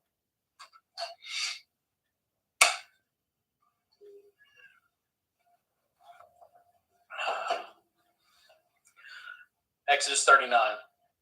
And of blue and purple and scarlet they made clothes of service to do service in the holy place, and made it the holy garments for Aaron, as Yahweh commanded it Moshe. And he made it the ephod of gold, blue, and purple, and scarlet, and fine twined linen. And they did beat it the gold into thin plates, and cut it into wires, to work it in the blue, and in the purple, and in the scarlet, and in the fine linen with cunning work. They made shoulder pieces for it, to couple it together. By the 2 edges was it coupled together. And the belt of his ephod was that was upon it, was of the same, according to the work thereof, of gold, blue, and purple, and scarlet, and fine twined linen, as Yahweh commanded it Moshe. And they wrought the onyx stones enclosed in ouches of gold, graven as signets are graven with the names of the children of Yashrael. And he put them on the shoulder of the ephod, that they should be stones for a memorial to the children of Yashrael, as Yahweh commanded it Moshe. And he made it the breastplate of cunning work, like the work of an ephod, of gold, blue, and purple, and scarlet, and fine twined linen. It was 4 square they made it the breastplate. Double a span was the length thereof, and a span the breadth thereof, being doubled. And they set it in 4 rows of stones. The first row was a sardius, a topaz, and a carbuncle. This was the first row. And the second row an emerald, and a sapphire, and a diamond. And the third row a ligure, and an agate, and an amethyst. And the fourth row a beryl, an onyx, and a jasper. They were enclosed in ouches of gold in their enclosings. And the stones were according to the names of the children of Yashrael, 12 according to their names, like the engravings of a signet, everyone with his name according to the 12 tribes. And they made upon the breastplate chains at the ends of the wreathen work of pure gold, and they made 2 ouches of gold, and 2 gold rings, and put at the 2 rings in the 2 ends of the breastplate. And they put the 2 wreathen chains of gold, and the 2 rings on the ends of the breastplate. And at the 2 ends of the 2 wreathen chains, they fastened into the 2 ouches and put them on the shoulder pieces of the ephod before it. And they made 2 rings of gold and put them on the 2 ends of the breastplate upon the border of it, which was on the side of the ephod inward. And they made 2 other golden rings and put them on the 2 sides of the ephod underneath, toward the fore part of it, over against the other coupling thereof above the belt of the ephod. And they did bind at the breastplate by his rings unto the rings of the ephod with the lace of blue, that it might be above the belt of the ephod, and that the breastplate might not be loosed from the ephod, as Yahweh commanded it Moshe. And he made it the robe of the ephod of woven work of all blue, and there was a hole in the midst of the robe, as the hole of a habergeon, with a band round about the hole, that it should not be rent. And they made upon the hems of the robe pomegranates of blue and purple and scarlet and twine linen. And they made bells of pure gold, and put the bells between the pomegranates upon the hem of the robe, round about between the pomegranates. A bell and a pomegranate, round about the hem of the robe, to minister in, as Yahweh commanded of Moshe. And they made it the coats of fine linen of woven work for Aaron and for his sons, and at the turban of fine linen, and at goodly bonnets of fine linen, and at linen breeches of fine twine linen, and at the belt of fine twine linen, and a blue and purple and scarlet of needlework, as Yahweh commanded of Moshe. And they made it the plate of the holy crown of pure gold, and wrote upon it writing like to the engravings of a signet, Kodesh El Yahweh. And they tied unto it a lace of blue to fasten it on high upon the turban, as Yahweh commanded of Moshe. Thus was all the work of the tabernacle of the tent of the assembly finished. And the children of Yashrael did according to all Yahweh commanded them. Commanded of Moshe, so did they.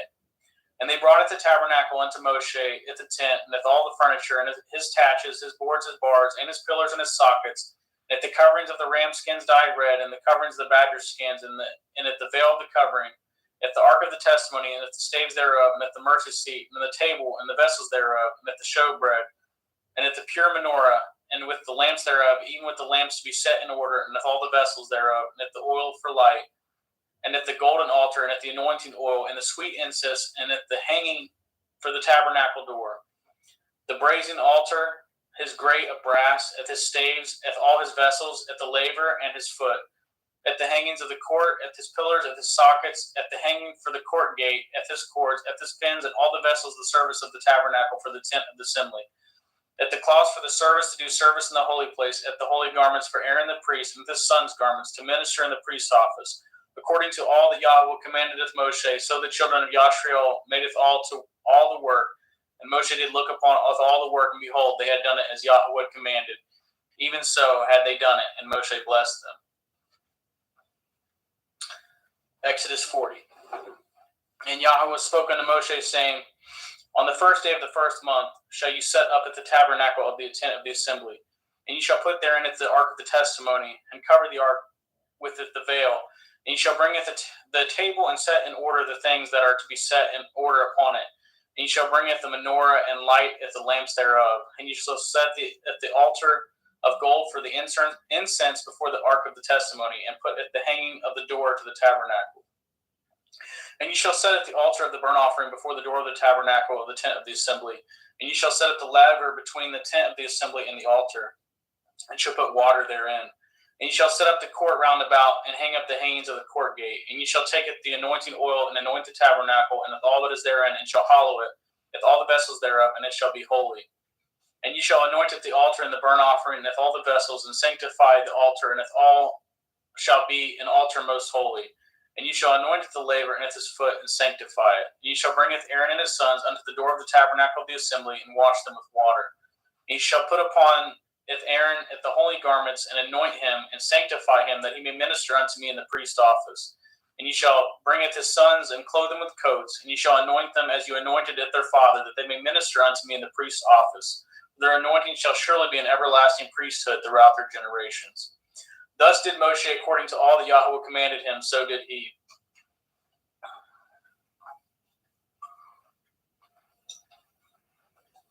Sorry about that. Verse 17. And it came to pass in the first month, in the second year, on the first day of the month, that the tabernacle was reared up.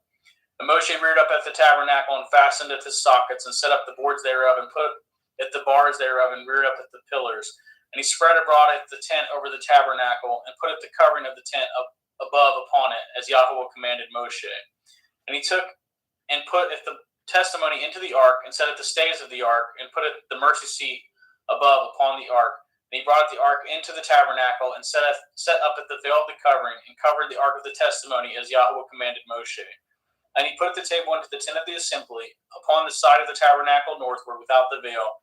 And he set the bread in order upon it before Yahweh, as Yahweh commanded Moshe. And he put the menorah in the tent of the assembly over against the table on the side of the tabernacle southward. And he lighted the lamps before Yahweh, as Yahweh commanded Moshe. And he put the golden altar in the tent of the assembly before the veil, and he burnt sweet incense thereon, as Yahweh commanded Moshe. And he set up the hanging at the door of the tabernacle, and he put at the altar a burnt offering by the door of the tabernacle of the tent of the assembly, and offered upon it the burnt offering and at the meat offering, as Yahweh commanded Moshe. And he sat at the lever between the tent of the assembly and the altar, and put water there, and washed withal. And Moshe and Aaron and his sons washed at their hands and at their feet thereat, and they went into the tent of assembly, and when they came near unto the altar, they washed, as Yahweh commanded Moshe. And he reared up at the court, round about the tabernacle of the altar, and set up at the hanging of the court gate. So Moshe finished the work. Then a cloud covered at the tent of the assembly, and the glory of Yahweh filled at the tabernacle. And Moshe was not able to enter into the tent of the assembly, because the cloud abode thereon. And the glory of Yahweh filled at the tabernacle. And when the cloud was taken up over the tabernacle, the children of Yashua went onward in all their journeys. But if the cloud was not taken up, then they journeyed not till the day that it was taken up. For the cloud of Yahweh was upon the tabernacle by day, and fire was upon it by night, in the sight of all the house of Yashrael throughout all their journeys. And that's the book of Exodus. Amen. Thank you, brother.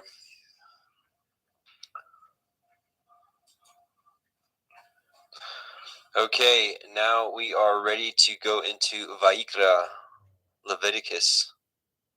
And do a quick screen share. And we'll get started.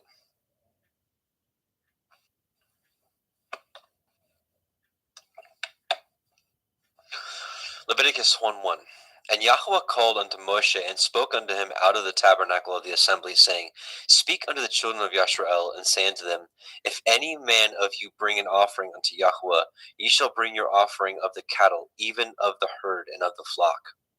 If his burnt offering be a burnt sacrifice of the herd, let him offer a male without blemish. He shall offer it of his own voluntary will at the door of the tabernacle of the assembly before Yahweh. And he shall put his hand upon the head of the burnt offering, and it shall be accepted for him to make atonement for him. And he shall kill the bullock before Yahweh. And the priests, Aharon's sons, shall bring the blood, and sprinkle the blood round about upon the altar that is by the door of the tabernacle of the assembly. And he shall flay the burnt offering, and cut it into his pieces. And the sons of Aharon, the priest, shall put fire upon the altar, and lay the wood in order upon the fire.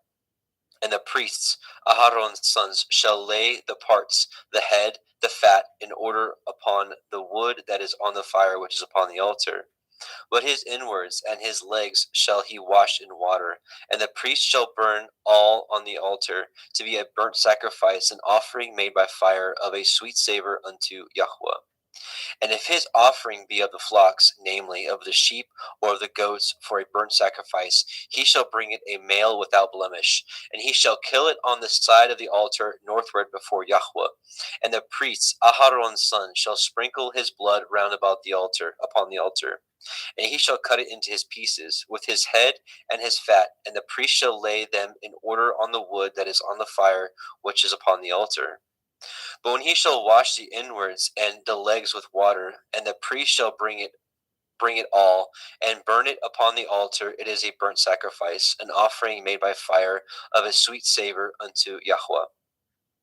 And if the burnt sacrifice for his offering to Yahweh be of fowls, then he shall bring his offering of turtle doves or of young pigeons. And the priest shall bring it unto the altar, and wring off his head, and burn it on the altar, and the blood thereof shall be wrung out at the side of the altar. And he shall pluck away his crop with his feathers, and cast it beside the altar on the east part, by the place of the ashes. And he shall cleave it with the wings thereof, but it shall not divide it asunder. And the priest shall burn it upon the altar. Upon the wood is it that is upon the fire. It is a burnt sacrifice, an offering made by fire, of a sweet savor unto Yahweh. Leviticus 2. And when any will offer a meat offering unto Yahweh, his offering shall be of fine flour, and he shall pour oil upon it, and put frankincense thereon. And he shall bring it to Aharon's sons, the priests, and he shall take thereout his handful of the flour thereof, and of the oil thereof, with all the frankincense thereof. And the priest shall burn the memorial of it upon the altar, to be an offering made by fire of a sweet savor unto Yahweh. And the remnant of the meat offering shall be Aharon's and his sons. It is a thing most holy of the offerings of Yahweh made by fire. And if you bring an oblation of a meat offering baken in the oven, it shall be matzah cakes of fine flour mingled with oil, or matzah wafers anointed with oil. And if your oblation be a meat offering baken in a pan, it shall be of fine flour, fine unleavened, mingled with oil. Fine flour unleavened, mingled with oil. You shall part it in pieces and pour oil thereon. It is a meat offering. And if your oblation be a meat offering baken in the frying pan, it shall be made of fine flour with oil. And you shall bring the meat offering that is made of these things unto Yahweh. And when it is presented unto the priest, he shall bring it unto the altar. And the priest shall take from the meat offering a memorial thereof, and shall burn it upon the altar. It is an offering made by fire of a sweet savor unto Yahweh. And that which is left of the meat offering shall be Aharon's and his sons. It is a thing most holy of the offerings of Yahweh made by fire.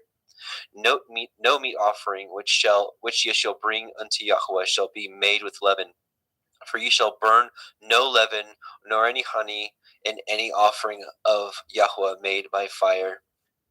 As for the oblation of the firstfruits, ye shall offer them unto Yahweh, but they shall not be burnt on the altar for a sweet savor. And every oblation of your meat offering shall you season with salt, neither shall you suffer the salt of the covenant of your Elohim to be lacking from your meat offering.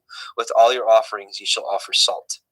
And if you offer a meat offering of your firstfruits unto Yahweh, you shall offer for the meat offering of your firstfruits green ears of grain dried by the fire, even grain beaten out of full ears.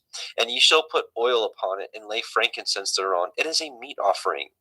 And the priest shall burn the memorial of it, part of the beaten grain thereof, and part of the oil thereof, with all the frankincense thereof. It is an offering made by fire unto Yahweh. Leviticus chapter 3. And if his oblation be a sacrifice of peace offering, if he offer it of the herd, whether it be a male or female, he shall offer it without blemish before Yahweh. And he shall lay his hand upon the head of his offering, and kill it at the door of the tabernacle of the assembly. And Aharon's sons, the priests, shall sprinkle the blood upon the altar round about. And he shall offer the sacrifice of the peace offering, an offering made by fire unto Yahweh. The fat that covers the inwards, and all the fat that is upon the inwards, and the two kidneys, and the fat that is on them, which is by the flanks, and the caul above the liver, which the kidneys, with the kidneys, he shall he take away. And Aharon's sons shall burn it upon the altar, upon the burnt sacrifice, which is upon the wood that is on the fire. It is an offering made by fire of a sweet savor unto Yahweh.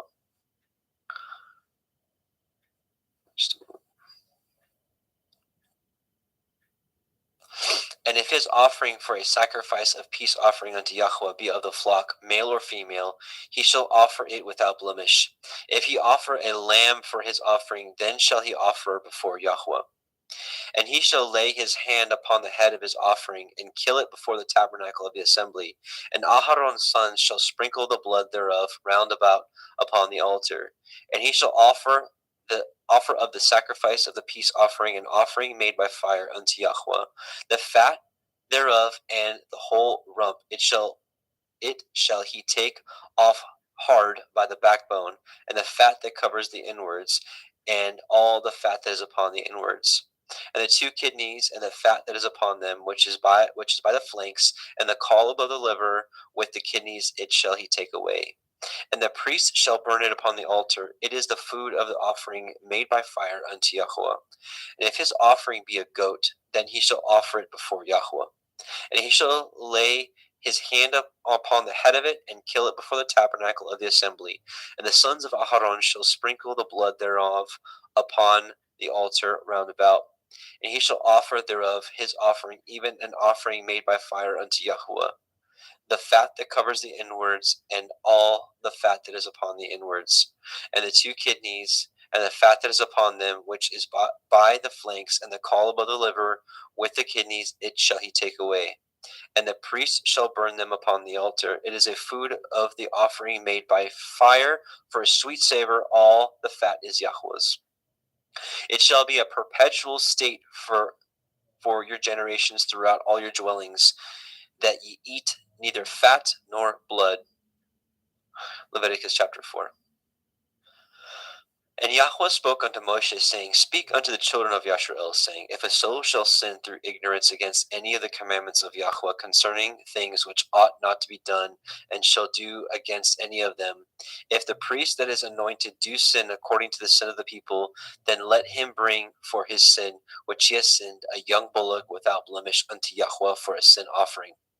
And he shall bring the bullock unto the door of the tabernacle of the assembly before Yahweh, and shall lay his hand upon the bullock's head, and kill the bullock before Yahweh. And the priest that is anointed shall take of the bullock's blood, and bring it to the tabernacle of the assembly. And the priest shall dip his finger in the blood, and sprinkle of the blood 7 times before Yahweh, before the veil of the sanctuary. And the priest shall put some of the blood upon the horns of the altar of sweet incense before Yahweh, which is in the tabernacle of the assembly, and shall pour all the blood of the bullock at the bottom of the altar of the burnt offering, which is at the door of the tabernacle of the assembly. And he shall take off from it all the fat of the bullock for the sin offering, the fat that covers the inwards, and all the fat that is upon the inwards, and the 2 kidneys, and the fat that is upon them, which is by the flanks, the caul above the liver, with the kidneys, it shall he take away. As it was taken off from the bullock of the sacrifice of peace offerings, and the priest shall burn them upon the altar of the burnt offering. And the skin of the bullock, and all his flesh, with his head, and with his legs, and his inwards, and his dung, even the whole bullock shall he carry forth without the camp unto a clean place where the ashes are poured out, and burn him on the wood with fire. Where the ashes are poured out shall he be burnt. And if the whole assembly of Yisrael sin through ignorance, and the thing be hid from the eyes of the assembly, and they have done somewhat against any of the commandments of Yahweh concerning things which should not be done, and are guilty, when the sin which they have sinned against it is known, then the assembly shall offer a young bullock for the sin, and bring him before the tabernacle of the assembly. And the elders of the assembly shall lay their hands upon the head of the bullock before Yahweh, and the bullock shall be killed before Yahweh. And the priest that is anointed shall bring of the bullock's blood to the tabernacle of the assembly. And the priest shall dip his finger in some of the blood, and sprinkle it 7 times before Yahweh, even before the veil. And he shall put some of the blood upon the horns of the altar, which is before Yahweh, that is in the tabernacle of the assembly, and shall pour out all the blood at the bottom of the altar, the burnt offering, which is at the door of the tabernacle of the assembly. And he shall take all his fat from him, and burn it upon the altar. And he shall do with the bullock as he did with the bullock for a sin offering. So shall he do with this. And the priest shall make an atonement for them, and it shall be forgiven them. And he shall carry forth the bullock without the camp, and burn him as he burned the first bullock. It is a sin offering for the assembly. When a ruler has sinned, and done somewhat through ignorance against any of the commandments of Yahweh Eloheinu, concerning things which should not be done, and is guilty, or if his sin wherein he has sinned come to his knowledge, he shall bring his offering, a kid of the goats, a male without blemish. And he shall lay his hand upon the head of the goat, and kill it in the place where they kill the burnt offering before Yahweh. It is a sin offering. And the priest shall take of the blood of the sin offering with his finger, and put it upon the horns of the altar of burnt offering, and shall pour out his blood at the bottom of the altar of burnt offering. And he shall burn all his fat upon the altar, as the fat of the sacrifice of peace offerings. And the priest shall make an atonement for him as concerning his sin, and it shall be forgiven him. And if any one of the common people sin through ignorance, while he does somewhat against any of the commandments of Yahweh concerning things which ought not to be done, and be guilty, or if his sin which he has sinned come to his knowledge, then he shall bring his offering, a kid of the goats, a female without blemish, for his sin which he has sinned. And he shall lay his hand upon the head of the sin offering, and slay the sin offering in the place of the burnt offering. And the priest shall take of the blood thereof with his finger, and put it upon the horns of the altar of burnt offering, and shall pour out all the blood thereof at the bottom of the altar. And he shall take away all the fat thereof, as the fat is taken away from off the sacrifice of peace offerings. And the priest shall burn it upon the altar for a sweet savor unto Yahweh. And the priest shall make an atonement for him, and it shall be forgiven him.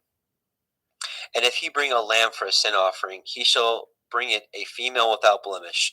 And he shall lay his hand upon the head of the sin offering, and slay it for a sin offering in the place where they kill the burnt offering. And the priest shall take of the blood of the sin offering with his finger, and put it upon the horns of the altar of burnt offering, and shall pour out all the blood thereof at the bottom of the altar. And he shall take away all the fat thereof, as the fat of the lamb is taken away from the sacrifice of the peace offerings. And the priest shall burn them upon the altar, according to the offerings made by fire unto Yahweh. And the priest shall make an atonement for his sin that he has committed, and it shall be forgiven him.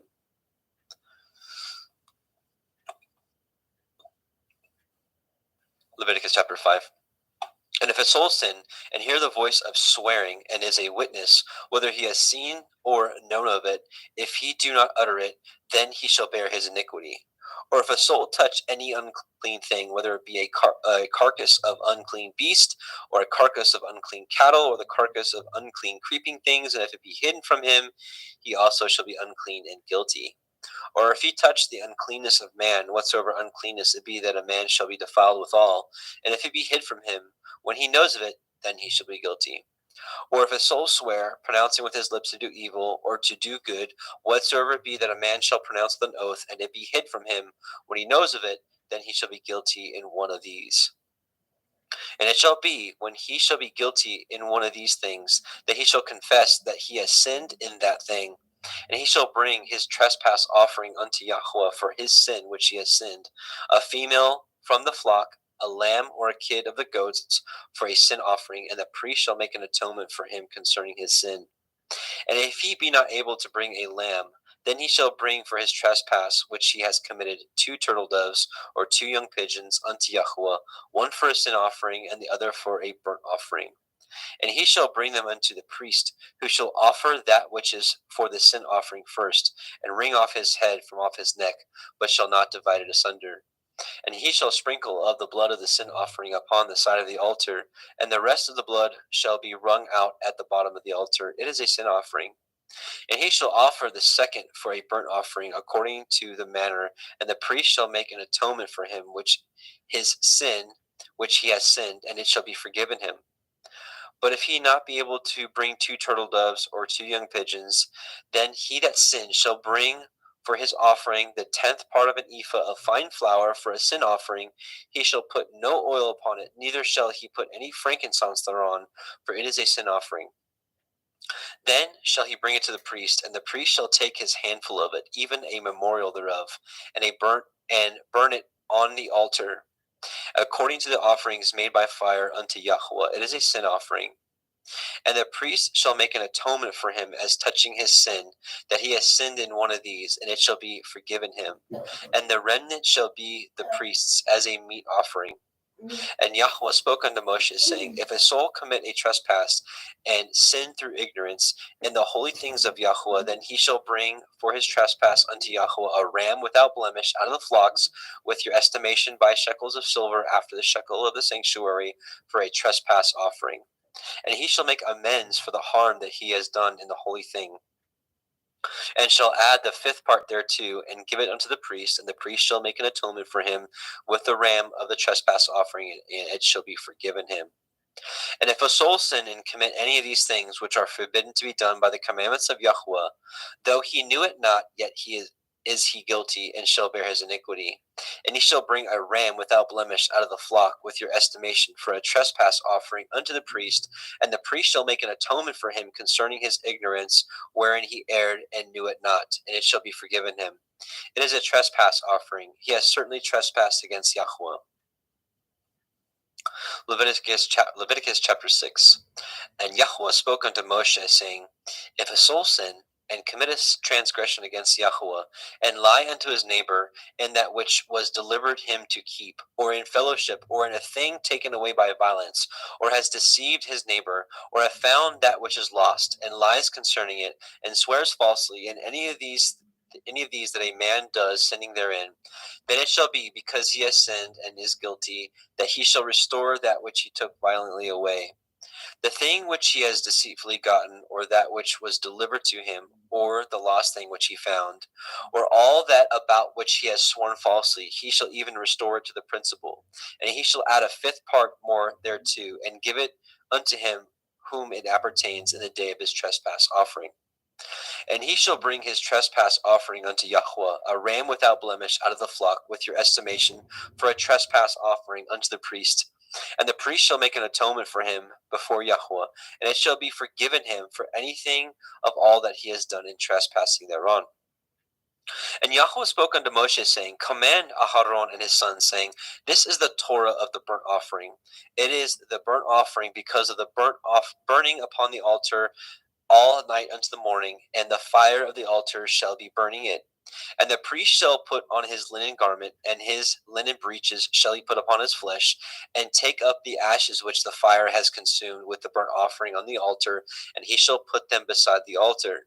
And he shall put off his garments, and put on other garments, and carry forth the ashes without the camp unto a clean place. And the fire upon the altar shall be burning in it, and it shall not be put out. And the priest shall burn wood on it every morning, and lay the burnt offering in order upon it. And he shall burn thereon the fat of the peace offerings. The fire shall ever be burning upon the altar, it shall never go out. And this is the Torah of the meat offering. The sons of Aharon shall offer it before Yahweh before the altar. And he shall take of it his handful of the flour of the meat offering, and of the oil thereof, and all the frankincense which is upon the meat offering, and shall burn it upon the altar for a sweet savor, even the memorial of it unto Yahweh. And the remainder thereof shall Aharon and his sons eat with matzah, unleavened bread. Shall it be eaten in the holy place. In the court of the tabernacle of the assembly they shall eat it. It shall not be baken with leaven. I have given it unto them for their portion of my offerings made by fire. It is most holy, as is the sin offering, and as the trespass offering. All the males among the children of Aharon shall eat of it. It shall be a statute forever in your generations concerning the offerings of Yahweh made by fire. Everyone that touches them shall be holy. And Yahweh spoke unto Moshe, saying, This is the offering of Aharon and of his sons, which they shall offer unto Yahweh in the day when he is anointed, the 10th part of an ephah of fine flour for a meat offering perpetual, half of it in the morning, and half thereof at night. In a pan it shall be made with oil, and when it is baken, you shall bring it in, and the baken pieces of the meat offering shall you offer for a sweet savor unto Yahweh. And the priest of his sons that is anointed in his stead shall offer it. It is a statute forever unto Yahweh. It shall be wholly burnt. For every meat offering for the priest shall be wholly burnt. It shall not be eaten. And Yahweh spoke unto Moshe, saying, Speak unto Aharon and to his sons, saying, This is the Torah of the sin offering. In the place where the burnt offering is killed shall the sin offering be killed before Yahweh. It is most holy. The priest that offers it for sin shall eat it. In the holy place shall it be eaten, in the court of the tabernacle of the assembly. Whosoever shall touch the flesh thereof shall be holy. And when there is sprinkled of the blood thereof upon any garment, you shall wash that whereon it was sprinkled in the holy place. But the earthen vessel wherein it is sodden shall be broken, and if it be sodden in a brazen pot, it shall be both scoured and rinsed in water. All the males among the priests shall eat thereof. It is most holy. And no sin offering whereof any of the blood is brought into the tabernacle of the assembly to reconcile withal in the holy place shall be eaten. It shall be burnt in the fire. Leviticus chapter 7. Likewise, this is the Torah of the trespass offering. It is most holy. In the place where they kill the burnt offering shall they kill the trespass offering, and the blood thereof shall he sprinkle round about upon the altar. And he shall offer of it all the fat thereof, with the rump and the fat that covers the inwards, and the 2 kidneys, and the fat that is on them, which is by the flanks, and the caul that is above the liver, with the kidneys, it shall he take away. And the priest shall burn them upon the altar for an offering made by fire unto Yahweh. It is a trespass offering. Every male among the priests shall eat thereof. It shall be eaten in the holy place. It is most holy. As the sin offering is, so is the trespass offering. There is one Torah for them. The priest that makes atonement therewith shall have it. And the priest that offers any man's burnt offering, even the priest shall have to himself the skin of the burnt offering which he has offered. And all the meat offering that is baken in the oven, and all that is dressed in the frying pan and in the pan, shall be the priest's that offers it. And every meat offering mingled with oil, and dry shall the sons of Aharon have, one as much as another. And this is the Torah of the sacrifice of peace offerings, which he shall offer unto Yahweh. If he offer it for a thanksgiving, then he shall offer it with a sacrifice of thanksgiving matzah, unleavened cakes mingled with oil, and matzah wafers anointed with oil, and cakes mingled with oil of fine flour fried. Besides the cakes, he shall offer for his offering chametz, leavened bread, with the sacrifice of thanksgiving of his peace offerings. And of it he shall offer one out of the whole oblation for a heave offering unto Yahweh, and it shall be the priests that sprinkles the blood of the peace offerings. And the flesh of the sacrifice of his peace offerings for thanksgiving shall be eaten the same day that it is offered. He shall not leave any of it until the morning. But if the sacrifice of his offering be a vow or a voluntary offering, it shall be eaten the same day that he offers his sacrifice, and on the morrow also the remainder of it shall be eaten. But the remainder of the flesh of the sacrifice on the third day shall be burnt with fire. And if any of the flesh of the sacrifice of his peace offerings be eaten at all on the third day, it shall not be accepted, neither shall it be imputed unto him that offers it. It shall be an abomination, and the soul that eats of it shall bear his iniquity. And the flesh that touches any unclean thing shall not be eaten. It shall be burnt with fire. And as for the flesh, all that be clean shall eat thereof. But the soul that eats of the flesh of the sacrifice of peace offerings that pertain unto Yahweh, having his uncleanness upon him, even that soul shall be cut off from his people. Moreover, the soul that shall touch any unclean thing, as the uncleanness of man, or any unclean beast, or any abominable unclean thing, and eat of the flesh of the sacrifice of peace offerings, which pertain unto Yahweh, even that soul shall be cut off from his people. And Yahweh spoke unto Moshe, saying, Speak unto the children of Yisrael, saying, Ye shall eat no manner of fat, of ox, or of sheep, or of goat. And the fat of the beast that dies of itself, and the fat of that which is torn with the beast may be used in any other use, but ye shall in no wise eat it. For whosoever eats of the fat of the beast, of which men offer an offering made by fire unto Yahweh, even the soul that eats it shall be cut off from his people.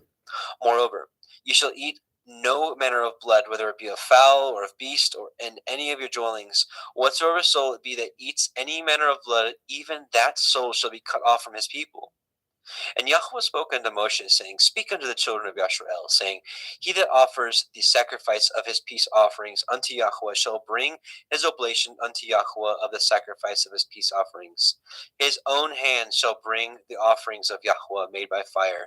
The fat with the breast it shall he bring, that the breast may be waved for a wave offering before Yahweh. And the priest shall burn the fat upon the altar, but the breast shall be Aharon's and his sons'. And the right shoulder shall you give unto the priest for a heave offering of the sacrifices of your peace offerings. He among the sons of Aharon that offers the blood of the peace offerings and the fat shall have the right shoulder for his part. For the wave breast and the heave shoulder have I taken of the children of Yisrael from off the sacrifices of their peace offerings, and have given them unto Aharon the priest and unto his sons by a statute forever from among the children of Yisrael. This is the portion of the anointing of Aharon, and of the anointing of his sons out of the offerings of Yahweh made by fire, in the day when he presented them to minister unto Yahweh in the priest's office, which Yahweh commanded to be given them of the children of Yisrael in the day that he anointed them by a statute forever throughout their generations. This is the Torah of the burnt offering, of the meat offering, and of the sin offering, and of the trespass offering, and of the consecrations, and of the sacrifice of the peace offerings, which Yahweh commanded Moshe in Mount Sinai, in the day that he commanded the children of Yisrael to offer their oblations unto Yahweh in the wilderness of Sinai.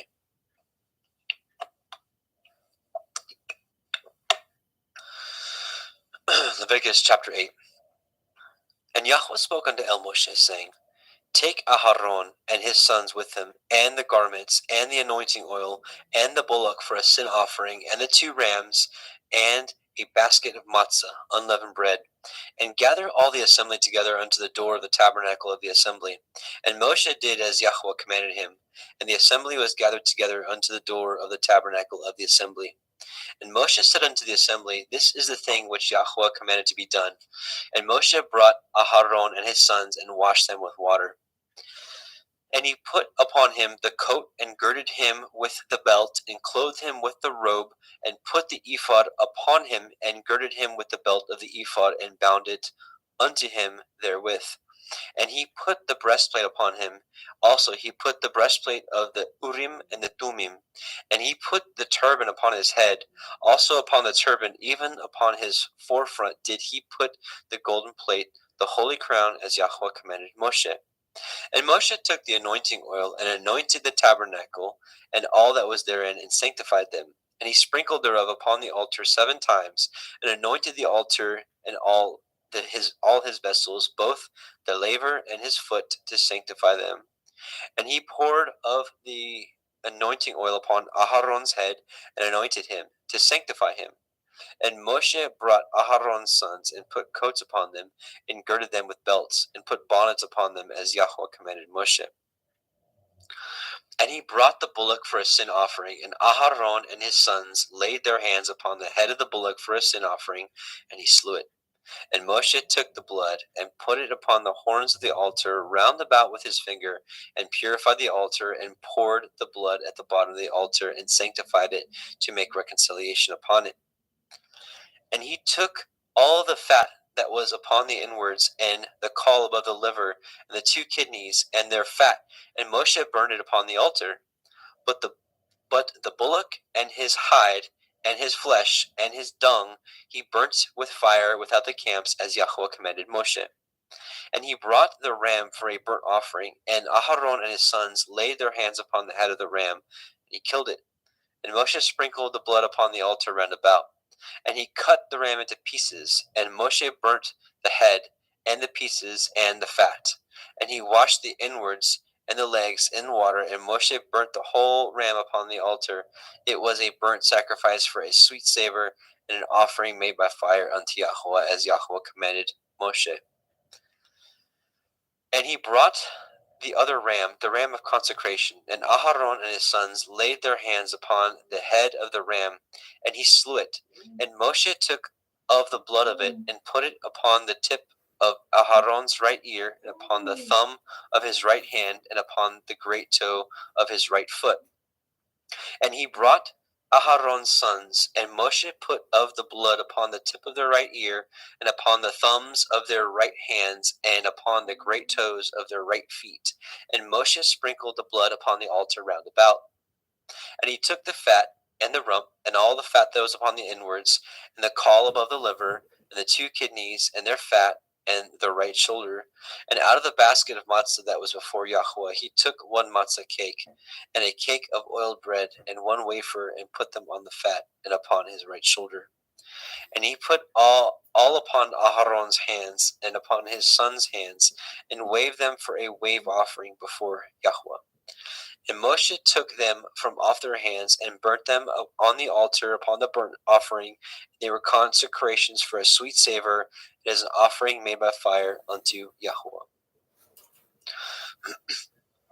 And Moshe took the breast, and waved it for a wave offering before Yahweh. For of the ram of consecration it was Moshe's part, as Yahweh commanded Moshe. And Moshe took of the anointing oil, and of the blood which was upon the altar, and sprinkled it upon Aharon and his garments, and upon his sons, and upon his sons' garments with him, and sanctified Aharon and his garments, and his sons' garments with him. And Moshe said unto Aharon and to his sons, Boil the flesh at the door of the tabernacle of the assembly, and there eat it with the bread that is in the basket of consecrations, as I commanded, saying, Aharon and his sons shall eat it. And that which remains of the flesh and of the bread shall ye burn with fire. And ye shall not go out of the door of the tabernacle of the assembly in 7 days, until the days of your consecration be at an end.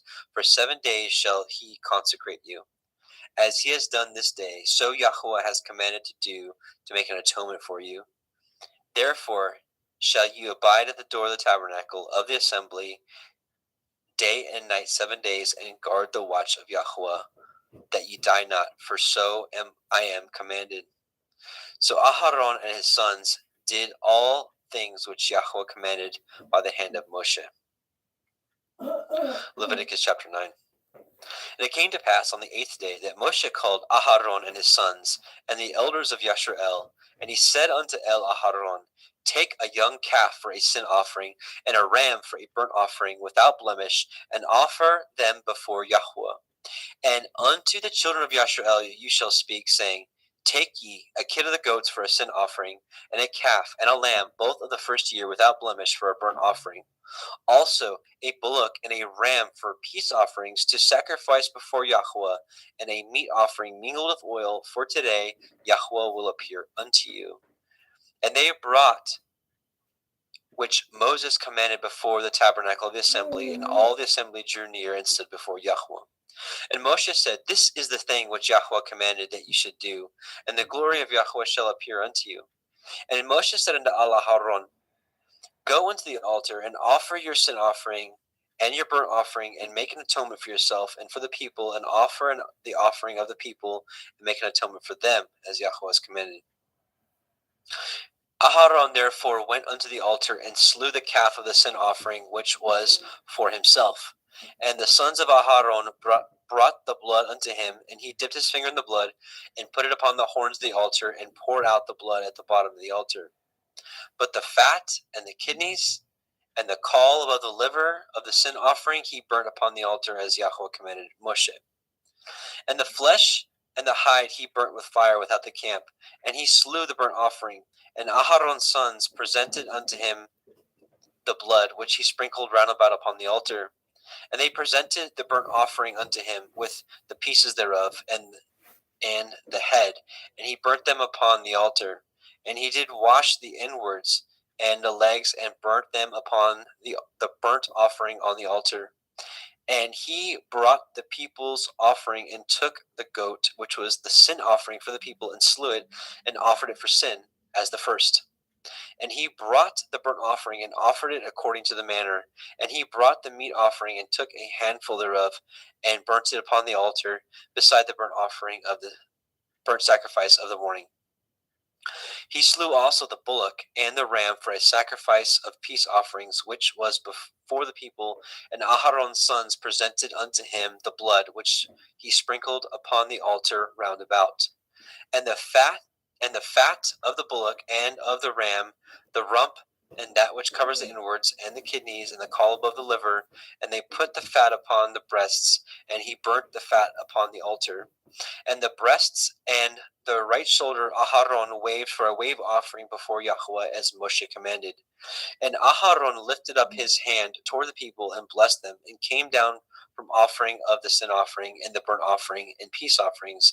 And Moshe and Aharon went into the tabernacle of the assembly, and came out, and blessed the people, and the glory of Yahweh appeared unto all the people. And there came a fire from out before Yahweh, and consumed upon the altar the burnt offering and the fat, which when all the people saw, they shouted and fell on their face.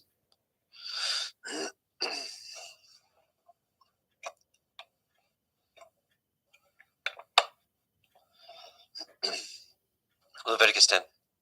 And Nadab and Abihu, the sons of Aharon, took either of them his censer, and put fire therein, and put incense thereon, and offered strange fire before Yahweh, which he commanded them not. And there went out fire from Yahweh, and devoured them, and they died before Yahweh. Then Moshe said unto Aharon, This is that Yahweh spoke, saying, I will be sanctified in them that come nigh me, and before all the people I will be glorified. And Aharon held his peace. And Moshe called Mishael and Elishaphan, the sons of Uzziel, the uncle of Aharon, and said unto them, Come near, carry your brethren from before the sanctuary out of the camp. So they went near, and carried them in their coats out of the camp, as Moshe had said.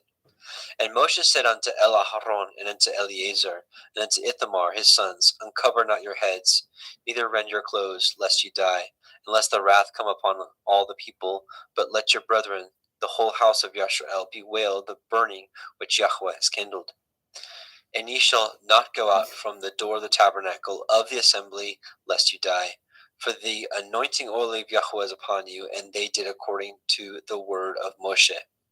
And Yahweh spoke unto Aharon, saying, Do not drink wine nor strong drink, you nor your sons with you, when you go into the tabernacle of the assembly, lest you die. It shall be a statute forever throughout your generations. And that ye may put difference between holy and unholy, and between unclean and clean, and that ye may teach the children of Yisrael all the statutes which Yahweh had spoken unto them by the hand of Moshe. And Moshe spoke unto Aharon, and unto Eleazar, and unto Ithamar, and his sons that were left, Take the meat offering that remains of the offerings of Yahweh made by fire, and eat it without leaven beside the altar, for it is most holy. And ye shall eat it in the holy place, because it is your due and your sons' due of the sacrifices of Yahweh made by fire, for so I am commanded. And the wave breast and the heave shoulder shall ye eat in a place, you and your sons and your daughters with you, for they be your due and your sons' due, which are given out of the sacrifices of peace offerings of the children of Yisrael. And the heave shoulder and the wave breast shall they bring with the offerings made by fire of the fat, to wave it for a wave offering before Yahweh, and it shall be yours and your sons with you by a statute forever, as Yahweh has commanded. And Moshe diligently sought the goat of the sin offering, and behold, it was burnt. And he was angry with Eleazar and Ithamar and his sons of Aaron, which were left alive, saying, Wherefore have ye not eaten of the sin offering in the holy place, seeing it is most holy? And Elohim has given it to you to bear the iniquities of the assembly, to make atonement for them before Yahweh. Behold, the blood of it was not brought in with the holy place. You should indeed have eaten it in the holy place, as I have commanded. And Aharon said unto Moshe, Behold, this day have they offered their sin offering and their burnt offering before Yahweh, and such things have befallen me. And if I have eaten the sin offering today, should it have been accepted in the sight of Yahweh? And when Moshe heard that, he was content. Leviticus chapter 11. And Yahweh spoke unto Moshe and to Aharon, saying unto them, Speak unto the children of Yisrael, saying, These are the beasts which ye shall eat among all the beasts that are on the earth. And whatsoever parts the hoof, and is cloven-footed, and chews the cud among the beasts, that ye shall eat. Nevertheless, these shall you not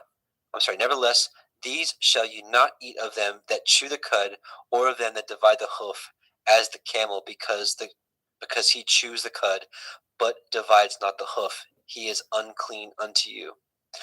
And the coney, because he chews the cud, but divides not the hoof, he is unclean unto you. And the hare, because he chews the cud, but divides not the hoof, he is unclean to you. And the swine, though he divide the hoof, and be cloven-footed, yet he chews not the cud, he is unclean to you. Of their flesh ye shall not eat, and their carcass shall you not touch, they are unclean to you. These shall you eat of all that are in the waters. Whatsoever has fins and scales in the waters, in the seas, and in the rivers, them shall you eat. And all that have not fins and scales in the seas, and in the rivers, of all that moves in the waters, and of any living thing which is in the waters, they shall be an abomination unto you. They shall even be an abomination unto you. Ye shall not eat of their flesh, but ye shall have their carcasses in abomination. Whatsoever has no fins nor scales in the waters, that shall be an abomination to you. And these are they which ye shall have in abomination among the fowls. They shall not be eaten. They are an abomination: the eagle, the ossifrage, the osprey, the vulture, the kite after his kind, every raven after his kind, the owl, the nighthawk, the cuckoo, the hawk after his kind, the little owl, and the cormorant, and the great owl, and the swan, and the pelican, and the gier eagle, the stork, the heron after her kind, and the lapwing, and the bat. All fowls that creep going on all four shall be an abomination unto you. Yet these may ye eat of every flying creeping thing that goes upon all four, which have legs above their feet, to leap withal upon the earth. Even these of them you may eat: the locust after his kind, the bald locust after his kind, the beetle after his kind, the grasshopper after his kind. But all other flying creeping things which have 4 feet shall be an abomination unto you. And for these ye shall be unclean. Whosoever touches the carcass of them shall be unclean until the evening. And whosoever bears aught of the carcass of them shall wash his clothes and be unclean until the evening. The carcasses of every beast which divides the hoof and is not cloven-footed, nor chews the cud, are unclean unto you. Every one that touches them shall be unclean. And whatsoever goes upon his paws, among all manner of beasts that go on all four, those are unclean unto you. Whoso touches their carcass shall be unclean until the evening. And he that bears the carcass of them shall wash his clothes and be unclean until the evening. They are unclean unto you. These also shall be unclean unto you among the creeping things that creep upon the earth, the weasel, the mouse, and the tortoise after his kind, and the ferret, and the chameleon, and the lizard, and the snail, and the mole. These are unclean to you, and among all that creep, whosoever touches them when they be dead shall be unclean until the evening. And upon whatsoever any of them, when they are dead, do fall, it shall be unclean, whether it be any vessel of wood, or raiment, or skin, or sack. Whatsoever vessel it be, wherein any work is done, it must be put into water, and it shall be unclean until the evening, so it shall be cleansed. And every earthen vessel where into any of them falls, whatsoever is in it shall be unclean, and ye shall break it. Of all meat which may be eaten, that on which such water comes shall be unclean, and all drink that may be drunk in every such vessel shall be unclean. And everything whereupon any part of their carcass falls shall be unclean, whether it be oven or ranges for pots, they shall be broken down, for they are unclean, and shall be unclean unto you. Nevertheless, a fountain or pit wherein there is plenty of water shall be clean, but that which touches their carcass shall be unclean. And if any part of their carcass shall fall upon any sowing seed which is to be sown, it shall be clean. But if any water be put upon the seed, and any part of their carcass fall thereon, it shall be unclean to you. And if any beast of which ye may eat die, he that touches the carcass thereof shall be unclean until the evening. And he that eats of the carcass of it shall wash his clothes and be unclean until the evening. He also that bears the carcass of it shall wash his clothes and be unclean until the evening. And every creeping thing that creeps upon the earth shall be an abomination, it shall not be eaten. Whosoever goes upon the belly, and whatsoever goes upon all four, or whatsoever has more feet among all the creeping things that creep upon the earth, them ye shall not eat, for they are an abomination. Ye shall not make yourselves abominable with any creeping thing that creeps, neither shall you make yourselves unclean with them, that you should be defiled thereby. For I am Yahweh Elohim. Ye shall therefore sanctify yourselves, and shall be holy, for I am holy. Neither shall you defile yourselves with any manner of creeping thing that creeps upon the earth. For I am Yahweh that brings you up out of the land of Mitzrayim to be your Elohim. You shall therefore be holy, for I am holy. This is the Torah of the beasts and of the fowl and of every living creature that moves in the waters and of every creature that creeps upon the earth, to make a difference between the unclean and the clean, and between the beasts that may be eaten and the beasts that may not be eaten. Now, Justin, I don't know if you want to just take over for 12, 13, 14, 15, because I think you said you might be heading out after we're done with Leviticus. Do you want to go ahead and take those? Yeah, I can go ahead and finish up Leviticus. Or I think Jeremy's going to take over at, if he's still around, he's going to take over at 16, I believe. So at least you can at least get a couple more chapters in if you'd like. Okay, that's fine. Just let me know when he is done with that. We're ready. So just pause when you're done with 15 and see if Jeremy's ready. Okay, I'll be ready. Yep. Excellent.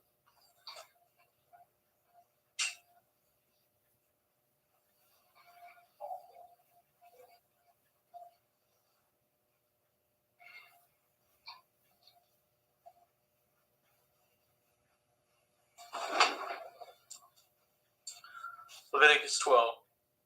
And Yahweh spoke unto Moshe, saying, Speak unto the children of Yashrael, saying, If a woman have conceived seed and bore a male, male child, then she shall be unclean 7 days. According to the days of the separation for her infirmity shall she be unclean.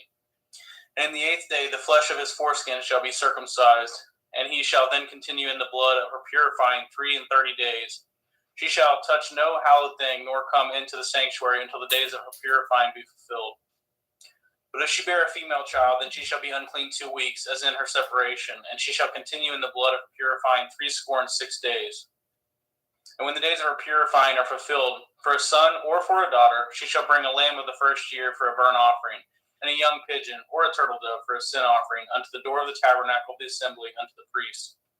He shall offer it before Yahweh and make an atonement for her, and she shall be cleansed from the issue of her blood. This is the Torah for her that has borne a male or a female. And she be not able to bring a lamb, then she shall bring 2 turtle doves or 2 young pigeons, the one for the burnt offering and the other for a sin offering. And the priest shall make an atonement for her, and she shall be clean.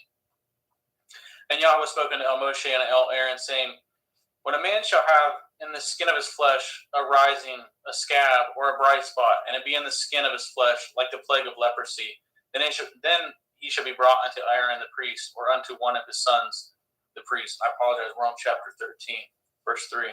And the priest shall look on at the plague and in the skin of his flesh, when the hair in the plague is turned white, and the plague in sight be deeper than the skin of his flesh.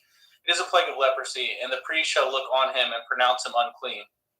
And if the bright spot be white in the skin of his flesh, and the sight be not deeper than the skin, and the hair thereof be not turned white, then the priest shall shut up him that has it the plague 7 days.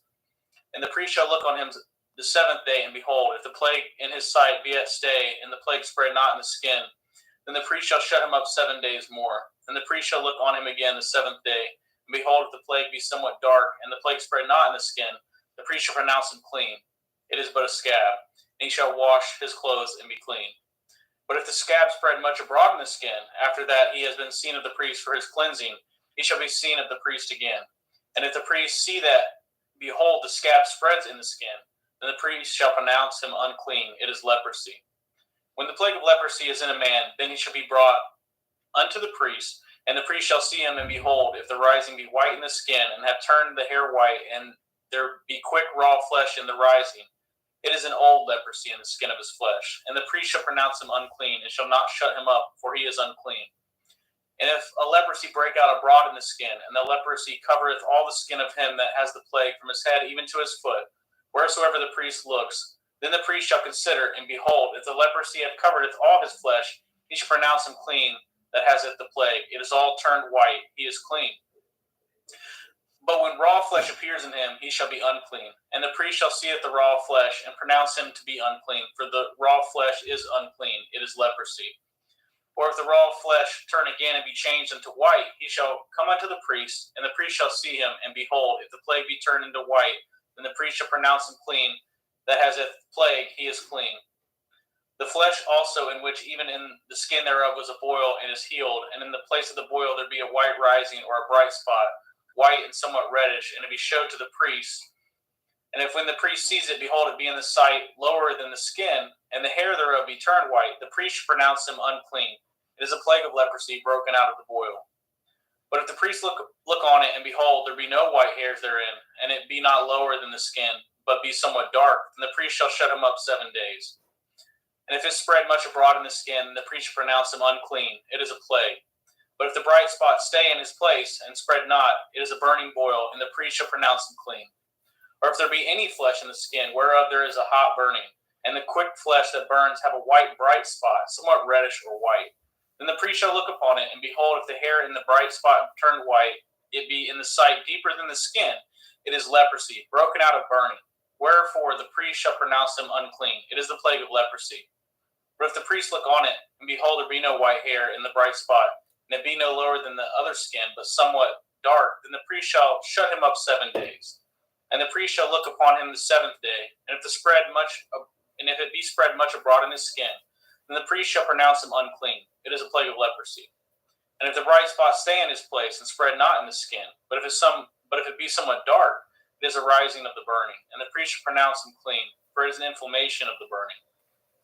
If a man or a woman have a plague upon the head or beard, Then the priest shall see at the plague, and behold, if it be in sight deeper than the skin, and there be in it yellow, thin hair, then the priest shall pronounce him unclean. It is dry skull, even a leprosy upon the head or beard. And if the priest took at the plague of the skull, and behold, it be not in sight deeper than the skin, and that there is no black hair in it, then the priest shall shut him up that is at the plague of the skull 7 days. And if in the 7th day the priest shall look on at the plague, and behold, if the skull spread not, and there be in it no yellow hair, and the skull be not in sight deeper than the skin, he shall be shaven.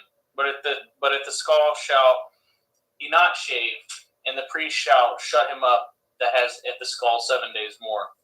And in the 7th day the priest shall look on at the skull, and behold, if the skull be not spread in the skin, or be in sight deeper than the skin, then the priest shall pronounce him clean, and he shall wash his clothes and be clean. But if the skull spread much in the skin after his cleansing, then the priest shall look on him, and behold, if the skull be spread in the skin, then the priest shall not seek for yellow hair, he is unclean. But if the skull be in his sight at a stay, and that there is a black hair grown up therein, the skull is healed, he is clean, and the priest shall pronounce him clean. If a man also, or a woman, have in the skin of their flesh bright spots, even white bright spots, then the priest shall look, and behold, if the bright spots in the skin of their flesh be darkish white, it is a freckled spot that grows in the skin, he is clean. And the man whose hair is fallen off his head, he is bald, yet he is clean. And he that his hair fallen off from the part of his head towards his face, he is forehead bald, yet he is clean. And if there be in the bald head or bald forehead a white reddish sore, it is leprosy sprung up in his bald head or his bald forehead. Then the priest shall look upon it, and behold, if the rising of the sore be white reddish in his bald head or in his bald forehead, as the leprosy appears in the skin of his flesh, he is a leprous man, he is unclean, and the priest shall pronounce him utterly unclean. His plague is in his head. And the leper in whom the plague is, his clothes shall be rent, and his head bare, and he shall put a covering upon his upper lip, and shall cry, unclean, unclean. All the days wherein the plague shall be in him, he shall be defiled. He is unclean. He shall dwell alone without the camp, shall his habitation be. The garment also that the plague of leprosy is in, whether it be woolen garment or a linen garment, whether it be a warp or a woof of linen or of woolen, whether in a skin or in anything made of skin. And if the plague be greenish or reddish in the garment or in the skin, either in the warp or in the woof or anything of skin, it is a plague of leprosy, and shall be showed unto the priest. And the priest shall look upon the plague and shut it up, it that has it the plague 7 days. And he shall look on it the plague 7 days. If the plague be spread in the garment, either is in the warp, or in the woof, or in the skin, or in any work that is made of the skin, the plague is a fretting leprosy, it is unclean. He shall therefore burneth the garment, if whether the warp, or if the woof, in woolen or in linen, if anything of skin wherein the plague is, for he is a fretting leprosy, it shall be burnt in the fire.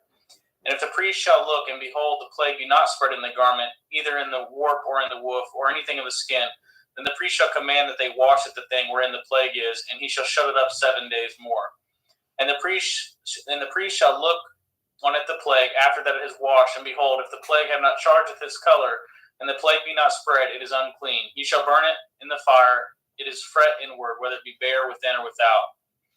And if the priest look, and behold, the plague be somewhat dark after the washing of it, then he shall rend it out of the garment, or out of the skin, or out of the warp, or out of the woof. And if it shall appear still in the garment, either in the warp, or in the woof, or anything of the skin, it is a spreading plague. You shall burn it.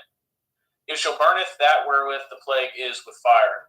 And the garment, either warp, or woof, or whatsoever thing of skin it be, which ye shall wash, if the plague be departed from them, then it shall be washed the 2nd time, and it shall be clean.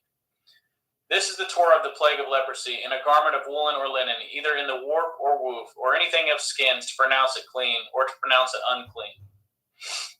Leviticus 14. And Yahweh spoke unto Moshe, saying, This shall be the Torah of the leper in the day of his cleansing. He shall be brought unto the priest. And the priest shall go forth out of the camp, and the priest shall look, and behold, if the plague of leprosy be healed in the leper, then shall the priest command to take for him that it be cleansed 2 birds alive, and clean, and cedar wood, and scarlet, and hyssop. And the priest shall command that one of the birds be killed in an earthen vessel over running water.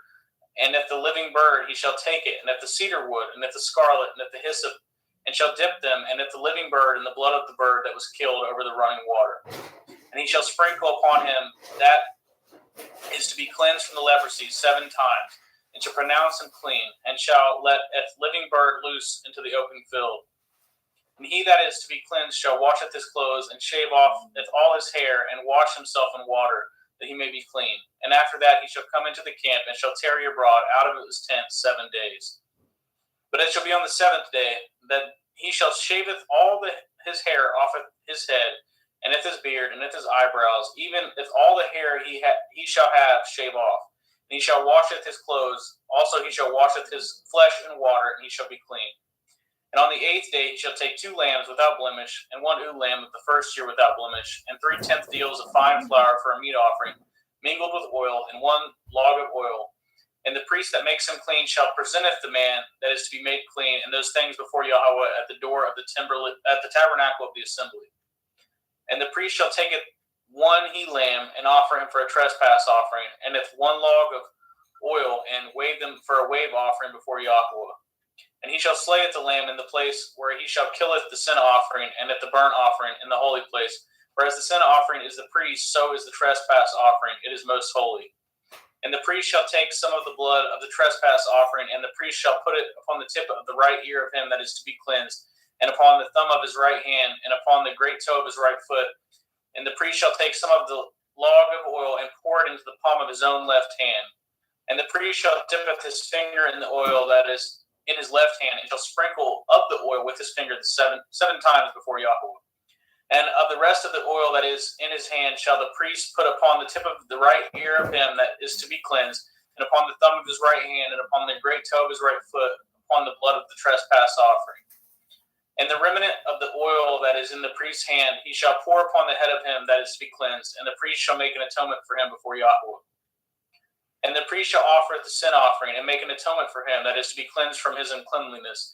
Afterward he shall kill at the burnt offering, and the priest shall offer at the burnt offering and at the meat offering upon the altar, and the priest shall make an atonement for him, and he shall be clean.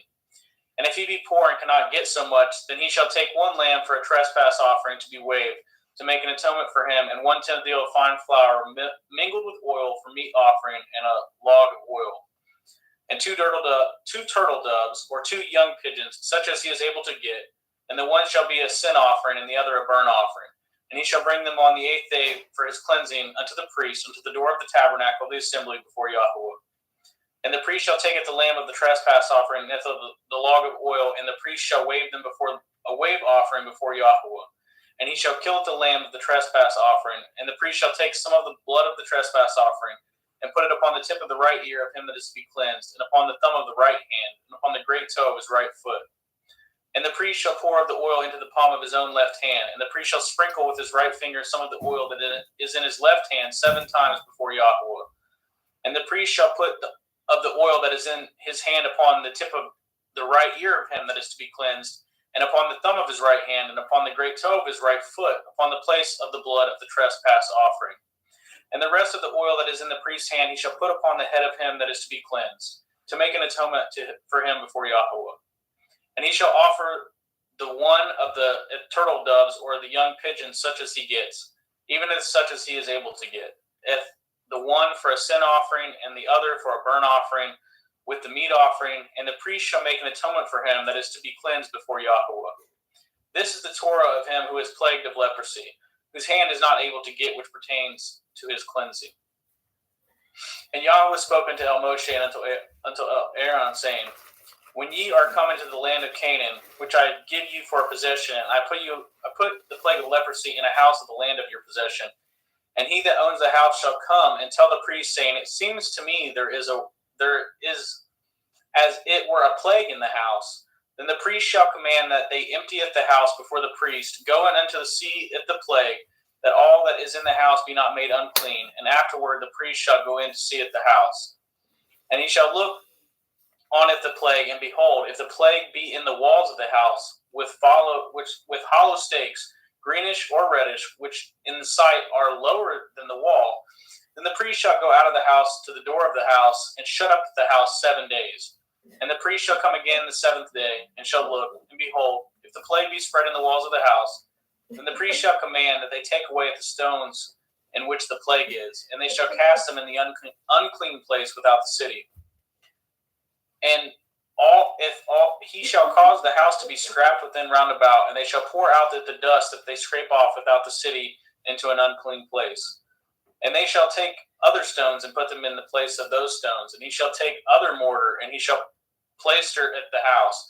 And if the plague come again and break out in the house, after that he has taken away the stones, and after he has scraped at the house, and after he has plaistered, and the priest shall come and look, and behold, if the plague be spread in the house, it is a fretting leprosy in the house, it is unclean. And he shall break at the house, at the stones of it, and at the timber thereof, and at the mortar of the house, and he shall carry them forth out of the city into an unclean place. Moreover, he that goes into the house, all the while that it is shut up, shall be unclean until the evening. He that lies in the house shall washeth his clothes, and he that eats in the house shall washeth his clothes. If the priest shall come in and look upon it, behold, the plague has not spread in the house. After the house was plaistered, then the priest shall pronounce that the house clean, because the plague is healed. And he shall take to cleanse at the house 2 birds, and cedar wood, and scarlet, and hyssop. And he shall killeth one of the birds in an earthen vessel over running water. And he shall take at the cedar wood, and at the hyssop, and at the scarlet, and at the living bird, and dip them in the blood of the slain bird, and in the running water, and sprinkle the house 7 times. And he shall cleanse at the house with the blood of the bird, and the running water, and with the living bird, and with the cedar wood, and with the hyssop, and with the scarlet. But he shall let go at the living bird out of the city into the open fields, and make an atonement for the house, and it shall be clean. And this is the Torah for all manner of plague of leprosy and scall, and for the leprosy of a garment, and of a house, and for a rising, and for a scab, and for a bright spot, to teach when it is unclean and when it is clean. This is the Torah of leprosy. Leviticus 15. And Yahweh spoke unto Moshe and unto Aaron, saying, Speak unto the children of Israel, and say unto them, When any man has a running issue out of his flesh, because of his issue, he is unclean. And this shall be his uncleanliness if in his issue, whether his flesh run with his issue, or his flesh be stopped from his issue, it is his uncleanliness. Every bed whereon he lies that has the issue is unclean, and everything whereon he sits shall be unclean. And whosoever touches his bed shall wash his clothes, and bathe himself in water, and be unclean until the evening.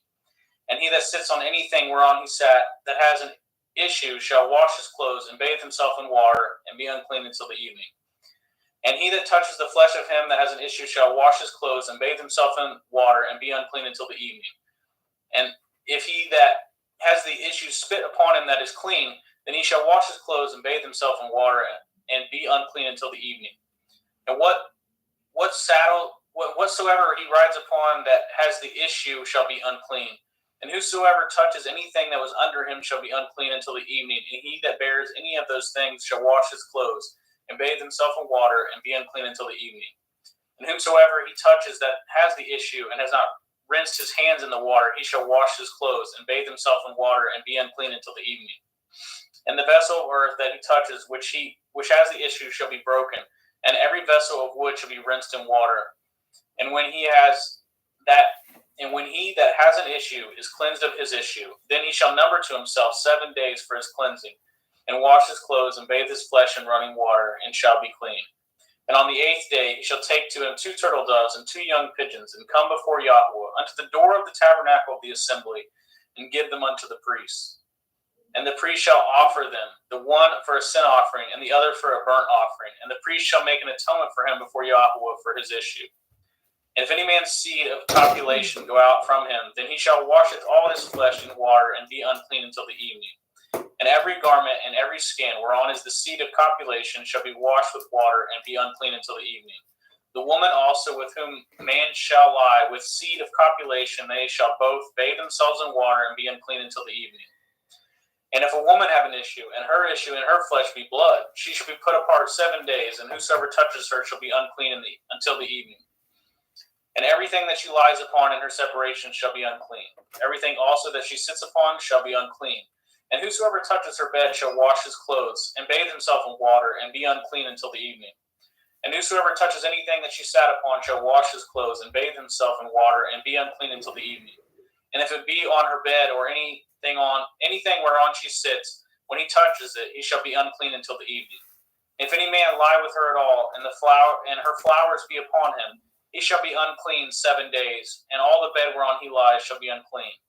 And if a woman have an issue of her blood many days out of the time of her separation, or if it run beyond the time of her separation, all the days of the issue of her uncleanliness shall be as the days of her separation. So she shall be unclean. Every bed whereon she lies, all the days of her issue shall be unto her as the bed of her separation. And whatsoever she sits upon shall be unclean, as the uncleanliness of her separation. And whosoever touches those things shall be unclean, and shall wash his clothes, and bathe himself in water, and be unclean until the evening. But if she be cleansed of her issue, then shall she number to herself 7 days, and after that she shall be clean. And on the 8th day she shall take unto her 2 turtle doves and 2 young pigeons, and bring them unto the priest to the door of the tabernacle of the assembly. And the priest shall offereth one for a sin offering, and the other for a burnt offering. And the priest shall make an atonement for her before Yahweh for the issue of her uncleanliness. Thus shall you separate the children of Yashrael from their uncleanliness, that they die not in their uncleanliness when they defile with my tabernacle that is among them. This is the Torah of him that has an issue, and of him whose seed goes from him, and is defiled therewith. And of her that is sick of her flowers, and of him that haseth an issue, of the man, and of the woman, and of him that lies with her, that is unclean. Thank you, brother. Brother Jeremy, you ready? Yes, sir. Yes, sir. Where's my buttons? There we go. Leviticus 16. And Yahweh spoke unto Moshe after the death of the 2 sons of Aharon when they offered before Yahweh and died. And Yahweh said unto El Moshe, Speak unto El Aharon your brother, that he come not at all times into the holy place within the veil before the mercy seat, which is upon the ark, that he die not. For I will appear in the cloud upon the mercy seat. Thus shall Aharon come into the holy place with a young bullock for a sin offering, and a ram for a burnt offering. And he shall put on the holy linen coat, and he shall have linen breeches upon his flesh, and he shall be girded in a linen belt with linen turban shall he be attired. These are holy garments, therefore shall he wash his flesh in water, and so put them on. And he shall take of the assembly of the children of Yasharel 2 kids of the goats for a sin offering, and 1 ram for a burnt offering. And Aharon shall offer his bullock for the sin offering, which is for himself, and make an atonement for himself and for his house. And he shall take the 2 goats and present them before Yahweh at the door of the tabernacle of the assembly. And Aharon shall cast lots upon the 2 goats, 1 lot for Yahweh, and the other lot for Azazel. And Aharon shall bring the goat upon which Yahweh's lot fell, and offer him for a sin offering. But the goat on which the lot fell to be for Azazel shall be presented alive before Yahweh, to make an atonement with him, and to let him go for Azazel into the wilderness. And Aharon shall bring the bullock of the sin offering, which is for himself, and shall make an atonement for himself and for his house, and shall kill the bullock of the sin offering, which is for himself. And he shall take a censer full of burning coals of fire from off the altar before Yahweh, in his hands full of sweet incense beaten small, and bring it within the veil.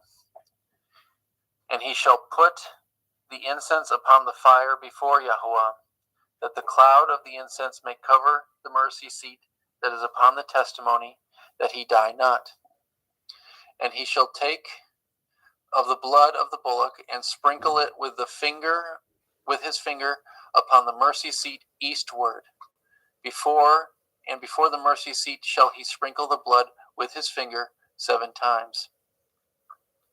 Then shall he kill the goat of the sin offering, that is for the people, and bring his blood within the veil, and do with that blood as he did with the blood of the bullock, and sprinkle it upon the mercy seat and before the mercy seat. And he shall make an atonement for the holy place, because of the uncleanness of the children of Yasharel, because of their transgressions in all their sins.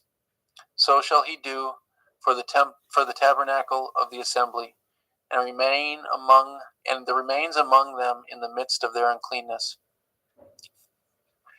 And there shall be no man in the tabernacle of the assembly when he goes in to make an atonement in the holy place, until he come out and have made an atonement for himself and for his household and for all the assembly of Yasharel. And he shall go out unto the altar that is before Yahuwah, and make an atonement for it, and shall take of the blood of the bullock and of the blood of the goat, and put it upon the horns of the altar round about. And he shall sprinkle of the blood upon it with his finger 7 times, and cleanse it, and hallow it from the uncleanness of the children of Yasharel. And when he has made an end of reconciling the holy place, and the tabernacle of the assembly, and the altar, he shall bring the live goat, and Aharon shall lay both his hands upon the head of the live goat, and confess over him all the iniquities of the children of Yasharel, and all their transgressions in all their sins, putting them upon the head of the goat, and shall send him away by the hand of a fit man into the wilderness. And the goat shall bear upon him all their iniquities unto a land not inhabited, and he shall let go the goat in the wilderness. And Aharon shall come into the tabernacle of the assembly, and shall put off the linen garments which he put on when he went into the holy place, and shall leave them there. He shall wash his flesh with water in the holy place, and put on his garments, and come forth, and offer his burnt offering, and the burnt offering of the people, and make an atonement for himself and for the people. And the fat of the sin offering shall he burn upon the altar. And he that let go the goat for Azazel shall wash his clothes, and bathe